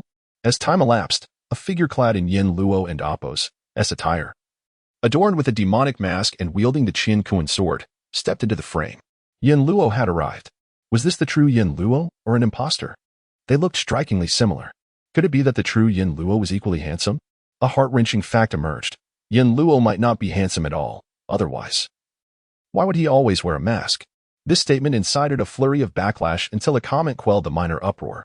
Does Yin Luo need to be handsome? Indeed. All that matters is that he is the guardian deity of the Xia kingdom. Soon after, another figure donned in Yin Luo's garb, wearing a demonic mask and wielding the Qian Kuan knife, ascended to the peak of Pingshan. There were indeed 2 Yin Luos. Finally, irrefutable evidence was presented to the world. There existed 2 Yin Luos, and the one from that day was the evil one, not the true Yin Luo. In the Jinling war zone, the conference room buzzed with tension as the high-ranking officials fixated on the large screen. Lin Qingxian was present, her hands clenched tightly, eyes filled with worry, her body trembling slightly. Suzhou had chosen to leave her in Jinling, and she understood his reasoning, opting to remain behind. Perhaps her presence would only be a burden. She felt inadequate, far from capable of standing alongside Suzhou in battle. In the days that followed, Lin Qingxian devoted herself to rigorous training, astonishing Yi Huaisu with her rapid progress. As Suzhou had predicted, her talents might even surpass his own. Though she had recently ascended to the rank of lower general, it would not be long before Lin Qingxian caught up to him. All eyes remained fixed on the large screen. The battle was about to commence. Chapter 45. Can Yin Luo still prevail? Atop the peak of Pingshan, one of the Yin Luo removed his mask, revealing a handsome visage, the same malevolent figure who had brazenly executed a journalist before the eyes of the nation. What is the matter? Are you too fearful to confront me in your true form? Just then, Xia Luo spoke. his confidence radiating as he gazed at Suja. Beneath the mask, Suja bore no expression, stating coolly, "I do not remove my mask so that I may eradicate all the detritus of humanity like you. Can you achieve that? I am merely a newly awakened divine envoy with a third-tier rank. Do you truly believe you stand as my equal?" Suja was acutely aware of the might of the divine believers. In the past, those most powerful among them possessed strength rivaling that of the divine beings themselves. The divine believers were categorized into 5 ranks, with third-tier ranks like Xia Luo being the weakest. The others, incapable of even controlling their true forms, were merely a pitiful assortment of cannon fodder. Ascending further, there existed second-tier ranks, first-tier ranks, super-tier ranks, and ultimately, demigods. Those who attained the demigod status wielded power comparable to a typical divine being, and the awakening of divine believers represented a catastrophic threat to humanity. Before the arrival of the Fire Nation on Blue Star, divine believers had once been humanity's greatest adversaries, possessing the strength to devastate land and reshape mountains and rivers. Humanity paid a considerable price to combat them, which is why Suja initiated a comprehensive plan to eradicate the divine believers. Only through such measures could the Xia kingdom hope to ensure the survival of more lives. Thus, he must don the Yin Luo mask to conceal his identity, facilitating easier access to the divine believers. Those with ranks among the divine believers could impeccably mask their auras, making them difficult to locate, even by themselves. If the people of Xia Kingdom were to recognize him, his investigation would become exceedingly challenging. For even if the citizens were indifferent to his appearance, the divine believers would certainly take notice, viewing him as an obstacle to be eliminated. Yet he could not reveal himself. Alone, he would confront his enemies with a blade. But he was not alone. He had parents, a younger sister, and a wife. Am I not your adversary? Today, I shall sever your head. Then I shall expose your visage to the world, and subsequently annihilate all those you hold dear. No wonder Yin Luo wears the mask. It is so perilous around him. Those wretched human traitors dare to threaten the loved ones of Yin Luo. Truly a repugnant lot. More revolting than maggots. When, oh when, can Yin Luo safely remove his mask? When will humanity be able to live without fear? Across the internet, countless messages from the people of Xia Kingdom flooded in. Finally grasping the reason behind Yin Luo's ghastly mask, it was to protect the Xia Kingdom amidst such perilous circumstances. In the conference room of the Jinling War Zone, Lin Qinxian clenched her fists, her full attention on the screen. Unbeknownst to her, blood seeped from between her fingers, yet she remained oblivious. Fixated on the image of Yin Luo. Silently, she prayed, "Come back, please, return safely." Suddenly, the screen displayed Yin Luo drawing the Qianquan blade from his waist. In the next moment, both figures vanished from view. The battle had commenced. As Xia Luo moved, Suja realized that this divine believer was poised to ascend to the ranks of nobility. His power was not significantly inferior to Suja's. Although he had not anticipated such a formidable divine believer awakening prematurely in this life, he had no choice but to confront him. Behind him stood countless citizens of Xia Kingdom, innocent civilians with fathers, mothers, children, and teachers. Each one contributed silently to the operation of this vast nation. Though they were individually weak, they resolutely bore the weight of overwhelming pressures upon their shoulders. Perhaps they merely sought a moment of respite amidst their exhausting toil, sipping a glass of wine, listening to a song, yearning for just a modicum of joy. This was all they desired, yet it was enough to empower them to open their eyes, step through their doors, and face even greater challenges. What they longed for was merely that fleeting happiness, and he would never allow anyone to strip that away. He must protect it all. Even if it meant traversing treacherous paths, even if it cost him his life. Father, mother, little sister, Qingxian, you will understand. For you are also the ones I wish to safeguard.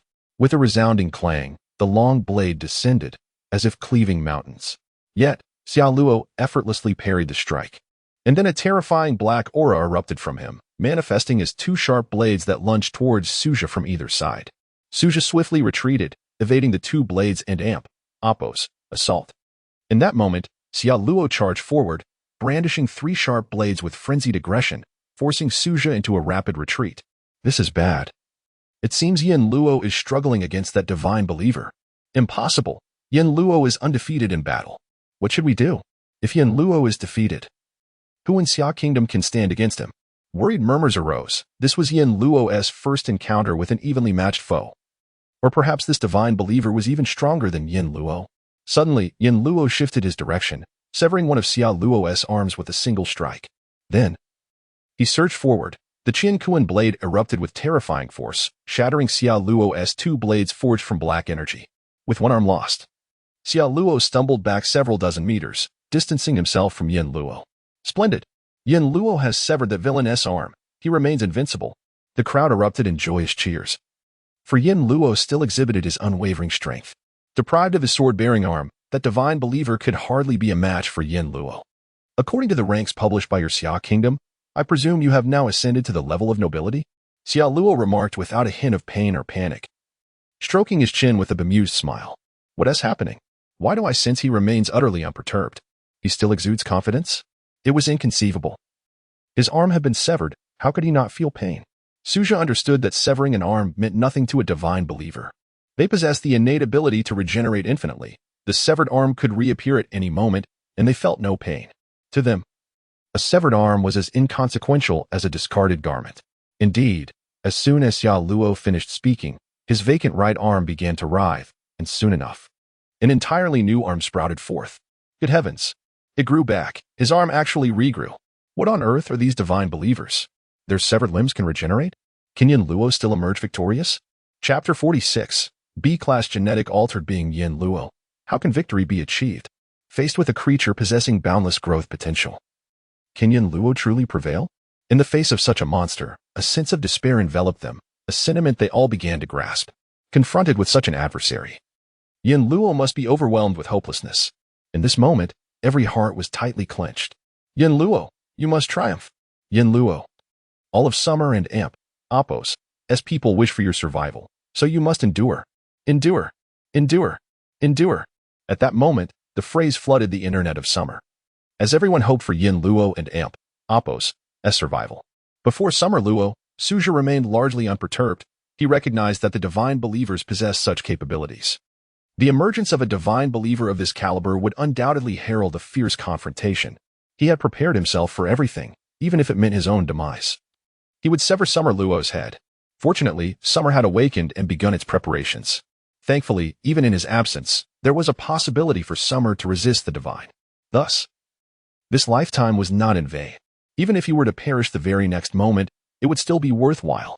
With a thunderous shout, Suja charged forward once more, the Qian Kuan blade vibrating with intensity, seemingly prepared to give its all. Ultimately, Summer Luo and Oppos' speed fell short by a fraction, as he had yet to break through to the marquee level. With each slash of the long blade, Summer Luo's body sustained damage repeatedly. Yet he remained unfazed, for he had countless opportunities, while Yin Luo did not. Then, at that moment, Summer Luo seized an opening, piercing Yin Luo and Oppos' shoulder with one hand. Blood dripped from the base of Summer Luo and Oppos' hand. Yin Luo was injured. Could he still fight? Fight! Suja transferred the Qian Kuan blade to his left hand, striking with a bolt of lightning directly at Summer Luo and Oppos' neck. However, the muscles in Summer Luo and Oppos' necks suddenly swelled, obstructing the blow and preventing Suja from advancing further. The neck, it was his Achilles and Oppos' heel. A shriek erupted from the crowd. The weakness of the divine believer lay in the neck. Die! Suja raised his right hand abruptly, disregarding the tearing pain of his wound and the torrent of blood, wielding both blades as the Qian Kuan blade cleaved through the descending neck. As Summer Luo's head took flight, the battle came to an end. Summer Luo and Oppos' eyes widened in disbelief. Why? Why could he endure such immense pain while humanity bore the burden of useless pain?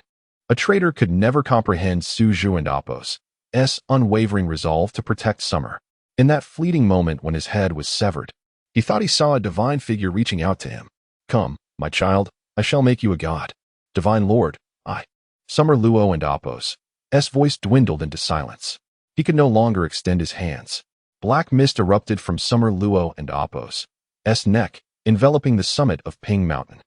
People below gazed upward at the mountain peak shrouded in darkness, eagerly awaiting the emergence of that figure from the black fog. All were hopeful, all were waiting. Time passed slowly. In the Jinling Battle District conference room, Lin Qingxuan's face turned pale. She bit her lip, eyes fixed on the screen without blinking, even forgetting to breathe. At last, a figure descended from Ping Mountain, emerging into view from the cameras along the way. His right shoulder was bandaged in white gauze, and despite the clothing, the persistent bloodstains were evident. Yin Luo. The crowd below cheered for his return. On the mountainside, Suja observed below, where those beloved people waved their hands, chanting Yin Luo and Apos' name. This was the reason he fought to protect summer, for these cherished individuals, these innocent souls, who had endured suffering yet persisted with grit. In the next moment, he transformed into a beam of golden light, vanishing from sight. With Summer Luo dead, it was time to reclaim his identity as Suja and continue the pursuit of Luo Tianji.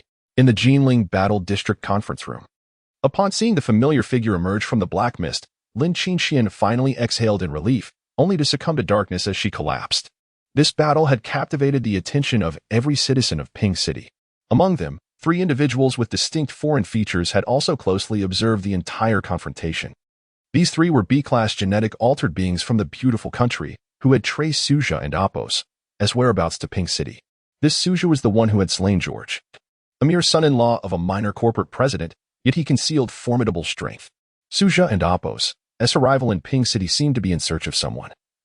Though this lay beyond their investigative scope, their sole objective was to locate and eliminate Suja, this audacious summer citizen who dared to challenge the genetic altered beings of the beautiful country, a foolhardy endeavor indeed. Recently, the genetic alteration technology of the beautiful country had received mysterious funding, resulting in significant advancements, and they were the latest formidable warriors, B-class super-altered beings. With absolute confidence in their mission, they deemed a single summer citizen no match for them, excluding Yin Luo. Only after viewing Yin Luo and Apos' battle footage did they truly comprehend the terror of summer. The existence of such a formidable warrior was one they dared not provoke.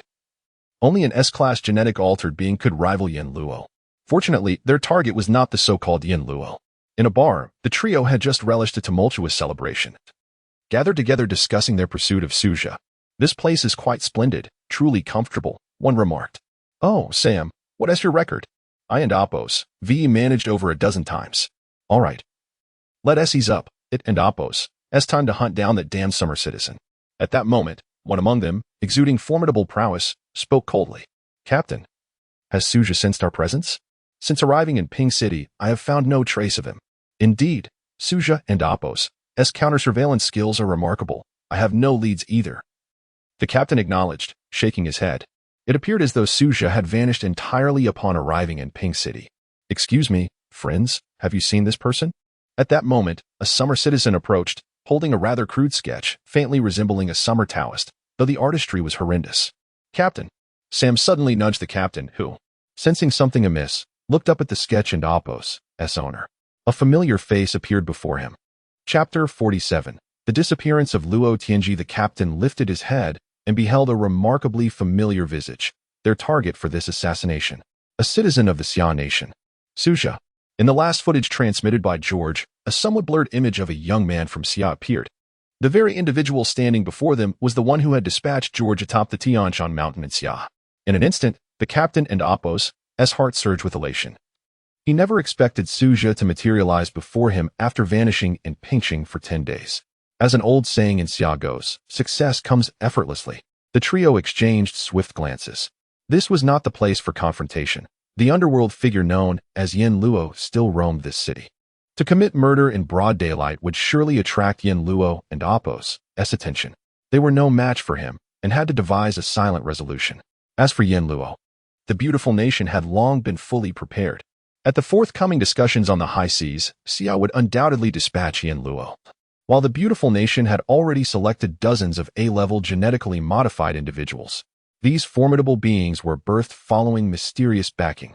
With such power at their disposal, Yin Luo, regardless of his prowess, would not escape the high seas alive. As for the Xia citizen before them, they resolved to execute him with utmost caution. "Oh, my friend, you are remarkably fortunate. I have indeed encountered this individual." At that moment, Sam spoke, fluently articulating in the language of Xia. "Really? Could you take me to him? This friend is of great importance to me." A glimmer sparked in Suju and Apos' eyes. "Certainly, let us proceed." The three led Suju away from the bar, guiding him into a shadowy alley. The alley was deep and narrow, and after a 10-minute walk, they reached a dead end. "What? A dead end? Are you mistaken?" Suja and Apos' voice echoed from behind them. The trio spun around, and 2 of them swiftly closed in on Suja, encircling him. "Foolish Xia citizen, we have no interest in your abstract artwork. We merely sought to lure you here and then eliminate you." The trio radiated formidable strength. Though I am aware of your intentions, I cannot help but anticipate your knowledge of Tianji and Apos' whereabouts. Alas, Suja sighed, pondering the elusive Luo Tianji. He had scoured Pingxing for days without a trace of him. You are affiliated with that George from Tianshan, are you not? Very well. I shall deal with you first before seeking Tianji. Foolish Xia citizen. How dare you act against the great genetically modified beings of the beautiful nation while brazenly claiming to eliminate us? You shall never comprehend the might of your adversaries. The captain bellowed, laughter erupting as his companions launched their assault. Their muscles bulged, darting towards Suja with lightning speed. However, the captain and Apos' smile froze the instant he witnessed a figure emerging as if from the depths of hell. With a swift motion, Suja transformed his hand into a blade, decapitating both of his assailants in a single stroke. The B-level genetically modified individuals offered no resistance, unaware of their demise until the last moment. Though the captain possessed slightly greater strength than his fallen comrades, he could not have dispatched them so effortlessly. Only one possibility remained. This Xia citizen was far more powerful than he had imagined. Moreover, Suja's technique bore resemblance to Yin Luo's, compounded by the fact that Yin Luo had been in Pingxing these past few days. In that instant, the captain realized that this young man was indeed Yin Luo. Neither of his fallen comrades had the time to activate their high-speed cameras, thus failing to capture Suja's likeness. He had to complete this task, even in death. He must ensure the beautiful nation recognized their enemy's true form. You are Yin Luo, the captain shouted, striving to draw Suja's attention while discreetly preparing to activate the high-speed camera. Yet, before he could touch the camera's switch, a stone shattered his right hand. After killing George, how did you come to know my appearance? I assume you possess a high-speed camera? I would advise against any sudden movements, lest my next target be your head. Now, I shall inquire. Suja revealed the artwork once more. Have you seen this person? I have seen him. I truly have. Though he understood that the modified being might be stalling for time, the captain clung to a flicker of hope. What if he truly had seen him? However, in the next moment, the captain turned and fled, moving with remarkable speed. A stone pierced the darkness, exploding the captain's head. Suja dialed a number and turned to exit the alley. The foreign corpses would be handled by designated personnel, and it was time for him to seek Luo Tianji. With the high seas discussions merely 5 days away, he had to locate Luo Tianji within that time frame. That day, Suja approached his guard team and requested a sketch artist to create a portrait of Luo Tianji. He felt it might be his own inadequacy that had led so many to fail to recognize him. The following day, he set out with the portrait, yet found no success. The third day yielded no results, nor the fourth. By then, despair had begun to settle in. On the evening of the fourth day, he stood atop a bridge, gazing into the distance. Tianji, where on earth are you?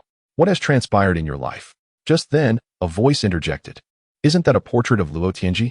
Instantly, goosebumps prickled Suja's skin. After so many days of searching, someone actually recognized Luo Tianji. Turning around, a student-like girl pointed at his portrait and exclaimed, You know Luo Tianji? Of course. He is from my village. Really? Where is he? Suja seized the girl, pressing her for answers. We are both from Shanhu village, but it would be futile to go now. Recently, Luo Tianji's parents suddenly went missing, and he departed not long after returning, seemingly, to Neon Country. Neon Country?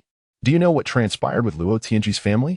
I am not entirely sure, but it seems his parents disapproved of his desire to become a monk, leading to a significant rift. Eventually, Luo Tianji left home to pursue a monastic life, changing his name to, what was it? Luo Qing, I believe, in the Jinling area. The girl divulged all she knew about Luo Tianji, though she was quite young at the time and did not recall many details.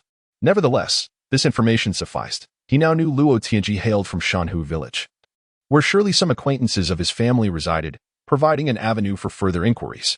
That very night, Suja journeyed to Shanhu village.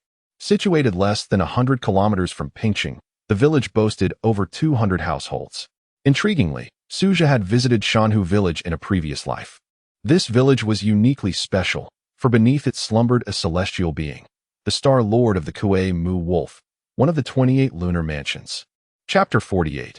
Preparing for the conference regrettably, he lacked the time to seek out other spiritual entities and awaken all 28 lunar mansions, leading to the tragic demise of the Quimulwolf Star Lord, who was besieged by numerous deities.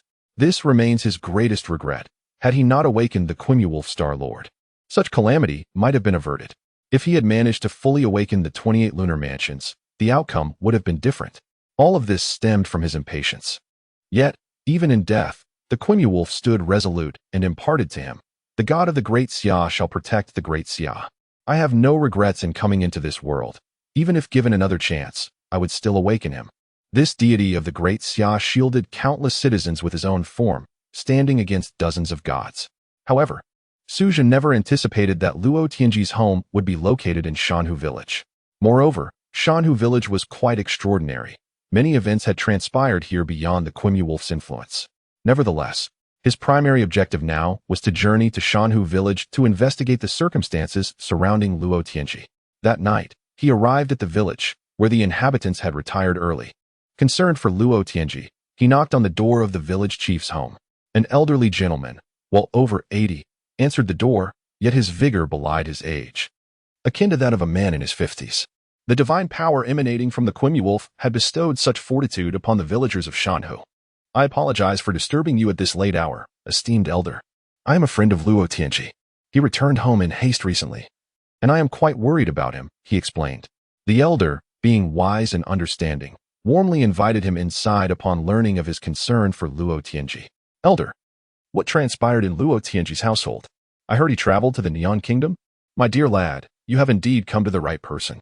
I, Old Li, share a close bond with the Luo family, and I am well acquainted with their affairs. To understand this matter, we must go back 13 years. Old Li began. It turned out that Luo Tianji had always been different from other children. While others were still in their infancy, he exhibited wisdom beyond his years, akin to that of a middle-aged person. It seemed as though he had gained insight into the world, spending his days beneath the old locust tree at the village's edge, either meditating or lost in thought. This routine continued for 15 years until, on his 15th birthday, he suddenly expressed a desire to become a Taoist priest. His parents were furious, as their generation held the continuation of the family line in the highest regard. A fierce argument ensued. Although Luo Tianji did not vocalize his intention to leave, he nearly stopped returning home, choosing instead to meditate under the old locust tree day after day for an entire month. After this month, he left a letter for his family, stating that he had gone to Jinling to pursue a monastic life. His father, old Luo, fell due to the distress caused by this revelation. Initially, Luo Tianji returned home each year, but each visit ended in fierce confrontations with his father, eventually leading to his expulsion from the family home. Gradually, he ceased returning altogether. Recently, a group of ninjas from the Neon Kingdom infiltrated Shanhu village, abducting Luo Tianji and Appo's parents, and leaving behind a letter. The villagers quickly alerted Luo Tianji, who returned that very evening. After reading the letter, he declared his intention to go to the Neon Kingdom and departed the next day. Upon hearing Old Li's account, Suja fell into a deep silence. No wonder Luo Tianji had been so despondent in his first life, instilling in him an overwhelming sense of despair as if he were perpetually on the brink of suicide. Though immensely powerful, Luo Tianji had fought the evil god Loki with a reckless abandon, ultimately perishing alongside him. This alone demonstrated Luo Tianji's might. Had he wished, he could have vanquished Loki. But it seemed he had reached his limit, devoid of the will to continue living, and thus chose to perish together. It appeared that he had once endured such a past, and in Suja and Appo's previous life, he encountered Luo Tianji only after his parents had already perished. Luo Tianji had once mumbled in drunken stupor, Why suicide? If I die, it would be better." Repeating these words, it seemed as though someone of great significance had taken their life before him. In retrospect, it must have been his parents. What could have transpired to lead to their suicide in front of him? Moreover, why had the ninjas from the Neon Kingdom targeted his parents? What secrets lay hidden behind these events? Pondering these questions left him perplexed, but he resolved that he must journey to the Neon Kingdom. However, he needed to depart for the high seas the following morning. If all went well, he could reach the Neon Kingdom by afternoon. Before leaving Shanhu village, Old Li grasped his hand, pleading for him to ensure the safe return of the Luo family. Upon departing the village, he hurried to the airport and boarded a flight directly to Yong'an. The Minister of Foreign Affairs, Feng Hao, was already awaiting his arrival. Together, they boarded a vessel heading towards the high seas, where a globally significant conference was set to take place. One party represented the Xia nation, while the other was a coalition of 13 nations led by the beautiful nation, including the Neon Kingdom and Country H.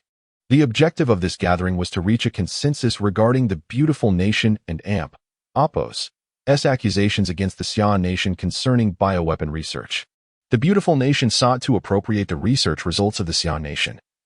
Yet they remained oblivious to the fact that the Xian nation had not engaged in any bioweapon research. Those involved were merely devotees of the divine. Many resided within the beautiful nation, yet they failed to recognize that the visitors from the skies bore no malicious intent. The Xian nation had informed the world of this matter, yet most countries dismissed it, with only a handful, such as the Bear Nation, taking precautions. In contrast, the Western powers, led by the beautiful nation, remained unresponsive, even condemning the Xian nation and threatening military intervention. However, upon witnessing the Xian nation and Apos' formidable cohesion, they abandoned such notions, opting instead to increase minor provocations and impose economic sanctions against the Xian nation. Yet the Xian nation remained unfazed, retaliating with similar measures. In the face of the beautiful nation's encirclement, the Xian nation demonstrated the resolve of a superpower, and the ones truly affected were not the Xian nation, but rather the smaller nations reliant on its exports. This conference served dual purposes for the beautiful nation: to acquire the Xian nation's bioweapon research and to deliver a warning. Accompanying the foreign minister were several A-grade genetically modified individuals. These A-grade beings were comparable to the enlightened level of strength, a capability previously unseen in the beautiful nation. Shortly after the arrival of the giant clan, they received mysterious backing, resulting in significant advancements in their biotechnological capabilities. Beyond the A-grade, the beautiful nation had even developed S-grade super genetically modified beings. Following the Xian nation's dispatch of Yin Luo alongside Feng Hao, the beautiful nation had arranged for an S-grade super genetically modified individual to infiltrate the conference, believing that despite Yin Luo and Apos' impressive display of strength, he could not possibly contend with their S-grade counterpart. This time, they were determined to make a statement to the Xian nation. Chapter 49. The outbreak of hostilities among nations. The vessel glided slowly through the sea of surveillance, entering the open sea, and soon a colossal warship came into view. Anchored in the vastness, the ship gradually approached the warship, and a gangway was set up, from which two individuals descended from the vessel of the Xia kingdom. This perilous meeting was attended by only two representatives from Xia, Commander Feng Hao and his guard, Yin Luo. Just these two were deemed sufficient. On board the warship, the elegant foreign minister Smith could not suppress a derisive sneer upon seeing the two figures from Xia. Humph, the Xia kingdom remains as arrogant as ever, audaciously sending only two representatives. My Lord Smith, the individual beside Commander Feng is the renowned Yin Luo, the formidable slayer of the Hydra. Perhaps they believe Yin Luo's prowess is unparalleled in the world, a translator remarked with a grin. I have seen that footage as well. Although he possesses some strength, he is by no means a match for our S-class supergene modified beings. Let us show those presumptuous Xia people who truly holds dominion over this world. Smith replied with a slight smile. Having witnessed Yin Luo's defeat of the 9 infants, he considered his strength merely average, at best on par with an A-class gene-modified individual, utterly incapable of standing against the S-class supergene beings of their nation. The Xia kingdom and Apos' pride in Yin Luo was misplaced. They seemed to have forgotten who truly ruled this world and under whose feet they should crawl. Thus, this time, they would decisively demonstrate the might of their nation to Xia, ensuring that Yin Luo's life would remain forever trapped in the boundless sea, an eternal soul unable to escape. Subsequently, Smith entered the conference room. Shortly after, Feng Hao and Yin Luo, guided by an envoy, arrived at the meeting room. It was a vast chamber, filled to the brim with high-ranking officials from various nations. Strangely, there were no journalists or cameras in sight. Such significant gatherings typically required media presence, yet this was a private meeting, devoid of reporters, with the room crowded solely with bodyguards from each nation. Among them, nearly 20 formidable individuals stood behind Foreign Minister Smith, far more powerful than those encountered previously, such as George or the 3 gene-modified beings. Most possessed spirit awakening level strength, akin to the memories from a past life. Among these figures, one particularly caught his attention, a relatively young man, slender compared to the other bodyguards. His aura was entirely distinct, suggesting he was not merely an A-class gene-modified being but had likely achieved S-class status. The emergence of S-class gene-modified individuals in this era was significantly earlier than in the past. In the previous timeline, gene-modified beings were developed by the beautiful nation only 3 years after the giant clan invasion, subsequently unlocking life codes and rapidly advancing to SS and SSS levels, eventually leading to the creation of gene beings who represented the pinnacle of strength, the ultra-spiritual assassins. These individuals exhibited no emotion, Their existence revolved around obedience and annihilation. In the previous life, aside from deities and their followers, gene beings from the beautiful nation posed a substantial threat to the Xia kingdom. Fortunately, by that time, the spiritual veins of Xia had long awakened, birthing countless powerful individuals, including several ultra-spiritual beings within the god-slaying squad. Thus, the beautiful nation dared not invade Xia, although occasional provocations remained bothersome. From this life onward, he had intended to dismantle the beautiful nation's bioweapon facilities entirely. Yet, the beautiful nation proved exceedingly cunning. Their bioweapon bases were not confined to their homeland, but dispersed globally. Even if one base were destroyed, another would swiftly emerge, as long as their biotechnological prowess persisted. These gene beings would proliferate like vermin, impossible to eradicate completely. Moreover, these gene-modified beings retained formidable resistance against deities, representing an indispensable force for humanity. Thus, he relinquished that ambition. However, observing the current negotiations, it was evident that the beautiful nation had ulterior motives, should they truly resort to aggression. He would not hesitate to obliterate several bioweapon facilities. As Feng Hao settled into his position, the discussions commenced. The beautiful nation immediately adopted an aggressive stance, demanding that Xia surrender all data and dismantle every biolab. Faced with this audacity, Feng Hao could only respond with a single statement: "These are mere slanders from certain nations against Xia." Feng Hao's retort struck deep into Smith's psyche, akin to a long-standing entity accustomed to high status being unsettled by Xia and Amp. Apos' haughty response. "Minister Feng, what do you mean by that? I suspect you are mocking us. Do you intend to distort today's peace talks?" Smith pressured Feng Hao, while dozens behind him exuded an intense aura, locking their focus on him. Yet, undeterred by this overwhelming pressure, Feng Hao stood tall, unperturbed. Xia has a saying: "Those who commit no wrongdoing need not fear the knocking of ghosts." If the beautiful nation were truly as innocent as they claimed, why would they misconstrue my meaning? Why project themselves onto certain other nations? If there are no factual grounds, why the fury? After all, I referred to certain nations without specifically singling out the beautiful nation. Upon hearing Feng Hao's words, Smith's expression shifted dramatically. Not referring to my beautiful nation? Could it be aimed at the others present?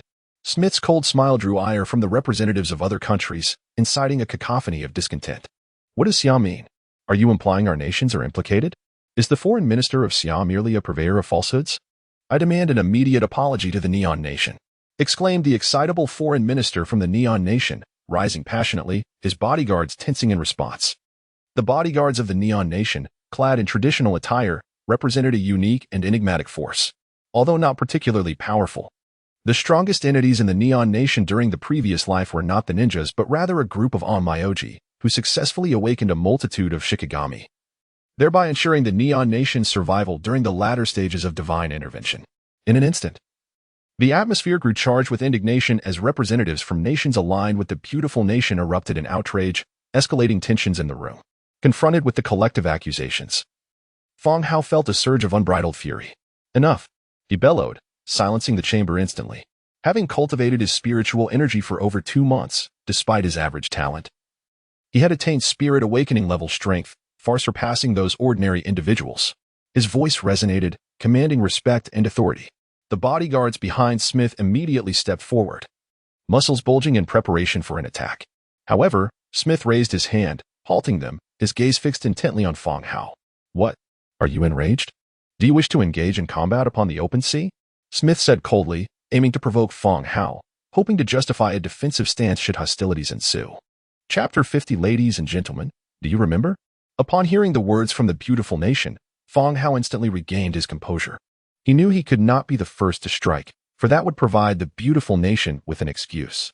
Despite his unwavering faith in Yen Luo and Apos' strength, he was acutely aware that this ragtag group could never hope to match him.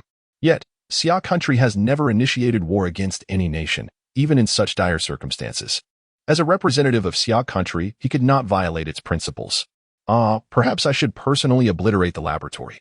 I recall there is a laboratory in a small town northwest of Florence. At that moment, Feng Hao fell silent as Yen Luo began to speak.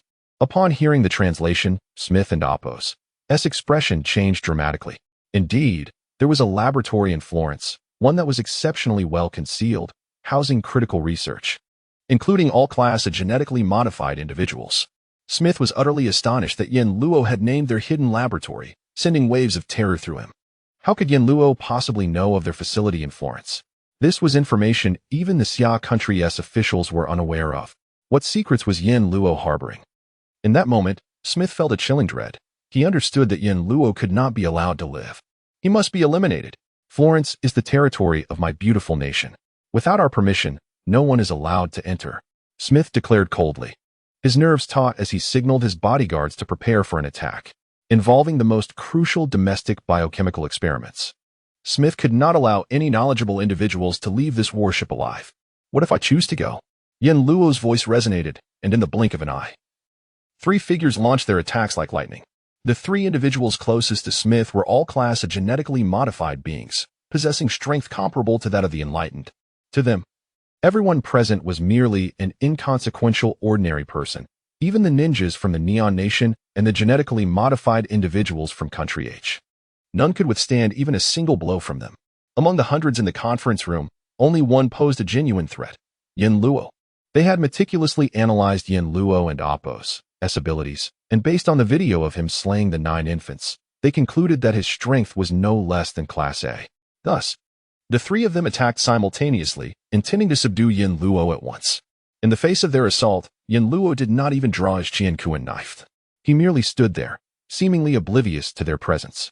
The other attendees held their breath, wide-eyed, aside from the bodyguards from Country H and the Neon Nation. The others were merely ordinary people with stronger-than-average abilities. They had never anticipated that the beautiful nation would possess such formidable bodyguards, and a cold shiver ran down their spines. The ninjas from the Neon Nation quickly shielded their leader, fully aware that they were no match for the 3 attackers. Everyone anxiously watched Yin Luo, yet he remained immovable. Even Fong Hao did not react, as if he had not noticed the 3 figures at all. Understandably, their actions were too swift for anyone to process in real time. As the 3 approached, they struck from 3 different directions. In that instant, Yin Luo moved. In the blink of an eye, he unleashed 3 punches, sending the 3 class of genetically modified individuals hurtling backward, violently crashing against the steel wall. Each bore a gaping wound in their chests, blood gushing forth uncontrollably. These were class of genetically modified beings. Smith could hardly conceal his shock and terror as he stared at Yin Luo, who had struck before he even realized it. Once confident in his country and Appo's genetically modified individuals, Smith now felt a pang of regret. Why had these once formidable beings, capable of evading bullets, fallen to Yin Luo's single blow? Suddenly, Yin Luo drew his Qiankuan knife, and the faces of everyone turned pale. In the next moment, a blade of energy swept over Smith and Appo's head, leaving him feeling a sudden chill. The next sound he heard was a series of thuds, heavy objects collapsing. When he turned to look, he found that all the class of genetically modified individuals behind him had been cleaved in half, with the sole survivor being the S-class genetically modified individual, now crouched on the ground, terror etched across his face, stripped of his earlier arrogance. Alan, Smith shouted urgently at the lone S-class individual, yet the man appeared dazed, as if frozen in fear. What does your Xia country intend to do? Are you planning to wage war? Smith roared, furious as he directed his ire toward Yin Luo. There is merely a bothersome fly. Yin Luo sheathed his Qiankuan knife, speaking nonchalantly. You. Smith sprang to his feet, but a hand swiftly pressed down on his shoulder, forcing him back into his seat. I apologize. I believe this is merely a beautiful misunderstanding. The beautiful nation has never suspected that Xia country would conduct biological experiments, yet given the humanitarian implications, I hope Xia country can understand our role as the world's guardian. Smith looked at the speaker, the S-class super genetically modified individual. He recalled how, before their departure, this powerful being had been so arrogantly confident in his ability to slay Yin Luo on the high seas. Yet now, Alan, what are you doing? Smith's rage boiled over. When had the beautiful nation ever bowed to another country? In the next moment, the hand of the S-class super genetically modified individual pierced through Smith's chest, the gruesome sight sending shockwaves through everyone present. The beautiful nation's bodyguard had just slain their leader. What a scene. The attendees in the conference room struggled to comprehend this unfolding reality. You. Smith's voice dwindled, ultimately perishing atop the table before him. Then, what is the conclusion of today's meeting? At that moment, Yin Luo's voice filled the room, his gaze sweeping over each individual present through his mask. Anyone who met his eyes quickly lowered their heads, none possessing the courage to maintain eye contact. His gaze finally settled on the S-class super genetically modified individual. Xia country has absolutely not conducted any biological experiments. It is all a misunderstanding. Is that all? We have made the effort to come here. And all we receive is a misunderstanding? Then, what do you desire? Alan's voice trembled slightly as he inquired. Xia country has never demanded anything from other nations. But, Yin Luo replied calmly, and Alan's expression soured. Xia country has never bowed to any nation. Those who attempt to bully Xia country must face its wrath. And this wrath is something no one can endure. Clang. The Qian Kuan knife was driven into the steel conference table as Yin Luo turned to face the crowd. Ladies and gentlemen, do you remember? Chapter 51. Journey to the Neon Nation. We sincerely apologize for the inconvenience caused to your esteemed nation, Xia. We are ashamed of our actions in holding your country accountable without a thorough investigation. We assure you that we will make every effort to meet the suggestions put forth by your nation. The first to speak was Alan, who emphasized the terror of Yin Luo, asserting that resistance was utterly impossible. Observing that even the beautiful nation dared not oppose, the other nations were equally hesitant. After all, this was a being capable of inciting betrayal among the beautiful nation's guards and eliminating national leaders. Very well, I hope in future endeavors, nations will engage their minds before taking action, so as not to waste the time of Xia, Feng Hao remarked, swiftly producing a contract. Following the signing of the compensation agreement, the nations departed, retreating on their vessels, heads hung low. What level of power does that individual possess? Before leaving, Feng Hao pointed at an S-class genetically modified human from the beautiful nation. An S-class genetic modification, though only recently attained, remains relatively weak, comparable to a lower-ranked general. Came the response. Lower-ranked general. Feng Hao was taken aback. Was this what they termed weak? There were perhaps only a dozen such individuals in Xia, with the Jinling military district housing but a single Yi Huaisu. Officially, only a handful were acknowledged, supplemented by a few formidable masters from the populace, certainly not exceeding 15. This was a mere handful of individuals standing at the pinnacle of the world, yet referred to as weak by Yin Luo. By the way, Yin Luo, what is your level? I have just entered the marquee stage, Suzhi replied, eliciting a tumultuous stir within Feng Hao. Yi Huaisu, upon reaching the lower-ranked general stage, had displayed terrifying prowess, nearly capable of vanquishing deities in their eyes. Yet Suzhi had already ascended to the marquee level, a progression that was indeed alarming. What are the giants in a few months? Aside from one, the rest are mere cannon fodder, all at the upper-ranked general level. While the singular exception is a regular soldier of the giant race, possessing the strength of a Marquis 7. Marquis 7. Feng Hao fell into silence at this revelation. The Marquis rank consists of 9 levels, from 1 to 9, with increasing strength as one ascends, approaching the divine level. With 9 months remaining until the giant's arrival, their training had already become exceedingly strenuous. The higher the realm, the slower the advancement. Yi Huaisu had ceased to exhibit that terrifying talent, or rather, even with such talent, her progression had significantly slowed. This was due to the previous scarcity of spiritual energy, now suddenly enriched by the emergence of a dragon vein. The bodies, long deprived of spiritual energy, absorbed it voraciously at first, leading to rapid advancement. However, as training continued, the path to improvement grew increasingly arduous. At the current rate, it was uncertain whether Yi Huaisu would reach the marquee level in 9 months.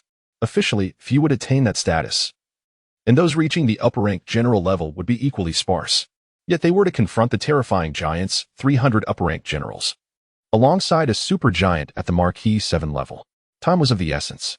Perceiving Feng Hao's concern, Suzhi reassured him, "Rest assured, within the remaining 9 months, I will locate all my companions. Each possesses talent not inferior to Yi Huaisu. All are superlative beings capable of vanquishing deities. As long as the first team of deity slayers can be assembled, 300 giants will pose no challenge." That is good to hear. Feng Hao felt a modicum of relief. However, Suzhi remained unyielding. These 300 giants were merely the vanguard, a mere band of scouts, representing the weakest among their kind, effectively cannon fodder. The true threat lay in the imminent arrival of the giant race's main forces, all of whom were at the marquee level. That constituted the genuine disaster. Despite their small numbers, each possessed the capacity to obliterate worlds. Their arrival would not be delayed, leaving little time for the great Xia to prepare. This was the true source of Suzhi's distress. Should he awaken the deities of great Xia prematurely? Yet, awakening just one would inevitably lead to their annihilation by the giants. To awaken them all, such as the 28 celestial beings, would necessitate summoning all 28 deities to unleash their full might. However, achieving the awakening of all deities was a feat never accomplished, even in the First Era, due to the formidable challenges entailed. Suja temporarily set aside this notion, yet the desire to resurrect the deities remained paramount. He recalled that within the Neon Nation lay objects capable of awakening deities. "Commander Fong, I must make a trip to the Neon Nation. Could you facilitate this?" Fong Hao readily agreed, as securing entry into the Neon Nation was a simple matter for him, requiring merely a word of recommendation. While an individual of Yinlua's prominence would find it impossible, Suja faced no such barriers. With Fong Hao's assistance, upon arriving at Weihai, Suja hastened to the airport, successfully boarding a flight to the Neon Nation. Indeed, the decision to conceal his identity proved judicious. Otherwise, entering other nations would necessitate forceful measures. His mission was twofold. First, to locate Luo Tianji and assist him in resolving his current predicaments. Second, to seek out the spiritual objects. In the Neon Nation, there existed 3 or 4 such objects, all essential for awakening deities. These treasures had originally belonged to Xia, pilfered by the Neon Nation. Soon, the plane landed at the capital airport of the Neon Nation, Edo. This was the last known location of Luo Tianji's disappearance, and the place where Uncle Li had heard Luo Tianji intended to go. Luo Tianji's parents resided in Edo. Yet, what troubles had befallen Luo Tianji? Why had the ninjas of the Neon Nation abducted his parents? What secrets did Luo Tianji harbor? He had fought alongside Luo Tianji for a decade. The only distinguishing feature of Luo Tianji was his formidable Taoist arts and his terrifying talent. Among the deity-slaying team of the First Era, Luo Tianji's talent was unparalleled, far exceeding that of the other 5, rivaling his own. He was the only one capable of single-handedly defeating Odin. If the peak Luo Tianji had joined forces with him, they might have slain Ymir. Yet, in that era, Luo Tianji was on the brink of collapse, and no method could fully awaken him. However, in this lifetime, he was determined to uncover what had caused Luo Tianji to lose all aspirations. Edo was most renowned for the Mochizuki clan and the Abe family. The Mochizuki clan served as the stronghold of the ninjas, while the Abe family employed Shikigami as their mains. Before the arrival of deities, the Mochizuki clan held an unrivaled position as the leader of the Neon Nation, overpowering the Abe family and leaving them with nowhere to escape. The ninjas of the Mochizuki clan enjoyed official support from the Neon Nation, with many serving as dark operatives. The Neon Nation housed a department specifically for handling dark affairs, known as the Umbu.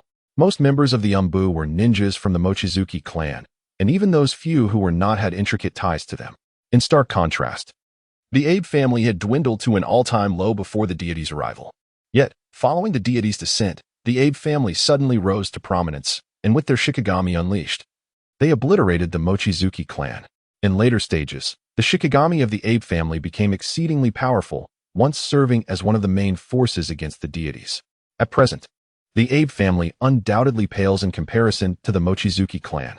Moreover, Master Li has previously stated that it was indeed the ninjas who captured the parents of Luo Tianji, thus suggesting a connection to the Mochizuki family. Therefore, the most expedient course of action would be to directly approach the Mochizuki clan. Chapter 52. I can teach you to awaken Shikigami. The Mochizuki clan's headquarters resided in Edo. In a previous life, he had visited the Mochizuki clan in Neon. The clan's ninjas once infiltrated the Xia kingdom to pilfer its cultivation techniques. However, this was not a significant matter. Subsequently, the Xia kingdom publicly disseminated its methods worldwide. After all, for the divine beings, all of humanity constitutes a singular community. The stronger humanity becomes, the greater the likelihood of vanquishing the gods. The Xia kingdom understood this principle and refrained from taking punitive measures against the Mochizuki clan. Instead, they chose to share their techniques, allowing the entire world to cultivate. Yet, the Mochizuki clan's subsequent arrogance and ingratitude incited the wrath of the Xia kingdom. He had come to obliterate the Mochizuki clan, and his arrival ensured their complete erasure from the annals of Neon history. The Abe family lent considerable support during this campaign, ultimately ascending to the throne as the foremost clan of Neon. Simultaneously, the Shikigami of the Abe family began to play a pivotal role, remaining a mainstay in the battles against the gods. Regarding the Abe family, Suja held no particular animosity, yet he harbored no fondness for the Mochizuki clan. Recklessly approaching the Mochizuki clan might yield no answers, thus necessitating the assistance of external forces. He must first investigate what had transpired with Luo Tianji. Consequently, he needed to rely on the power of the Abe family. Fortunately, in his past life, he had established some connections with them, making it feasible to locate the Abe family now. Although the Abe family currently languished in a historically weak phase, even a frail camel is larger than a horse, and they remained the best choice for understanding the Mochizuki clan's circumstances. In his past life, the Abe family had produced a prodigious talent akin to a shooting star, who awakened numerous illustrious Shikigami of the clan, such as Yatagarasu, Ibaraki Doji, Kijo Ky, Sh Toku Tg, Tamamonome, Emperor Sh Toku, and Inagami. This renowned Onmyoji had led the 12 Shikigami in fierce battles against the gods, ultimately concluding with the slaying of 3 divine beings. Despite the eventual downfall of Neon and the return of him and his Shikigami to ashes, he shone like a meteor, having once saved humanity as a whole. Such a person was one Suji yearned to ally with, for the future transcended the interests of the Xia kingdom alone. This battle was a struggle for all of humanity. Moreover, from the fragmented images in his mind, it became evident that the gods represented merely the first hurdle humanity must face. Surpassing this initial trial would forge humanity into a true community, uniting them against the more formidable and incomprehensibly powerful beings of the third-order dimensional plane, existences even more terrifying than the gods. Previously, he had not recognized the deep-seated disdain he harbored for Neon. Yet now, with glimpses of the future, albeit fragmented, he understood that despite his lingering aversion to Neon, he must act for the sake of Blue Star, for the Xia kingdom, and to save more of humanity. In anticipation of a time when humanity would genuinely become a collective, he needed to cultivate greater strength to confront more fearsome adversaries. Thus, he resolved to enact change, perhaps establishing a god-slaying squad or a foreign division, always prioritizing the Xia kingdom. The Xia kingdom had never aspired to be the world's sovereign, nor had he. But in this era, a global leader was essential, and the only viable candidate was the Xia kingdom. Drawing from his memories of the past life, he sought out an inn. He recalled that the Abe family had fallen so low that they were managing a guest house for survival. This very inn was managed by that past talent. After several inquiries, he finally located the establishment. The inn, modest in size, nestled halfway up a mountain, exuded a certain reclusive charm. The number of guests was limited, 3 Westerners and 2 Asians. Upon entering, he found a spacious courtyard, traversed it, and entered a room. May I ask if Abe Qingyang is present? Abe Qingyang, the sole mixed-blood member of the Abe family, possessed Xia lineage. Suja suspected that without the Xia bloodline, Abe Qingyang could not have awakened the subsequent 12 Shikigami. After all, among the 12, apart from the 4 spirits and the Go Qin Tung Shi, Abe Qingyang had awakened 6, adding to his 6 most potent Shikigami, thus forming the 12. "Excuse me, what is your purpose in seeking our proprietor?" inquired the receptionist, clad in a kimono, with a smile. "I am an old friend. Simply inform him that someone who can assist in awakening the divine beings has arrived." The receptionist's expression turned quizzical at the mention of divine beings, although she was familiar with Shikigami. Nevertheless, out of respect for the proprietor's acquaintance, she promptly went to relay the message. Shortly thereafter, the receptionist returned in haste. "Hello, esteemed guest, please follow me." Following her through a traditional Japanese corridor, they reached the innermost room. Upon entering, the receptionist closed the door behind her and exited. Seated before a low tea table was a familiar figure, Abe Qingyang. "A Xia person?" Abe Qingyang exclaimed, surprise illuminating his features as he greeted him in fluent Xia. "Indeed, I hail from the Xia kingdom. I surmised that a diminutive nation like Neon would be oblivious to divine beings." Upon learning of Suja's Xia heritage, Abe Qingyang's brows lifted with delight. "You are a Neon native, yet you seem devoid of any sense of belonging to Neon?" Suja chuckled and took a seat. He was well aware of Abe Qingyang and Appo's sentiments. Otherwise, he would not have contemplated forming a god-slaying squad or a foreign division. "I have been to the Xia kingdom and feel an innate affinity for it. The vastness, civilization, and divine beings of the Xia kingdom captivate me, leading me to identify more as a Xia person than a Neon native." Abe Qingyang erupted in hearty laughter. "Is that why your circumstances are so dire? This must be the most dilapidated establishment among the Abe family and Appo's dwindling enterprises." Suja teased back, and though they had never met, they conversed as if old friends. "What of that?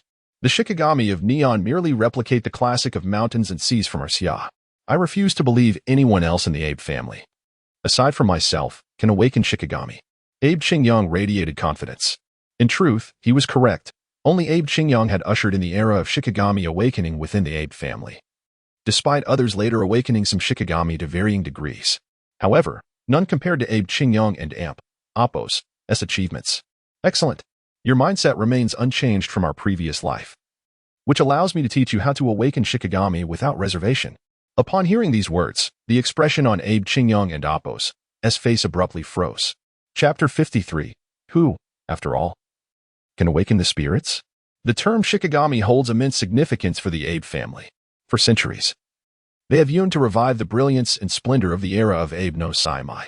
However, as time has progressed, Shikigami have seemingly transformed into an untouchable myth. And after the decline of the Onmyoji era, no legends of their appearance have surfaced. For the Abe family, devoid of Shikigami, it feels akin to a toothless and clawless tiger, merely a dying beast gasping for breath. They find themselves suffocated under the pressure of the Mochizuki clan and Amp, Appos' ninjas. Although Abe Cu longs for Daxia, he understands that he possesses half of his heritage from the land of the rising sun, rendering him incapable of summoning the pure and powerful deities of Daxia. Yet, he cannot even awaken a mere small Shikigami. The small Shikigami, known as a Kazuki, is among the weakest of its kind. Its sole ability lies in launching feeble attacks with tiny beams, incapable of even besting a robust soldier. Nonetheless, he is unable to awaken even that. Abe Cu has diligently studied Daxia's culture and the Onmyoji traditions of the Abe family, yet he has found no clues. Yet, the individual before him claims to possess the knowledge to awaken Shikigami. Is that truly the case? Abe Cu felt an inexplicable trust in this man from Daxia, devoid of any doubt. Indeed, it is true, but I need your assistance in investigating a matter. What is it? One of my friends, Luo Tianji's parents, were captured by the ninjas from the land of the rising sun a month ago, and I need to uncover all the details surrounding this incident. Ninjas, you say? Abe Cu furrowed his brow. If ninjas are involved, it must be linked to the Mochizuki clan. The only ninjas capable of infiltrating Daxia and capturing people are likely those of the Mochizuki clan, and moreover, they would be of the elite rank. Involving elite ninjas escalates the situation into a highly mysterious affair, and obtaining information will not be a simple task. The Mochizuki clan also has informants within our Abe family, which may yield some information, but concerning elite ninjas, it is unlikely we can acquire too many specifics. Abe Cu hesitated. That's all right. Any information you can gather will suffice. Additionally, please help me locate a person named Luo Tianji, who entered the land of the rising sun 15 days ago. He is a Taoist from Daxia, and his appearance. Suja provided a detailed description of Luo Tianji, and Abe Cu passed the clues to his subordinates, instructing them to investigate thoroughly and swiftly by any means necessary. Subsequently, Abe Cu returned, suddenly at a loss for words, realizing that after nearly an hour of conversation, he still did not know Suja's name. I'm Suja. We met in a past life, and you fought alongside us. Mr. Su, you mentioned a past life? Abe Cu inquired with a puzzled expression, clearly unable to grasp the concept. Are you familiar with the recent actions of Daxia? He asked. I have some knowledge. Ever since the UFOs appeared, Daxia has been unlike any other nation, entering a state of heightened military readiness and initiating nationwide cultivation practices. I have also seen the battle videos of Yin Luo, which undoubtedly showcase power beyond that of humanity. Throughout history, countless nations have fallen, and many regimes have crumbled. Daxia has experienced its share of decline, yet regardless of how low it has sunk, it has once again resolutely risen to reclaim its position at the pinnacle of the world. Therefore, I believe Daxia's actions are far from unfounded. Abe Cu declared with a solemn expression. This is precisely why I am increasingly anxious to awaken the Shikigami. If even a superpower like Daxia is taking such matters seriously, I believe the impending events will undoubtedly be of great significance, perhaps. Abe Cu paused, then gazed at him, related to those 5 UFOs. Upon hearing Abe Cu's words, Suja couldn't help but nod, his expression revealing admiration. To make such a deduction in these circumstances, with almost no evidence, solely based on an understanding of Daxia's history, is commendable.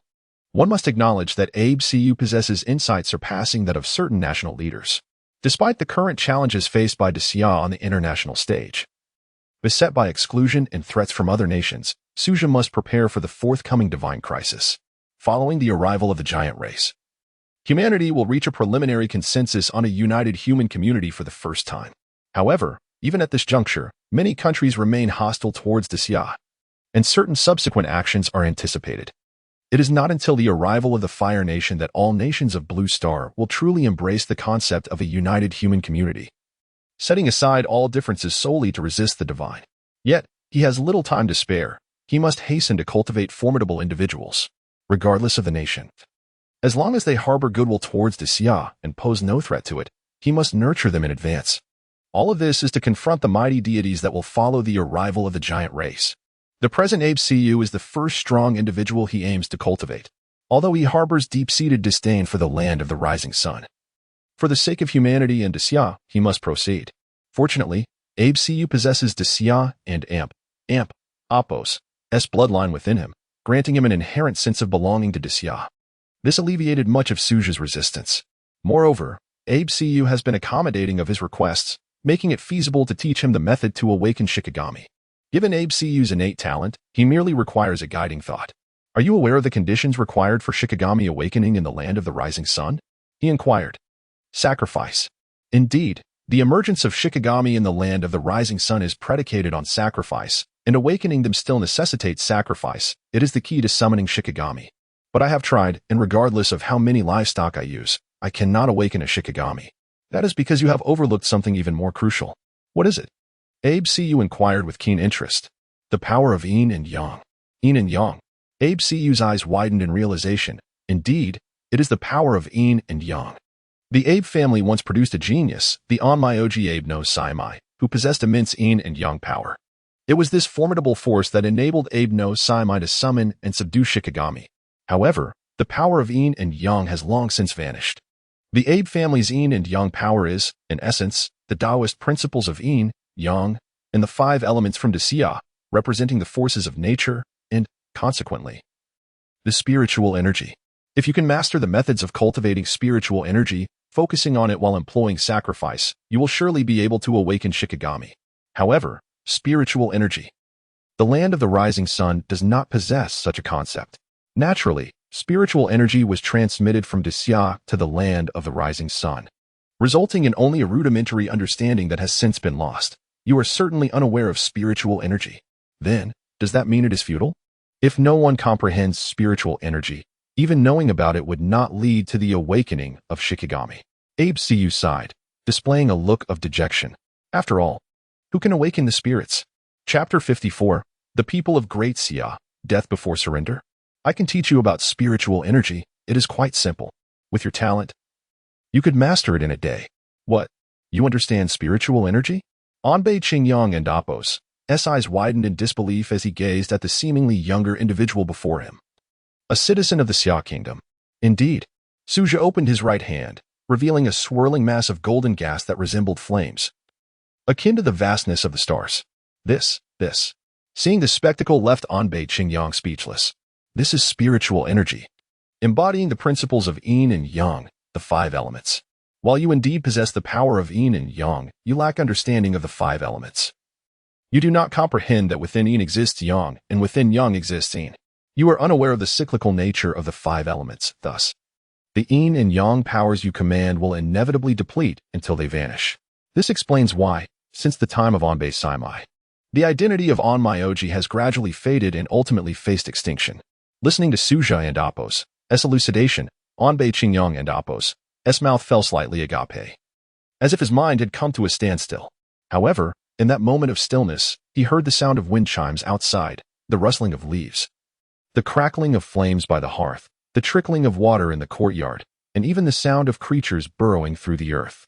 Isn and Apos. All this the power of the 5 elements, the natural cycles of heaven and earth. Everything in this world follows the principles of the 5 elements, each possessing both Yin and Yang. Yin and Yang reside within the 5 elements, and the movement of the 5 elements generates the forces of Yin and Yang. As the Anbei family has reached this point, it signifies that Yang has dwindled to its utmost limit, while Yin has reached its extreme.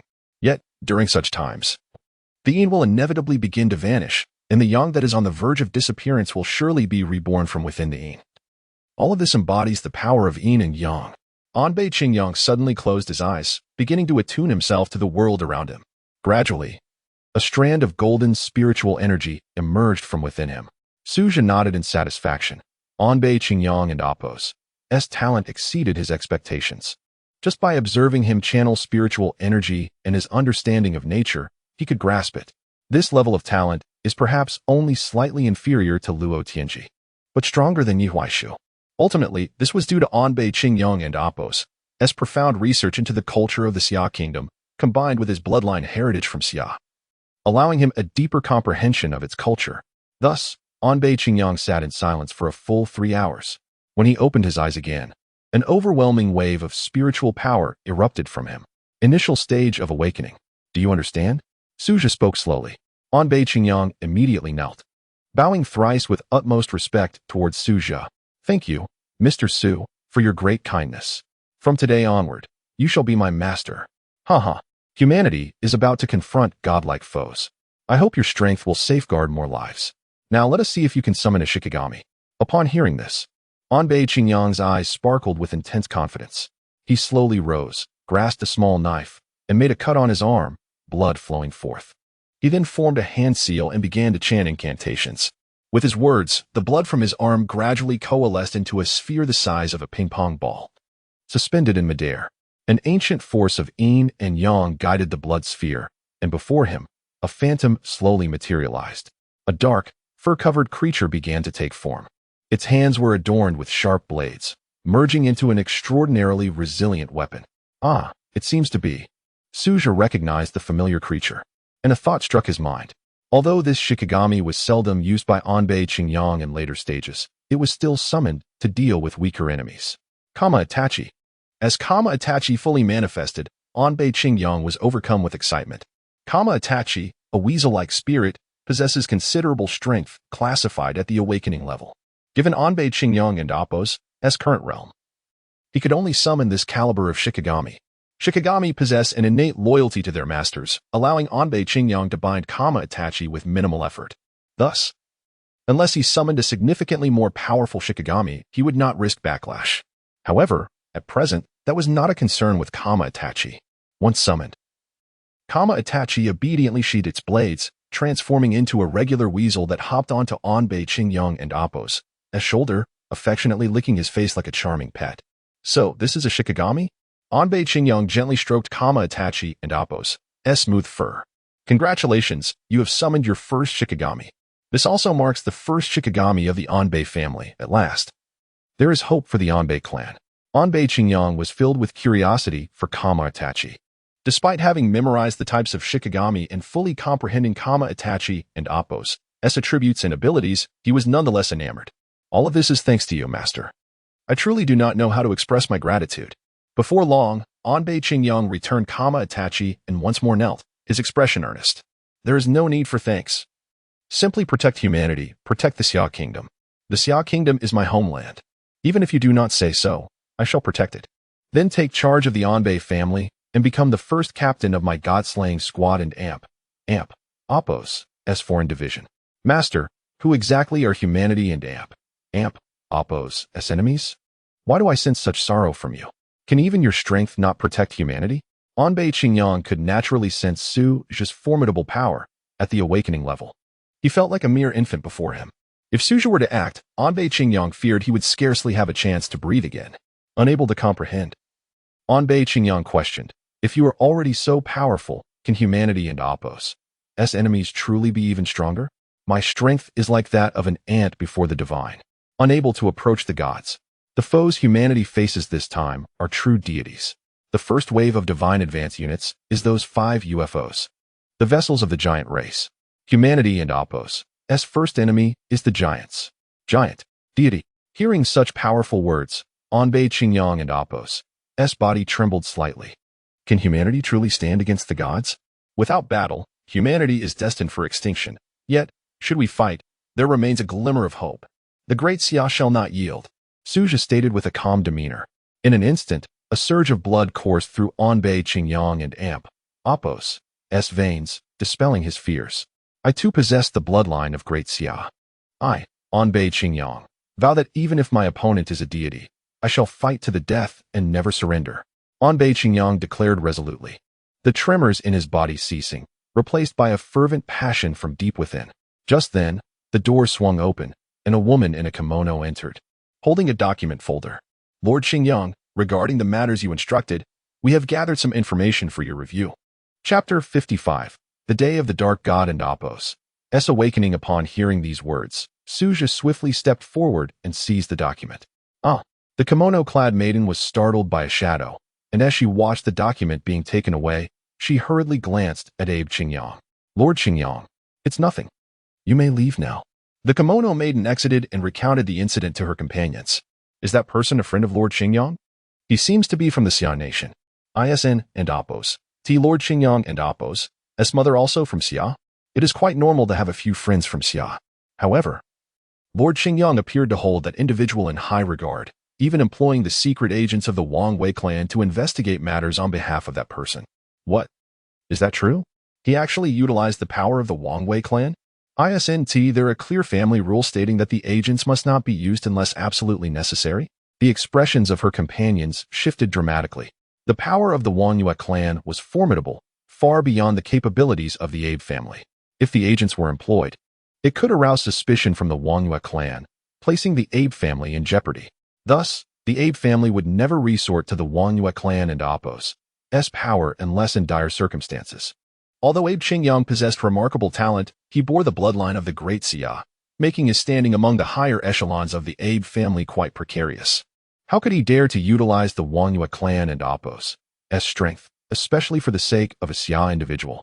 If the Abe family were to discover this, the family head would surely be infuriated, possibly leading to Abe Qingyang and Apos' expulsion from the clan. As the maidens hesitated, torn between their emotions towards Abe Qingyang, someone had already conveyed this information to the Abe family. Unbeknownst to Suja, upon acquiring the documents, he finally understood why the Wang Wei clan had captured Luo Tianji and Apos' parents. In the Neon Nation, besides the Shikigami, there also existed dark gods. In fact, a significant portion of the dark gods originated from the Shikigami. Yet if summoned through special means, a Shikigami could transform into a dark god, gaining immensely powerful abilities. These dark gods often sought to consume human souls and devour human flesh, wreaking havoc upon the world. The Wang Wei clan was the one that worshipped these dark gods. In the previous life, during the latter stages of the battle against the divine, the Wang Wei clan had summoned dark gods. But all of them were subsequently transformed into Shikigami by Abe Qingyang through unique methods, becoming his most formidable 12 Shikigami. To awaken a dark god, the most crucial requirement was a furnace, a place for the dark god and Apos' soul to reside. A powerful furnace could allow the dark god to unleash formidable strength and possess growth potential. Luo Tianji was such a furnace. However, Luo Tianji was located in the Tiangong Yuan of Jinling, which was governed by Taoist principles and protected by Taoist primordial spirits. The ninjas could not capture Luo Tianji within the confines of Tiangong Yuan. They could only seize his parents to lure Luo Tianji to the Wang Wei clan.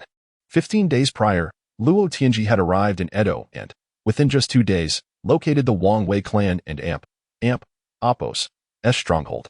In a bid to save his parents, Luo Tianji agreed to be the furnace for the Wang Wei clan, providing a refuge for the dark god.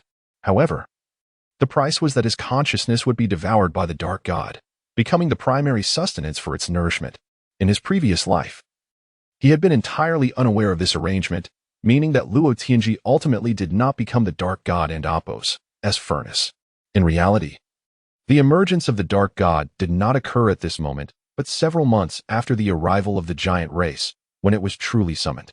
Prior to this event, he had never encountered Luo Tianji.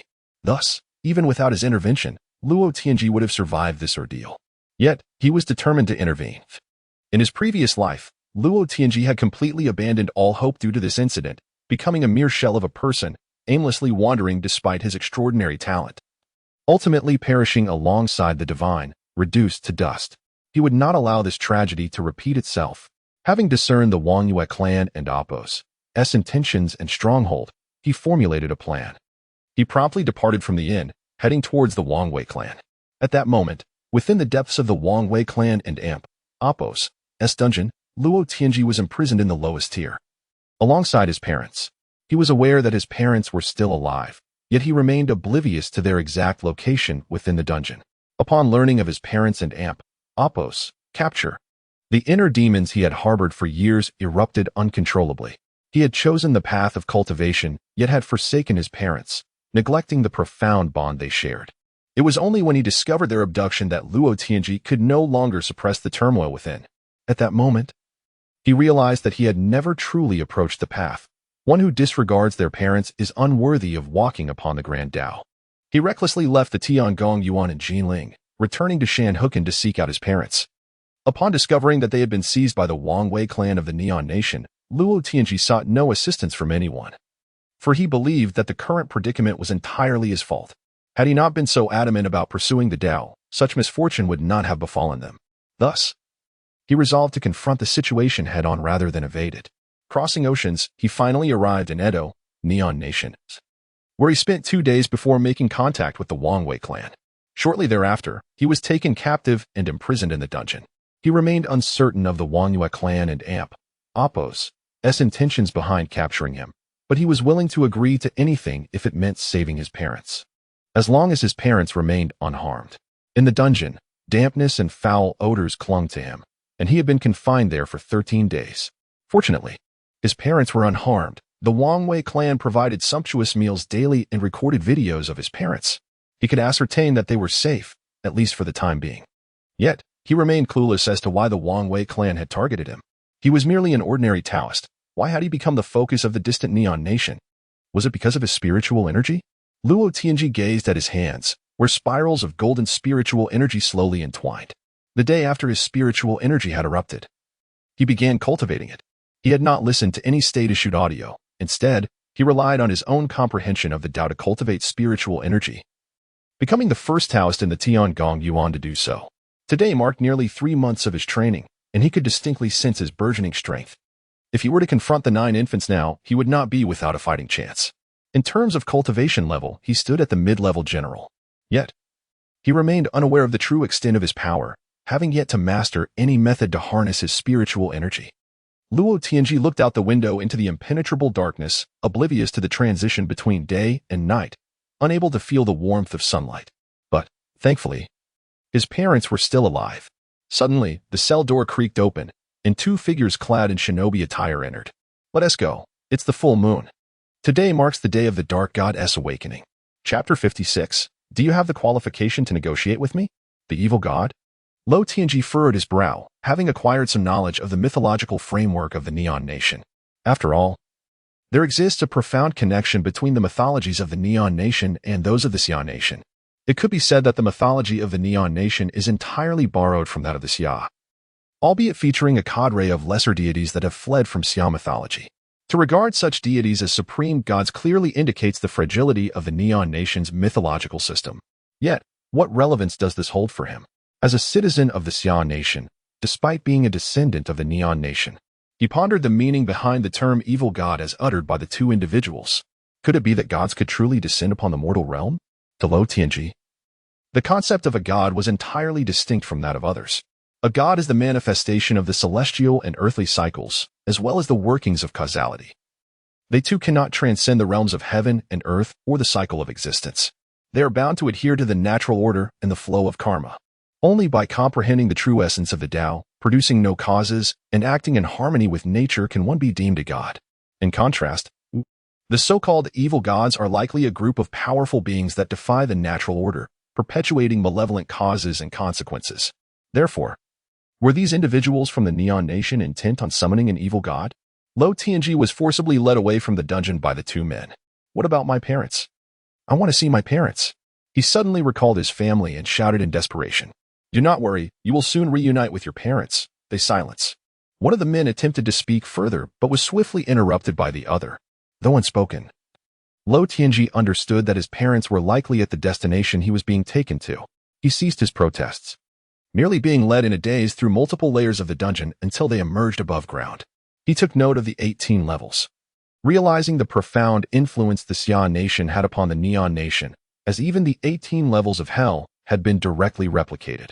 Upon reaching the surface, he finally breathed in the fresh air again, yet his immediate focus was on spotting his parents. Before him lay a vast terrace, adorned with an iron pillar and surrounded by offerings for a celestial ritual. Below the terrace was a throng of ordinary citizens encircled by ninjas. Among them were individuals clad in Neon Nation attire, others in Xia Nation garb, and even foreigners with blonde hair and green eyes. Unquestionably, all of them appeared disheveled and numbed in expression. Yet, each bore a rosy complexion, exuding an aura of prosperity, resembling a herd of lambs fattened for slaughter. Merely witnessing this scene sent a jolt through Lo Tianji and Apos' heart. He was acutely aware of their intentions. Sacrifice, a grotesque cultural practice, among numerous mythologies. Only that of the Great Xia lacks the element of sacrifice, all others incorporated. The more living beings offered, the more formidable the summoned deity. These individuals intended to sacrifice these people to invoke a powerful god. Lo Tianji quickly scanned the crowd for any sign of his parents, but after multiple searches, he found no trace of them.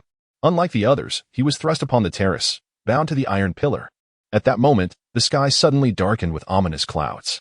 Shortly thereafter, an elderly woman dressed in wizard's robes from the Neon Nation ascended to the terrace. Great evil god, we present to you the most abundant offerings, hoping that you will manifest and assist the Neon Nation in becoming the greatest country in the world, the woman chanted. What about my parents? You shameless wretches. Return my parents to me. Lo Tianji erupted in a frenzy, struggling with all his might, though he could not yet wield his spiritual energy effectively. His level had reached that of a mid-tier general, far exceeding the capabilities of the chains binding him. With a few desperate movements, he shattered the chains and charged down from the terrace, seeking his parents among the crowd. His actions immediately attracted the attention of dozens of upper ninjas, who, armed with formidable power and a plethora of weapons, besieged him. Lo Tianji found himself embroiled in a fierce battle, his spiritual energy rapidly depleting until he was once again captured. Calm down. The more he resists, the weaker the evil god and Apos' power will become. He must willingly become the evil god and Apos' offering. The witch shouted from the terrace, as the ninjas and Apos' gazes turned toward a specific direction. There, seated upon a higher platform, were 5 mysterious figures clad in black robes. They were the 5 protectors of the Wangyue clan, the overseers of the sacrificial rites, fully aware of the situation. Bring him up, commanded one of them with a wave of his hand. Soon, a middle-aged couple was brought forth by several ninjas.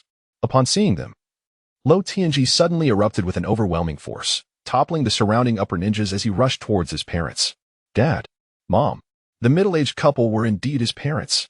Tianji, Tianji. His mother cried out with a heart-wrenching scream upon seeing him. However, before he could reach them, a black-robed guard blocked his path. Return. The protector struck out with a palm, unleashing a terrifying dark energy that sent Lo Tianji flying, once again restrained by the upper ninjas. This time, the upper ninjas too were enveloped in dark energy. If Suja were to witness this scene, he would surely be astonished. For this was not the power of divine adherence. Rather, it was an energy that had never manifested throughout the entirety of the First Era.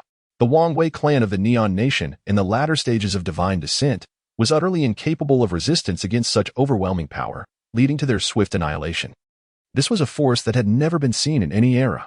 The guard and Apos' attack imposed a profound sense of pressure upon Lo Tianji.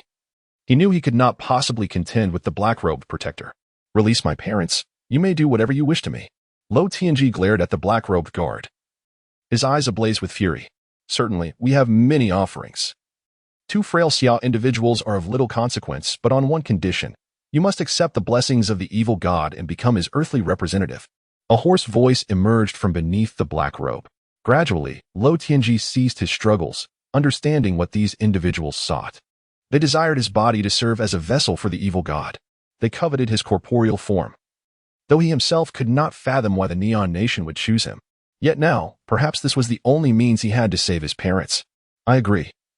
But how can you assure me that my parents will be spared?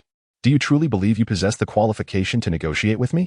Chapter 57. Suicide. The voice of the black-robed guard dripped with sarcasm, for in his eyes, Lo Tianji was utterly unqualified to negotiate with him. Before the great dark god, the Wangyue clan was invincible. Moreover, they had even gained the power of the divine. However, the scene he had imagined did not unfold. There was no sign of submission on Lo Tianji and Apos' face. Instead, this seemingly cowardly man from the Xia country burst into a boisterous laugh. Ha ha ha. At that moment, Lo Tianji laughed heartily, exuding a carefree demeanor as if he was unconcerned with anything. If I am unworthy of negotiation, why do you stand here speaking with me? Have you forgotten that it was you who first proposed the terms? With those words, Lo Tianji instantaneously reversed the positions of both parties. Beneath the black robe, the guard and Apos' dark eyes radiated a palpable killing intent. He had been seen through. If there was no need for negotiation, Why imprison these two seemingly useless individuals from the Xia country and bring them here at all? Luo Tianji discerned the current situation with clarity. Although it appeared they held the upper hand, in reality, they required his submission. As long as Luo Tianji refused to submit, they would have no means to summon the Dark God, which would inevitably lead to their failure. Moreover, the Wangyue clan could even face the backlash of the Dark God. This was not the outcome they desired. Yet, they had never anticipated that this man from the Xia country, who appeared to be under 30, possessed such a calm and astute mind, capable of identifying flaws in this environment. The people of Xia were truly formidable. The black-robed guard exhaled deeply. Very well. How should we prove our sincerity to you? At last, the guard compromised. They craved the power of the Dark God, yearning for it desperately. A month prior, a mysterious man had arrived at the Wangyue clan. His power was astonishing, rendering even their most elite ninjas powerless, with some even perishing from a mere glare. What terrifying strength was this? The man proclaimed himself a god. He stated, "Before long, certain clowns will arrive on Blue Star. Though they may be weak to you, they will seem like divine beings. You have squandered 2 opportunities already. This is your final chance to seek power, to awaken your mightiest deity. I shall bestow upon you the strength to combat the divine." This man had granted them the power they now wielded, this dark force. In just a month, the Wangyue clan had become unprecedentedly strong. They had once taken an interest in Yin Luo, the Xia man with golden power. However, they believed their dark force surpassed Yin Luo's might. Even more alarming was that they had only begun to unlock this dark power, akin to merely glimpsing the tip of the iceberg. Once they fully mastered this dark force, the so-called gods, including the Dark God they intended to summon, would be forced to grovel at their feet, becoming their subservients. Thus, they chose to summon the Dark God, not to gain his power, but to consume him. By devouring the Dark God, they could once again unlock a portion of the dark force, enhancing their strength. They aimed to become the rulers of Neon, even a Blue Star itself. This was their true purpose in summoning the Dark God. Their desire for the Dark God's arrival was insatiable. They would never allow a mere Xia man to thwart their plans. What were 2 insignificant Xia individuals to them? They could easily release them. After all, Iwuden and Amp, Appos, TB long before the Wangyue clan and Amp, Appos, S-mark would be etched across every corner of Blue Star. The fate of the entire world would be determined by the Wangyue clan. Organizations like the Illuminati and Freemasons would soon bow before them. They were destined to be the sovereigns of the future world. Hence, for the sake of their future, they would not be bogged down by trivial matters.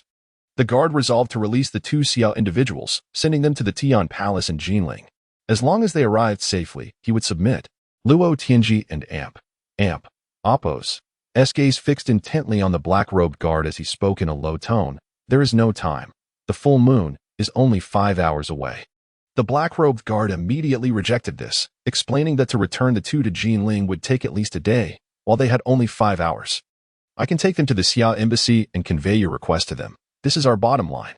Upon hearing this, Luo Tianji felt a twinge of unease. Yet he recognized that this was indeed the best solution available. The other party could not fulfill all his demands, but this might still work. As long as his parents reached the Xia embassy, they would assuredly be returned safely to Jinling. A word to his master would ensure their safe arrival at the Tian Palace. With this thought, Luo Tianji finally nodded in agreement. Very well, I accept your terms. But I must see them arrive safely at the embassy. Not a problem. The black-robed guard nodded and signaled to his subordinate. The subordinate opened his phone, ready to live-stream the journey, escorting Luo Tianji's parents to the Xia embassy. However, at that moment, Luo Tianji's parents had no intention of leaving. What do you intend to do to my son?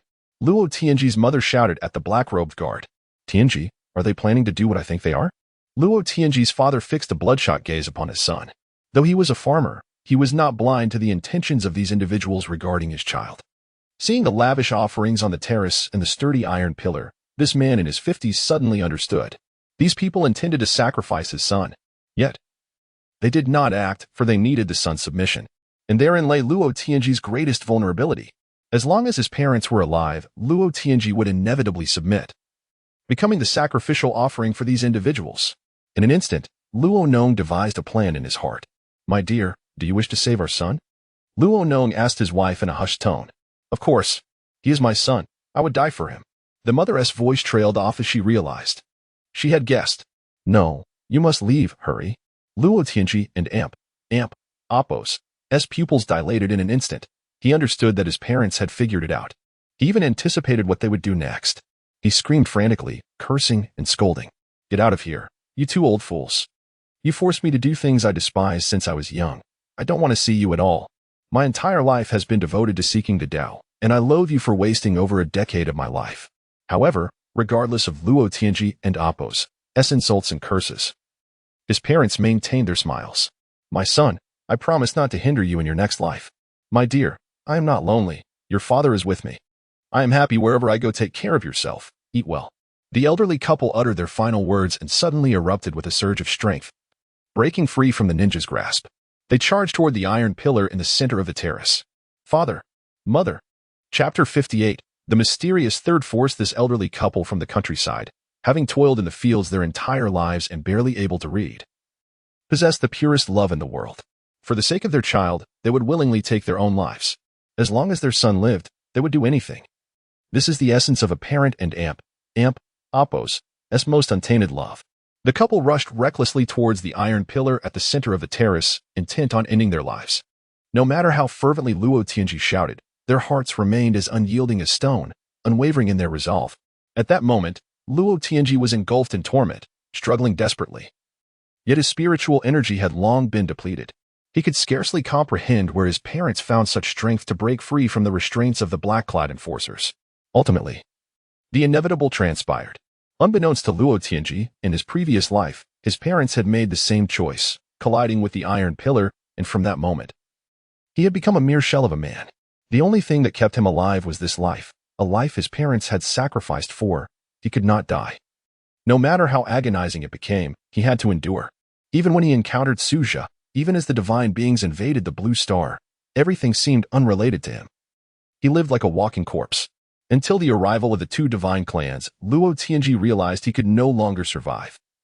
No one could halt the advance of these divine forces, and humanity was destined for annihilation, becoming mindless devotees of the deities.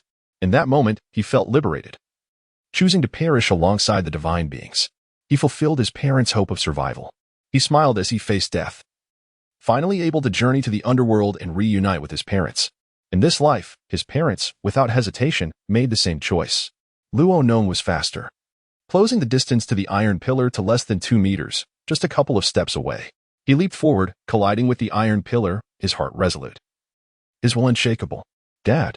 Luo Tianji's eyes were bloodshot. His father was about to crash into the iron pillar, but suddenly his father's movement ceased. Suspended in midair as if enveloped by a gentle force, preventing him from colliding with the pillar. Simultaneously, his mother stopped just shy of the pillar, less than a meter away. Then, from behind the iron pillar, a figure radiating golden light emerged slowly. Huff, huff, finally, caught up. The young man, appearing to be around 26 or 27, and also from Summer Nation, was the one who saved his parents. Though Luo Tianji did not understand why this person intervened, the weight in his heart lifted. As long as his parents were safe, everything remained intact. Is it possible that such events have transpired in your life, Luo Tianji? Suddenly, the stranger spoke, directly addressing him, even though he felt no familiarity. "You may not recognize me yet, but in our past life, we fought side by side as allies." Suja seemed to read his thoughts, patiently explaining. "I hope in this lifetime, we can still be comrades. My name is Suja." Suja flashed a broad smile at him. "Come chat with me?" Below, a black-robed guard barked sharply, and a dozen ninjas surged towards Suja. "Be careful," Luo Tianji quickly warned. These ninjas were extraordinarily powerful, despite having cultivated his spiritual energy. He was still no match for them. Yet, the next moment left him astounded. The young man sliced through the air with his hand, and in an instant, a wave of spiritual energy cleaved through the dozen ninjas, severing them in two, their corpses collapsing to the ground. Everyone present was left in profound shock. Such power was unprecedented in their experience. The black-robed guard suddenly became intrigued, emanating a dense, dark aura, reminiscent of a demon and Appo's descent. Upon witnessing this dark energy, Suja and Appo's brow furrowed. This is not divine power.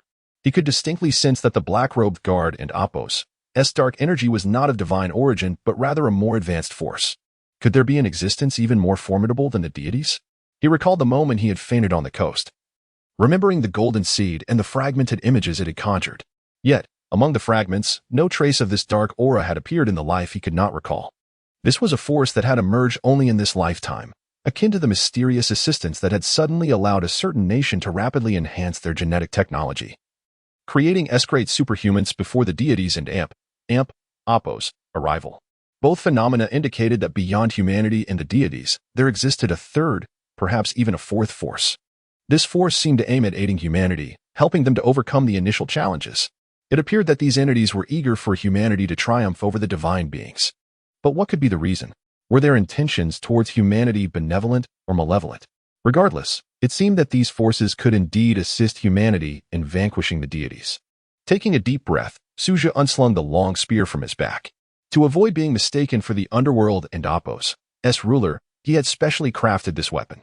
With many formidable individuals emerging in Summer Nation, including not only military elites but also numerous skilled civilians and grandmasters, he felt entirely capable of integrating into this realm.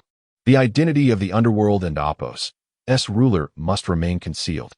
He once believed that defeating the deities or even the giant race would allow him to remove his mask before the world. However, the sudden emergence of these two forces instilled a sense of unease, suggesting that he might need to keep his identity hidden for a while longer. With the spear in hand, he felt invincible. In an instant, the black-robed guard charged at him with astonishing speed, rivaling that of the Summer and Apos' elite.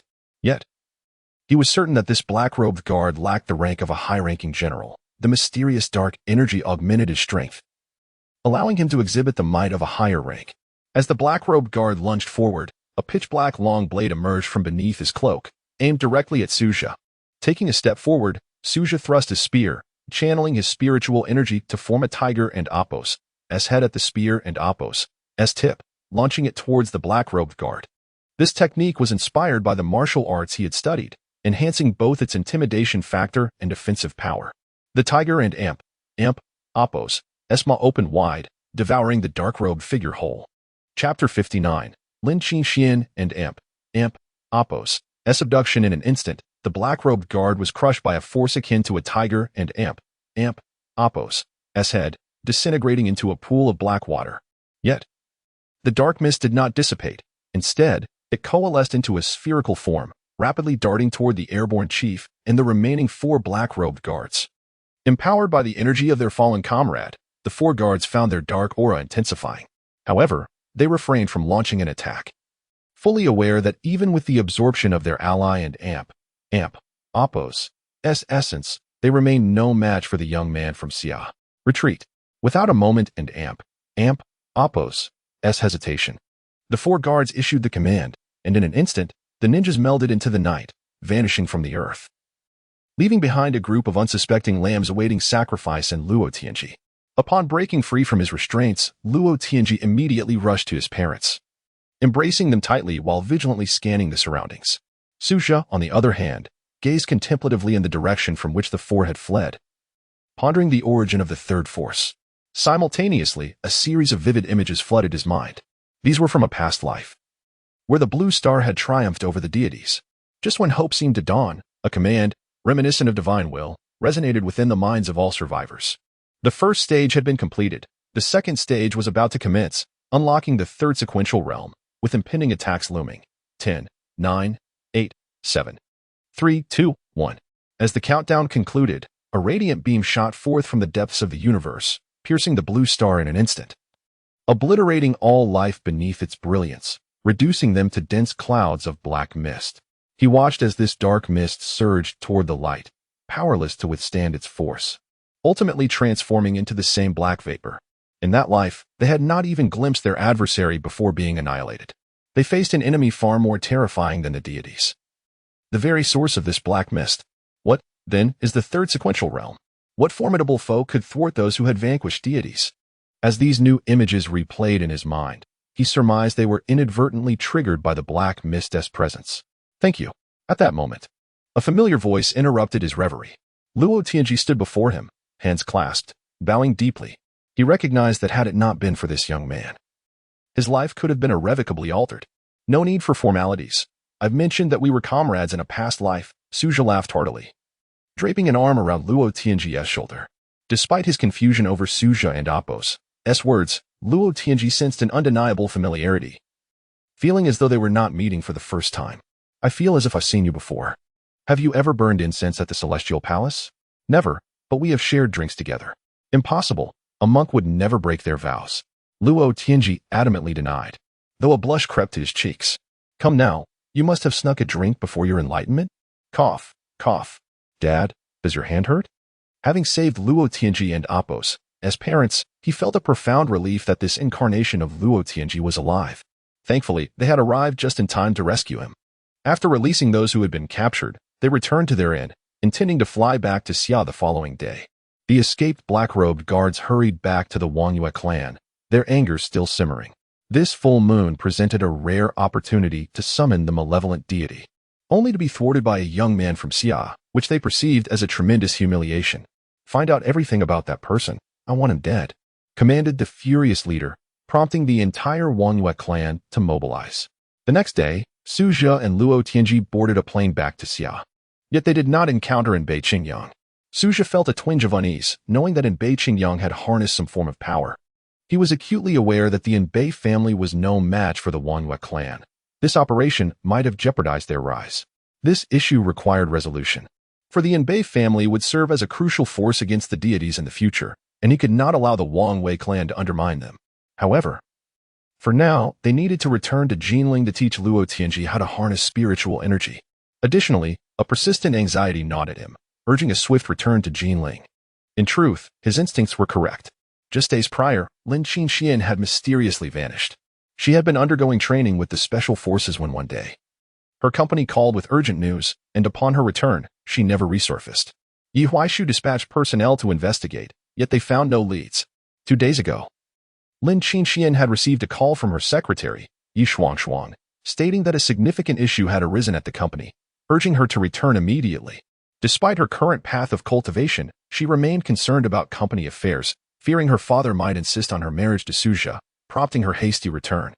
Upon arriving at the company, she was assaulted by a noxious odor in her office, followed by a wave of dizziness, after which she lost consciousness. When she regained her senses, she found herself imprisoned in a pitch-black room, bound by 4 iron chains. A peculiar force emanated from the chains, completely sealing her spiritual energy, rendering her powerless. Although her physical strength was formidable, she was utterly incapable of breaking free from the restraints. Trapped, Lin Qinxian felt a surge of fear.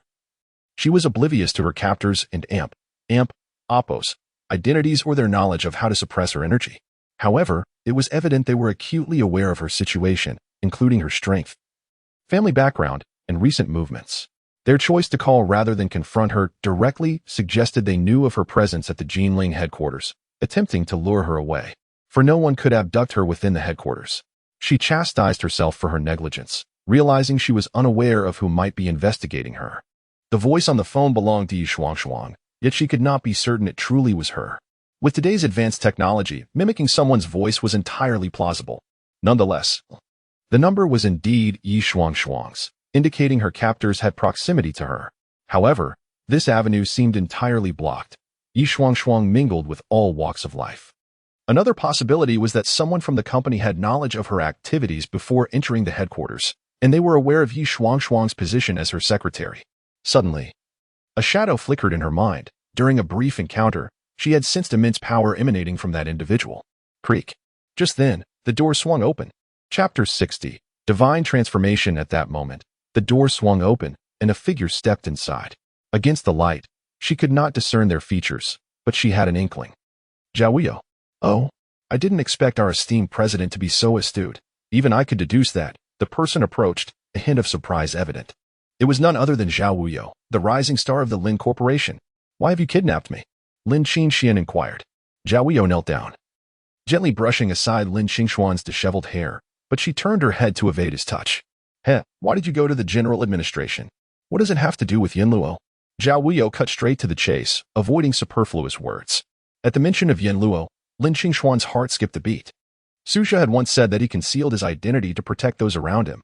Little did she expect that such a short time later, they would find her. Although Zhao Wuyo bore no trace of spiritual energy, his strength was undeniable, revealing him to be a devotee of the divine. She had seen the followers of the divine in videos. They were a terrifying cadre, and at that moment, fear gripped Lin Qinxian. What, Yin Luo? I have cultivated spiritual energy within 10 days and have joined the special forces of the general administration. I warn you not to harm me. Otherwise, Xia country will not spare you. Lin Qinxian quickly concocted an excuse, one that was quite plausible. As she indeed had rapidly cultivated spiritual energy, Such speed could certainly qualify her for the special forces. Is that so? With your disposition, would you abandon the Lin Corporation to join the general administration? Zhao Wuyo remained skeptical. While Lin Qingxian had indeed cultivated spiritual energy early on, his investigations indicated her focus lay with the corporation, showing no inclination towards the general administration. Yet, her recent inexplicable connection with them raised his suspicions. He was uncertain whether Lin Qingxian truly had ties to Yanluo. He merely sought to extract a confession from her. Currently, while her excuse had its flaws, it was not wholly implausible. Do you know how powerful cultivators can be? Do you understand the might of Yanluo? If I were to become as formidable as Yanluo one day, would I care for a mere Lin Corporation? Lin Qingxian suddenly shifted her tone, regarding him with a cold smile. Hearing her words, Zhao Wuyo's brow furrowed slightly. Lin Qingxuan's assertion was credible. Great power could instill overwhelming confidence in a person. He himself had once been a societal outcast, but with the divine's power, he transformed into someone extraordinarily strong within mere months. Previously insurmountable challenges became trivial. With this power, he could achieve anything he desired with ease. Though Lin Qingxian was the president of the Lin Corporation, her strength was formidable. Such terrifying power might indeed render her indifferent to the Lin Corporation. However, Zhao Wuyo sensed a connection between Lin Qingxian and Yanluo, as her appearance at the general administration was too coincidental. Initially, the special forces selected by the general administration required candidates to cultivate spiritual energy within 10 days. Now, 3 months later, recruitment had essentially ceased. Even if one cultivated spiritual energy, they would not directly enter the general administration but would instead undergo collective training at various garrisons. Cultivating spiritual energy at this stage no longer qualified as a prodigy. Thus, one could not enter the special forces. Yet, Lin Qingxian had had no contact with the general administration for over 2 months, only to suddenly appear there recently. This timing was highly suspect. I was chosen by the general administration long ago. Do you think the Xia country officials are fools? They would not be able to detect my awakening of spiritual energy? I merely have some matters to address at the Lin Corporation before heading to the general administration for training once resolved. Lin Qingxian, perceptive to Zhao Wuyo's suspicions, hastily articulated her premeditated excuse. Upon hearing this, Zhao Wuyo's brow relaxed somewhat. After all, Lin Qingxian was the president of the Lin Corporation, and her situation was not entirely beyond comprehension given the general administration's arrangements. So what exactly is your identity? At that moment, Lin Qingxian posed the question. Such a clever president, can't you guess? Zhao Wuyo smiled at her. Devotee of the divine. Bingo. You traitors among humanity. Due to Suzhou, Lin Qingxian harbored a profound loathing for the divine and Appos, as followers. Do not be agitated. It will not be long before you join our ranks. You are talking nonsense. I would rather die than become a devotee of the divine. The divine does not select devotees based on your willingness. Tomorrow night, you shall become a follower of the divine. Zhao Wuyo left those words hanging as he exited the room. Lin Qingxian struggled fiercely, but no matter how she fought, she could not escape the 4 iron chains. Fear engulfed her heart. The notion of becoming a devotee of the divine, what a horrifying concept. An existence fundamentally opposed to humanity. Was she truly destined to become a follower of the divine? Suzhou, where are you? Lin Qingxian slumped in the chair, calling out. Meanwhile, at Jinling Airport, Suzhou had just landed when he received a call from Yi Huaishu. Upon learning of Lin Qingxuan's disappearance, his mind went blank, overwhelmed with dread. Since the previous night, he had harbored a dreadful premonition, which had compelled him to rush back to Jinling. Little did he expect to be confronted with this news immediately upon disembarking. Lin Qingxian had reached the late stage of awakening. To abduct her silently and without a trace, especially for such a duration, indicated that the perpetrator was at least a formidable opponent. Such a level of strength could only be attributed to certain grandmasters. Yet those grandmasters would not act frivolously to kidnap Lin Qingxian. Throughout this ordeal, he had only antagonized one sect, the Taishi Xuanwu sect, after killing someone named Lin Tai. As of now, the Taishi Xuanwu sect had not retaliated, but it was conceivable they might be investigating him from the shadows. However, the Taishi Xuanwu sect did not possess grandmasters, only a few powerful figures on the Qian list, yet even they could not have abducted Lin Qingxian so stealthily. The only plausible explanation for her abduction was one possibility: devotees of the divine. The sole objective of the divine and Appos' followers in abducting a powerful cultivator is transformation. They seek to convert these formidable practitioners, turning them into devotees of the divine. Once transformed, These practitioners would be under the divine's control, even if they resisted. They would become followers of the divine, for the divine possessed the power to eliminate them at will. In the past, many within the divine slaying squad had been transformed by the divine, becoming its followers, turning their blades against former comrades. Many had resolutely refused to submit, turning their weapons against the divine, only to be effortlessly slain. To be transformed almost invariably meant death. Chapter 61. The transformation begins. Lin Qingxian possessed extraordinary talent, perhaps attracting the attention of the divine followers who sought to convert her. The mere thought of this possibility sent Su Zhe into a state of unease, rendering him unable to remain still for even a moment. Should Lin Qingxian succumb to conversion, he found himself at a loss for how to rescue her. In his first life, he had managed to save those who had been transformed, but it required power comparable to that of a deity to sever the control that the divine held over them. Even without a successful conversion, the lingering divine energy within them would necessitate a constant exertion of power to suppress it. If the divine energy were ever to break free, it would immediately retaliate against the spiritual essence, transforming its host into a soulless being driven only by the urge to kill. In his recollections from the first life, he had no means to eradicate this divine force entirely. Perhaps slaying Ymir could eradicate its influence, yet his memories provided no evidence of success. With the memories of his second life yet to awaken, he realized that if conversion were to occur, he would be utterly powerless. As he traversed through Jinling, he sought the presence of the divine, continuously whispering to himself that nothing must go awry. The night gradually fell, yet he remained oblivious to the presence of divine energy. Standing atop the Ling group and Appos, as towering building in Jinling, Su Zhe and Appos, mood was fraught with agitation. He closed his eyes, releasing his spiritual essence in an attempt to envelop the entire city. However, Jinling was not a mere town. It could not be entirely shrouded by the spirit energy of a mere noble. Nevertheless, he sensed that Lin Qingxian was likely in the vicinity of the Ling group. His formidable spiritual essence continued its probing. At that moment, the dark door swung open once more. Zhao Wuyo entered. The time has come. It is time to accept the blessings of the divine. Leave. I shall never accept the blessings of the divine. Lin Qingxian shouted at Zhao Wuyo. In an instant, a terrifying black aura erupted from Zhao Wuyo, completely subduing Lin Qingxian. To receive the blessings of the divine is your honor. Do not be ungrateful. With that, Zhao Wuyo severed 4 iron chains and dragged Lin Qingxian from the room to the rooftop. Thick dark clouds began to gather in the sky, and the black aura enveloped the area. Even in the darkness of night, the intensity of the black aura was palpable. At that moment, atop the Lin group building, Su Zhe suddenly opened his eyes and gazed toward the distant storm clouds. The transformation had commenced. In an instant, he vanished from his location, racing toward that direction.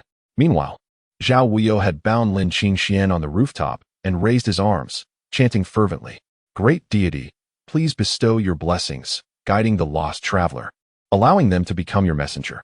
As Zhao Wuyo's voice echoed, a pitch-black beam of light descended from the heavens, enveloping Lin Qingxian's form. In that moment, she felt a terrifying power invade her body. She recognized it as divine energy and desperately mobilized her spiritual essence to resist. Yet, bound by 4 iron chains, her ability to summon spiritual energy was severely limited, rendering her unable to fend off this force. Lin Qingxian felt the energy rampaging through her body, seeking to usurp control of her mind. Fear overwhelmed her as she realized that if her will faltered even slightly, the black aura would seize her. She was on the brink of becoming a follower of the divine. However, she found herself struggling against this overwhelming power. The divine energy was insurmountable. Even without the chains restraining her energy, she doubted her ability to withstand this force. The black aura invaded her being, and her consciousness began to fade. Before her, Zhao Wuyo had finished his incantation and approached her. "Lin Qingxian, today the deity bestows blessings upon you, and you shall become a follower of the divine. From this day forth, you shall have the opportunity to become a deity. Do you accept?" Suddenly, upon hearing Zhao Wuyo and Appos' words, Lin Qingxian jolted awake. "No, I refuse." She screamed with all her might, fiercely resisting as the spiritual energy within her began to stir, defiantly opposing the terrifying divine power. Witnessing Lin Qingxian's refusal and her fierce resistance, Zhao Wuyo's brow furrowed in frustration. He had never encountered such a spirit. When he accepted the divine energy, it was with yearning, as he had been a lowly figure in society, desperate for such an opportunity. The thought of becoming a deity was beyond his wildest dreams. and he yearned to escape the filth of his past life and become a person of significance. Yet Lin Qingxian was different. She fought back with all her strength, refusing to acknowledge the divine, even with the slightest remnant of spiritual energy remaining within her. Her resistance left Zhao Wuyo at a loss, forcing him to continue chanting, amplifying the infusion of divine energy. As time passed, Lin Qingxian and Appo's resistance waned. She felt drowsy, on the verge of losing control over herself. Her struggles became mere instinctual actions, summoning her spiritual energy to combat the divine force. But for every ounce of energy she summoned, 10 times that amount of divine power threatened to consume her. Gradually, she succumbed to sleepiness and lethargy, feeling isolated and helpless, wishing for Suja to be there. Slowly, her vision began to blur. Yet, she thought she saw a golden figure. Was that Suja? Had he truly arrived? Was it merely a figment of her imagination? Was she destined to become a follower of the divine? Lin Qingxian. A thunderous voice suddenly erupted in her ears, followed by a surge of terrifying spiritual energy that enveloped her. With this influx of energy, Lin Qingxian instantly regained her clarity. She saw him. Suja had truly come. The spiritual essence shattered the 4 chains binding her, allowing her the power to summon her own energy once more. Without hesitation, Lin Qingxian began to purge the divine energy from her body.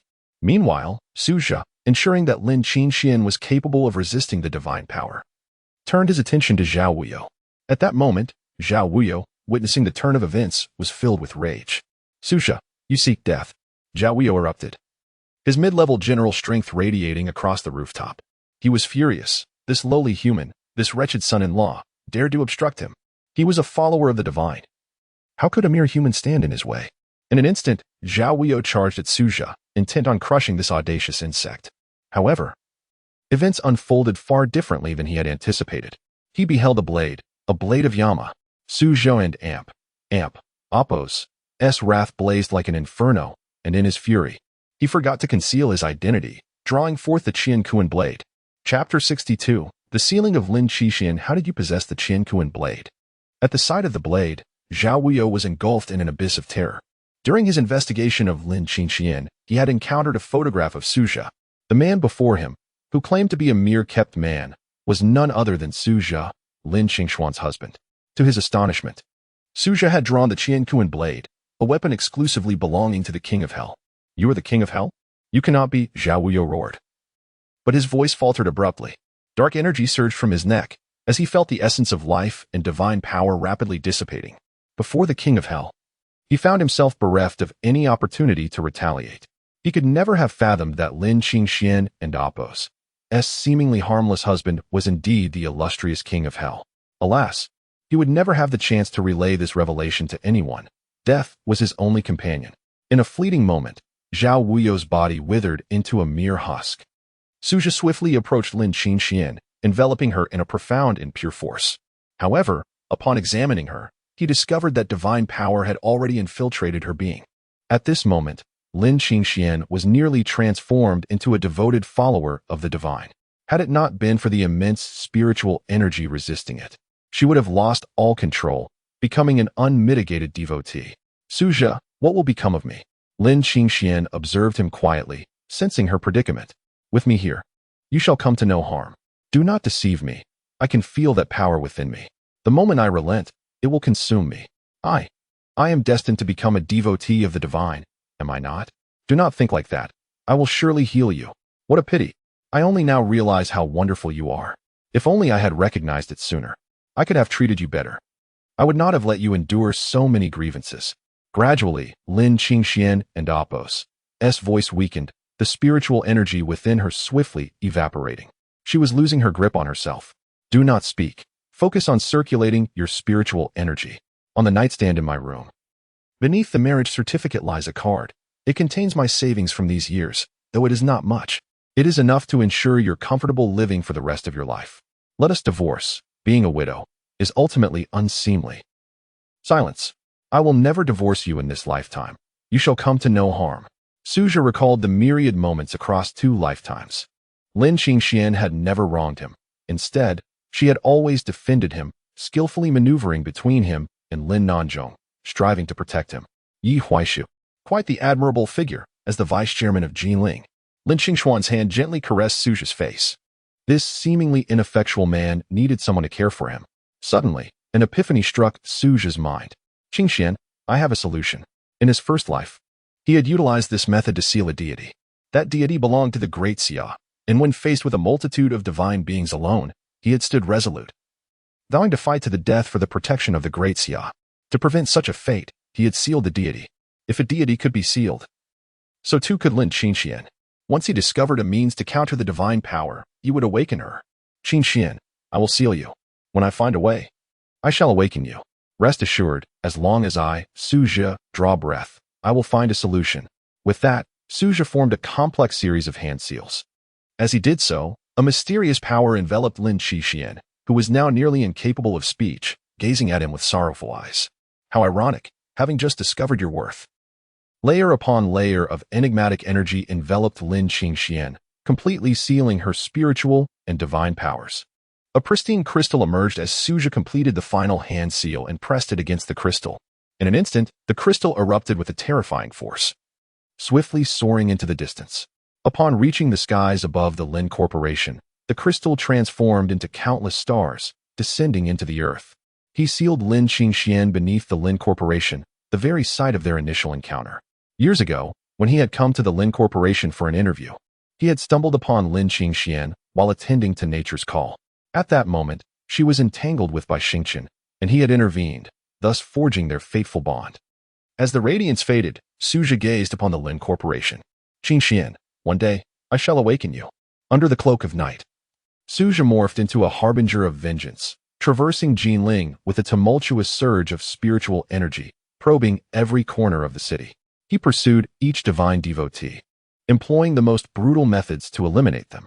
This night would remain etched in the memories of the divine followers, as the king of hell ruthlessly extinguished them all in a frenzy. With Lin Qingxian sealed away, Suja felt as though a vital piece of himself had been lost. He remained oblivious to how to unravel the divine power, yet he pondered that perhaps annihilating the deities might hold the key. As the morning star streaked across the sky, Suja ceased his relentless slaughter. He returned to the villa, lying quietly on the bed, reminiscing about the past 3 years. There was no time for sorrow. Many still depended on him. Luo Tianji and Amp, Apos, as parents had been placed in the heavenly palace, under the protection of the palace and Amp, Apos, S masters, leaving the Wang family hesitant to act recklessly.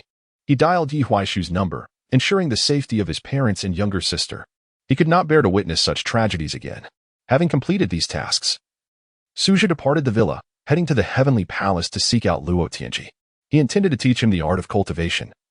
For Luo Tianji possessed the strongest talent from his previous life as a member of the God-slaying squad.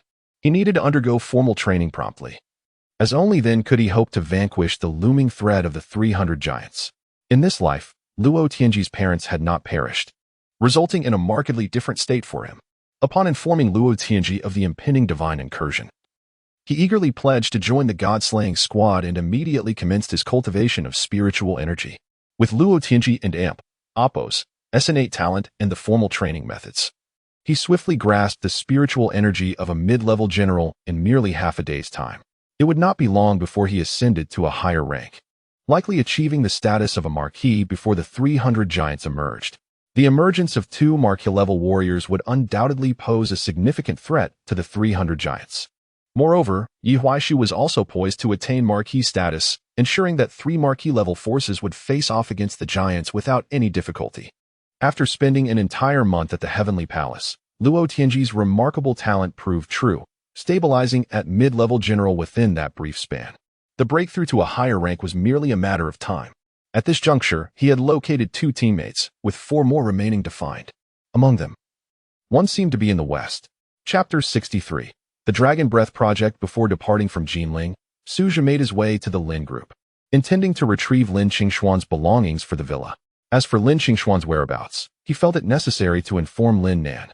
Despite Lin Nan's apparent indifference towards his daughter, the bond of father and daughter, however tenuous, still existed.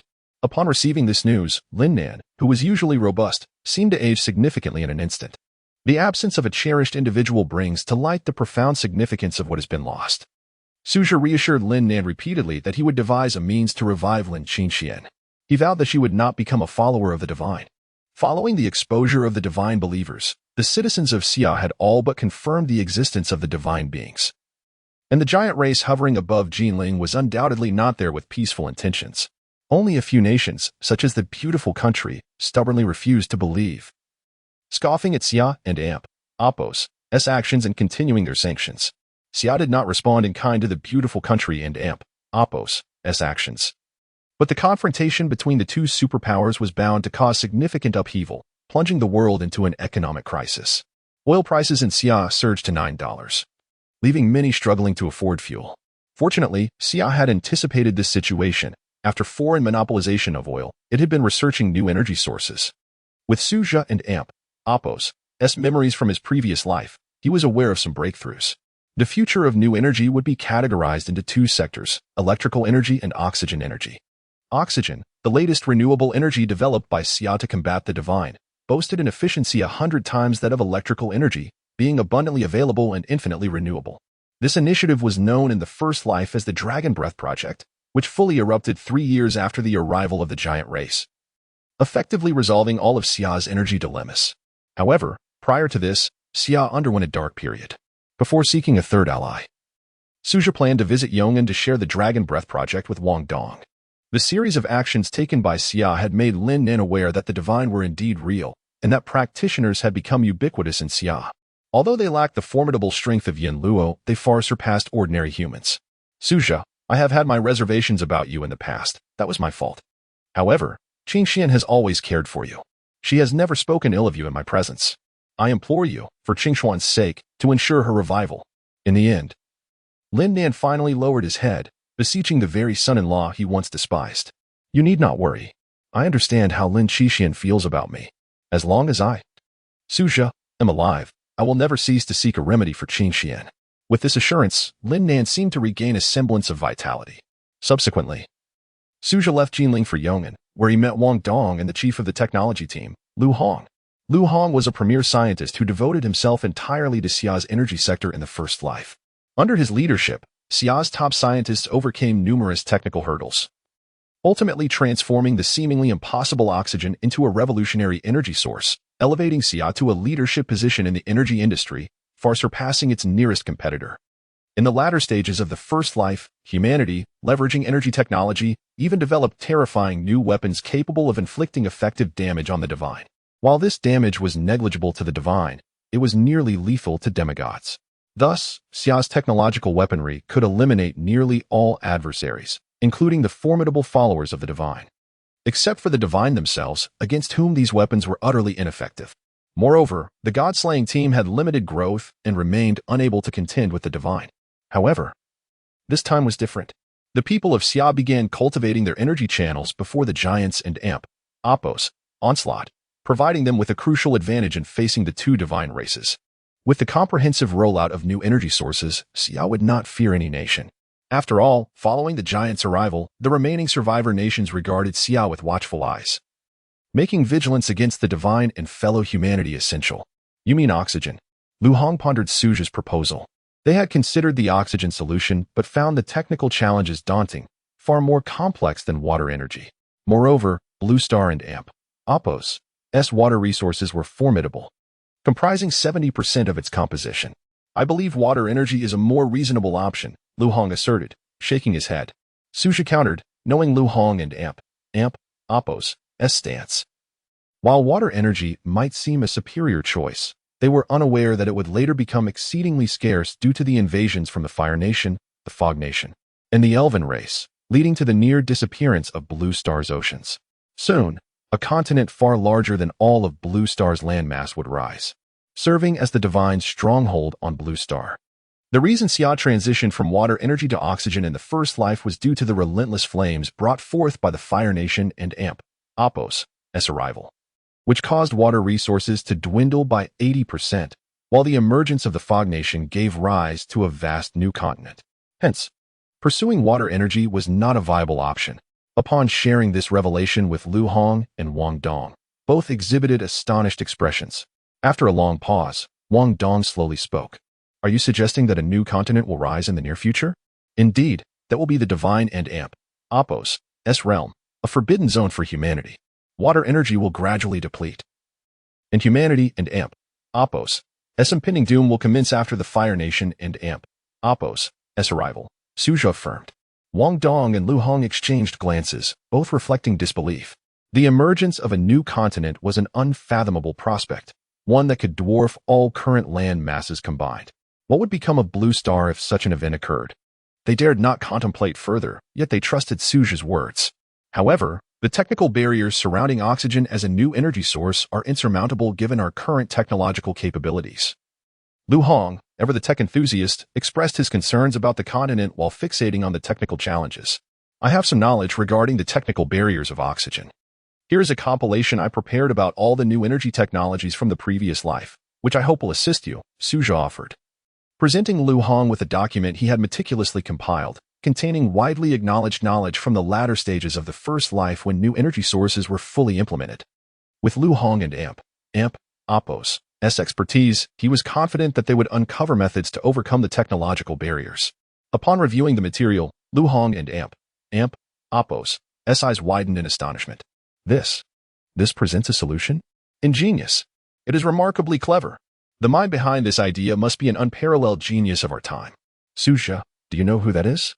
With a smile, Suzhou replied, It is you, Dr. Lu. In the previous life, you were the one who proposed this idea. Chapter 64, Crisis. Upon hearing these words, Lu Hong was momentarily taken aback. As the foremost chief of the Summer Nation and Apos' technological team, Dr. Lu had devoted years of effort. And after witnessing the formidable power of the divine, he foresaw a potential scarcity of water resources. Consequently, he shifted his focus to other avenues, and within 2 years, inspired by the Fire Nation, he single-handedly crafted the Dragon Breath Project.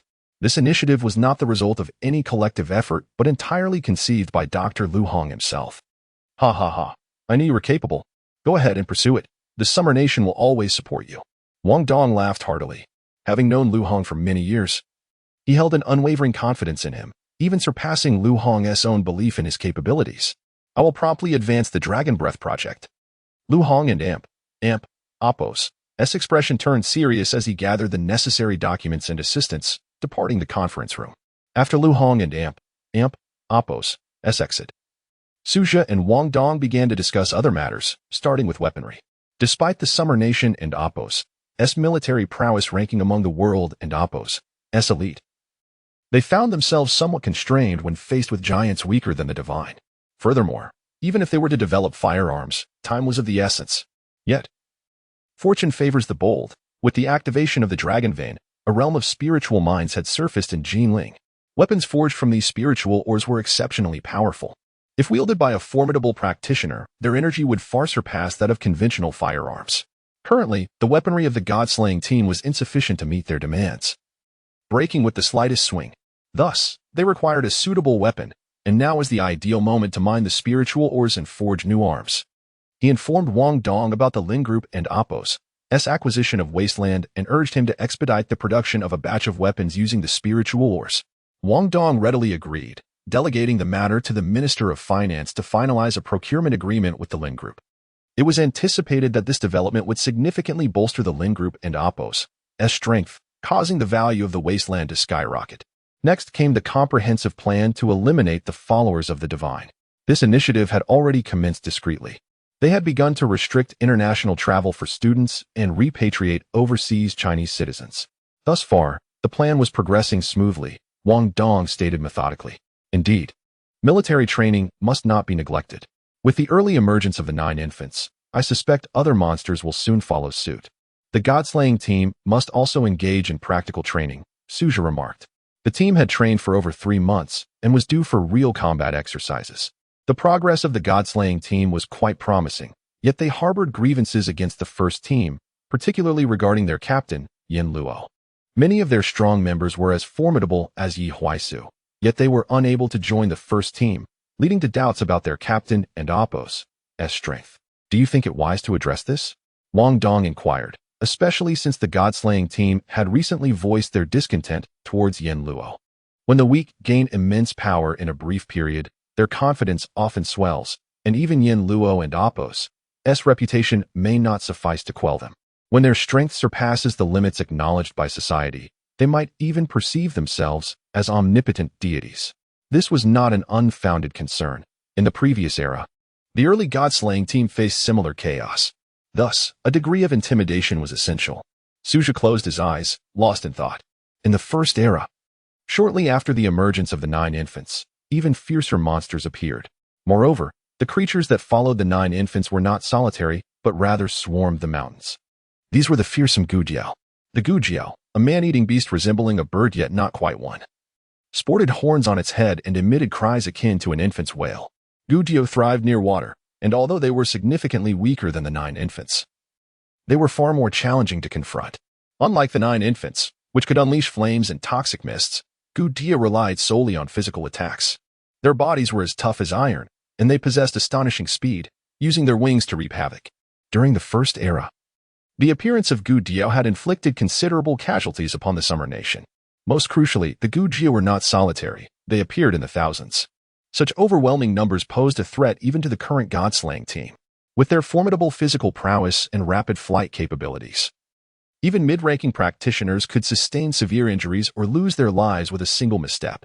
After severing a human head, the Gujiao would return with their prize, for they had an insatiable appetite for human brains, a perilous species indeed. In the previous era, the first sighting of the Gujiao occurred in Taishi. I plan to dispatch 10 members of the god-slaying team to Taishi. If my calculations are correct, the Gujiao should soon emerge. Wang Dong was no stranger to the Gujiao, having encountered them in the Shanhai Jing, although the text did not fully elucidate their terrifying aspects. He compiled the information on the Gujiao and handed it to Wang Dong, urging him to distribute it among the god-slaying team members. Caution was paramount. Although the current war god team boasted numerous mid-ranking practitioners, confronting the Gujiao remained exceedingly perilous. Wang Dong had no objections to Suzhou and Appo's arrangements, prepared and ready. 3 days later, the 10 members of the god-slaying team set forth towards Taishi. Following the resolution of matters in Yong and Appo's, and Suzhou also embarked on his journey to Taishi. One of his teammates hailed from Taishi and, by the timeline, was still a student at Taishi University. Shortly after Suzhou departed Yong'an, by Xingqian of the Bai group in Jinling received alarming news. Damn it! Where the hell has that wretched Suzhou hidden my Qin Xian? Li Ku, where is the person I instructed you to find? A young man entered by Xingqian and Appo's office. Brother Xingqian, I have already contacted the individual. Once Suzhou arrives in Taishi, he will undoubtedly not leave alive. Last time, a director from the Lin group informed me that Suzhou is also a powerful spiritual practitioner and quite formidable. Are you sure the person you found can handle him? Although Bai Xingqian was furious, he maintained his composure. He needed Suzhou to disappear without a trace, leaving no room for error. Rest assured, Brother Xingqian, the person I found is a master ranked 81st on the Kuan list, Zhao Tianhua, an expert in internal martial arts. Ranked 81st on the Kuan list? Bai Xingqian's face lit up with surprise. He had not anticipated finding a master from the Qian Kuan list. This time, Suzhou was as good as dead. Book me a flight to Taishi. Coincidentally, I have a collaboration with Taishi Longhua Technology, and I want to witness his demise firsthand. Hee. I have already secured your ticket. Uncle Wang will accompany you, so your safety is guaranteed. Although Uncle Wang is not a master on the Kuan list, his strength is certainly comparable to those on the list. Uncle Wang has agreed? Bai Xingqian beamed with joy. With Uncle Wang by his side, Suzhou had no chance of leaving Taishi alive, even with 9 lives. Uncle Wang had once been a figure of great renown and held considerable influence in Taishi, a formidable force in his own right. Bai Xingqian proceeded to the airport with Uncle Wang, heading towards Taishi. Meanwhile, a formidable force was also monitoring Suzhou's movements in Taishi, the Xuanwu sect. Lin Tai hailed from the Xuanwu sect but met his demise in the northwest at the hands of an unknown minor sect. The northwest two men comprised nothing but insignificant sects. Even a resurrected ancestral figure from 18 generations would stand no chance against Lin Tai. After thorough investigation, they finally uncovered the true culprit behind Lin Tai's death, a young man named Suzhou. For reasons unknown, Suzhou had crossed paths with the renowned human and subsequently took the life of Lin Tai, a disciple of the Xuanwu sect. This incident bore significant repercussions for the Xuanwu sect. Although the various sects appeared unrelated on the surface, within the realm of ancient martial arts, they were akin to spiders on a single thread. Any disturbance reverberated throughout the entire community. The Xuanwu sect, a formidable bastion in Taishi, held a prestigious position in the ancient martial arts world, yet a mere unknown youth had dealt them a staggering blow by slaying one of their disciples. akin to a public slap to their face. Should the Xuanwu sect remain silent, it would imply their fear. While Lin Tai's prowess was not particularly formidable within the sect, he was nonetheless a core disciple of the inner circle, and the Xuanwu sect was home to formidable experts of the Qian ranking. Surely, they would not cower before an insignificant individual. Thus, upon thorough investigation, they swiftly pinpointed Su Zhu and Amp, Appos' location and dispatched a protector of the Xuanwu sect to confront him. Though referred to as a challenge, it was, in essence, a battle to the death. However, those in the ancient martial arts realm would never resort to drawing blades recklessly in public. The task fell to Sun Jie, the foremost disciple of the second generation within the inner circle of the Xuanwu sect, ranked 7th on the Kuan ranking, a superlative powerhouse. It was not necessary for the true titans of the Xuanwu sect to intervene for such a minor adversary. At that moment, Su Zhi's plane touched down in Taishi. The instant he appeared at the Taishi airport, he was already under the scrutiny of an individual. Chapter 65. Journey to Taishi. Even before he had exited the airport, Su Zhi had already sensed the presence of an adversary of this caliber. However, his intent was not to seek conflict, but rather to locate his comrades. He harbored no desire to engage with these nuisances. The first individual to lock onto Su Zhi was Zhao Tianqua, a formidable warrior summoned by Xingchen, ranked 32nd on the Kuan list. Yet, Zhao Tianqua refrained from immediate action, as he discerned that the young man before him was far from ordinary. Contrary to the claims of his employer, despite his youthful appearance, the strength of this individual was undeniably formidable. Zhao Tianqua resolved to bide his time, aiming to gather as much information on Su Zhi as possible over the next few days. Of course, upon sensing Su Zhi's presence, Zhao Tianqua was acutely aware that he might risk exposure. Thus, he chose not to undertake the investigation personally, delegating the task to another organization. The Butianga, a clandestine entity specializing in intelligence gathering, holds a transcendent status within the realm of ancient martial arts in Xia country. This enigmatic organization is one that even the most powerful figures within the ancient martial arts community would think twice before provoking. Zhao Tianqua entrusted the investigative task to Butianga with complete assurance, confident that they would possess the means to gather information without alerting Su Zhi. Had he vanished? The moment Su Zhi exited the airport, he noticed that Zhao Tianqua and Amp, Appos' aura had dissipated. He had contemplated luring Zhao Tianqua into a secluded corner for a swift resolution. But it appeared that this individual was quite perceptive. After all, who would willingly seek their own demise? Currently, Su Zhi and Appos' identity as Yin Luo remained undisclosed. Hence these individuals could not be pursuing him for that reason. Su Zhi had indeed engaged in a few notable actions, such as dealing with Lin Tai at the Western Tiger Gate, which was backed by the Xuanwu sect. However, if the Xuanwu sect chose to act, they would adhere to the conventions of the ancient martial arts world. Furthermore, given the Xuanwu sect's considerable strength in his previous life, it was improbable that they would dispatch a mere novice to tail him. Additionally, he had incurred the displeasure of the Wangwei clan in Neon Country, which also posed a potential threat. Yet, being ninjas based in Neon Country, their reach into Xia Country's ancient martial arts realm would be limited, leading them to possibly enlist the services of assassins. Could it be the Wangwei clan? After glancing towards the direction Zhao Tianqua had departed, he resolved to abandon the pursuit. It was more crucial to locate his allies. At present, finding his teammates to form the first team of the god-slaying squad was of utmost importance. As for the ancient martial arts realm and the Wangwei clan from Neon Country, he preferred to refrain from involvement unless absolutely necessary, for the intricacies of those relationships were far too convoluted. Nonetheless, whether in Xia Country and Amp, Appos' ancient martial arts realm or in foreign powers, a collision would eventually transpire. After the arrival of the giant clan, the ancient martial arts realm in Xia Country had also experienced a period of unrest, even hinting at a potential confrontation with the authorities. Naturally, he could not remain passive in such circumstances. Upon leaving the airport, Su Zhi headed directly to Taishi University. At that moment, a tall and handsome student donned in a server's uniform was bustling around a bar near the university. His name was Su Ganqing, a junior at Taishi University, hailing from a modest background, which compelled him to work part-time at the bar during his free hours. On this day, as per usual, he was working at the bar. However, upon pushing open the door to a private booth while carrying drinks, he was met with a sight he had dreaded the most. His girlfriend, Lin Chanqian, was entwined around the affluent scion like an octopus. Lin Chanqian. In a fit of panic, Su Ganqing shouted, hearing his voice. Lin Chanqian disengaged herself from the wealthy heir and turned to face Su Ganqing. You? What are you doing here? She exclaimed, her expression one of surprise. In her mind, Su Gongqing was not someone lacking in funds. He had always provided her with whatever she desired, though her attire was somewhat modest.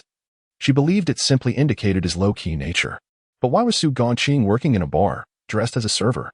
In an instant, Lin Chanqian realized the truth. Su Gongqing had no money. The funds he spent on her were all earned through his work at the hotel. A wave of nausea washed over her. What are you two doing? Su Gongqing felt a sharp pain in his heart, each breath becoming agonizing, as if every inhalation was laced with the thorns of a cactus, slicing through his throat. What is happening? The wealthy heir's expression soured as he fixed his gaze on Lin Chanqian. She immediately rushed to comfort him. It's not what you think, darling. I've already broken up with him. He is the one who keeps pestering me. As a weak woman, I cannot escape him. Lin Chanqian feigned distress, shedding a couple of tears from her eyes. What are you saying, Lin Chanqian? When did we break up? Just yesterday Su Gongqing looked at her in disbelief, unable to fathom how she could utter such words. They had been in love for 3 years. Did she truly regard their relationship as worthless? Enough. Lin Chanqian suddenly stood up, angrily accusing him. I never imagined you to be this kind of person, Su Gongqing. From the day you deceived me, we were finished. Coincidentally, she had long wanted to break things off with Su Gongqing, who had been struggling to provide her with money and constantly making excuses. I've already made myself clear, so why do you keep seeking me out? Can't you act like a man for once? Faced with Lin Chanqian's accusations, Su Gongqing felt as though his heart were being torn apart. He desperately tried to erase the earlier scene from his mind, seeking alternative explanations, such as the notion that the man might be Lin Chanqian and Apos' brother. And this was merely his sister's dependence on her sibling. Yet, deep down, Su Gongqing knew he could not deceive himself. So you are the one who keeps pestering my Chanqian, huh? At that moment, the wealthy heir stood up, tossing 20,000 yuan onto the table before Su Gongqing. Take this money and get lost. If I catch you bothering Lin Chanqian again, I will end you. I will kill you. Money had always been a scarce resource for Su Gongqing. At school, he lived frugally, reluctant to ask his parents for more, fearing his classmates' scorn. He worked various part-time jobs after class, striving to lead a life similar to others, even managing to send money home. One day, he made a bold decision to purchase an expensive watch, intending to bid farewell to his past life. From that day forth, life seemed to improve, and he even found himself with an unattainable girlfriend. He understood the hardships of poverty, which drove him to earn a living desperately, unwilling to let the woman he loved suffer even a little. For 3 years, during his most exhausting times, he juggled 3 part-time jobs. To him, having a woman who loved him was the most precious gift. Yet, he never anticipated that the woman he adored would turn out to be such a person. The once pure and innocent woman, akin to a snowflake, was now entangled with another man like an octopus. And that man, shockingly, was using money to dismiss him. In that moment, Su Gongqing erupted, lunging forward to strike the wealthy heir with a punch. Chapter 66. 2 unassailable entities yet, just as he contemplated further aggression, a colossal footprint imprinted itself upon his chest. In the next moment, he was propelled backward, crashing violently against the television in the KTV. Agony surging through him like a relentless parasite. You little wretch, I am a spiritual practitioner. How dare a primitive pauper like you lay a hand on me? The wealthy heir sneered menacingly. Hold him up. Instantly, 3 or 4 individuals surged forth from either side, hoisting the dazed Su Gongqing upright. What followed was a barrage of fists and kicks from the air. Su Gongqing had never endured such a brutal beating. Every blow inflicted unbearable pain. Yet, he did not lose consciousness. His gaze remained fixated on Lin Chanqian. He could not fathom why his expression held so little value. Was it solely because he was impoverished? Was it solely due to his father's disability, forcing the family to subsist on welfare? Did he not possess the right to exist in this world? The wealthy heir was filled with disdain for Su Gongqing's defiant gaze. Never had anyone dared to look at him in such a manner since his birth. He had always commanded the wind and rain. Who could possibly oppose him? The heir struck harder, ultimately forcing Su Gongqing's head into a barrel of liquor. It was only when Su Gongqing's struggles diminished that he callously tossed him onto the ground. Su Gongqing, do not dare to entangle yourself with me again. In the face of Su Gongqing's wretched state, Lin Chanqian offered nothing more than this single remark. At that moment, Su Gongqing was nearly unconscious. Yet he heard her final words. Maybe, I will accompany you tonight. For a full 3 years, he had refrained from touching Lin Chanqian. But now, at this instant, Su Gongqing and Apos' as heartfelt as though it had turned to ash. Before long, a familiar attendant rushed in, breathless. "Gongqing, how are you? Quick! Someone call for help." Shortly after, the manager entered with a group of people. "Hurry, get him to the hospital." The manager was somewhat compassionate. "You foolish child. How could you provoke Zhao Etian? He is the heir of Longon Group." When Zhao Etian departed, he instructed the manager that Su Gongqing would be liable for all damages incurred, but how could Su Gongqing possibly afford it? Although the manager held a fondness for the young man, he could not intervene and could only send Su Gongqing to the hospital. Just as the ambulance had barely transported Su Gongqing to the hospital, the boss rushed in anxiously. "Where's that attendant?" The boss bellowed upon arrival, seeking Su Gongqing. "Boss, Su Gongqing is severely injured and has already been taken away by the ambulance." "Ran away? Are you going to compensate for the losses in the establishment?" The boss erupted in anger. His establishment was under the protection of Brother Tianhu, a member of the Chao gang, and Zhao Etian was the heir of Longon Group. He could not afford to offend them. A single word from Zhao Etian, and he would be forced to comply. "Hurry up and go to the hospital to retrieve the money," the boss shouted at the manager. "But boss, Su Gongqing." The manager attempted to explain that Su Gongqing could not possibly pay this sum, and that such actions were utterly inhumane. But he was interrupted by the boss.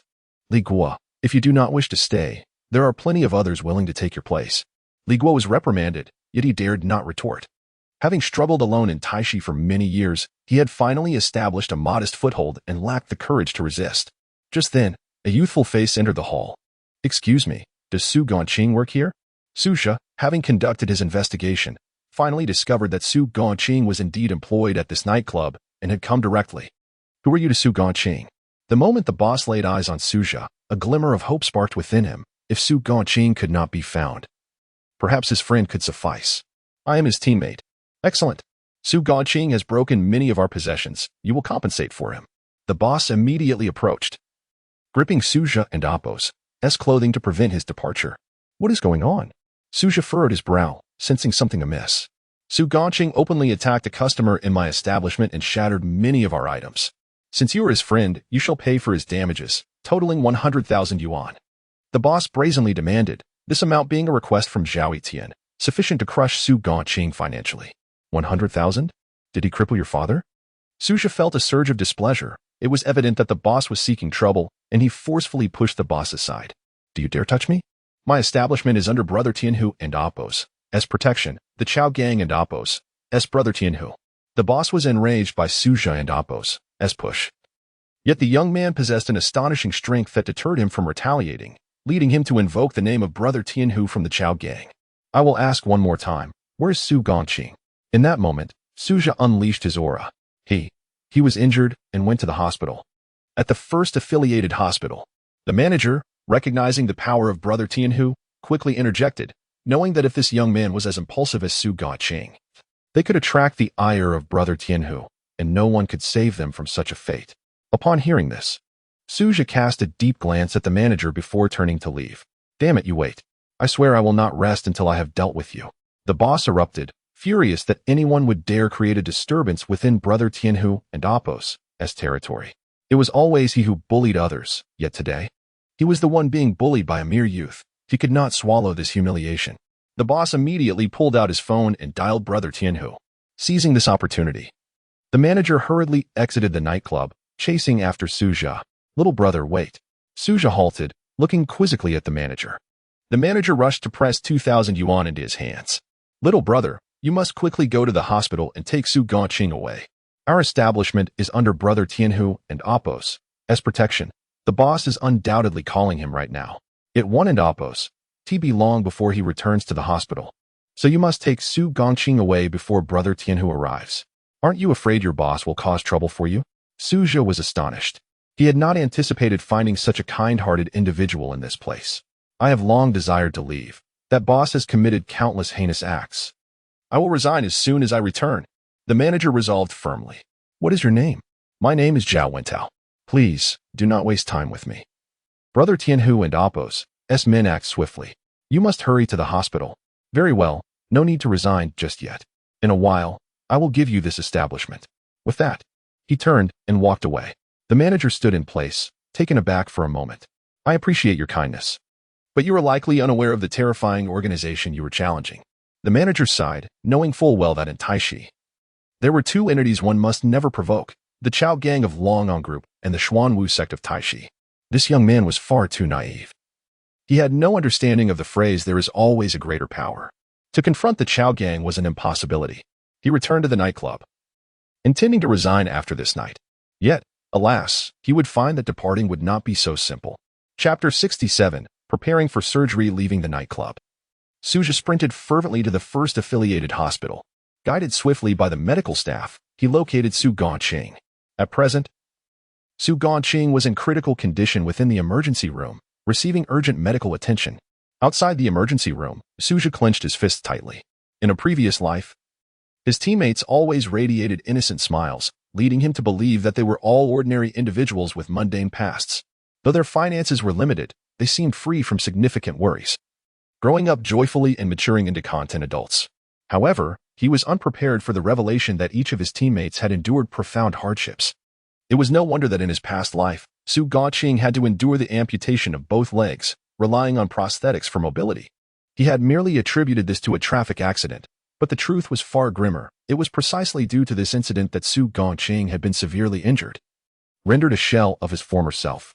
Had Su Gongqing retained his legs, his strength would have undoubtedly surged to extraordinary levels, rendering even deities incapable of contending with him.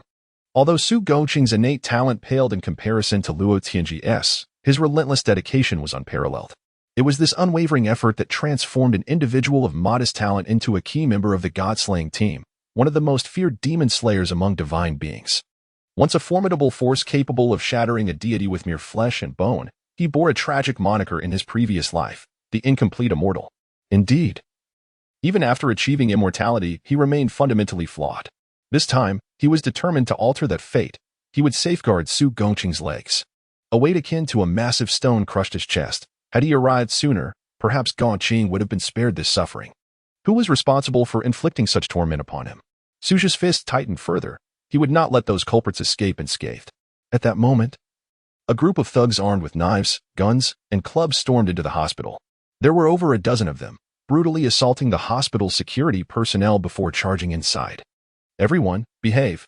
I'm only looking for one person. If anyone dares to be obstinate, don't blame me for being ruthless. The leader, a menacing man with a scar running from his left eye down to his neck, exuded an intimidating presence. What do you want? This is a hospital, not a place for your chaos. Leave now, or I will call the police. A doctor stepped forward, pointing at the intruders. Call the police? Huh. Go ahead and try. Let us see if they dare to come when the Chao gang is involved. The scar-faced man sneered, brandishing his weapon. Upon hearing the mention of the Chao gang, the doctor turned pale, realizing the gravity of the situation. You are members of the Chao gang? Now you're frightened, are you? The scar-faced man lunged at the doctor, viciously slashing his chest, blood gushing forth. Gasps of horror echoed around the room, yet soon everyone huddled in corners, too terrified to intervene. The wounded doctor clutched his injury, desperately seeking assistance, but even the nearest nurse recoiled in fear, paralyzed. His life ebbed away. He felt the chilling presence of death approaching. Alas, he was unfortunate enough to provoke the most fearsome gang in Taishi. Tell me, where's the student named Su Gongqing who arrived not long ago? The scar-faced man growled at a nurse. He is in the emergency room right now. Dr. Wang is performing surgery on him, the nurse stammered, her face drained of color. You don't, but she was cut off by her terror, unable to finish her warning. The scar-faced man, upon hearing this, chose not to escalate the situation further, but instead made his way toward the emergency room. Only after the gang members departed did the hospital staff dare to act, as nurses hurried to assist the injured doctor. Dr. Lee, quickly, notify the chief and get Dr. Lee into the emergency room. Several nurses scrambled to take Dr. Lee for urgent care. Meanwhile, on the second floor, the lights in the emergency room flickered out, and a group of doctors emerged. Are Su Gongqing and Appo's family members present? I am. Doctor, how is he? Suja rushed forward, anxiety in his voice. The patient's condition is dire. Multiple fractures have shattered his bones, some penetrating his lung.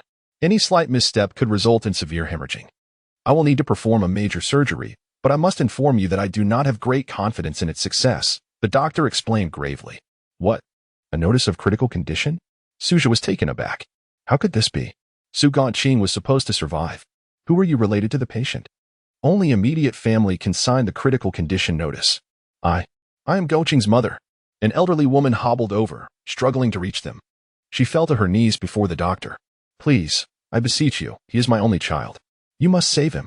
Madam, please trust us. We will do everything in our power to save him. Li Su, take her to sign the critical condition notice. Everyone else, prepare for surgery immediately. Dr. Wang ordered swiftly, gearing up for the operation. At that moment, Suja made a phone call. Hello, Sinan? Can you come to Taishi? A patient here needs your help. Taishi? Perfect timing. The two patients in Humin are stable now. They just need follow-up care. I will book a ticket right away. Sinan sensed the urgency in Suja's voice and promptly arranged to travel to Taishi, having witnessed significant advancements in his medical skills over the past few months. Sunan was confident that with his assistance, Su Gongqing could be saved. Everyone, stay where you are. Suddenly, a coarse voice echoed from the opposite end of the corridor. Drawing everyone's attention, a gang of thugs wielding weapons approached. Is Su Gongqing inside? No need for surgery. Our boss has business with him. Dr. Wang maneuvered through the crowd, his brow furrowed in concern. The patient's condition is critical. Surgery must commence immediately. Who are you? This is not a place for your disturbances. Humph. I am with the Chow gang. If I say no surgery, do you dare to proceed? Clang. The nurse beside Dr. Wang dropped the tray in terror, the surgical instruments clattering to the floor. It is a doctor's duty to save lives, regardless of who you are. At this moment, I must be accountable for my patient. Yet, Dr. Wang's next words struck the scar-faced man like a slap across the face. In Taishi, no one dares to speak to the Chow gang like that. You're courting death. The scar-faced man roared with rage, quickening his pace. Lock the doors and prepare for surgery. However, in the next instant, Dr. Wang bravely dashed into the operating room, commanding the nurses to secure the doors. Yet, none of the nurses dared to move. Chapter 68 After Taishi. There was no longer the presence of the Chow gang. As the scarred-faced man was about to charge forward, one of the nurses seemed to have made up her mind. Suddenly picking up a surgical knife from the floor and rushing into the operating room, promptly locking the door behind her. The combination of one doctor and one nurse was hardly sufficient to carry out a major surgery. Yet, more importantly, their actions signified a stand against the Chow gang. The outcome of such defiance is well known. Perhaps within days, the news in Taishi would report on two nameless corpses. Nevertheless, in that moment, as doctors, they chose to operate on the patient. They were fully aware of the peril they faced, but as healers, they adhered to their sacred duty, saving lives. This was a surgery fraught with the possibility of death, regardless of its success, yet they resolutely made their choice. Outside the operating room, several other nurses and doctors were already trembling in fear, huddled in a corner. They too had made their choice. No one would blame them. Under such pressure, they were merely ordinary people, while those two individuals inside were heroes. In this world, not everyone is worthy of being a hero. Damn it, let me in. The scarred-faced man bellowed at the door of the operating room, pummeling it with fists and feet. But no matter how hard he struck, the door remained steadfast and unyielding. Please, stop kicking. Let the doctors perform their surgery in peace. At that moment, an elderly woman limped forward and embraced the scarred-faced man. It's my only child. The woman clinging to him was none other than Su Gongqing's mother, Li Yin. Get away. The scarred-faced man kicked Li Yin away with an impatient expression. Are you all right, Andy? Just as Li Yin was about to hit her head against the wall, a strong hand caught her. Su Gongqing's mother appeared dazed, which was likely related to the current situation. What if we can't get in? One of the younger men beside the scarred-faced man asked, as they had tried various methods to force open the operating room door without success. Humph. Once the surgery is over, no one inside will escape. The scarred-faced man grumbled, sitting heavily on a nearby chair. Thank you, young man. Do you know my son Gongqing? Andy, I'm his classmate, Suja said, helping Li Yin to a spot a little further away. Andy, please wait here. I'll handle this, he said, preparing to leave. No. Just as he was about to step away, Li Yin grabbed his hand tightly. Child, they are formidable. You mustn't provoke them. I know university students can be hot-headed, but please don't get involved. I have a way. Li Yin clutched him desperately, fearful that if she let go, he would approach those terrifying individuals. Although she was unaware of their identities, their menacing demeanor suggested they were no good, and reason would not prevail with them. Don't worry, Andy. I have a plan. Releasing Li Yin's hand, Suja strode toward the scarred-faced man. What do you want?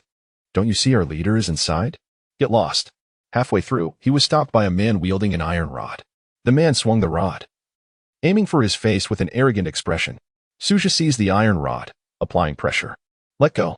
What are you trying to do? The younger man attempted to yank the rod back, but found Suja and Apos' grip as unyielding as a vice. At that moment, the younger man witnessed a shocking scene. The iron rod in Suja and Apos' hand began to distort, as if it were made of pliable dough. Who are you?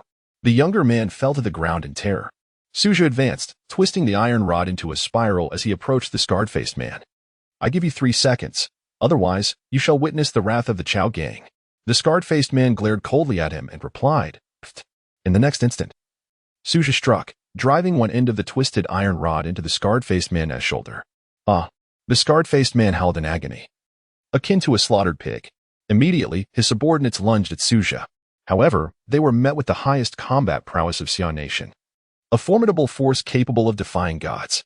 What followed was a swift, ghost-like flurry through the corridor, leaving a cacophony of wails in his wake. Within mere seconds, all of the scarred-faced man's subordinates lay scattered on the ground, some with broken arms, others with shattered legs, none unscathed. Silence. A terrifying voice reverberated down the corridor, compelling everyone to cover their mouths. Despite the pain that made them sweat coldly, none dared utter a word. I will kill you. If you dare touch anyone from the Chow gang, they will not let you go. The scarred-faced man was pinned to his seat, yet he flailed his arms, convinced that even if Suja possessed extraordinary strength, he could never contend with the Chow gang, as long as he could return to inform the Chow gang. No matter Suja's prowess, he would meet his demise. Su Gongqing is my friend. From now on, should there be any matters concerning him, you can come to me. I am Suja. If I find out you've laid a finger on my friend, I assure you, the Chow gang will vanish from Taishi forever. With that, he yanked the iron rod free. Suja had no intention of killing these men. He needed to confront the Chow gang, but he required bait, and these individuals were the perfect lure. The scarred-faced man stumbled away, muttering warnings about being cautious, for the Chow gang would surely kill him. Li Yin watched in astonishment, momentarily stunned. She had never encountered someone so powerful. How could her son possibly be classmates with such an impressive individual? Taishi University truly lived up to its reputation as a prestigious institution, filled with hidden talents. Child, you must leave quickly. Those men kept mentioning the Chow gang. I've heard they are formidable. They will undoubtedly cause you trouble. Li Yin urged him to depart. What kind-hearted, ordinary people they were. Yet, for such simple souls, living an ordinary life was exceedingly difficult. The world was rife with evildoers, individuals who, despite being human, did not engage in humane acts. In a city as vast as Taishi, a terrifying underground organization lurked within. This was a matter he could not ignore. Rest assured, Auntie, the Chow gang will no longer exist in the future. With that, he left the hospital and dialed Yi Gong's number to obtain the contact information of the Taishi commander. After hanging up with Suja, Yi Gong immediately contacted the Taishi commander, succinctly explaining the situation. The Taishi commander was left in shock. Who was Yin Luo? He was the leader of the nation's highest action group, the commander of the elite divine slaughter team. In Xian Nation, who did not know of Yin Luo's name, whether it be the power in his hands or his superhuman abilities? He was not someone a mere Taishi commander could contend with. Just as he ended the call, a strange number rang through. The Taishi commander swallowed hard, trembling as he answered. Hello, this is Gulu, the Taishi commander. I am Yin Luo. Chapter 69, The Divine Slayer's Squad in a Single Sentence. The chief of Taishi felt a chill emanating from his spine. Within half an hour, I require all information regarding the Chow gang. No problem. The chief of Taishi promptly replied. Moreover, in this day and age, how does the Chow gang even exist in Taishi? The next question caused the chief to falter. Yet, he was helpless. Despite his position, the Chow gang had been entrenched in this city for over 3 centuries. Their roots intricately woven into the fabric of Taishi. Even he found it nearly impossible to uproot them. He had attempted in the past, yet ultimately succumbed to the harsh realities. The chief of Taishi had often faced death. And when the cold muzzle of a gun was pressed against the heads of his wife and daughter, this man, who once vowed to eradicate the Chow gang, finally relented. He could face death without fear, but his family remained. As long as they were alive, their safety was in jeopardy. The Chow gang could retrieve them from the farthest corners of the earth within mere days. Next time, that dark muzzle would unleash a fiery torrent, and his wife and daughter would be lost forever. He could not bear such a fate, and thus he compromised. Such local tyrants still thrived even after the arrival of divine beings. In the front lines stood the valiant soldiers of the Great Xia, battling against the deities. while behind them, these scoundrels viciously exploited the common people. Suja swore that this time, before the divine beings descended, he would eradicate all of this. On the phone, the chief of Taishi roared. He too had once harbored grand ambitions and dreamed of restoring peace to Taishi. Yet, he felt powerless. If that gun were to be pointed at his head, he would never bow to his enemies. But he had family, and he had concerns. Suja listened quietly to the chief and Apos' outpouring. He understood that the chief and Apos' mistake was one that millions could empathize with. Even he had chosen to don the Yama mask to protect his parents from harm. What right did he have to criticize the chief of Taishi? I once wished to eradicate them completely. Do you know how many people have suffered at their hands? Families torn apart, lives shattered. I could not stand by and watch. The chief's voice trembled with sobs over the phone. So this time, let the Chao gang vanish from this world entirely. The chief's cries fell silent. Whatever the Yama leader intends to do, I, Taishi, shall fully cooperate. For now, do not alert them. When the time is right, I will contact you again. After hanging up, Suja opened an email and reviewed the information on the Chao gang. The Chao gang, an organization that emerged in the last century, began as a group of dockworkers fighting against their exploitative employers. As time passed, these workers gradually seized control of the docks, becoming the bosses themselves. They expanded their influence and, over the years, grew into a formidable force. Today, the Chao gang stands as the most significant entity in Taishi. The information revealed that numerous companies, great and small, were entangled with the Chao gang, the most notable being the Taishi Longon Group, a colossal corporation worth billions. A true behemoth. Faced with such a tangled web of the Chao gang, Suja found himself at a loss. Attempting to forcibly uproot them would surely lead to complications and unrest, particularly given the Chao gang and Apos' vast numbers. Capturing their leader would likely result in the escape of numerous subordinates. The cohesion among these individuals was terrifying. If action were to be taken, it would have to be with a swift and decisive hand, leaving no one behind. Alone, it would be a daunting task. However, there was still hope. In Taishi, another formidable entity existed, the Xuanwu sect. This renowned sect in the realm of ancient martial arts was equally well known in Taishi. Unlike the Chao gang, the Xuanwu sect refrained from engaging in nefarious activities. It was an officially recognized faction within the Xian nation. Their actions were aimed solely at the realm of ancient martial arts, posing no threat to ordinary citizens. However, given the size of the sect, it was not surprising that a few villains like Lin Tai emerged from its ranks. The Xuanwu sect could serve as a valuable ally. If Suja could win them over, eliminating the Chao gang would become a manageable endeavor. Yet, since the Xuanwu sect operated within the ancient martial arts sphere, they were unlikely to meddle in mundane affairs. The chief of Taishi had once approached the Xuanwu sect, but to no avail. They had no desire to intervene. Since even the official channels had been uncooperative, it appeared he would need to take matters into his own hands. Just as he arrived at the airport, a challenge from the Xuanwu sect landed in his inbox. Nowadays, these grassroots sects had adopted modern methods. No longer were messages conveyed by flying swords, but rather through online communication. Upon opening the email, he noted the time and location, on a remote mountain not far from the Xuanwu sect, scheduled for the evening of the day after tomorrow. He replied, proposing to meet that very night, then turned off his phone. There was no need to concern himself with Su Gongqing for the time being. His sudden appearance would surely raise suspicions with the Chao gang, who were no fools. This window of time was ample for him to secure the Xuanwu sect's cooperation. After leaving the hospital, he found a breakfast stall, had a meal, and then made his way to the Taishi General Headquarters. Today, he intended to discuss specific strategies for dealing with the Chao gang with the chief of Taishi. The chief, a tall and slender man named Lang Chan, concealed his true identity behind the Yama mask. He harbored a deep-seated hatred for the Chao gang. With his involvement and the cooperation of the Xuanwu sect, they could finally uproot the Chao gang once and for all. Later that afternoon, he received a call from Yi Gong, informing him that the 10 Divine Slayer squads had arrived at the Taishi garrison. Perfect timing. With the Xuanwu sect on his side, these Divine Slayer squad members would prove useful, and he promptly headed to the garrison. By noon, Sinan had also arrived in Taishi and was at the first affiliated hospital tending to Su Gongqing. With Sinan's assistance, Su Gongqing would surely recover swiftly. The previous day, at the Taishi garrison, the 10 Divine Slayer squads, comprising over 100 members, made a grand appearance. The existence of this elite force had long been known to the various garrisons. They understood that this was a powerful unit. And although all the soldiers had begun their training and nearly all had attained initial strength, they still paled in comparison to the Divine Slayer squad. However, as seasoned veterans, They held some skepticism regarding the strength of the Divine Slayer squad. After all, they had been soldiers for over a decade, with physical capabilities that surpassed those of ordinary individuals. How strong could a group of fresh recruits from the Special Forces truly be? I heard Yama is coming. I wonder if he is as formidable as the legends claim.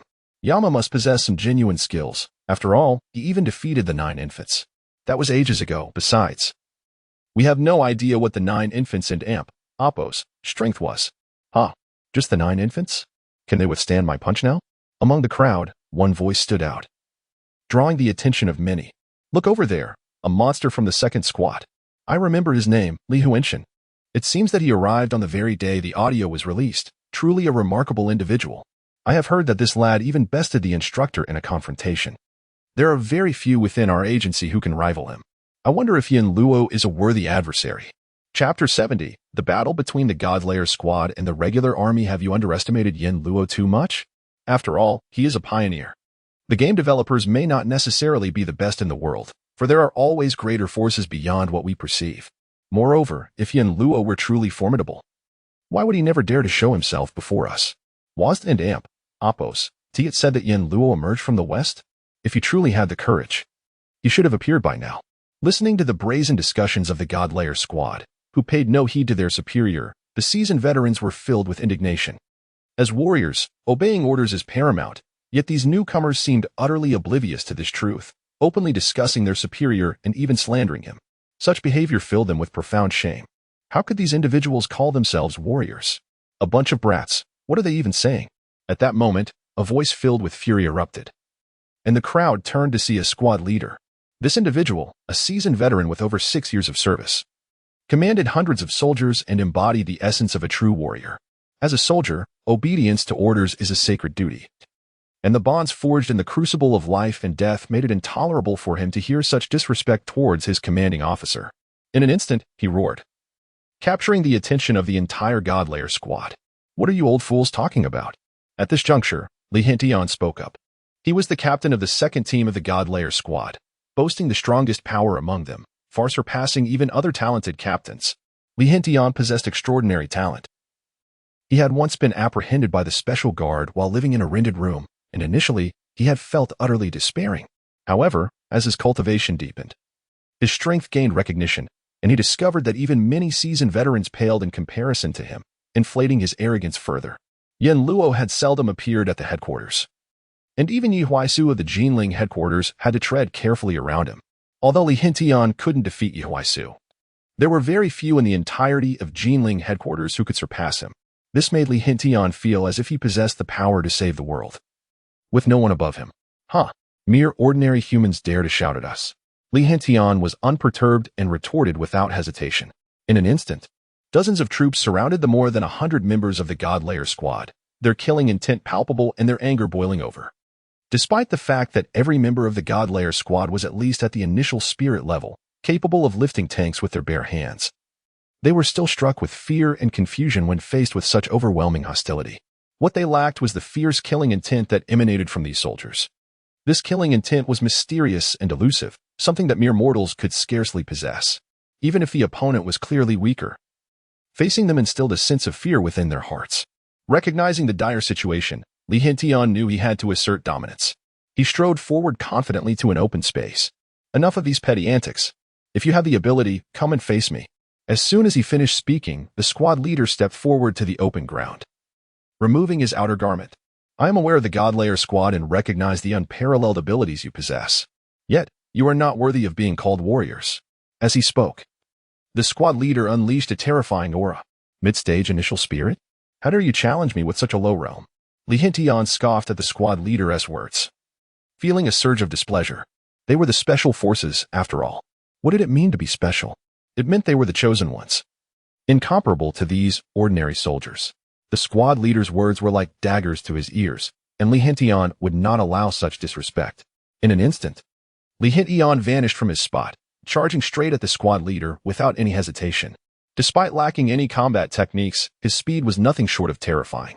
The squad leader, regardless of his strength or speed, was no match for Li Hintian. However, just as Li Hintian and Appo's attack was about to land, the squad leader seemed to possess an innate instinct, swiftly evading the blow and maneuvering behind Li Hintian. He executed a grappling move, seizing Li Hintian and Apos' arms with an iron grip.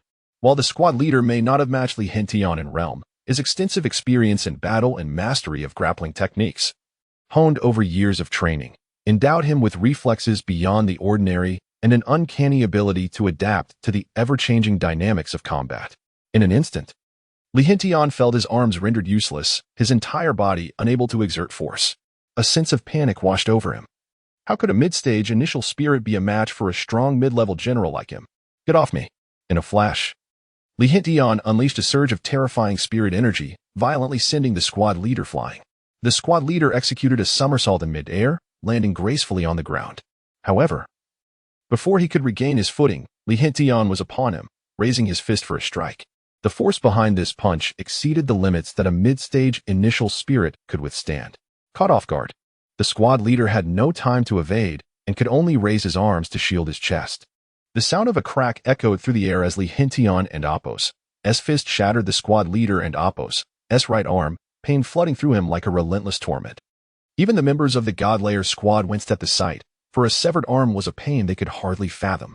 Yet, to their astonishment, the squad leader and Apos' face betrayed no hint of emotion. It was as if the deafening crack that rang out had not signified the loss of his own limb. The severed arm, swaying in the breeze, was a stark reminder of the reality he faced. How terrifying it was that he showed no sign of pain after losing an arm. Did he lack the capacity for feeling? A soldier's duty is to achieve victory. With great enemies before us, what is a severed arm? Even if I lost both legs, I would still charge at the enemy, remarked a member of the Godlayer squad from the crowd. His grandfather had been a soldier during the war, and despite losing both legs in an explosion, he had fought valiantly until his last breath, earning the title of martyr. His father, a military officer, had instilled a strict upbringing in him, allowing him to understand the indomitable spirit of a soldier. He was one of the few regular army disciples within the Godslayer squad, his demeanor markedly different from others, often labeled a fool by his peers. Until this moment, no one paid heed to his words, believing themselves to be special forces, far superior to ordinary soldiers. It was only now that they recognized the true strength of a soldier. In a heartbeat, the squad leader charged at Li Hintian like a ferocious tiger. Despite the evident loss of his right arm, Li Hintian felt fear creep in. The squad leader's aura was overwhelming, even with one arm severed. Why did his presence not diminish but rather surge with even greater ferocity? Chapter 71. Following the training, Li Hintian could hardly fathom the circumstances. Yet surrender was not an option. As a member of the Special Forces, he was deemed the chosen one. To be defeated by an ordinary individual would obliterate their honor and render their uniqueness irrelevant. At this moment, Li Hintian unleashed the full might of a mid-tier general. An overwhelming aura that seemed capable of engulfing everything in its path. His spiritual energy surged like a tempest, consuming the platoon leader before him. However, the platoon leader appeared undeterred, akin to a torpedo navigating through a vast ocean, charging forth with unwavering resolve. The mere intensity of his presence instilled a sense of dread within the ranks of the Godlayer squad. In that instant, they found solace in the fact that they were not the ones facing the platoon leader. Yet, they seemed to forget that each member of the Godlayer squad possessed strength far superior to that of the platoon leader. They had inexplicably yielded to a perceived weakness. Die. Li Hintian seethed, humiliated by this feeling. He poured forth his energy, pushing the demonic blade technique to its limits. Wielding his hand as a blade and his spiritual energy as a cutting edge, he struck at the platoon leader. What is the captain doing? That overwhelming aura could very well slay the platoon leader. Li Hintian had succumbed to fury. Quick, someone stop him. The members of the Godlayer squad could see that Li Hintian had completely spiraled into a frenzy, not out of rage or strength, but out of sheer terror. Li Hintian lunged at the platoon leader with a deadly strike. Yet, at the very moment the blade descended, the platoon leader inexplicably vanished. In the blink of an eye, he reappeared behind Li Hintian, delivering a powerful punch with his remaining left hand. Li Hintian had already concentrated all his energy into his right hand, leaving his body devoid of any protective aura. Should that punch land, he would be utterly defenseless against the mid-tier spiritual strength of the platoon leader. It was easy to imagine that a blow of such magnitude would leave him bedridden for at least a month. Despair enveloped him in that instant. Li Hintian suddenly recalled the harm he had inflicted upon the platoon leader. Had he ever considered the repercussions? The force behind that strike could have torn the platoon leader apart. Had he pondered the consequences? In the next heartbeat, the platoon leader and Apos' as hand struck Li Hantian and Apos' back, not with a fist, nor with any spiritual energy, but simply a push that sent him stumbling forward. Li Hantian staggered 2 steps before stopping, his eyes wide as he turned to face the platoon leader, bewildered. He could not comprehend why the platoon leader had retracted all his force at the last possible moment, especially after Li Hantian had broken his arm. A warrior never points their weapon at a comrade. The platoon leader spoke slowly, and a profound silence enveloped the arena. None of the God-Layer squad members uttered a word. They simply gazed at the platoon leader in awe. This battle had imparted to them the essence of responsibility. You are formidable. I cannot even discern your true level. Yet your practical experience is woefully insufficient. If you were to enhance your combat training, you would become an immense force. The platoon leader continued with deliberation. But you must understand, as warriors, your foremost duty is to protect the people, specifically, the citizens of Xia. The strength bestowed upon you is not a means for arrogance or tyranny. It carries weight, given your extraordinary abilities. You must recognize that the nation is nurturing you for a purpose, and that darker threats loom. Your sole duty is to stand between the innocent and danger. His voice resonated throughout the training ground, embedding itself in the hearts of every member of the God-Layer squad. A mid-tier spiritual leader had triumphed over their mightiest squad member. Such was the strength of a Xia warrior. Even more formidable was the shared conviction among all present warriors. Their acquisition of power had been so seamless that they mistakenly believed themselves saviors. They perceived the world as a realm of freedom, unaware that their existence was dedicated to safeguarding the populace. They were warriors. Li Hantian, the captain of the Special Forces God-Layer squad, felt profoundly enlightened. Tears glistened in his eyes as he knelt, offering a respectful salute to the platoon leader. The members of the God-Layer squad exchanged glances, all equally moved and shaken. They had gained a newfound understanding of what it truly meant to be a soldier. They finally comprehended why the people of Xia held such unwavering trust in their warriors. Even when kneeling, should a soldier fire upon them, they would believe it was to shield them from unseen threats. It was this trust and the indomitable spirit of safeguarding Xia that could never be shattered. This was the essence of a Xia warrior. Subsequently, they bore witness to the rigorous training of the soldiers, repeating arduous drills that seemed devoid of immediate purpose. Relentlessly, they persisted, seemingly immune to fatigue. Yet, when night fell, these warriors, weary from the day's exertions, returned to their quarters, only to be met with the symphony of snoring. There was no time for leisure. The dormitory existed merely as a sanctuary for sleep. The day's training had pushed them to their limits, leaving them with barely enough strength to eat. In stark contrast, they lounged in bed, mindlessly scrolling through their phones, watching videos of twisting, contorted figures. The cacophony of snores clashed with the pulsating music emanating from their devices. One by one, the members of the God-Layer squad muted their phones. They were not drowsy. In fact, they felt no fatigue at all. For their training paled in comparison to that of the warriors. They possessed innate talent.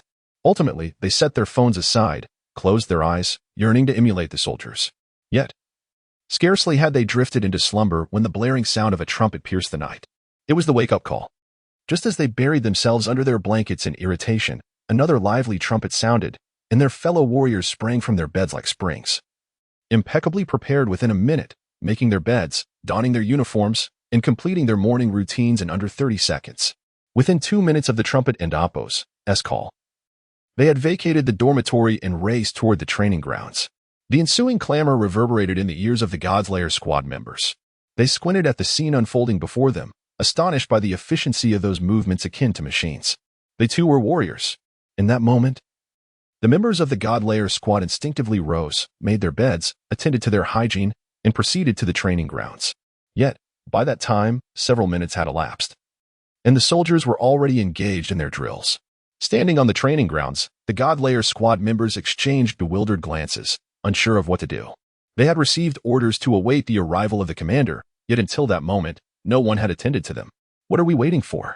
We should follow their lead, Li Hantian barked, pointing toward the distant soldiers who were practicing. Instantly, everyone sprang into action. What was the commander doing? What could possibly be so important? It had been over a day since their arrival, and yet he had yet to make an appearance. If every soldier in Xia were as lethargic as he, would the nation not be doomed? How could such a person ascend to the rank of the highest operational group leader, let alone captain of the God-Slayer first team? Indeed, it is quite astonishing that among us, there are so many talented individuals, yet none have managed to enter the first team. I am curious to see just how formidable the members of that first team truly are. Gradually, the god-slaying squad began to express their dissatisfaction with Yen Luo. Chapter 72. Anyone can evade thus. The time had arrived at noon. The god-slaying team, having just finished their meal, lingered in the training grounds like aimless drifters, oblivious to the world around them. Suddenly, a golden light streaked across the sky above the barracks. Yen Luo had arrived. As Yen Luo manifested in the training grounds, a palpable shift occurred. Several teams halted their drills simultaneously and swiftly aligned themselves. The squad leader had already reattached his arm and stood among them. It seemed that everyone held great respect for Yen Luo. But why? These individuals were warriors who had fought valiantly for the Xia kingdom. And Yen Luo was merely an enigmatic cultivator who had materialized out of nowhere. These warriors had safeguarded the realm for countless years, honing their ironclad wills through the crucible of battle, while Yen Luo appeared to be nothing more than a fleeting specter, lacking the demeanor of a true soldier. In Li Hanshin's heart, he regarded Yen Luo with even less esteem than the squad leader from the previous day. Yen Luo had never trained with the god-slaying team. Consequently, amidst this scene, only the god-slaying team remained in utter disarray, indifferent to Yen Luo's presence. Naturally, Suja was keenly aware of the situation. In the first iteration of events, the formation of the early god-slaying team had coincided with the interval between the reconnaissance of the giant clan and their actual descent. At that time, their strength surged exponentially, and an air of profound arrogance permeated the special forces. They considered themselves omnipotent deities, viewing the so-called giants as mere ants beneath their feet. This hubris even led to the god-slaying team being regarded as bullies in the eyes of the common folk. However, when the true giant clan descended, the god-slaying team was abruptly confronted with the terrifying reality of their adversaries. The ease with which they had once oppressed ordinary people was met with brutal retribution from the giants. In the face of the genuine giant clan, they realized that the so-called scouts were a pitifully frail lot. That war resulted in the Xia kingdom losing nearly half of its territory and almost 1 billion lives, with the incompetent god-slaying army being nailed to the pillar of shame. It was only after that calamity that the god-slaying team underwent a complete transformation. He had joined the newly reformed god-slaying team thereafter, ultimately leading them to reclaim their status as heroes. Yet in this iteration, it was evident that the god-slaying team, having never faced true monstrosities, was even more insufferably arrogant. He observed everything keenly and swiftly approached the more than 100 members of the god-slaying team. Seeing the commander-in-chief, why was there not a modicum of respect shown? The resonance of his voice, amplified by spiritual energy, reverberated across the training grounds. On what grounds should we respect you? They're the warriors protecting the Xia kingdom, deserving of our reverence. And you? How many times have you taken action? Are you aware of the many regions in the Xia kingdom plagued by monsters while you remain elusive? You are unworthy of our respect. Li Hantian stepped forward, a mid-ranking general who believed himself equal to Yen Luo. At the very least, he felt he should be eligible to join the first team of the god-slaying squad. Yet, he received no acknowledgement from Yen Luo. Why was that? Suja regarded Li Hantian before letting his gaze sweep over the assembly of over 100 members of the god-slaying team. Your sentiments must align with his, he said softly. Indeed. Yes. Prove your worth. By what right are you the commander of the god-slaying team? Voices of doubt echoed, youthful faces brimming with skepticism. Very well. Your descent indicates a fiery spirit. Your belief that I lack qualifications shows that you possess a heart yearning to protect the Xia kingdom. I find satisfaction in both respects. He spoke slowly, his words surprising him. It appeared that the god-slaying team had not yet descended into the depths of arrogance. There remained a sense of duty to their homeland. Thus, it is well. Yen Luo, I am now a mid-ranking spiritual general. Do you dare to fight me?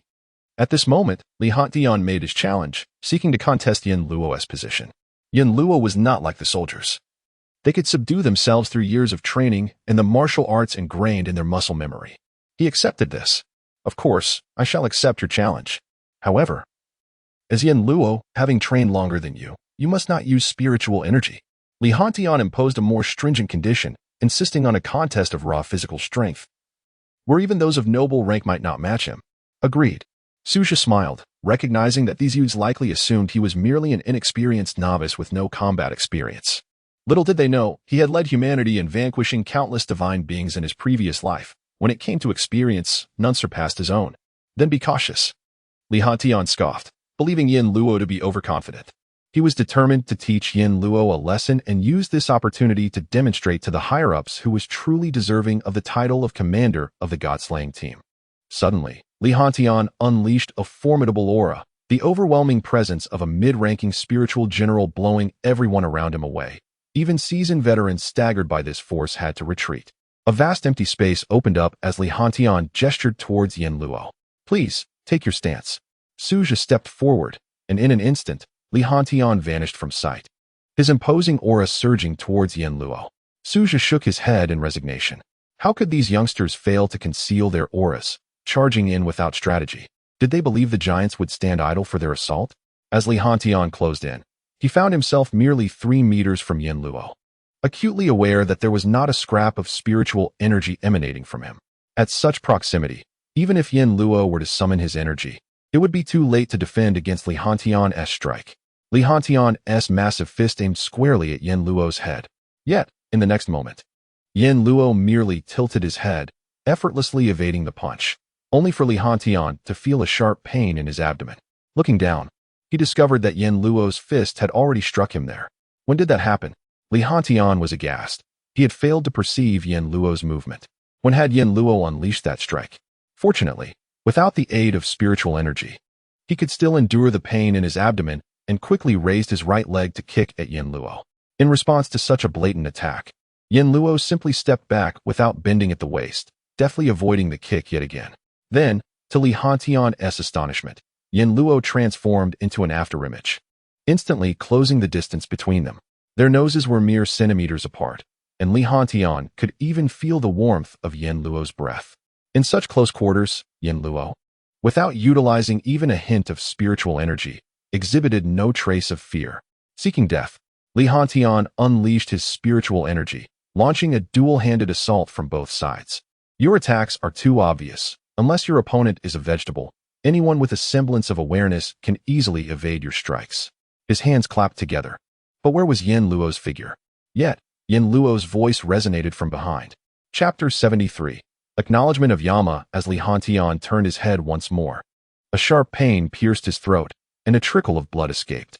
Yama's fingertips had effortlessly sliced open his own throat. A mere half-step forward from Yama would have meant the end of his head. The sting in his throat caused Li Hantian's legs to weaken. For in the fleeting moment of locking gazes with Yama, he sensed a warrior's killing intent. This aura of menace was even more terrifying than that of the platoon leader from the previous day. For an instant, he felt as though he were beneath the foot of a monstrous entity far greater than the heavens themselves. The mere exhalation of this beast seemed to bear down upon him with the weight of Mount Tai, rendering him breathless. I concede. Li Hantian's throat quivered as he finally acknowledged his defeat.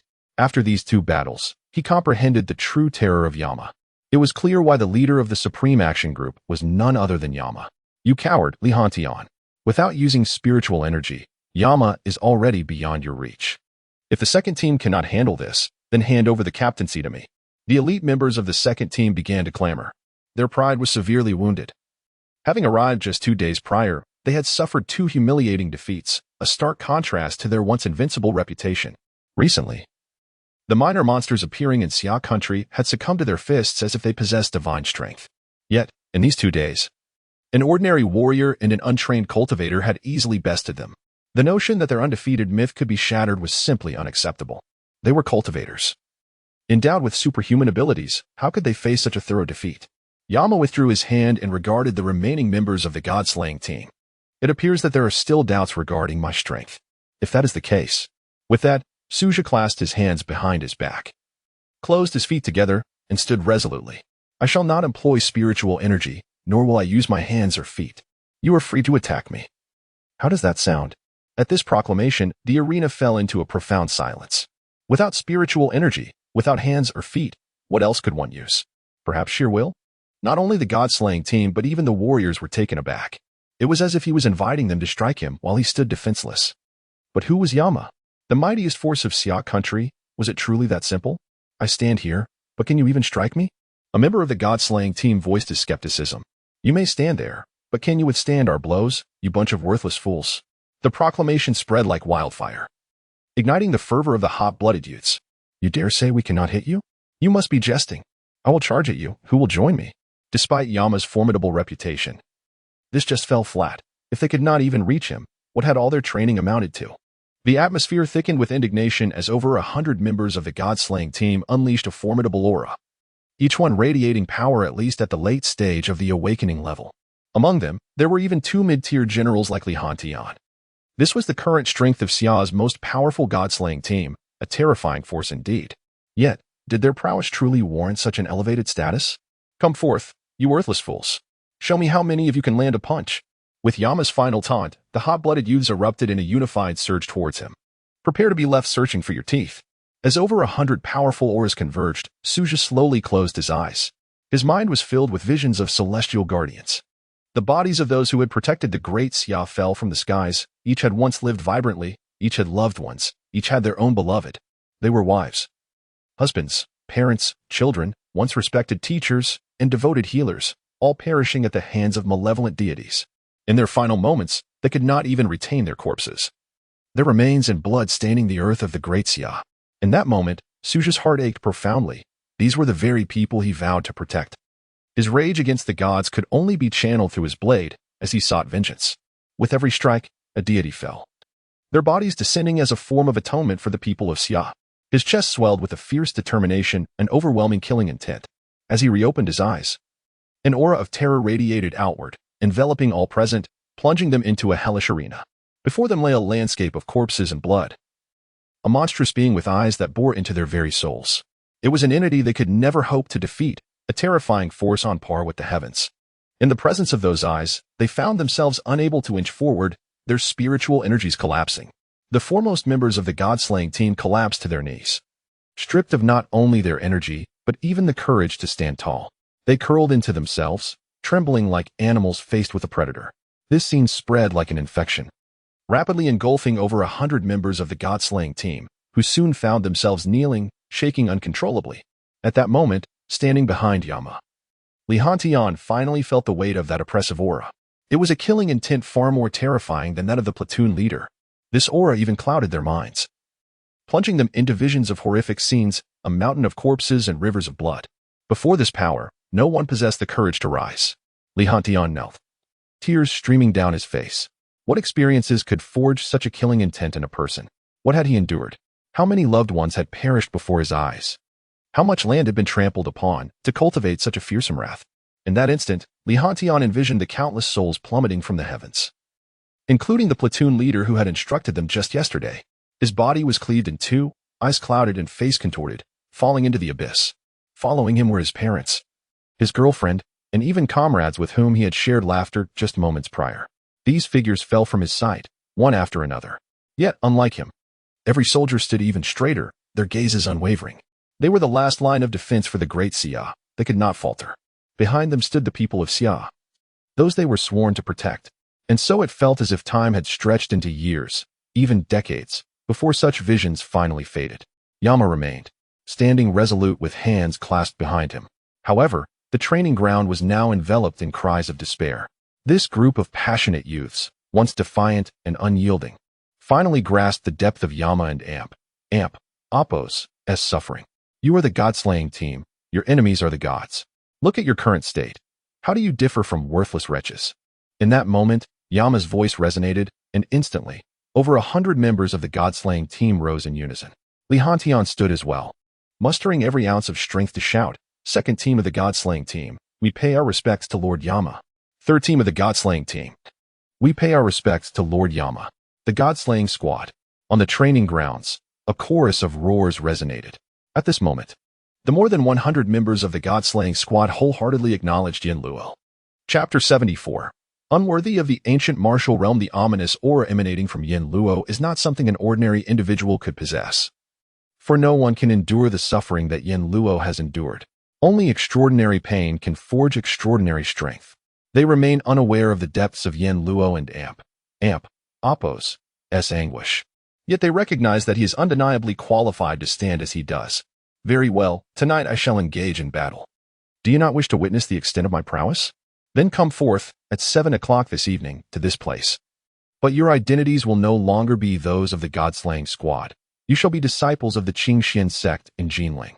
Yin Luo cast aside a piece of paper and transformed once more into a beam of golden light, vanishing from sight. As time ticked away, an attention-grabbing duel was on the brink of commencing in the Taishi ancient martial realm. One contender was Jiang Zhongwu, a second-generation disciple of the Taishi Xuanwu sect, currently ranked 32nd on the Kuan list. He was among the most formidable of the second-generation disciples. The other, however, was an unknown individual named Suja. The disciples of the Xuanwu sect were still somewhat oblivious to the circumstances surrounding Lin Tai, but they were certainly eager to partake in the excitement. What do you think?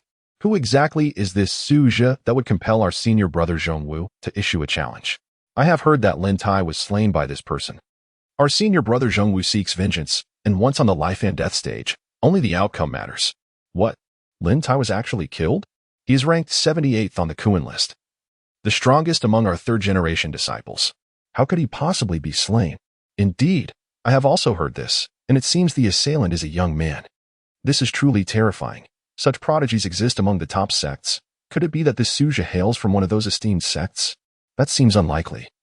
If he were from a top sect, our Xuanwu sect would hardly dare to seek retribution. Senior brother Zhongwu would certainly not issue a challenge, but would instead arrive with gifts to apologize. Then it becomes perplexing. Among the youth, few can rival Lin Tai. Any rogue cultivator with such talent would have long been absorbed into a major sect. This individual is indeed an enigma. However, since he managed to kill Lin Tai, surely our senior brother Zhongwu cannot be outmatched? How could that be? Senior brother Zhongwu is ranked 32nd. He is far beyond Lin Tai's level. Each step up the Kuan list is a monumental achievement. I must confess, I am quite curious about this young man's identity. It matters not. Even if senior brother Zhongwu were to lose, we still have our ancestors. Our ancestor has been in seclusion for 3 years and has reportedly made significant progress. Soon to emerge. Before entering seclusion, our ancestor was already a minor master. Upon his return, he will undoubtedly reach the threshold of a half-step master. With such strength, our Xuanwu sect could ascend to the ranks of a second-tier sect. Indeed, with our ancestor present, what do we have to fear from this Suja? The disciples of the Xuanwu sect chattered excitedly, having already gathered to await the arrival of this Suja. Before long, a burly middle-aged man with a square face and broad brow arrived, igniting cheers from the entire Xuanwu sect. Senior brother Zhongwu has arrived. How formidable! Even from this distance, I can feel the overwhelming presence of senior brother Zhongwu. Truly, he is a powerhouse ranked 32nd on the Kuan list. Presenting, from the Xuanwu sect, Jiang Zhongwu. He has attained the strength of a lower-tier general, far surpassing Lin Tai. Jiang Zhongwu is renowned even within the Xuanwu sect. Following the surge of spiritual energy, his power has intensified, and even some mid-tier generals may not stand against him. Upon arrival, Jiang Zhongwu took to the combat stage, seated upon his mat, closing his eyes in meditation, slowly circulating his spiritual energy. The explosion of spiritual energy has seen Jiang Zhongwu's strength soar. The foundation he laid over decades now erupting in this brief span, propelling him to rank 32 on the Kuan list and elevating the Xuanwu sect from obscurity to a third-tier sect. Though he shared no familial ties with Lin Tai, he nonetheless felt a sense of responsibility as Lin Tai was a disciple of the Xuanwu sect. Lin Tai's actions had indeed been excessive, but it was not for an outsider to deliver punishment. Moreover, it was not merely punishment. Lin Tai had been killed outright. Should the Xuanwu sect remain passive, they would become the subject of ridicule within the ancient martial realm. He would never allow such a situation to arise, so upon thoroughly investigating Suja, he promptly issued a challenge. Suja, it seems, is indeed a man of honor. He not only accepted the challenge, but also arrived ahead of schedule today. Despite the mere day's notice, Jiang Zhongwu remained in peak condition, confident in his ability to defeat Suja. After all, he is a Kuan list powerhouse, boasting a considerable reputation throughout the Xia kingdom. Soon, the clock struck 7, and all eyes turned to the empty path. At this moment, under the setting sun, a figure emerged. Gradually, a person approached. Facing the sunset, the crowd found it difficult to discern the visitor's features, but judging by his gait, this individual appeared to be no older than 30. A youth no older than 30, yet he has slain a powerhouse ranked 78th on the Kuan list. What a shocking revelation. He has arrived. Suja has ascended the combat stage, clad in a jacket, jeans, and sneakers. This attire hardly resembles that of a martial artist. It seems more suited for a traveler who has stumbled into the wrong venue. What is happening? Does he not realize there is a duel today? Why is he dressed like that? A disciple shouted at Suja. Suja, I am the one here to duel with you. It was I who killed Lin Tai. In response to the crowd and Oppo's skepticism, Suja spoke slowly. You are Suja? Why did you kill Lin Tai? Jiang Zhongwu inquired, astonished. Although he had seen Suja's photograph, he had not anticipated him to be so young, and Suja's attire unsettled him. However, what incensed him most was that Suja had killed Lin Tai. He deserved to die. Suja retorted, "This is an affair of the Xuanwu sect. When did it become your place, an outsider, to intervene? Then it seems the internal discipline of the Xuanwu sect is lax. Perhaps it would be better to disband the sect altogether, sparing the state from further chaos." At these words, the entire Xuanwu sect erupted in outrage. They are the ancient martial realm, a domain with a transcendent status within the Xia kingdom. When has it been the case for an outsider to cast aspersions upon them? Preposterous. Do you have any idea of the Xuanwu sect standing in the ancient martial realm? How dare you speak so brazenly? Jiang Zhongwu bellowed. I know not of the Xuanwu sect standing in the ancient martial realm, but I am aware that within the borders of the Xia kingdom, no one is above the law. Lin Tai broke the law, and thus he deserved death. You too are subject to the jurisdiction of the Xia kingdom. These individuals are utterly hubristic, believing their extraordinary power exempts them from the laws of the Xia kingdom. In the past, the ancient martial realm has caused no small amount of trouble for the kingdom during the later stages of the divine invasion. The ensuing chaos was wrought by these very groups. In times of crisis for the Xia kingdom, many sects from the ancient martial realm joined the military, valiantly fighting against foes. They held allegiance to their homeland, adhering to the true essence of ancient martial arts, and thus earned the right to be called part of the ancient martial realm. These individuals are utterly unworthy. If that is the case, let us engage in battle until they are forced to join us. Chapter 75. He is our sect leader, ha. What a farce. You possess some strength, yet you seem utterly oblivious to the affairs of the ancient martial world. Truly, a solitary practitioner. The disciples of the Xuanwu sect erupted into derisive laughter, as if they had just heard the most absurd joke. The ancient martial world exists beyond the mundane, driven by the pursuit of enlightenment and immortality, rendering trivial matters irrelevant to them.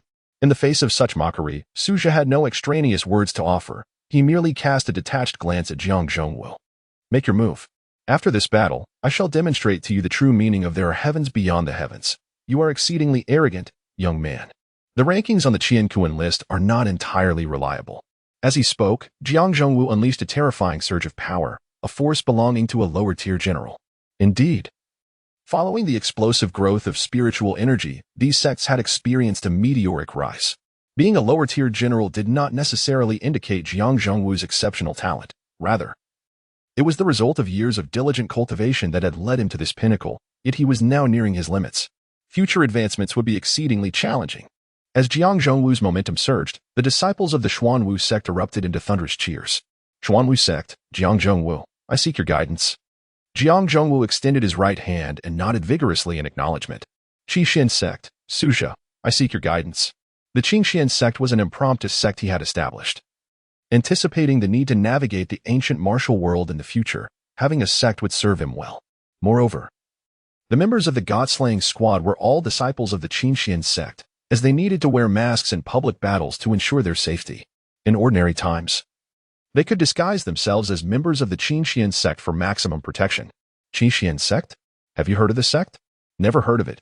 Probably just a small sect. Clearly, no one had heard of this newly established sect. Jiang Zhongwu recalled the various sects in his mind, but found no mention of the Qingxian sect. Thus he dismissed it from his thoughts. With the introductions concluded, Jiang Zhongwu suddenly launched an attack, his form shifting like a spirit snake as he darted towards Suja. In the face of Jiang Zhongwu's assault, Suja remained steadfast, unyielding. Arrogant. Jiang Zhongwu lamented inwardly, appearing before Suja with a punch that was merely a feint. As he threw this punch, he had already displaced himself to Suja and Appo's rear, where his true attack awaited, with a technique known as Black Tiger Prowling Heart. Jiang Zhongwu was confident that the battle was concluded, for until now, Suja had not realized he had maneuvered behind him. However, in the next instant, a shocking event transpired. Suja had somehow turned around, effortlessly catching Jiang Zhongwu and Appo's punch with a single hand. As a mid-tier general, even the sect leader would not dare to receive his punch without utilizing spiritual energy. At that moment, panic surged within Jiang Zhongwu as he attempted to retract his hand, only to find it ensnared as if caught in an iron vice, utterly immovable. In the next moment, a colossal foot descended upon him. Bang! With a dull thud, Suja delivered a powerful kick to Jiang Zhongwu and Appo's face, instantly rendering him unconscious as he flew backward. Crash! Jiang Zhongwu and Amp, Appo's body collided violently with a wall, bringing him to a halt, while the wall behind him cracked into countless fissures. In an instant, the arena fell into a profound silence. This was Jiang Zhongwu, a formidable figure ranked among the top 3 disciples of the second generation of the Xuanwu sect, holding the 32nd position on the Kun list. Yet, he could not withstand even a single kick from Suzhou. They had clearly witnessed Jiang Zhongwu activate a significant amount of spiritual energy to shield his face at the moment of impact. But the outcome was, "Damn it! You dare to ambush Master Uncle Zhongwu." At that moment, a voice pierced the air, shrill and accusatory. "You lack martial ethics. Do you truly believe there is no one in the Xuanwu sect?" This statement ignited the ire of the Xuanwu sect. This nameless interloper had not only slain their Lin Tai, but had also bested Master Uncle Zhongwu, humiliating them. If this individual were allowed to leave unscathed, the Xuanwu sect would become the laughingstock of the ancient martial world. Thus, they could not permit Suzhou to escape alive. In an instant, thousands of streams of spiritual energy converged, launching towards Suzhou. Martial practitioners must uphold martial ethics. But you have slain a disciple of the Xuanwu sect and ambushed Master Uncle Zhongwu. Today, the Xuanwu sect shall ensure your demise. A middle-aged man, seemingly a disciple of the second generation of the Xuanwu sect, rose to his feet, speaking with malevolence. "What? Are you resorting to underhanded tactics because you cannot win?" Suzhou replied with a cold smile, perplexed.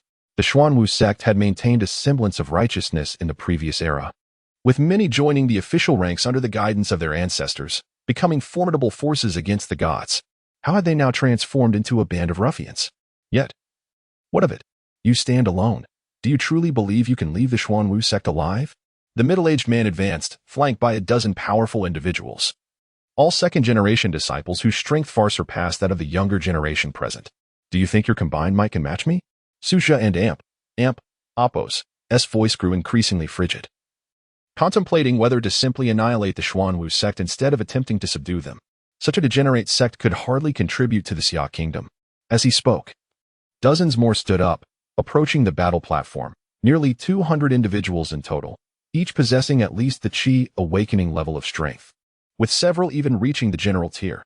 Indeed, this was a formidable force. "The error lies in your decision to confront me alone at the Xuanwu sect. I acknowledge your strength. Jiang Zhongwu is no match for you, but for the slaying of Lin Tai, you must provide an explanation to the Xuanwu sect." The middle-aged man exuded an aura that rivaled that of Jiang Zhongwu. "Who dares to claim our sect leader stands alone?" Just as Suzhou was besieged by the Xuanwu sect, a roar shattered the sky, followed by the approach of over 100 golden figures, each exuding an intimidating aura. They were all equally formidable, not inferior to the second-generation disciples of the Xuanwu sect. The arrival of more than 100 individuals instilled a sense of dread within the Xuanwu sect.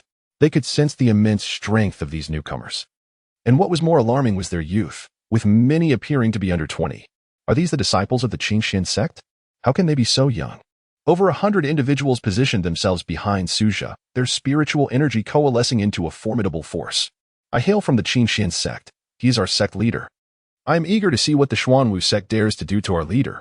Li Huinshan, the most audacious among them, rested his weapon upon his shoulder, gazing at the Xuanwu sect with unabashed arrogance.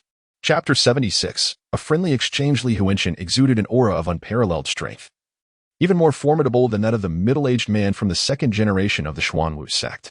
The Xuanwu sect was thrown into disarray. They could scarcely comprehend that such a seemingly obscure sect could possess so many powerful young practitioners. The intensity of their presence was overwhelming, rendering even their seniors unable to withstand it. "Why, you are all from the Qingxian sect?" The middle-aged man stammered, his composure shattered. He had initially presumed Suzhou to be a solitary figure, and throughout his investigations, he had never encountered any mention of the Qingxian sect. Yet, here it was, suddenly emerging with a plethora of exceptionally talented young disciples, many of whom appeared even stronger than himself. "Of course, I am Li Huinshan of the Qingxian sect. Who are you?" Li Huinshan declared with authority. They had been present all along, merely choosing to remain hidden until they heard Yin Luo and Amp, Appo's introduction. Aware of Yin Luo's intention to establish a sect, they felt compelled to lend their support. However, many among them were not focused on the Xuanwu sect, but rather on Yin Luo. This was their first glimpse of his true visage. "I never anticipated that Lord Yin Luo would be so youthful." "Lord Yin Luo is exceedingly handsome. Such strength paired with such looks is truly a rarity in this world. These thoughts echoed among some of the female members, who had envisioned countless faces. When the false Yin Luo had appeared, they had been thrilled, only to have their fantasies shattered upon the revelation that he was merely a devotee of a deity. They began to believe that perhaps Yin Luo was indeed as unattractive as the rumors suggested. After all, why else would he always wear a mask? It was only at this moment that they recognized his striking appearance. Do you know him? I sense that you all are unaware of what he looks like. A disciple of the Xuanwu sect inquired, astonished. This was not unfounded. Many from the Qingxian sect had scarcely acknowledged them, their eyes glued to Su Zhe as if seeing him for the first time. Ahem, our sect leader often travels across great distances, and we seldom see him. Is there a problem with that? Li Huinshan coughed, subtly signaling his comrades to restrain their eager gazes. Even if your Qingxian sect is formidable, what about your sect leader and Apos' actions against our disciple Lin Tai? Shun and Apos, do you provide us with an explanation? The middle-aged man from the Xuanwu sect pressed, his demeanor resolute. The strength of these young disciples was already alarming. One could only imagine the prowess of the elder members within the Qingxian sect. Yet, if they allowed Su Zhe to depart without consequence, the Xuanwu sect would become a laughingstock within the ancient martial arts community. Lin Tai committed murder, violating the laws of the Xia nation. What wrong have I committed in avenging him? Su Zhe responded coolly to the Xuanwu sect and Apos' aggressive stance. Lin Tai was one of us. Even if he had committed unforgivable crimes, it is our duty to deal with him. Why do you intervene? Do you presume to represent the authorities? The middle-aged man insisted, unwilling to accept Su Zhe and Apos' argument. Our sect leader can represent, Li Huinshan interjected defiantly. But before he could finish, Su Zhe sealed his mouth with his spiritual energy. It dawned on him that the identity of Yin Luo was meant to remain confidential. He had spoken without considering the implications. As the ancient saying goes, one must aid those who face injustice. The disciple of the Tiger Gate was my friend. He killed my friend. Am I not entitled to seek revenge? And yet you have also taken a life. Do you believe yourself exempt from the laws of the Xia nation? The middle-aged man seized upon this inconsistency, launching a counterattack. Su Zhe found himself at a loss for words. He could not reveal his identity as Yin Luo. His silence, however, drew the ire of the Xuanwu sect members. Why the silence? Lin Tai killed. You killed Lin Tai. What distinguishes you from him? You claim Lin Tai cannot evade the law, but what of you? Have you confessed? Do the laws of the Xia nation not apply to you, or to your Qixin sect? The disciples of the god-slaying team bristled with indignation, itching to engage in combat. The tension between the two factions was palpable, teetering on the brink of violence. Such a cacophony. What a disgrace. But at that moment, a voice imbued with authority and age resonated from afar. Shortly thereafter, several middle-aged men accompanied an elder, making their way toward the arena. The ancestor? The ancestor has emerged from seclusion. Your time is up. The Xuanwu sect erupted in cheers, for their ancestor was the pillar of their sect. Having been a minor sect master before his retreat, his return signified he had now achieved the rank of half-step master, capable of subduing the arrogant disciples of the Qingxian sect. The venerable elder, supported by the crowd, approached the center of the arena. Greetings, ancestor. The middle-aged man bowed deeply, displaying utmost respect. What is the meaning of this? I have only been in seclusion for 3 years, and you are already resorting to violence? The ancestor, surprisingly contemporary in his language, inquired. The situation is as follows. The middle-aged man relayed the event succinctly, refraining from embellishment. This incident is a failure of our Xuanwu sect and Apos' discipline. Su Zhe has merely acted to rectify our shortcomings. We ought to express gratitude rather than engage in life-and-death battles. Yet you insist on holding them against their will. Is this how I have taught you? Upon hearing this, the ancestor and Apos' anger flared, directed at the Xuanwu sect. But Lin Tai is ultimately one of us. The middle-aged man attempted to argue, but was swiftly silenced by the ancestor and Apos' authoritative voice. The elder turned to Su Zhe, bowing respectfully. Young friend, I am Lin Qingping, ancestor of the Xuanwu sect. Our lack of discipline has led to this unfortunate incident. I hope the Qingxian sect leader can find it in his heart to forgive us. Not at all. Su Zhe waved his hand dismissively. It was fortunate that the ancestor was reasonable. Otherwise, he would have seriously considered expelling the Xuanwu sect from the Xia nation. My disciple, Jiang Zhongwu, though of average talent, is nonetheless formidable. Recently, during a surge of spiritual energy, he likely broke through to the level of a lower-tier general. Yet, he is no match for you in a single exchange. May I inquire about your realm? Might we engage in a friendly spar? Having just emerged from seclusion and successfully advancing to the realm of a higher-tier general, Lin Qingping was eager to test his mettle against a strong opponent. He mused that such a young individual could not possibly be a grandmaster. Below the level of a grandmaster, he was confident he could not be defeated. The Qingxian sect is but a humble gathering of loose cultivators with little strength. If the esteemed elder wishes to spar, I would be honored. Suzhi replied with a smile. He possessed the strength of a prince, yet humility was paramount. Young friend, I am coming, Lin Qingping bellowed, unleashing a surge of spiritual energy that was undeniably the power of a higher-tier general. Chapter 77. The Summer Nation's power to slay gods. Lin Qingping and Yi Huaisu were both high-ranking officials, yet in the realm of practical combat. Lin Qingping could easily subdue Yi Huaisu.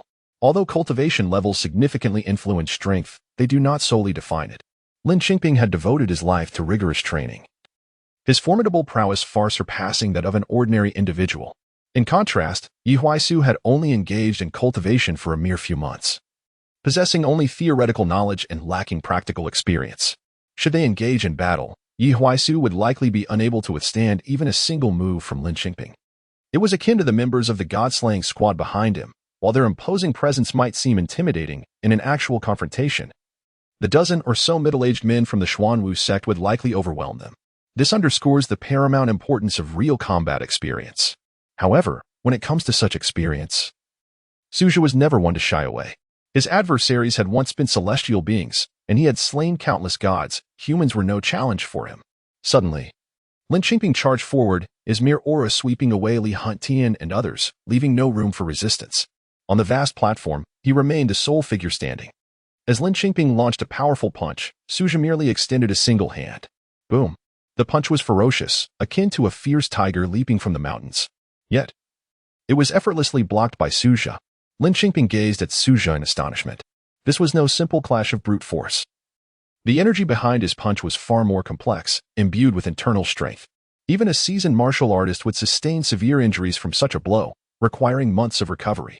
However, Lin Qingping and Appo's formidable energy seemed to dissipate upon entering Suzhi and Appo's body, akin to a drop of water merging with the ocean, causing not even a ripple.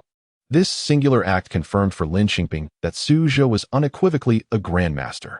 A grandmaster under 30. If this word were to spread, it would surely cause a frenzy throughout the ancient martial arts community. Sigh. Lin Qingping retracted his right hand, calming himself. Why did the elder stop? Just one punch.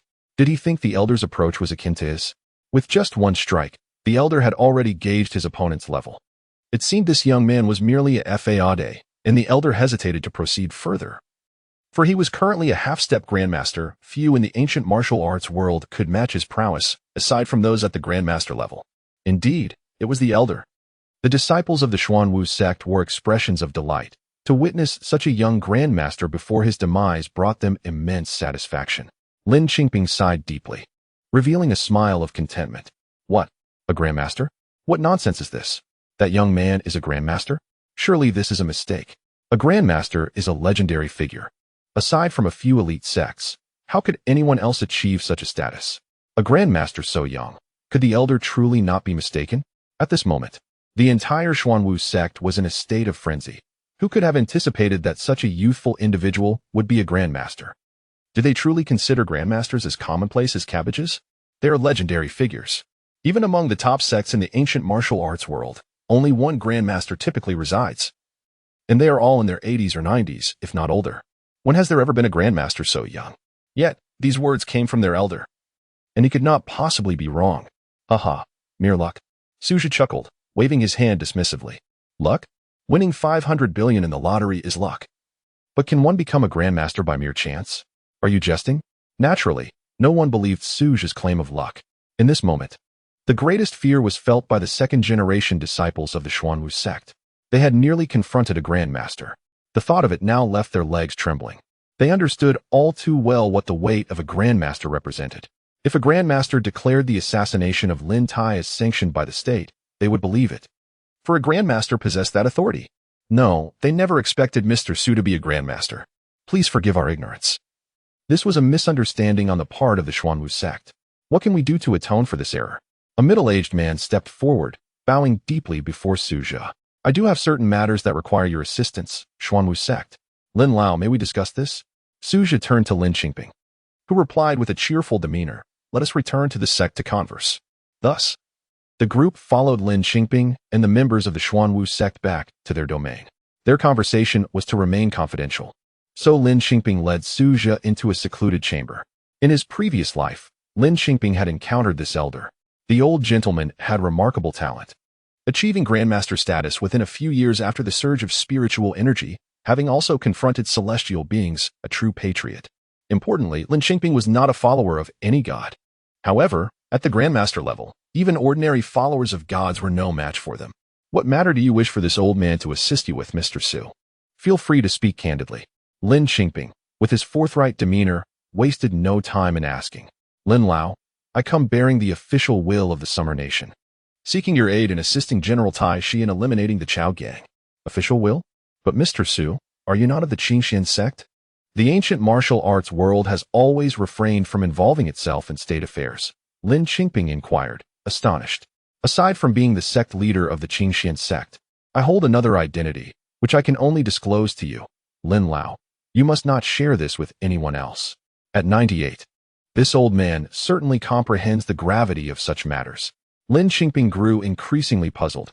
What identity warranted such caution? "I am Yama. The Yama from the Underworld?" Lin Xingping was momentarily at a loss, evidently unfamiliar with the concept of Yama.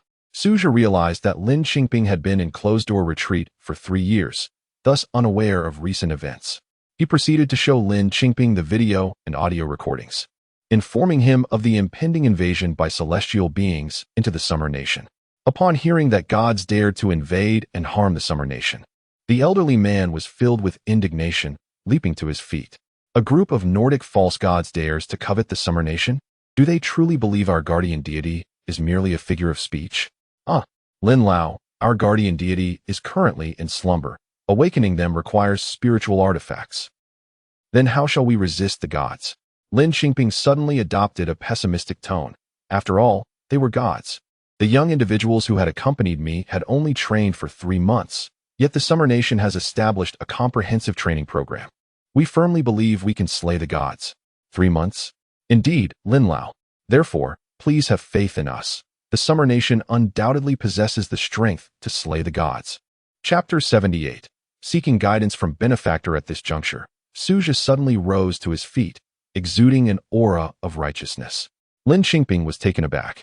He had never witnessed such a profound sense of patriotism in any young person, one that surpassed even his own love for the nation as he approached the end of his days.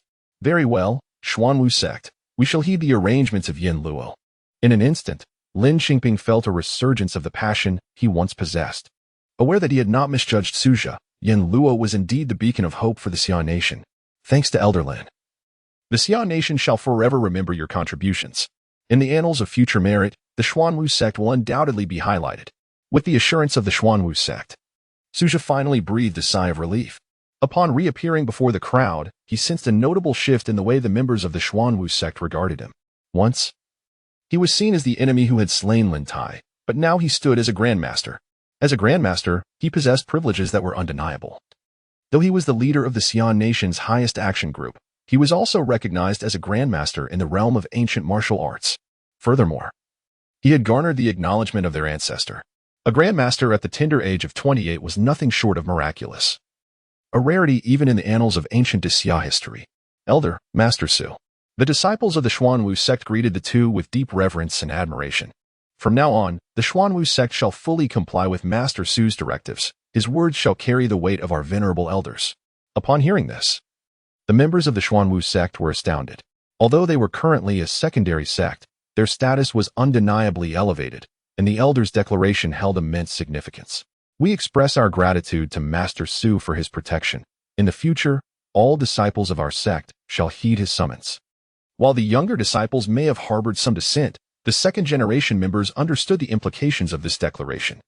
They recognized that following Master Su and Imp Appo's guidance was not merely a matter of submission. Rather, it was the Xuanwu sect that had struck a fortuitous deal. Previously, their strongest figure was merely a minor master, Lin Xingping. But from this moment on, the guardian of the Xuanwu sect was a 28-year-old grandmaster. Even the first-rate families in the realm of ancient martial arts would no longer dare to underestimate the Xuanwu sect. The significance of a 28-year-old grandmaster in this domain was clear to all, especially those from the prominent ancient martial factions. Thus, a middle-aged man among the second-generation disciples immediately knelt, pledging his loyalty. Witnessing their elders' actions, the younger disciples also submitted. Many of the astute members quickly grasped the underlying truths, willingly accepting the situation, while those who struggled to comprehend would eventually come to terms with it. The Xuanwu sect had been secured. Suja finally relaxed, knowing that eliminating the Chao gang was merely a matter of time. After making some straightforward arrangements, he departed from the Xuanwu sect. The disciples of the god-slaying squad returned to the barracks, while he made his way to the hospital. Although he had only been away for a day, he remained concerned about potential disturbances from the Chao gang. Upon arriving at the hospital, he found no trace of the Chao gang. Ascending to the second-floor ward, he discovered that Su Gongqing had awakened. With Sinan and Amp, Appo's medical expertise, such superficial injuries were easily manageable. Even internal bleeding was merely a matter of a couple of injections for him. Su Gongqing was now even more robust than before. Seeing him approach, Su Gongqing wore a look of confusion. "Child, is this not your classmate? He is the one who drove off the Chao gang and brought this divine doctor to treat you." Li Yin promptly introduced him, yet Su Gongqing remained perplexed, as he genuinely did not recognize the person before him. "Thank you for your timely rescue. But who are you?" Su Gongqing strained to recall, yet the visage eluded him. "I am Suja, your comrade from a previous life." "Previous life? Have you read too many novels, benefactor?" Upon hearing the term previous life, Su Gongqing's expression darkened, struggling to believe that this individual could have vanquished the Chao gang. However, the thought of the Chao gang quickly dimmed his countenance. He had not anticipated that the wealthy second generation's backing was the formidable Chao gang, the most powerful organization in Taishi, which controlled dozens of enterprises. The most notable being the Longong Group.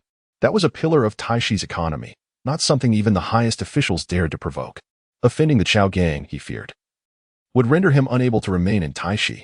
"Do you wish for revenge?" At this moment, Suja leaned closer to Su Gongqing, whispering. Upon hearing this, Su Gongqing's eyes widened in astonishment. A flicker of vengeful desire ignited within, only to be extinguished almost immediately. What good would it do? The Chao gang is not something an ordinary person like me can afford to offend. My father is bedridden, and my mother works 2 jobs to support the family. Even if they wish to leave, it would not be so simple. Sinan, can he begin training again? Suja did not pursue the topic of vengeance further, but turned to Sinan instead. Just let him do as he pleases. Sinan shook his head helplessly. The injuries have mostly healed. He can indeed train, as long as the activities are not too strenuous. Yet ultimately, he nodded in agreement. Should you desire vengeance, follow me. If not, remain here and await your fate. With that, Suja turned and exited the ward. Inside, Su Gongqing watched Suja depart, glancing at his mother. Caught in hesitation, this remarkably youthful individual claiming to seek revenge against the Chao gang seemed utterly ludicrous. "Child, you should go." At that moment, his mother suddenly spoke up. Su Gongqing stared at her in disbelief. His mother was typically docile and would endure bullying in silence. How could she encourage him to seek vengeance? Particularly against the Chao gang? That young man is formidable. He'd been a steel rod in half. Li Yin began to animatedly recount the events of that day, leaving Su Gongqing bewildered, as if Suja were not of this world. "Child, we have offended the Chao gang. If we leave, it will not be easy. If survival requires harming others, I cannot condone it, but I do not wish for you to come to harm. Go with him." In the end, Li Yin firmly grasped Su Gongqing's hand. Looking at his mother, Su Gongqing took a deep breath. "I understand, mother. I will go." Though he felt his mother and Appo's portrayal of Suja was somewhat exaggerated, Sinan and Appo's medical skills were undeniably miraculous. Just after the surgery, he was in excruciating pain. Yet this young doctor had him healed in mere moments, as if nothing had ever happened. More astonishing was how, with just a few doses of medicine, his wounds had significantly healed at a visible pace. This was real magic. And he yearned to see just how remarkable the person was who could summon such a healer from the northwest with a mere phone call. "Have you made your decision? This path will be far more arduous than you can imagine." At the ward's entrance, Suja regarded him solemnly. "Regardless of the difficulty, Su Gongqing shall never give up. Please guide me, benefactor." Chapter 79. The first mission of the god-slaying team. In a hotel room, Su Gongqing emitted a wail akin to that of a slaughtered pig. His physical condition was worse than that of the average person, having endured years of late nights and labor. Thus, his constitution was significantly weaker. As such, comprehending the nuances of cultivation proved exceedingly arduous. Consequently, Suja forcibly opened Su Gongqing's meridians, eliciting such a blood-curdling scream from him. The agony pierced deep into his very marrow. It seemed that Si Nan would need to administer acupuncture for several more days. Suja felt a twinge of guilt. Although he understood the excruciating nature of meridian opening, he had not anticipated the extent of Su Gongqing's frailty, rendering the experience far more painful than he had imagined. However, with Si Nan and Apos, as assistants, all would be well. Approximately half an hour later, Su Gongqing finally ceased his cries, having fainted from the pain. Thankfully, his meridians were now open, allowing for expedited cultivation in the future. While Su Gongqing and Apos' innate talent did not match that of Luo Tianji or Suja, it was by no means lacking, in comparison to Yi Huaisu and Lin Qixuan. He was on par. In a single night, Su Gongqing had touched upon the threshold of the awakening stage, though he had yet to fully enter it. His physical capabilities had undergone a remarkable transformation. No longer was he the frail youth of yore. Presently, he would not be easily approached, even by a group of ruffians. However, he lacked practical combat experience. Over the next 2 days, Suja taught Su Gongqing the 9 demon-slaying blades, along with some official grappling and combat techniques. With his meridians now open, Su Gongqing was like a child chewing gum. He could not stop, making rapid progress. 2 days later, Suja received a message, north of Taishi. Traces of the Gu Jiao have been discovered in the White Forest. The Gu Jiao had finally made its appearance. Upon reading this message, Suja and Apos' heart sank. In his previous life, the emergence of the Gu Jiao had caused considerable turmoil for the Daxia. At that time, the god-slaying team had already been formed. However, they were exceedingly arrogant and woefully lacking in true power. A total of over 10 members had been dispatched to eliminate the Gu Jiao. Yet they all met with untimely deaths. Ultimately, it took the deployment of nuclear weapons to obliterate the entire White Forest in Taishi, thereby vanquishing the Gu Jiao. This incident had served as a sobering lesson for the god-slaying team. While the current god-slaying team differed from its predecessor, it still lacked practical experience. This battle would undoubtedly be an arduous one, fraught with potential casualties. Yet, retreating was not an option. Without the crucible of bloodshed, the god-slaying team could never hope to confront the divine. Their adversaries were not mere monsters, but gods themselves. If the god-slaying team lacked the strength to combat monsters, they would surely perish against the divine. This battle must commence. The path to strength would be steeped in blood. Only by treading upon the blood and remnants of the fallen could they truly become the guardians of the Xian nation. Suja had traversed this path in his past life, witnessing countless companions perish before his eyes, yet the gods afforded them no time for sorrow. Wave after wave, increasingly powerful deities surged forth like a relentless tide. Their sole reprieve came at the moment they severed the heads of all gods. Taking a deep breath, Suja opened his phone and composed a message. All members of the god-slaying team, gather at the White Forest in Taishi. With a click, he sent it and slowly rose to his feet. Gongqing, for now, focus on your own training. I have some matters to attend to. Do you require my assistance? Although I am currently quite weak, I can still be of some use, Su Gongqing replied instantly. This time, it is unnecessary, but in the future, I will need your help. You must continually grow stronger until the day you can aid me. Understood, Su Gongqing affirmed resolutely. Departing the hotel, Suja made his way towards the White Forest, which lay not far from the outskirts of Taishi City. A protective river meandered through the White Forest, leading into Taishi. This river served as a vital water source for the city, and many residents from the outskirts came to fetch water from its banks. At this moment, numerous citizens were heading to the river to collect water.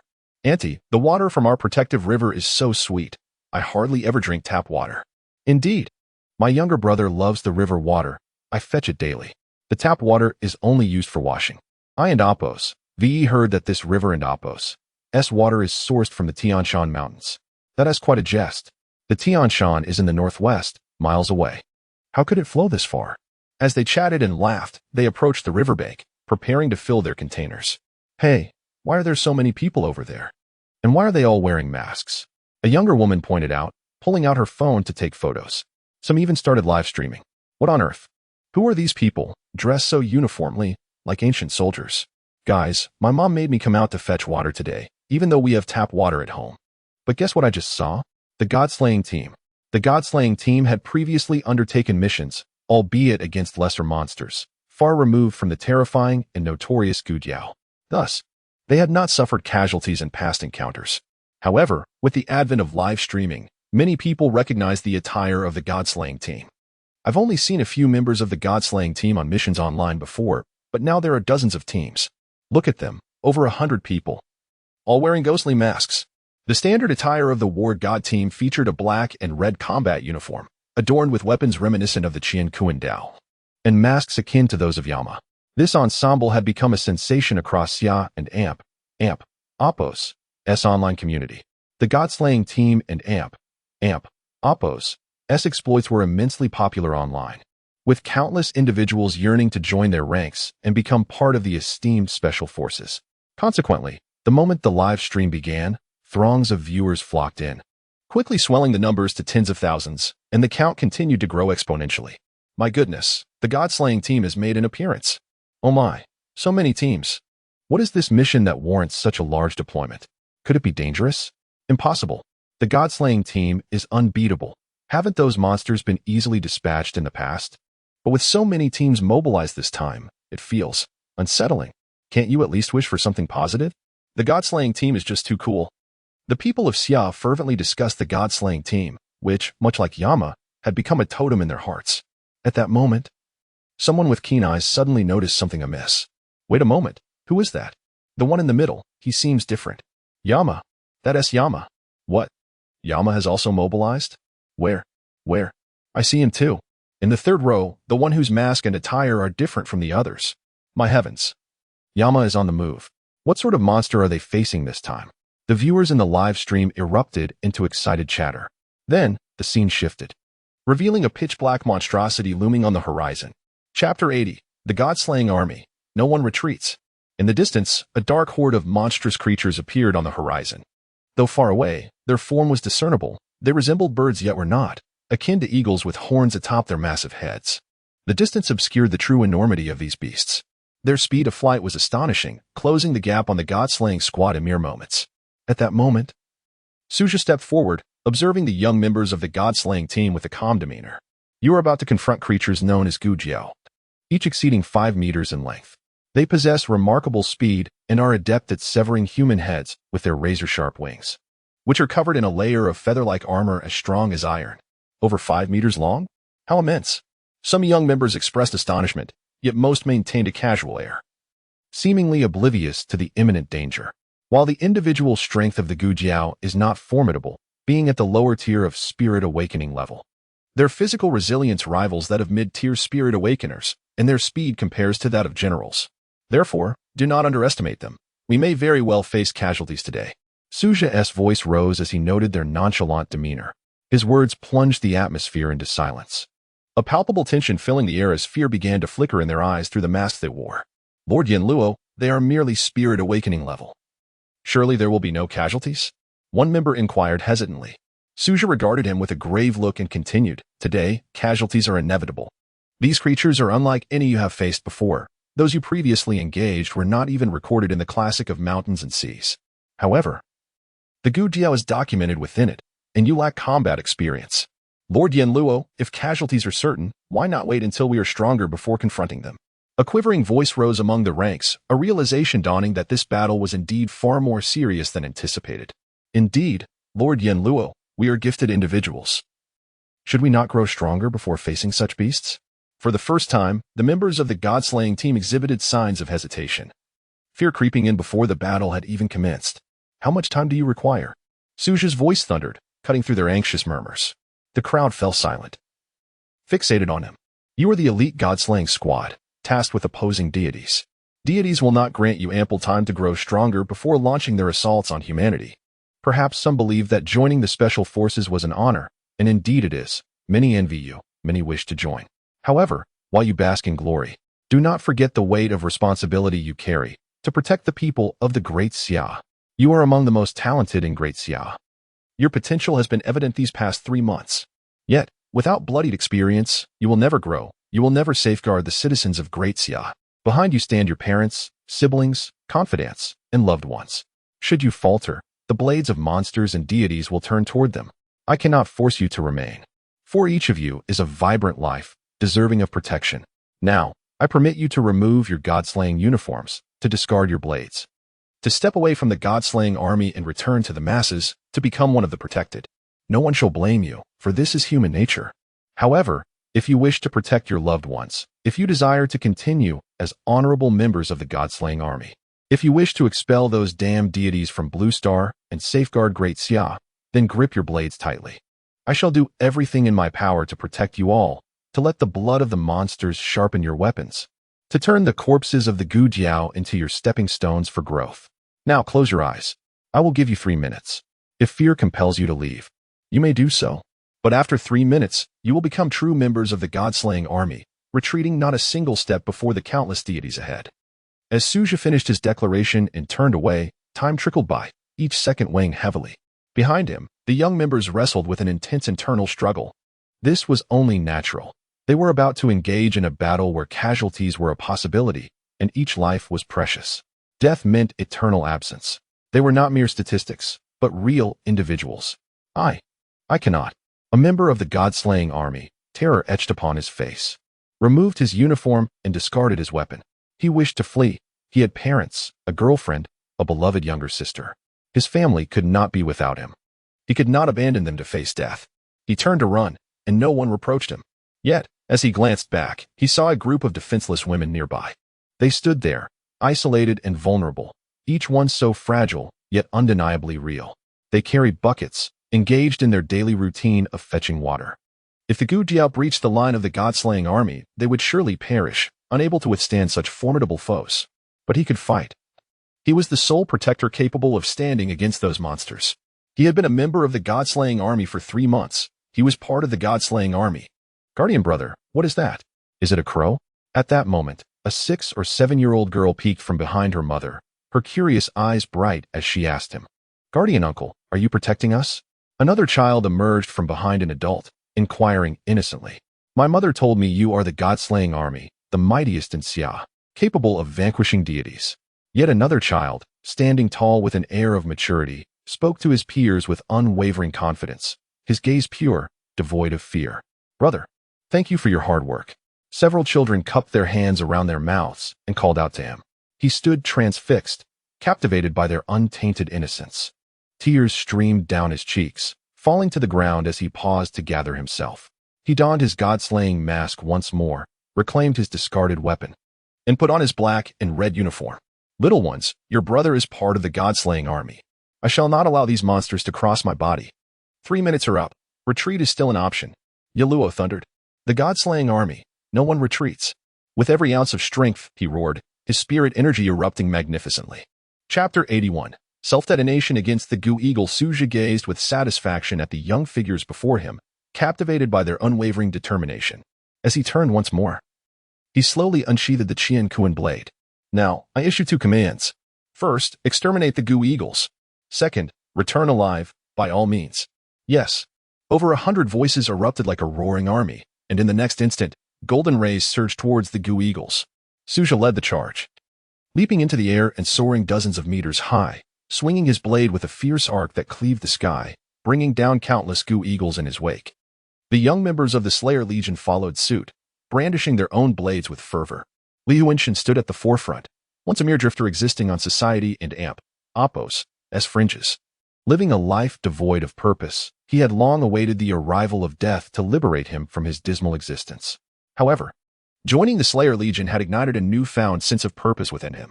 He discovered his own talent, progressed swiftly, and even ascended to the rank of captain within his squad. He had finally unearthed his worth. He would defend the Great Xia. He would never abandon the Slayer Legion. With a powerful swing, he severed the body of a Gu Eagle. Yet, as he descended, a Gu Eagle suddenly swooped in from behind. In midair, he could not control his trajectory, and it seemed inevitable that he would be cleaved in two by the creature's wings. Just then, a golden flash appeared behind him, and a blade struck down, slaying the Gu Eagle. The first rule of aerial combat: always ensure your descent path is safe. Yin Luo's voice reverberated in everyone's ears. With this timely reminder, the other members of the Slayer Legion quickly adapted, calculating their landing positions before each leap and opting for the least populated areas of Gu Eagles. Suja darted through the battlefield, not fixating on slaying the Gu Eagles, but rather rescuing his comrades from imminent peril. With a swift strike, the Qian Kuan blade tore through the tough hide of a Gu Eagle, sending shockwaves of fear through the members behind him, who struggled to twist their bodies in midair, only managing to turn partially. The second rule of aerial combat: always ensure there are no monsters behind you. With another decisive slash, he decapitated an injured goo eagle. The third rule of aerial combat: ensure your opponent is dead. And so, Suja continued to weave through the fray, vanquishing those goo eagles that threatened his comrades while imparting invaluable combat techniques. The members of the Slayer Legion, endowed with natural talent, grasped his teachings swiftly, learning and adapting throughout the ensuing battle. Undoubtedly, they were a group of exceptional fighters. Yet, this was their inaugural confrontation. And despite their rapid learning and Suja's remarkable speed, casualties were unavoidable. At last, the first fallen member of the Slayer Legion emerged. He had successfully slain a goo eagle, ensured its demise, calculated his descent, and secured his back. But unexpectedly, two goo eagles suddenly altered their course, hurtling towards him from either side. Caught off guard, he panicked. In a last-ditch effort, he pivoted left and struck down one goo eagle, but was brutally slashed open by the other, cleaving his body in two. He plummeted, helplessly witnessing his own dismemberment. As he descended, the realization of his impending death washed over him. He felt an overwhelming sense of regret. This was his first battle. How could he perish after only slaying 3 goo eagles? He could no longer control his body, the wind rushing past him. He glimpsed the terrified expressions of his comrades nearby. Once proud members of the Slayer Legion, their progress had been the envy of many, adorned with honor. Yet now, death loomed unnervingly close. His comrades were struck with fear at his plight, their movements growing sluggish. "Damn it, don't worry about me. Protect yourselves." He yearned to shout, but his voice was stifled, as though a force was blocking it from escaping. He gazed downwards, only to see a throng of goo eagles below, their bloodlust ignited. These wretched creatures bore crimson eyes, ravenously charging towards him. "I can and amp, Oppos, believe I and amp, Oppos, am truly going to die," he thought bitterly, feeling the last remnants of his life slip away. Suddenly, from the corner of his eye, he spotted the city moat in the distance. By the riverbank, a group of children stood, hands over their mouths, tears streaming down their faces as they clung to their guardians, terror etched across their features. The innocence in their eyes had vanished, replaced by fear. No. In that moment, a powerful resolve awakened within him, shaking off the lethargy of despair. He was a member of the Slayer Legion. His death should not instill fear or hesitation in his comrades, nor should it cause innocent souls to tremble. He steadied himself, fixated on the approaching goo eagles below. "Children, do not cry. The Slayer Legion stands firm. The great Xia endures," he roared, the constriction in his throat dissipating as if a bell had tolled throughout the heavens. "Come at me, you bastards." All nearby members of the Slayer Legion stared in astonishment, shocked by his fervor. In that moment, he fervently channeled his inner energy, compressing it beyond measure. What is he doing? His comrades wondered, bewildered by his actions. In the distance, Suja, rushing towards the scene, was profoundly moved, unable to fathom how a mere novice could summon such courage. "Ha ha ha, remember this, you vile beasts. I am Li Chunming of the Special Forces Slayer Legion, Team 2. He bellowed, charging into the throng of goo eagles before detonating his energy. Boom. In an instant, a terrifying explosion erupted, unleashing a torrent of energy that obliterated everything in its path, shattering the goo eagles into fragments. At the epicenter of the blast, the 10 or so goo eagles were utterly annihilated. Chapter 82. Yen Luo and Oppos. As betrayal of the god-slaying squad, a conflagration erupted, illuminating the sky, followed by a rain of fragments from countless corpses of the goo diao. Yet, they could not find the remains of their comrades, not even the slightest shard. This scene pierced the hearts of all members of the god-slaying squad. For a fleeting moment, they stood transfixed beneath the fiery sky, their blood boiling with fervor. Time seemed to freeze, their minds went blank, and a dull roar filled their ears. But it was merely a moment. In the next instant, it was as if each member of the god-slaying squad had regained their spirit, fear vanishing entirely from their hearts, replaced by unwavering resolve. "Listen up, Team 2. Annihilate the goo diao." Liu Yunshin brandished the god-slaying blade, his roar hoarse yet brimming with boundless rage. "Exterminate the goo diao. Exterminate the goo diao. Exterminate the goo diao." Each member of the god-slaying squad was awakened. The warriors of Team 2 descended into a frenzy, attacking with reckless abandon, devoid of fear or hesitation. Fueled solely by anger and fervor, spiritual energy surged across the heavens. The actions of Team 2 ignited every member of the god-slaying squad, who, in a frenzy, roared and charged into the throngs of goo diao, wielding their god-slaying blades like an invincible legion, mercilessly reaping the lives of the Gujiao. In that moment, Suja, standing not far away, felt his hand tremble around the Qiankuan blade. It has returned. Everything has returned. The fearless god-slaying team from his past life had resurfaced. The myriad Gujiao in the sky were no longer terrifying monsters, but rather lambs awaiting slaughter, regardless of their formidable feathers, unmatched speed, or overwhelming numbers. They could not withstand the awakened god-slaying army. Kill! A roar erupted from deep within Suja as he plunged into the swarm of Gujiao, hacking away recklessly. Blood, severed limbs, and even corpses plummeted from the sky. Death loomed like a shadow. One by one, members of the god-slaying squad fell, some managing to detonate their spiritual energy and take a few Gujiao with them, while others were torn apart by the encroaching monsters before they could even react. Yet, despite the hellish scene before them, they did not retreat an inch. In the distance, onlookers covered their mouths, kneeling in somber silence. These were merely young individuals. Without the gods, they might still be students in school, fresh graduates entering the workforce, newlyweds, or new parents. They had boundless futures ahead. Yet they chose to defend the Summer Kingdom with their very bodies. The live stream had long ceased its fervent discussions. However, the number of viewers had not dwindled. It surged to over 1 million. Each viewer, captivated, held their phones, transfixed, tears streaming down their faces unbeknownst to them. These were the children of the Summer Kingdom, their friends and family. Yet now, they were battling against monsters with their own flesh. An unspoken sorrow and pride enveloped the entirety of the Summer Kingdom. The live broadcast quickly spread throughout the nation, segments captured and uploaded to the internet. That young member of the god-slaying squad, severed yet undeterred, roared defiantly before detonating himself, taking down a horde of Gujiao in his final act, proclaiming his loyalty to the Summer Kingdom. I am Li Chuming of the Special Military God-Slaying Squad, Team 2. Brilliant flames illuminated the sky, more radiant than the sun, as blood rained down and severed limbs flew. These young individuals, who ought to have been enjoying their prime, were instead embroiled in a bloody battle, defending the Summer Kingdom. Gruesome videos circulated, but this time, there was no censorship. Vividly brutal images appeared before everyone's eyes. Unfiltered and unedited, the people of the Summer Kingdom were shown the stark reality of what they faced. As time passed, the number of Gujiao dwindled at a visible rate. The members of the god-slaying squad appeared fatigued, unable to channel their spiritual energy, yet they persisted in combat. Yin Luo, drenched in blood, ceased to save his comrades and instead unleashed an unending slaughter.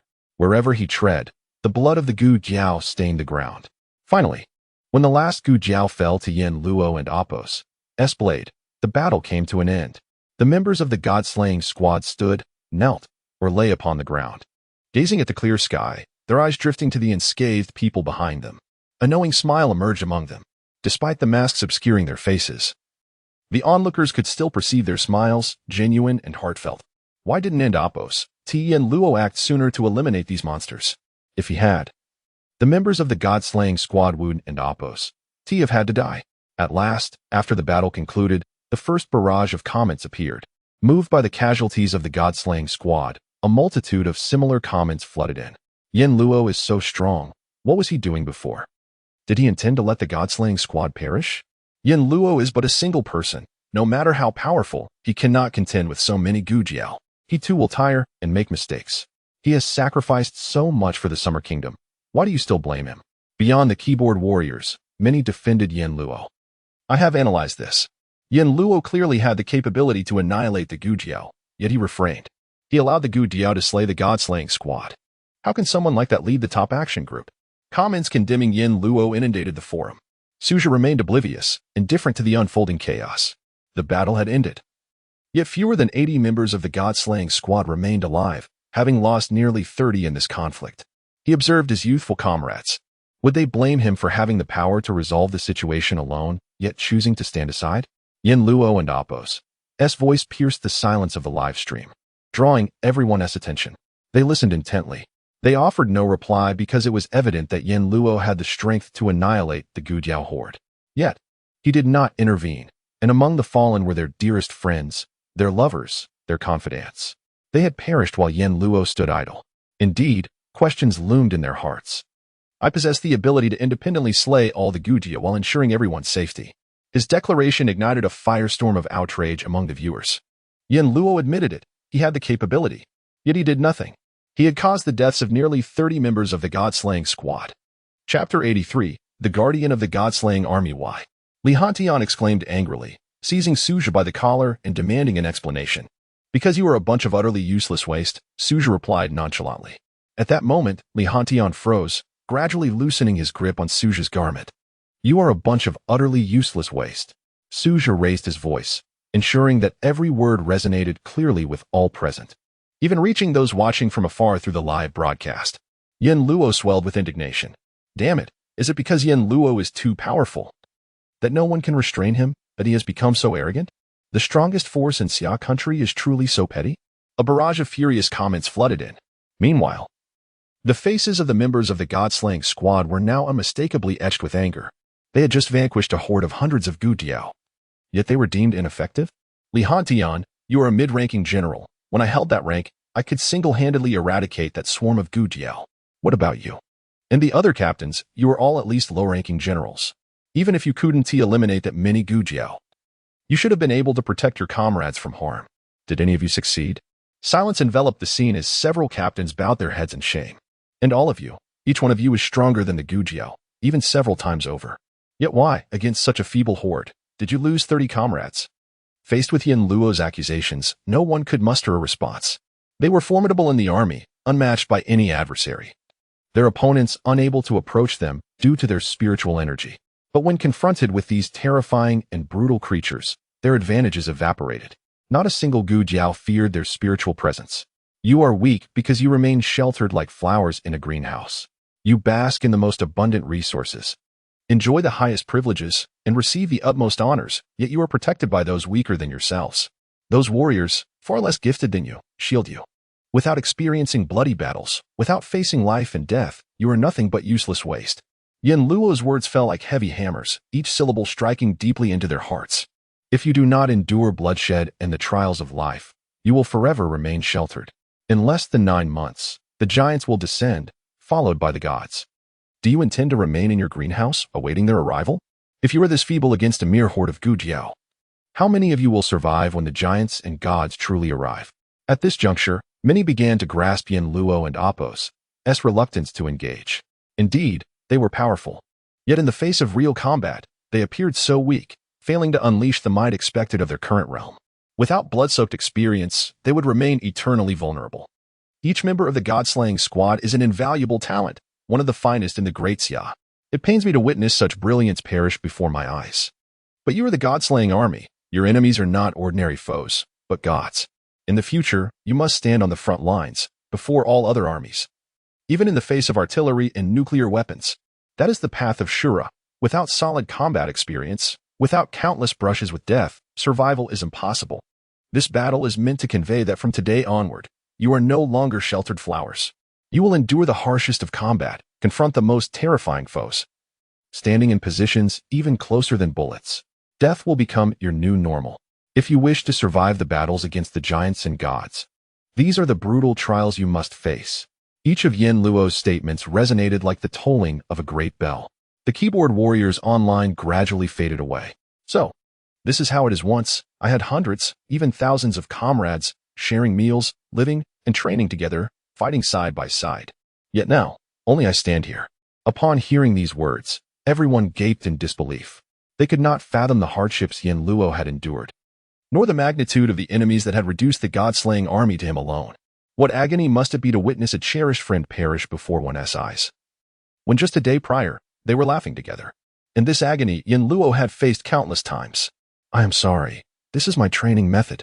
Today, 30 comrades have fallen. Tomorrow, even more may die, but all of this is to ensure that you can survive when facing formidable enemies.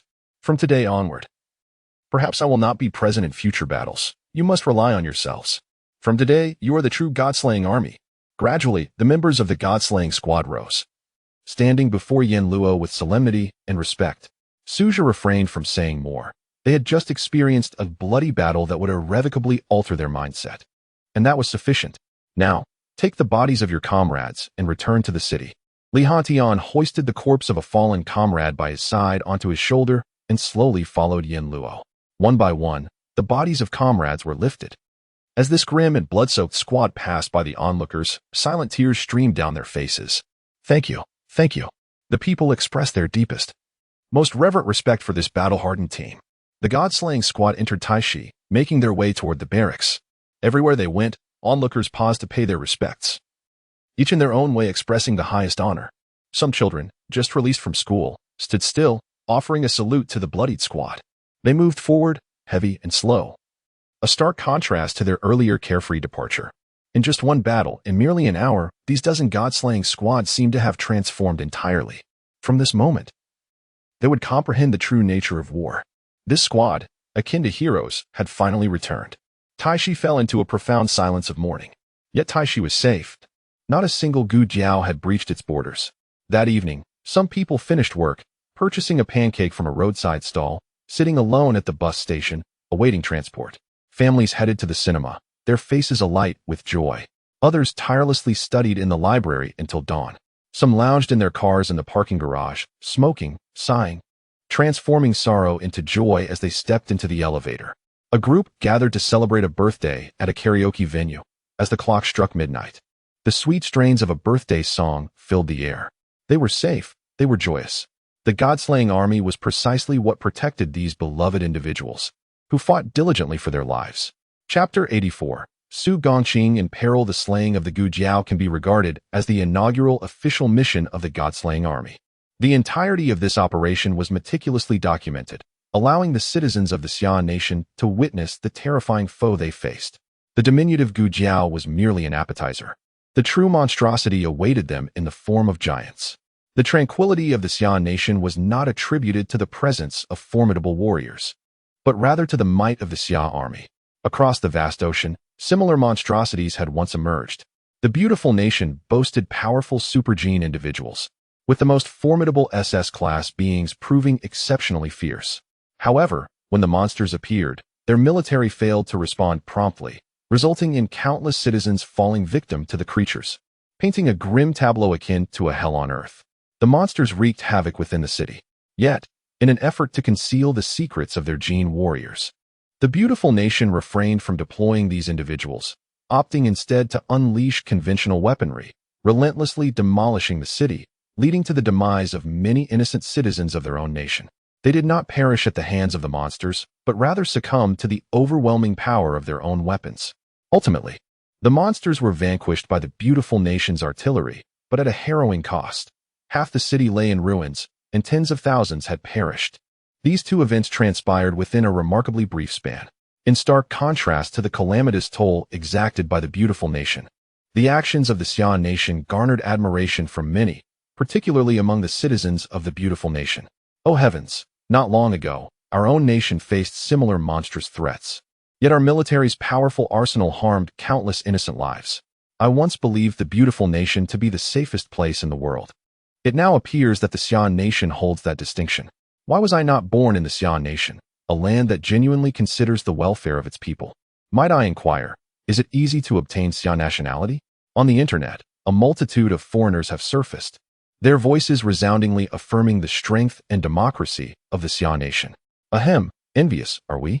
I am a citizen of Xia and can unequivocally declare that acquiring Xia nationality is the most arduous endeavor in the world. Ha. I have no regrets about my allegiance to the Hua Xia. Do we not bear a price? The god-slaying squad suffered the loss of 30 members of the god-slaying army. The era of peace we presumed was maintained through the sacrifices of others laboring under heavy burdens. As a result of these incidents, the Xia nation's position on the international stage has risen slightly. Moreover, the recent outbreak of monstrous events has prompted nations to heighten their vigilance and diligently develop countermeasures. This is a positive phenomenon. Despite humanity's perpetual internal strife, the adversary we face this time is unprecedentedly formidable. It necessitates a united front from all of humanity. Despite Suja's aversion to certain nations, he remained clear-headed in the face of significant issues. The Blue Star requires unity, confronting the divine demands the cooperation of all countries. After ensuring the proper arrangements for the valiant members of the god-slaying squad who sacrificed their lives, Suja departed from the barracks. These individuals are martyrs, their names destined to be inscribed on the monument to the people and Appos as heroes. Following the Gu Jiao incident, a period of peace will ensue. But it is merely the calm before the storm. Soon, monsters will rise like mushrooms after rain. It is believed that the god-slaying squad, having undergone this baptism of blood, will undoubtedly emerge stronger next time. Furthermore, he must hasten to locate his companions, awaken them, and safeguard the great Xia. Suja arrived at Su Gongqing's rented abode, eager to ascertain Su Gongqing's progress and training. However, upon discovering Su Gongqing's absence, a sense of foreboding washed over him, prompting him to dial Sinan's number. Hello. Suja, where have you been these past few days? I couldn't reach you by phone. Hurry to Xinhua Road. Su Gongqing is in danger. I'm on my way. What transpired these past few days? Suja promptly made his way to Xinhua Road, during which Sinan recounted the recent events. On that fateful day, shortly after Suja's departure for the barracks, Su Gongqing received a phone call from his mother, Li Yin. Child, do not come. Do not come. The urgency in his mother's voice sent Su Gongqing into a panic. Suddenly, the line was seized by another voice. Su Gongqing, it's Zhao Tian. You think you can hide from me? You Don and Amp, Oppos, T intend to pay any price for injuring my men, do you? I and Amp, Oppos, am at the Huashi abandoned building. You have half an hour to arrive, or I will throw this old woman off the roof. Beep, beep, beep. Hello? Hello? Zhao Tian. The call was abruptly terminated, leaving Su Gongqing feeling as though the sky had fallen. This scoundrel had kidnapped his mother. From childhood, it was his mother who held their family together, as his father had become paralyzed from an injury sustained at work when Su Gongqing was very young. For years, they had relied on his mother's labor. He cherished her deeply, striving to excel in his studies while working to alleviate her burdens. His mother was his Achilles heel, and he never imagined Zhao Tian would dare to harm her. In a fit of rage, Su Gongqing lost all sense of reason, seizing a metal rod and charging out. Sinan, sensing the gravity of the situation and unable to reach him by phone, followed closely behind. Although Sinan lacked exceptional talent, he had undergone training and possessed some foundational skills. Su Gongqing, like a furious beast, raced towards the Huashi abandoned building. Upon reaching the rooftop, he found Zhao Tian clutching Lin Qianqian, surrounded by 30 to 40 thugs wielding knives, guns, and clubs. These men were all members of the Chao Gang. The Chao Gang wielded immense power in Taishi, far beyond the capabilities of ordinary individuals. Yet, Su Gongqing was nearly bereft of reason, roaring, Zhao Tian, what do you intend to do? Zhao Tian, while groping Lin Qianqian, sneered at him. What do I want? Naturally, I want to ruin you. I still vividly remember the taste of that punch you threw. You don't think it ends here, do you? Zhao Tian withdrew his hand, brushing his mouth, where faint marks of injury lingered. That day, Su Gongqing had struck Zhao Tian a blow in the nightclub, but he had nearly been beaten to a pulp by Zhao Tian and Oppos, as subordinates in return. Yet, that was not sufficient for Zhao Tian. No one had ever dared to lay a hand on him, not even his father, the man who ruled Taishi, had ever touched him. This lowly commoner had the audacity to strike him. Moreover, he had seemingly recovered in just 2 days, while Zhao Tian and Amp, Oppos, own mouth still throbbed with pain. He intended to kill Su Gongqing. After all, such acts were not new to him. Release my mother. You can do whatever you wish to me. Su Gongqing rasped, his voice strained. Child, run. Don't and Oppos, worry about me. Just run. Li Yin struggled fiercely, shouting at Su Gongqing, only to be brutally knocked to the ground and kicked repeatedly by those nearby. Scoundrel, I will kill you. Su Gongqing erupted in fury. However, he quickly halted. His mother, Li Yin, was being held perilously close to the edge of the rooftop. If her captors so much as loosened their grip, she would plummet. Chapter 85. If you want to save her, jump down. On the edge of the rooftop stood Su Gongqing's mother, and Su Gongqing was truly frightened, paralyzed with fear. Ha ha ha, come on, take another step forward, and I'll kick her down. Zhao Tian cackled maniacally. Master Zhao, Su Gongqing holds a unique position. I advise you to think twice before acting rashly, for it could bring calamity upon your Zhao family. At that moment, Sinan arrived and quickly intervened. Though he could not reveal Suja's true identity as Yin Luo, so he chose his words carefully. To his astonishment, Zhao Tian laughed even harder at this warning. A unique position? Who in Taishi could possibly have a status more special than mine? I am the young master of Longyang Group. My father, Zhao Chong, is a director of the group and also the leader of the Chao Gang. In Taishi, who can touch me? Who dares to challenge me? In Taishi, I, Zhao Tian, am the law. Please believe me, Master Zhao. Regardless of your family's status or the organization you control, you will never match Su Gongqing's unique position. Do not make a decision you will regret. Sinan, witnessing Zhao Tian's madness, urged him to reconsider. Unique position? Don't be ridiculous, old man. This poor kid has been with me for 3 years. I know exactly what his family situation is. He can't even afford a Gucci worth 20,000. Lin Qianqian chimed in, exuding a sly charm as she twisted her waist. For 3 years, she had scrutinized Su Gongqing's background. Initially, she thought she had snagged a wealthy partner, for Su Gongqing had been lavish with his spending. Compared to other students, he appeared to possess considerable wealth. However, she soon discovered that the so-called rich kid was working 3 jobs, and all his money came from hard labor, not inheritance from any grand corporation, as he owned not a single asset. Describing his family as impoverished would be an understatement. Su Gongqing lived in a dilapidated house in a broken urban village on Xinhua Road, barely 80 square meters in size, with no vehicle for transportation.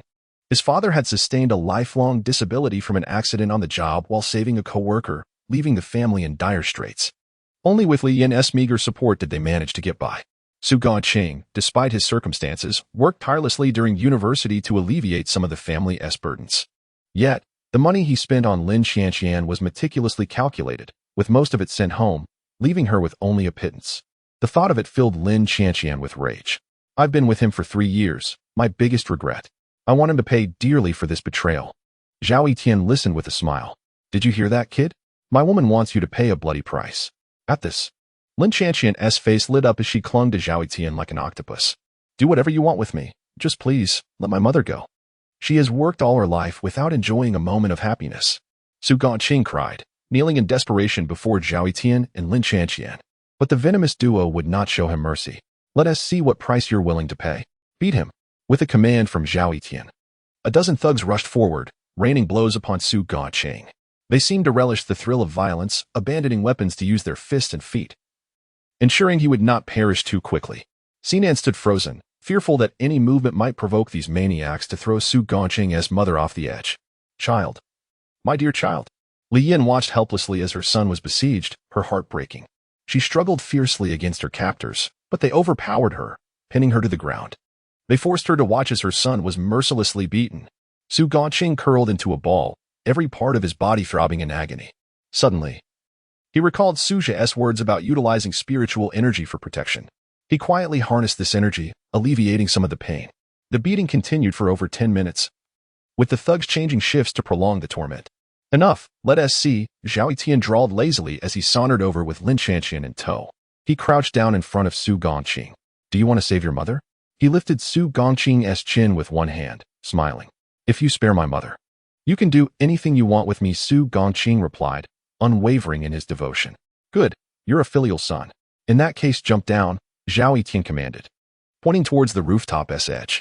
Time seemed to freeze as Su Gongqing's mind went blank, a deafening buzz filling his ears. He gazed at the precipice of the crumbling building, towering several stories high. Jumping would surely mean death. No, you beast. At that moment, Li Yin, fueled by an inexplicable surge of strength, broke free from her captors and charged toward Zhao Yitian. Why do you torment my child? I'll fight you. In mere seconds. She closed the distance and clawed at Zhao Yitian's face, her nails tearing into his skin. The pain ignited a fierce rage within Zhao Yitian. You bastard. I'll kill you. In a fit of fury, he kicked Li Yin's abdomen, sending her sprawling to the ground. Then unleashed a flurry of punches until she lay motionless. All of this transpired in a flash, while Su Gongqing remained momentarily stunned, witnessing the brutal assault on his mother. Blood surged to Zhao Yitian's head as his inner spiritual energy exploded. Su Gongqing stood up abruptly, and the nearby thugs rushed him. But all he could see was Zhao Yitian, retaliating against the advancing thugs with fierce blows. He was on the verge of entering the Qi awakening stage, rendering these ordinary ruffians incapable of standing against him. They were sent flying with mere punches. Then, Su Gongqing seized a knife and lunged at Zhao Yitian. Puff. Chapter 86. Ultimately just a minor character, the blade pierced through Zhao Yitian and Appo's body, sending a warm sensation into Su Gongqing and Appo's hands. Ah! Lin Qianqian let out a piercing scream that shattered the silence. In an instant, Su Gongqing was jolted awake. He gazed in horror at his blood-soaked hands. You! How dare you! Zhao Yitian clutched his wound, glaring furiously at Su Gongqing. However, having been stabbed, his strength had evaporated, and he collapsed to the ground. Su Gongqing and Appo's stupor lasted less than a second. He had to flee. He quickly scooped up his mother and turned to escape. Sinan glanced at Zhao Yitian, noting that the injury was not life-threatening, and chose not to linger, following suit. Only when Su Gongqing reached the hospital, entrusted his mother to the doctors. and sat in the corridor, did he come to a startling realization. He had taken a life, and it was none other than Zhao Etienne, the heir of the Longon group. His fate was sealed. His family would face annihilation, with the might of the Longon group and the Chao gang. Erasing him would be a trivial task. Now they had the perfect excuse, as he had killed Zhao Etienne. Gongqing, do not fret. That wound is not fatal. Zhao Etienne will not die. You have not committed murder. Sinan rushed to comfort him upon witnessing Su Gongqing's distress. Not dead, not dead. Su Gongqing mumbled, suddenly bursting into tears. What did it matter if Zhao Etienne survived? Would he let Su Gongqing off the hook? Would the Longyang group? Would the Chao gang? No matter how far he fled, if the Chao gang sought him out, it would be an effortless endeavor. What could he possibly do? Faced with such formidable foes, he had no chance of survival. Even if he could evade death today, what of tomorrow? Zhao Etienne was injured. Perhaps the Chao gang would refrain from acting today. But once Zhao Etienne's father, Zhao Chang, learned of this incident, it would mark the end for the Su family. Zhao Chang could make a few people vanish without difficulty. It was a feat he had accomplished before. Sinan, you must leave. I have irrevocably offended the Chao gang. They will not spare me. Go, or they may target you as well, Su Gongqing said, wiping away his tears. What are you thinking? The Chao gang, no matter how powerful, cannot surpass.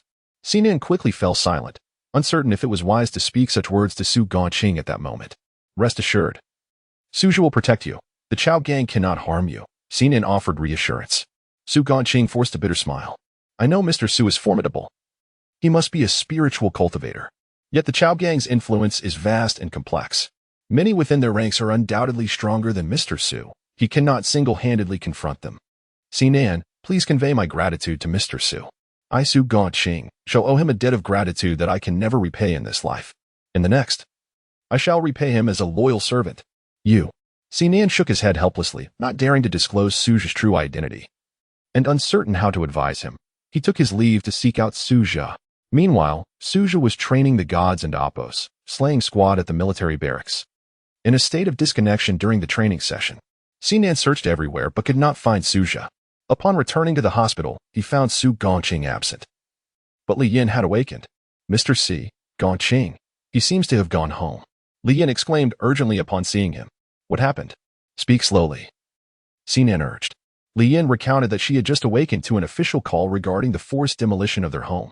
The demolition plan had been set for 6 months later, yet now it was suddenly expedited. With her incapacitated husband at home, the forced demolition would endanger him.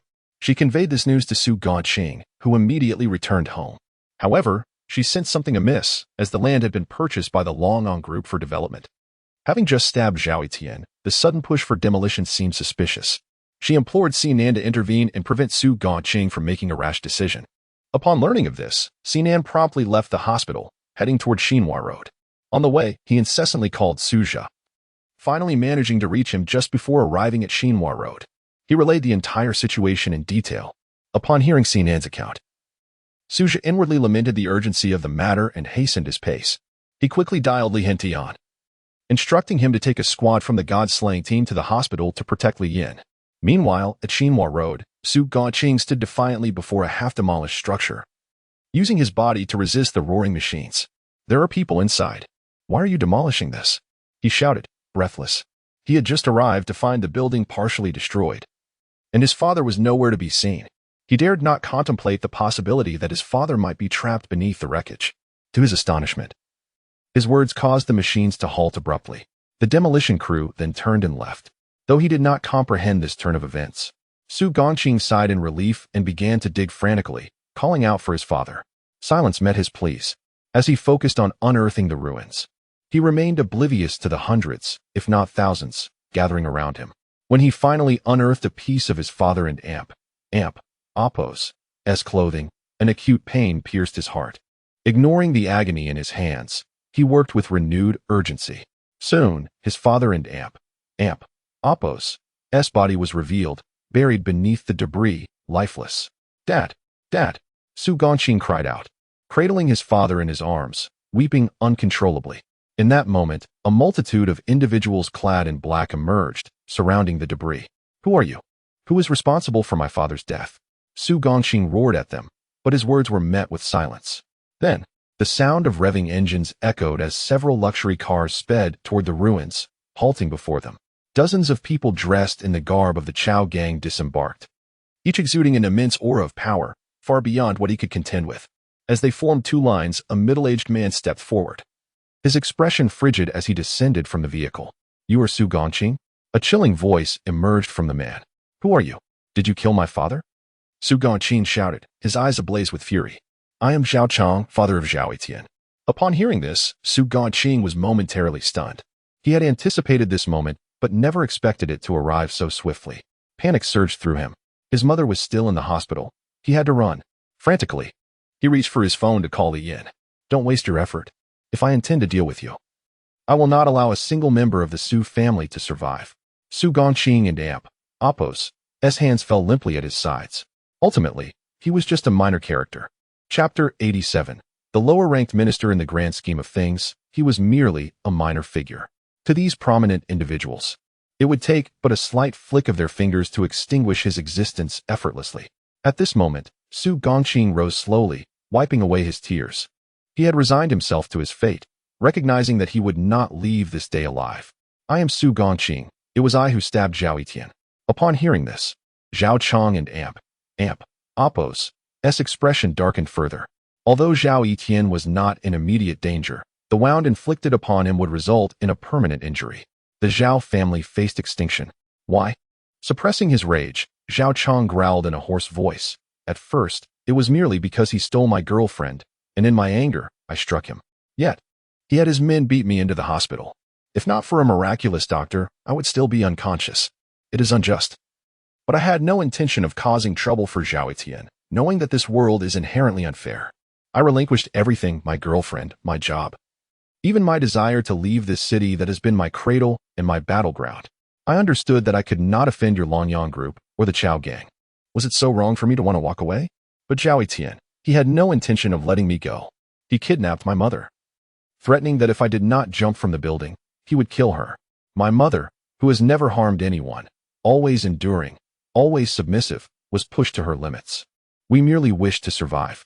When she accidentally scratched Zhao Etian and Apos' face, he retaliated with a brutal beating, leaving her in a coma. Hence I stabbed him." Su Gongqing recounted the entire affair, revealing the profound injustice he had endured.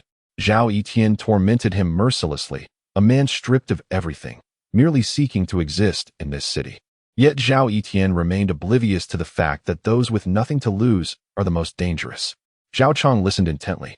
"Why didn't Apos' you jump?" he questioned abruptly. "Why didn't Apos' I jump?" Su Gongqing and Apos' eyes widened, as if he had heard the most absurd proposition. "Your son has committed unspeakable crimes, and you dare suggest that the fault lies with me for not jumping? I am filled with rage. My mother was beaten into the hospital, suffering broken ribs and a shattered leg, destined to limp for the rest of her life. My father was killed by your family. And you ask me why I didn't end my life? Isn't all of this a result of your son's vindictive and arrogant nature?" Su Gongqing roared, fearlessness igniting within him as he demanded an answer. Zhao Chang remained impassive. "Do you truly believe you can compare yourself to my son? He is the heir of the Longyang group, backed by the Chao gang. His life is worth more than 1,000 or 10,000 of your worthless kind. He can do as he pleases. No one dares oppose him." Zhao Chang declared, regarding the lives of ordinary people as inferior to a mere hair on his son's head. "If he desires your woman, he shall have her. If he wishes to kill your mother, so be it. You have no right to resist. A maggot dwelling in the filth of Taishi dares to harbor rebellious thoughts." Zhao Chang and Apos' voice grew louder. "So your son is precious, while our lives are worthless, is that it?" Su Gongqing lamented. "Indeed, for he is Zhao Chang and Apos' son, the successor of the Longyang group, a member of the Chao gang. Who are you? If you possess any strength, find a powerful ally, one that even the Chao gang would hesitate to confront," Zhao Chang boasted, viewing Su Gongqing as already dead. "Ha ha ha. This wretched world. You law-defying beasts will one day face retribution. Cast down into the depths of hell." Su Gongqing erupted into a frenzy, knowing his end was near. "Having harmed my son, you shall not survive. The reason I have kept you alive until now is to allow you to witness your parents and Apos' demise," Zhao Chang declared, dialing a number that went unanswered, causing his brow to furrow. Had the operation failed? Too many sins committed. Su Gongqing laughed at Zhao Chong and Amp, Oppos, s dismay. Enough. Kill him, Zhao Chong commanded, casting aside his phone. A disciple of the Chao gang approached Su Gongqing, radiating an overwhelming aura far surpassing his own. Wait. At that moment, a figure burst forth from the alley, standing before Su Gongqing. You cannot harm him. His identity is special. Do not seek trouble for yourselves. Sinan was utterly distressed, unable to reveal Su Gongqing and Amp, Oppos' true identity. He was no ordinary individual, not merely a maggot from the filth of Taishi. He held a distinguished status as a member of the Special Forces, the Divine Slaughter Team, with Yin Luo as his captain. However, he could not disclose this, and his plea sounded to Zhao Chong like the most ludicrous joke imaginable. How audacious to suggest avoiding trouble within Taishi. Even the commander of Taishi would not dare utter such words. Had Taishi become a realm where Zhao Chong could not offend anyone? Attack! Zhao Chong issued commands without hesitation. The Chao gang member lunged at Su Gongqing. Sinan unleashed his energy, charging forward, yet most of his focus lay in medical studies. Lacking talent and cultivation, his efforts over the past months paled compared to Su Gongqing and Amp, Oppos' brief training. He was struck by a powerful blow and fell beside Su Gongqing and Amp, Oppos' father. As a doctor, he instinctively checked for a pulse. A faint heartbeat. Su Gongqing and Amp, Oppos' father was still alive. Ignoring Su Gongqing, Sinan began treating the unfortunate elder. Meanwhile, the Chao gang member advanced towards Su Gongqing. Faced with the onslaught, Su Gongqing did not yield. Instead, a reckless thought ignited within him, even in death. He would claim a piece of Zhao Chang. In an instant, a terrifying energy erupted from within Su Gongqing, startling the Chao gang disciple. He struck first, landing a punch on the Chao gang member, followed by a flurry of rapid blows.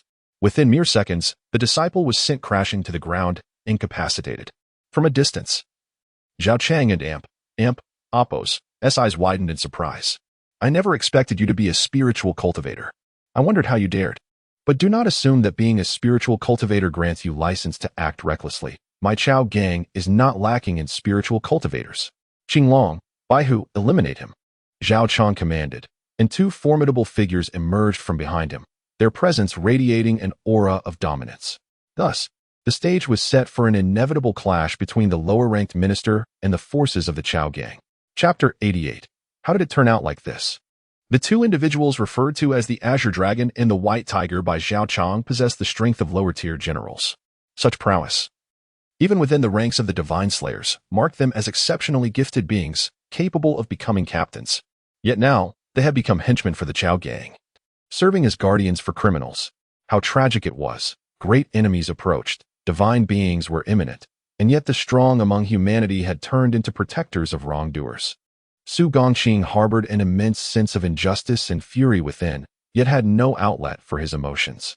He was still far from the spirit awakening level, yet he could sense the overwhelming power of his adversaries, power that was utterly beyond his current capabilities. Nevertheless, he did not retreat an inch.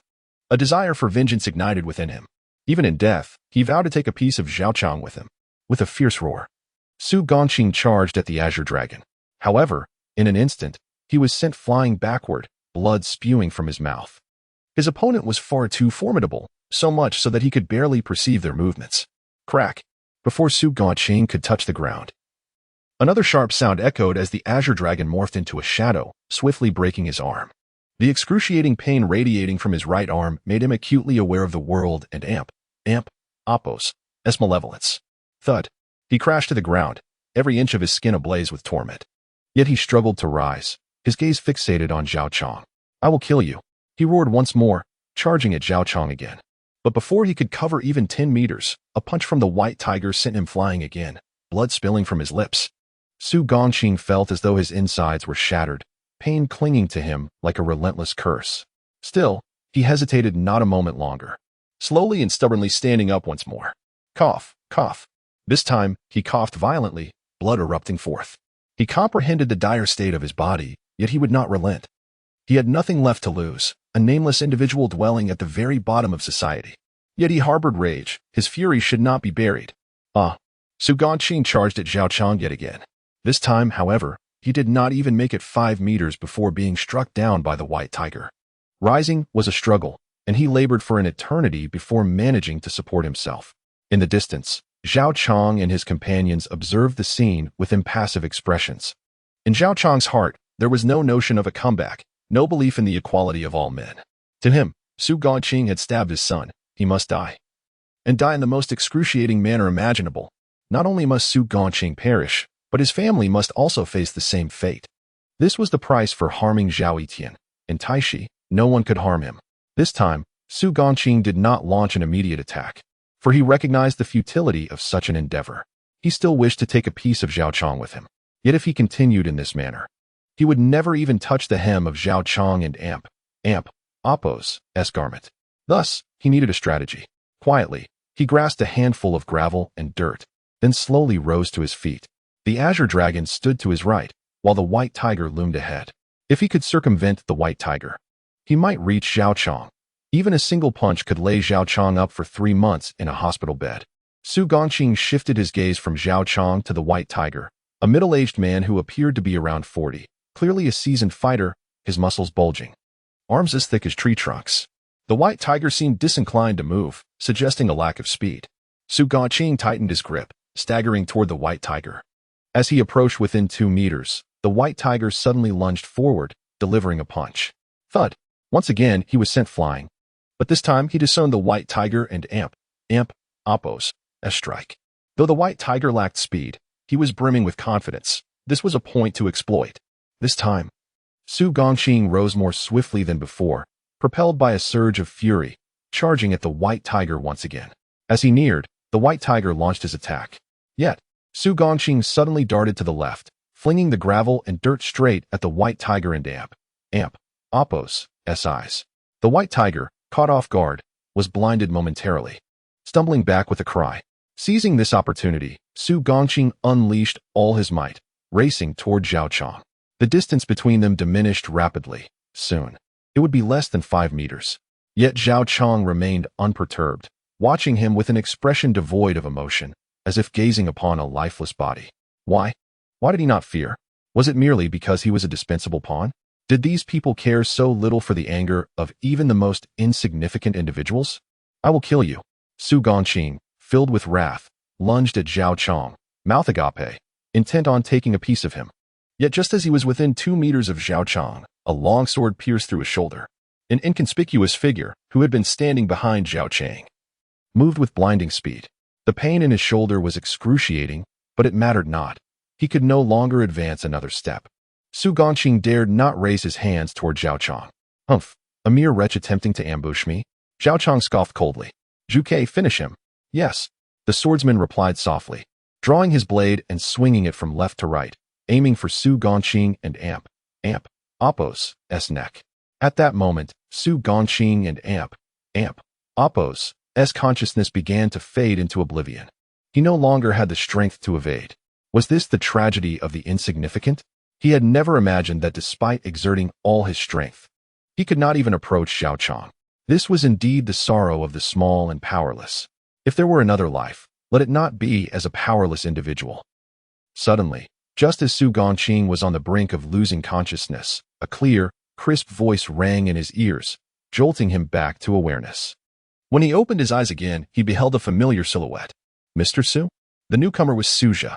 At that moment, Suja and Appo's finger blocked K and Appo's longsword. How did it turn out like this? Suja and Appo's voice held a lightness that filled Su Gongqing and Appo's heart with a sense of safety, as if Suja possessed a magical power that brought comfort whenever he was near. But in the next instant, Su Gongqing lowered his head. Mr. Su, you should leave. This is not something you can involve yourself in. They killed my parents. They belong to Longyang Group and the Chao Gang, foes beyond your capability. At the mention of his parents and Appo's demise, Su Gongqing and Appo's eyes dimmed. His life seemed devoid of hope. If death awaited him, so be it. But Suja must not perish. He was his benefactor, and Su Gongqing could not bear to watch him fall into the deadly vortex of the Chao Gang because of him. Sinan, how is he? No problem. Although this old gentleman and Appo's health is not great, with my treatment, he will recover in a month at the earliest, and he will be able to walk again. At that moment, Suja glanced toward the distance, where Sinan and Appo's voice could be heard. Su Gongqing suddenly raised his head, gazing at his father. To his astonishment, his father had sat up, eyes wide open. Father is not dead. Chapter 89, Commander of Taishi Dad. Dad. Su Gongqing rushed towards his father, feeling the warmth radiating from him. What is going on, Gongqing? His father looked at him, bewildered. It's fine, Su Gongqing embraced his father. And a flame that had long since extinguished within him suddenly reignited.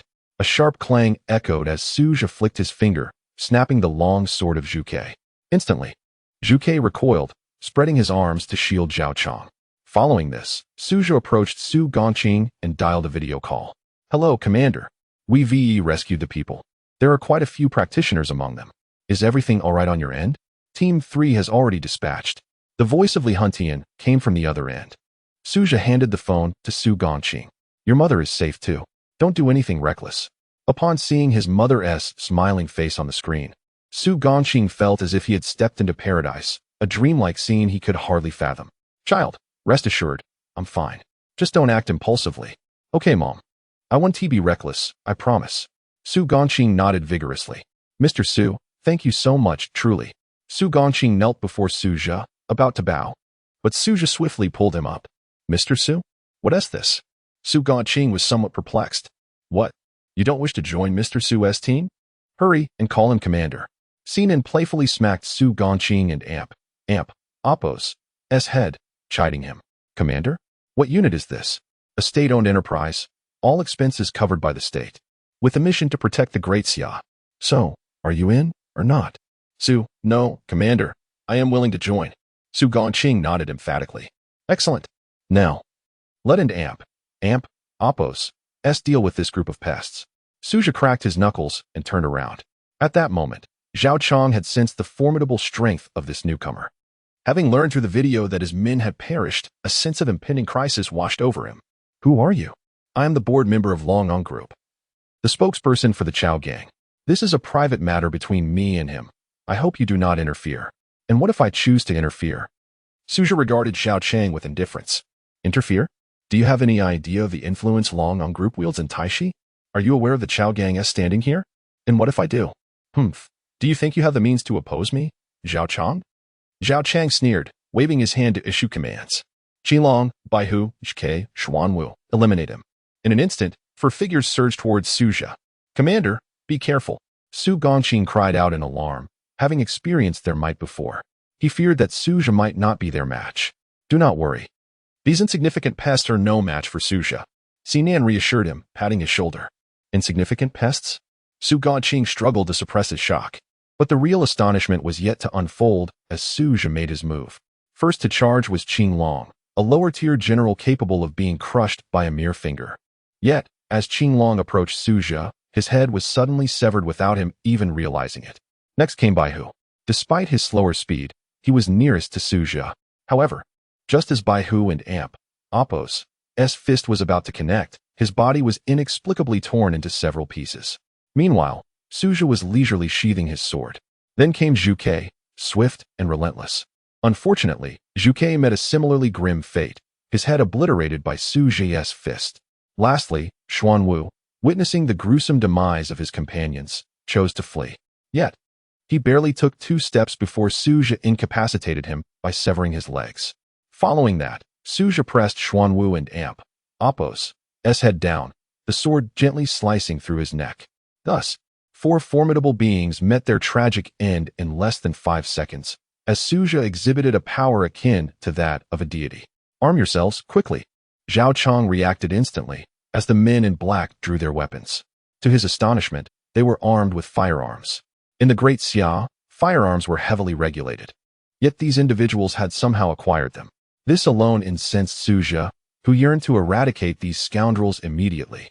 In a flash, thousands of dark muzzles aimed at the 4 of them. Su Gongqing's father fainted from fear, while Su Gongqing and Sinan turned pale, realizing they lacked the physical strength to counter such firepower. Fools, don't think just because you are practitioners that I cannot handle you. My backer is the Chao Gang. Zhao Chang boasted, brandishing his weapon, a cigarette dangling from his mouth. You are strong, but can you save them? He laughed maniacally. Then you still don't intend to lay down your weapons? Suzhou and Amp, Oppo's expression turned cold. Lay down my weapons? Who do you think you are? The king of hell? Zhao Chong appeared deranged, ready to pull the trigger. Just then, a tempest arose, and helicopters suddenly appeared in the sky. Ropes were dropped, and a special security team in black descended. Hundreds of guards, armed with standard weapons, took aim at them. A thunderous sound of vehicles echoed as heavily armed motorcycles rolled in, followed by a red flag vehicle speeding into the arena. Commander of Taishi, Lung Chan, emerged from the car. Commander of Taishi? Upon seeing him, Zhao Chong finally felt a twinge of fear. Although he controlled the Chao gang, he dared not confront the authorities directly. Everyone, stand down, Zhao Chong shouted, hastily ordering his men to stow their weapons. He then hurriedly approached Lung Chan. What brings you here, Commander? We were just about to begin renovations. Let us discuss matters in my office. He extended his hand towards Lung Chan. Although he had the power to confront him, Zhao Chong was reluctant to do so unless absolutely necessary. After all, turning against the authorities would come at a great cost. To his surprise, Lung Chan completely ignored him, walking past to approach the young man. Suzhou, our men have completely surrounded this area. What are your orders? The words "please advise" left Zhao Chang utterly bewildered. What was the identity of this young man that even Lung Chan bowed to? Arrest them all, Suzhou commanded coldly. Didn't you hear? Arrest them all. Lung Chan turned and bellowed. Wait. Chapter 90. I am Yama. Cold Zen. Do you intend to strike against the Chao gang? Zhao Chong and Oppo's expression turned cold. The Chao gang was not easily eradicated. Even Cold Zen lacked the audacity for such an undertaking. The Chao gang controlled over 70% of enterprises in Taishi, which were the very foundation sustaining its existence. Should Cold Zen attempt to eliminate the Chao gang, these enterprises would undoubtedly suffer severe repercussions. He could not afford such a cost.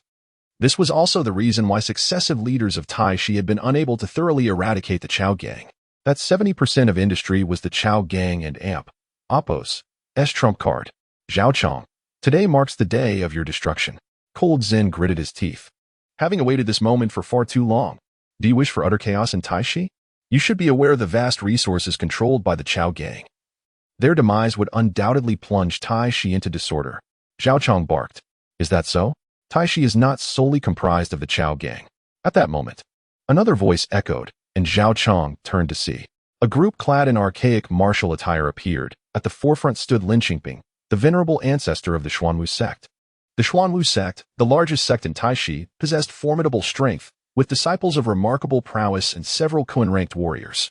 Their elder, Lin Qingping, was even a Qian-ranked powerhouse.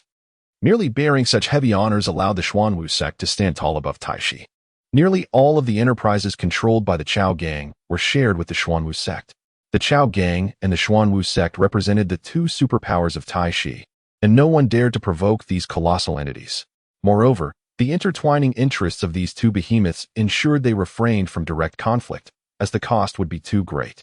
Yet now, the elder of the Xuanwu sect had unexpectedly appeared. Lin Qingping, what is your intention?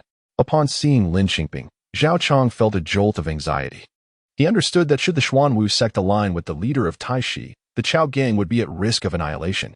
What do you think I intend? Naturally, to accomplish what I and Oppo's long desired. Lin Qingping declared, a terrifying aura radiating from him. He approached Suzhou, bowing respectfully. Good day, Mr. Su.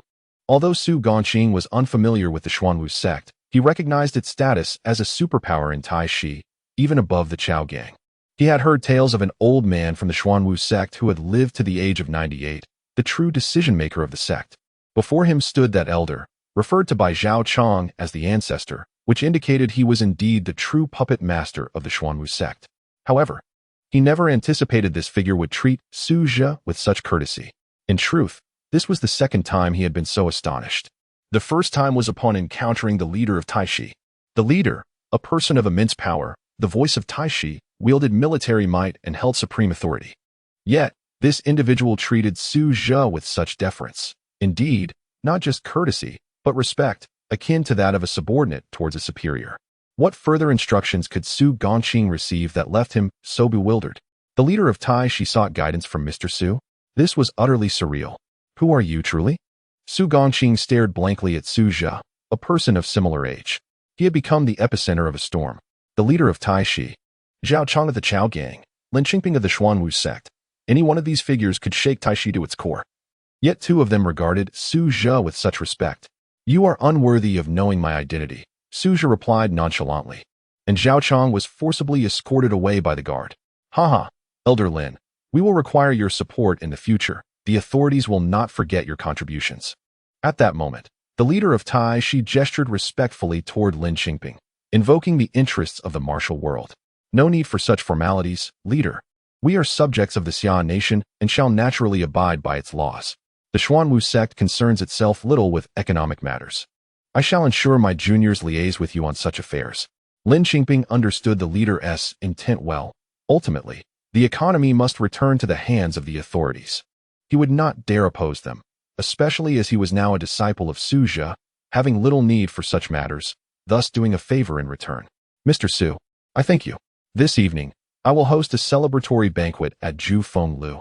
I hope you will grace us with your presence. Indeed, I shall attend. Su Zhe nodded.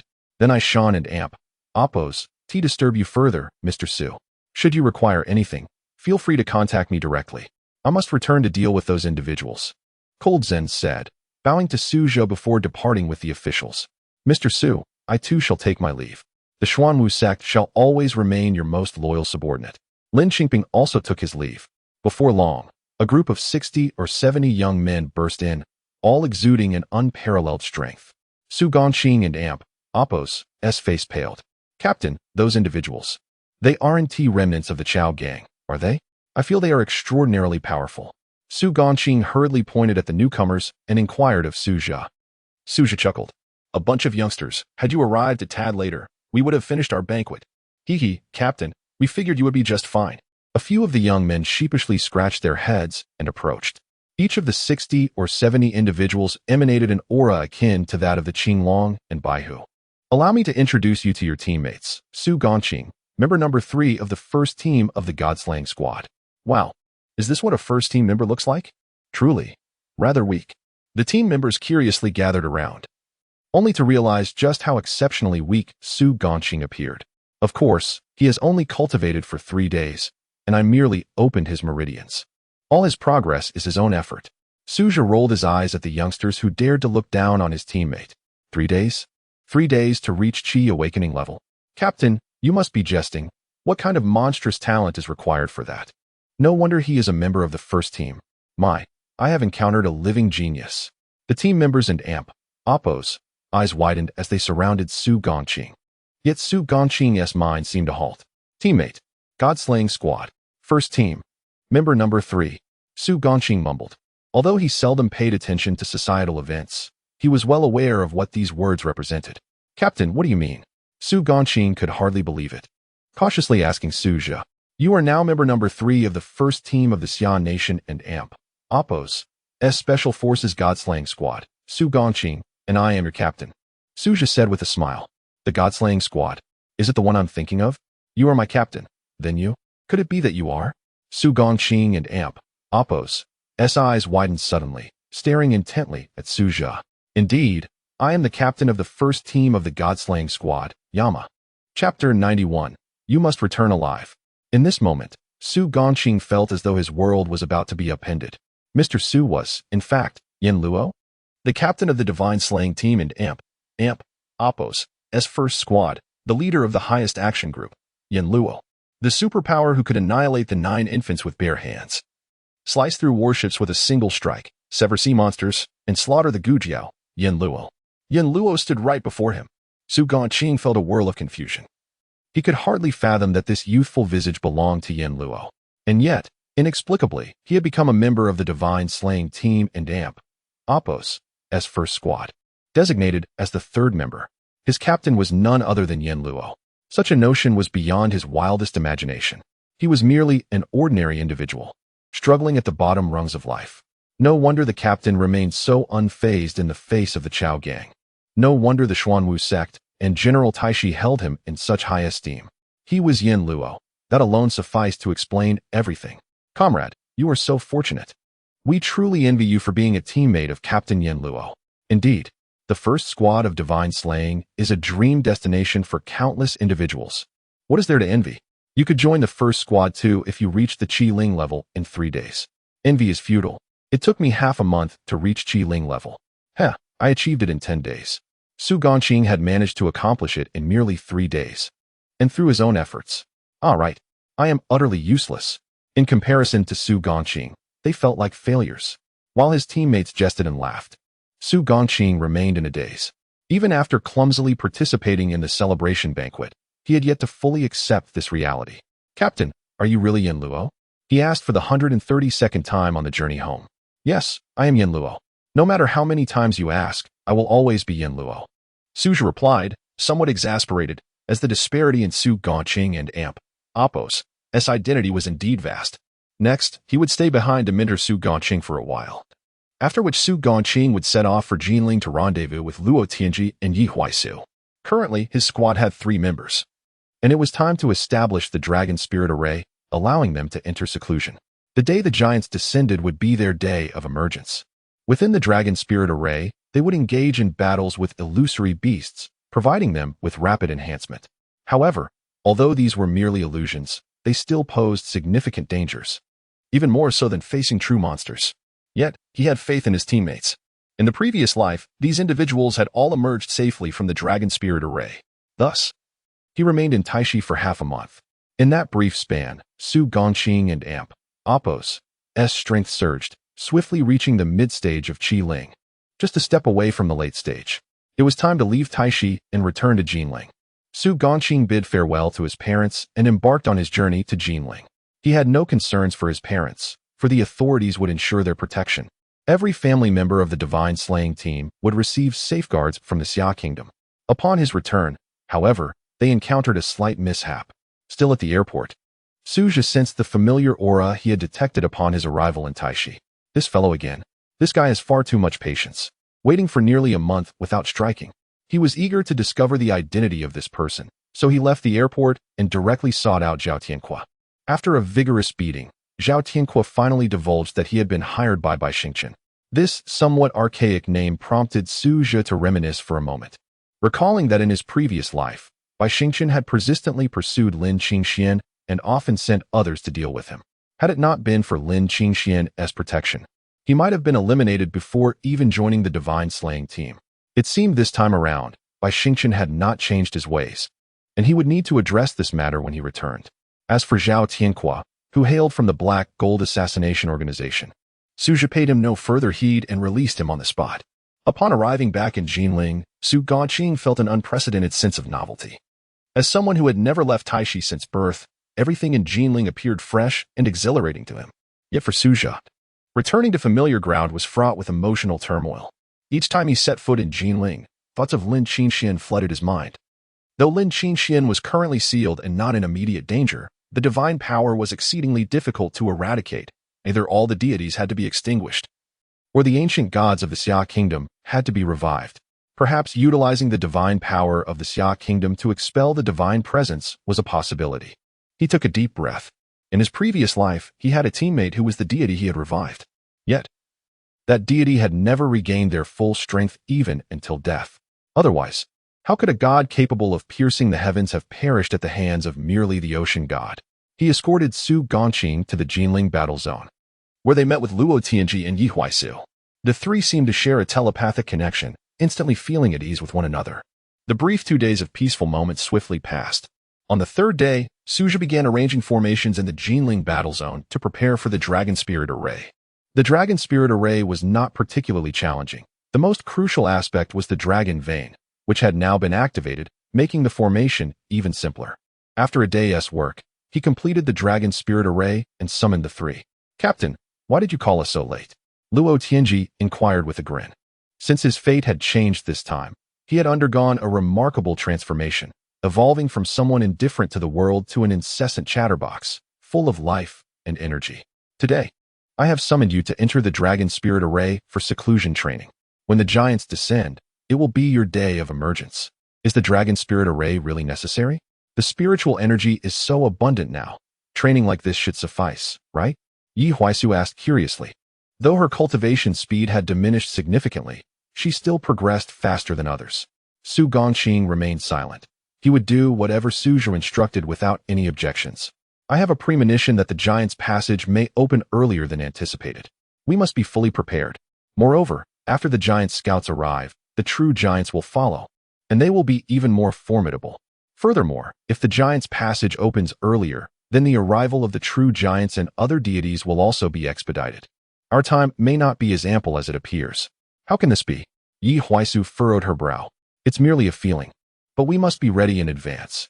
The dragon spirit array will refine you more effectively. However, it is exceedingly perilous within the array, far surpassing the dangers of this world. The beasts you will face may be stronger and more enigmatic. A moment and Appos' carelessness could lead to death. Hearing this, the expressions of the three grew grave. Thus survive. Spare no effort to live. When the array opens, I want all of you to emerge intact and safe. Su Gaoqing is still new to cultivation. You must take good care of him. The future of the Xia Kingdom rests in your hands. With that, Suja activated the Dragon Spirit Array. The three wore solemn expressions, fully aware of the dangers that lay ahead. Yet, they would never retreat. For behind them stood the Xia Kingdom and its people. Captain, on the day of our emergence, I vow to return with everyone safely. Yi Huaisu declared with utmost seriousness. Captain, let me demonstrate how to handle this minor Dragon Spirit Array. Luo Tianji replied with a cheerful grin. Captain, I am determined to grow stronger. Su Gaoqing clenched his fists tightly. Subsequently, the three of them resolutely entered the Dragon Spirit Array without looking back. Boom. He sealed the Dragon Spirit Array. Although in the previous life, all members of the God-slaying first team emerged from the Dragon Spirit Array unscathed, some things, when revisited, may not guarantee success. Suja gazed at the Dragon Spirit Array with deep concern. We must return alive. Chapter 92. The mysterious stateless organization Yi Huaisu and his companions entered the Dragon Spirit Array, and this news swiftly reached the ears of Yi Gong and Wang Dong. They were well aware that the trio ventured forth for the sake of Xia country. Although Yi Gong harbored great concern, he uttered not a single word of complaint. The following day, after the three had entered the Dragon Spirit Array, Suja set forth from Jinling, determined to seek the fourth member of their team. In his previous life, 6 allies remained, excluding a resurrected deity from Xia country, leaving him with just 2. However, as he prepared for his journey, he suddenly received a phone call from a familiar contact. Upon seeing the name, Suja was momentarily taken aback. Zhou Tian, his high school classmate and closest confidant, had lost contact after their university days, yet Suja had retained Zhou Tian's number. He recalled that in his past life, Zhou Tian hailed from an ancient sect, a faction of considerable strength. In the latter stages of the war, this sect had slain numerous enemies of Xia country, even taking down several deities. They were a crucial force in the divine slaying efforts of Xia country. Suja learned this only after he became the commander of the divine slaying squad. They had reunited once, sharing drinks and bonding over their similar temperaments. Unfortunately, Zhou Tian's talent was rather mediocre, and when the Fog Nation descended, the entire sect, including Zhou Tian, was obliterated by the undead forces. This was a grave misfortune. Had Xia country been stronger at that time, many innocent sects might have been spared. Initially, Zhou Tian and his sect had remained low profile and were not widely recognized. In his previous life, Zhou Tian had not reached out to him before the war began. Understanding that history had shifted, Suja answered the call. Hello, Zhou Tian? A familiar voice resonated from the other end. Xiaoxia, it's Zhou Tian. It's been a long time since we last connected. Zhou Tian and Appos' voice was laced with exhaustion, as if he were grappling with a troubling situation. Zhou Tian, what's wrong? You can share anything with me. Xiaoxia, I remember your wife is the daughter of the Lin Corporation, right? Yes. Could you possibly get in touch with someone from the battle zone? I'm in a bit of a predicament. Zhou Tian's voice grew even more weary, suffused with a sense of despair. What on earth has happened? Where are you? I'll come find you. I'm at. The call ended abruptly, and Suja promptly made his way to Zhou Tian's residence. As a native of Jinling, Zhou Tian and Appos' sect was also based there. Upon arriving, Suja was taken aback. This was no mere home. It resembled a grand estate. It was incredibly luxurious. Having been classmates for 3 years, Suja had never realized that Zhou Tian was a super-rich heir. Yet it made sense. Zhou Tian came from an ancient sect that required ample resources to sustain normal cultivation, all of which were quite costly. It was entirely reasonable for the sect to control several publicly listed companies. The butler guided him into the estate, where many people were present. Xiaoxia, you've come. Zhou Tian's weary expression brightened with joy upon seeing him. They were high school friends, bound by a pure camaraderie that had not faded with time. Come, let me introduce you. Zhou Tian enthusiastically ushered him around. This is my father, and this is my second uncle, third uncle, fourth uncle, and that is my little uncle. Zhou Tian introduced everyone, from his father to his younger siblings, all of whom were his relatives. The room was filled with over 20 individuals, all of whom were practitioners, exuding varying degrees of spiritual energy. They were all members of the same sect as Zhou Tian, known as the Kaishan sect. The Kaishan sect, located in Jinling, was not the largest but was quite formidable, well known in the region, and even recognized in the ancient martial arts community, standing alongside the Xuanwu sect in reputation. Xiao Tian, is this your high school friend? Zhou Tian and Apos' second uncle spoke with a hint of indifference. Yes, uncle. He is my best friend. How absurd. Why bring an ordinary person into the affairs of the ancient martial world? Zhou Tian and Apos' second uncle, Zhou Tai, remarked coldly. Uncle, Suzhou and Apos' wife is the daughter of the Lin Corporation. Recently, they have been closely collaborating with the official forces. Xiaozhi can surely help us reach out to the battle zone. When have we in the ancient martial world needed to seek assistance from the battle zone? Zhou Tian and Apos' third uncle, Zhou Chang, interjected. But those individuals, Zhou Tian attempted to protest, but was interrupted by his father, Zhou Hua. If we seek help from the battle zone, how shall we maintain our dignity in the ancient martial world? The Kaishan sect cannot afford such a disgrace. My young friend, we sincerely appreciate your presence. We are indeed facing some challenges, but we do not require the intervention of the battle zone. We can resolve this ourselves. I apologize for wasting your time, Li. Please see Xiaozhi back. Zhou Hua expressed his apologies and instructed the butler to escort Suzhou away. After listening to the discussion, Suzhou understood that the Kaishan sect was indeed in a precarious situation. However, as a member of the ancient martial world, seeking assistance from the battle zone was seen as a source of shame, hence Zhou Tian discreetly reached out to him. These antiquated figures were reluctant to burden the battle zone, dismissing Zhou Tian's suggestion. Despite their ungracious words, Suzhou was determined to stay for Zhou Tian's sake. No need for that. I am the leader of the Qingxian sect and a member of the ancient martial world. Suzhou spoke calmly, releasing a hint of spiritual energy that pushed aside the approaching butler. Oh, late stage of spirit awakening? Zhou Hua observed Suzhou and Apos' energy with astonishment. Achieving the late stage of spirit awakening at such a young age indicated exceptional talent. However, he had never heard of the Qingxian sect and doubted its standing, considering that a leader at that level was not particularly impressive. Nevertheless, as they were all part of the ancient martial world, they had no qualms about sharing information. Since you are also from the ancient martial world, it is no trouble to share this news with you. After all, these individuals have been aggressively invading the ancient martial world of Xia country, and being forewarned is better than being caught off guard. With that, Zhou Hua began to elaborate. Recently, a group of individuals has arrived from the distant Huangzhou continent. They possess terrifying power, with energies that rival that of Xia country. It is a form of purple energy, and these enigmatic purple-robed experts are challenging various sects across Xia country. Should they succeed in their challenges, the sects will perish within a mere month. Chapter 93. I can compete, however. They could not uncover any peculiarities. No one had attacked them, nor had they been poisoned. All had met untimely deaths, and their bodies emitted a purple and green energy, akin to the hues surrounding those in purple robes. Several incidents of this nature had occurred, resulting in 7 or 8 sects within the Xia kingdom being annihilated by this group of purple-robed individuals. Yet, no evidence had been discovered, not even by the authorities, to substantiate that these purple-robed figures were responsible. Just a few days prior, these purple-robed beings had set their sights on the Kaishan sect. A letter of challenge had been affixed at the entrance of their estate. According to the ancient martial arts customs, once a challenge was issued, the opposing party had no choice but to accept, regardless of their willingness. Thus, the Kaishan sect found themselves unable to decline. The date for the battle was merely days away. The Kaishan sect had witnessed the prowess of these challengers. Each possessed extraordinary capabilities, at least comparable to that of a general. While the Kaishan sect was not without strength to resist, the extreme might of these challengers, coupled with their elusive purple energy, proved to be a formidable adversary. This energy enabled their masters to recover swiftly and provided an inexhaustible source of power, akin to relentless automatons. Even if their opponents were significantly more powerful, these beings could easily wear them down, ultimately securing a complete victory.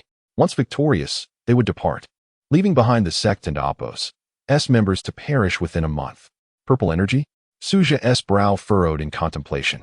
Such energy had never manifested in his previous life. It was reminiscent of the mysterious black energy encountered in the Neon Nation with the Wangyu clan, which did not belong to deities, but rather represented a third, enigmatic force. Now, with the emergence of this purple energy, alongside the supergene technology from the beautiful country, it appeared to signify an unprecedented third power distinct from any prior era. What prompted the emergence of these forces? Who, indeed, was behind them? Each of these powers was terrifying, rivaling even divine strength. It seemed as though other factions were imparting these powers, their intent seemingly aimed at augmenting the strength of the Blue Star inhabitants. Should the Blue Star inhabitants grow stronger, they would stand a better chance of surviving the conflict with deities. Thus, even if they surpassed the so-called first threshold and entered the second, their adversaries would be from the third series of dimensions. As for the nature of these thresholds in the third series of dimensions, Suja was entirely unacquainted. However, it appeared that within the cosmos, many existences were more powerful than deities, with deities merely representing the most rudimentary of challenges. Yet, what kind of force could surpass that of a deity? And who, ultimately, was the architect behind these challenges? Such notions exceeded his imagination. How many foes must the Blue Star confront? Returning to the present, Suja recognized that his most pressing concern was to enhance his strength and locate allies. Resolving the matter of the purple-robed beings was paramount. Zhou Hua recounted the situation concerning the purple-robed figures in its entirety. The attendees were visibly troubled. While the Kaishan sect possessed commendable strength, the sects that had fallen to the purple-robed figures were equally formidable, with one elite sect being even stronger than the Xuanwu sect and the Kaishan sect combined. Yet, despite their might, they had been unable to withstand the onslaught of the purple-robed beings. Victory for the Kaishan sect seemed nearly impossible. This was why Zhou Tian had sought to contact him, hoping to leverage official power to suppress these adversaries. However, it was evident that the Kaishan sect members were reluctant to rely on external assistance, as invoking the authorities would imply their own inadequacy in handling the matter. The situation was indeed peculiar, particularly given the mysterious purple energy, which Suja had never previously encountered. Nevertheless, he remarked, the purple-robed figures do not appear particularly formidable. Despite his unfamiliarity with them, based on Zhou Hua and Oppos' description, he believed the purple-robed beings were not insurmountable, not formidable. Zhou Tai interjected coldly, "It seems you possess a great deal of confidence, young brother. These purple-robed figures have previously slain a half-step master. In our Kaishan sect, the only half-step master is our leader, Zhou Hua. What is your realm? Does your Qingxian sect even have a half-step master?" Zhou Tai expressed disdain, clearly unwilling to allow Suja to involve himself in the affairs of the Kaishan sect. Regardless of their weaknesses, the Kaishan sect stood as a legitimate second-tier sect, while the Qingxian sect was unknown to him, a mere trifling sect. Such insignificant sects would be unlikely to possess even a half-step master, let alone a full master. Upon hearing Zhou Tai and Oppos' remarks, Zhou Tian and Oppos' expression shifted dramatically. Suja had been invited by him, and this matter was originally unrelated to Suja. He had chosen to remain involved due to their friendship. However, Zhou Tai and Oppos' comments were excessively disparaging, reflecting a long-standing disdain for Suja. "Uncle, Suja is here at my invitation. It is common knowledge in the ancient martial arts community about the threat posed by the purple-robed figures. His willingness to assist is entirely out of goodwill. How can you speak of him in such a manner?"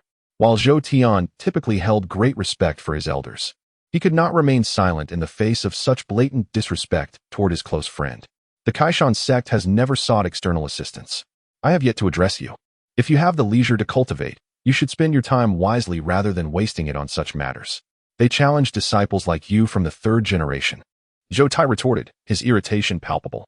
In the ancient martial arts community, there were established customs. These purple-robed figures were all under 35 years of age, meaning that the Xia Kingdom and Oppos' representatives must likewise be disciples of the third generation below the age of 35. As Zhou Tian was both a third-generation disciple and the son of Zhou Hua, he was obligated to participate. Yet, instead of focusing on cultivation, he sought the aid of others, which irked Zhou Tai immensely. Zhou Hua and Oppos' brow furrowed slightly upon hearing Zhou Tai and Oppos' words.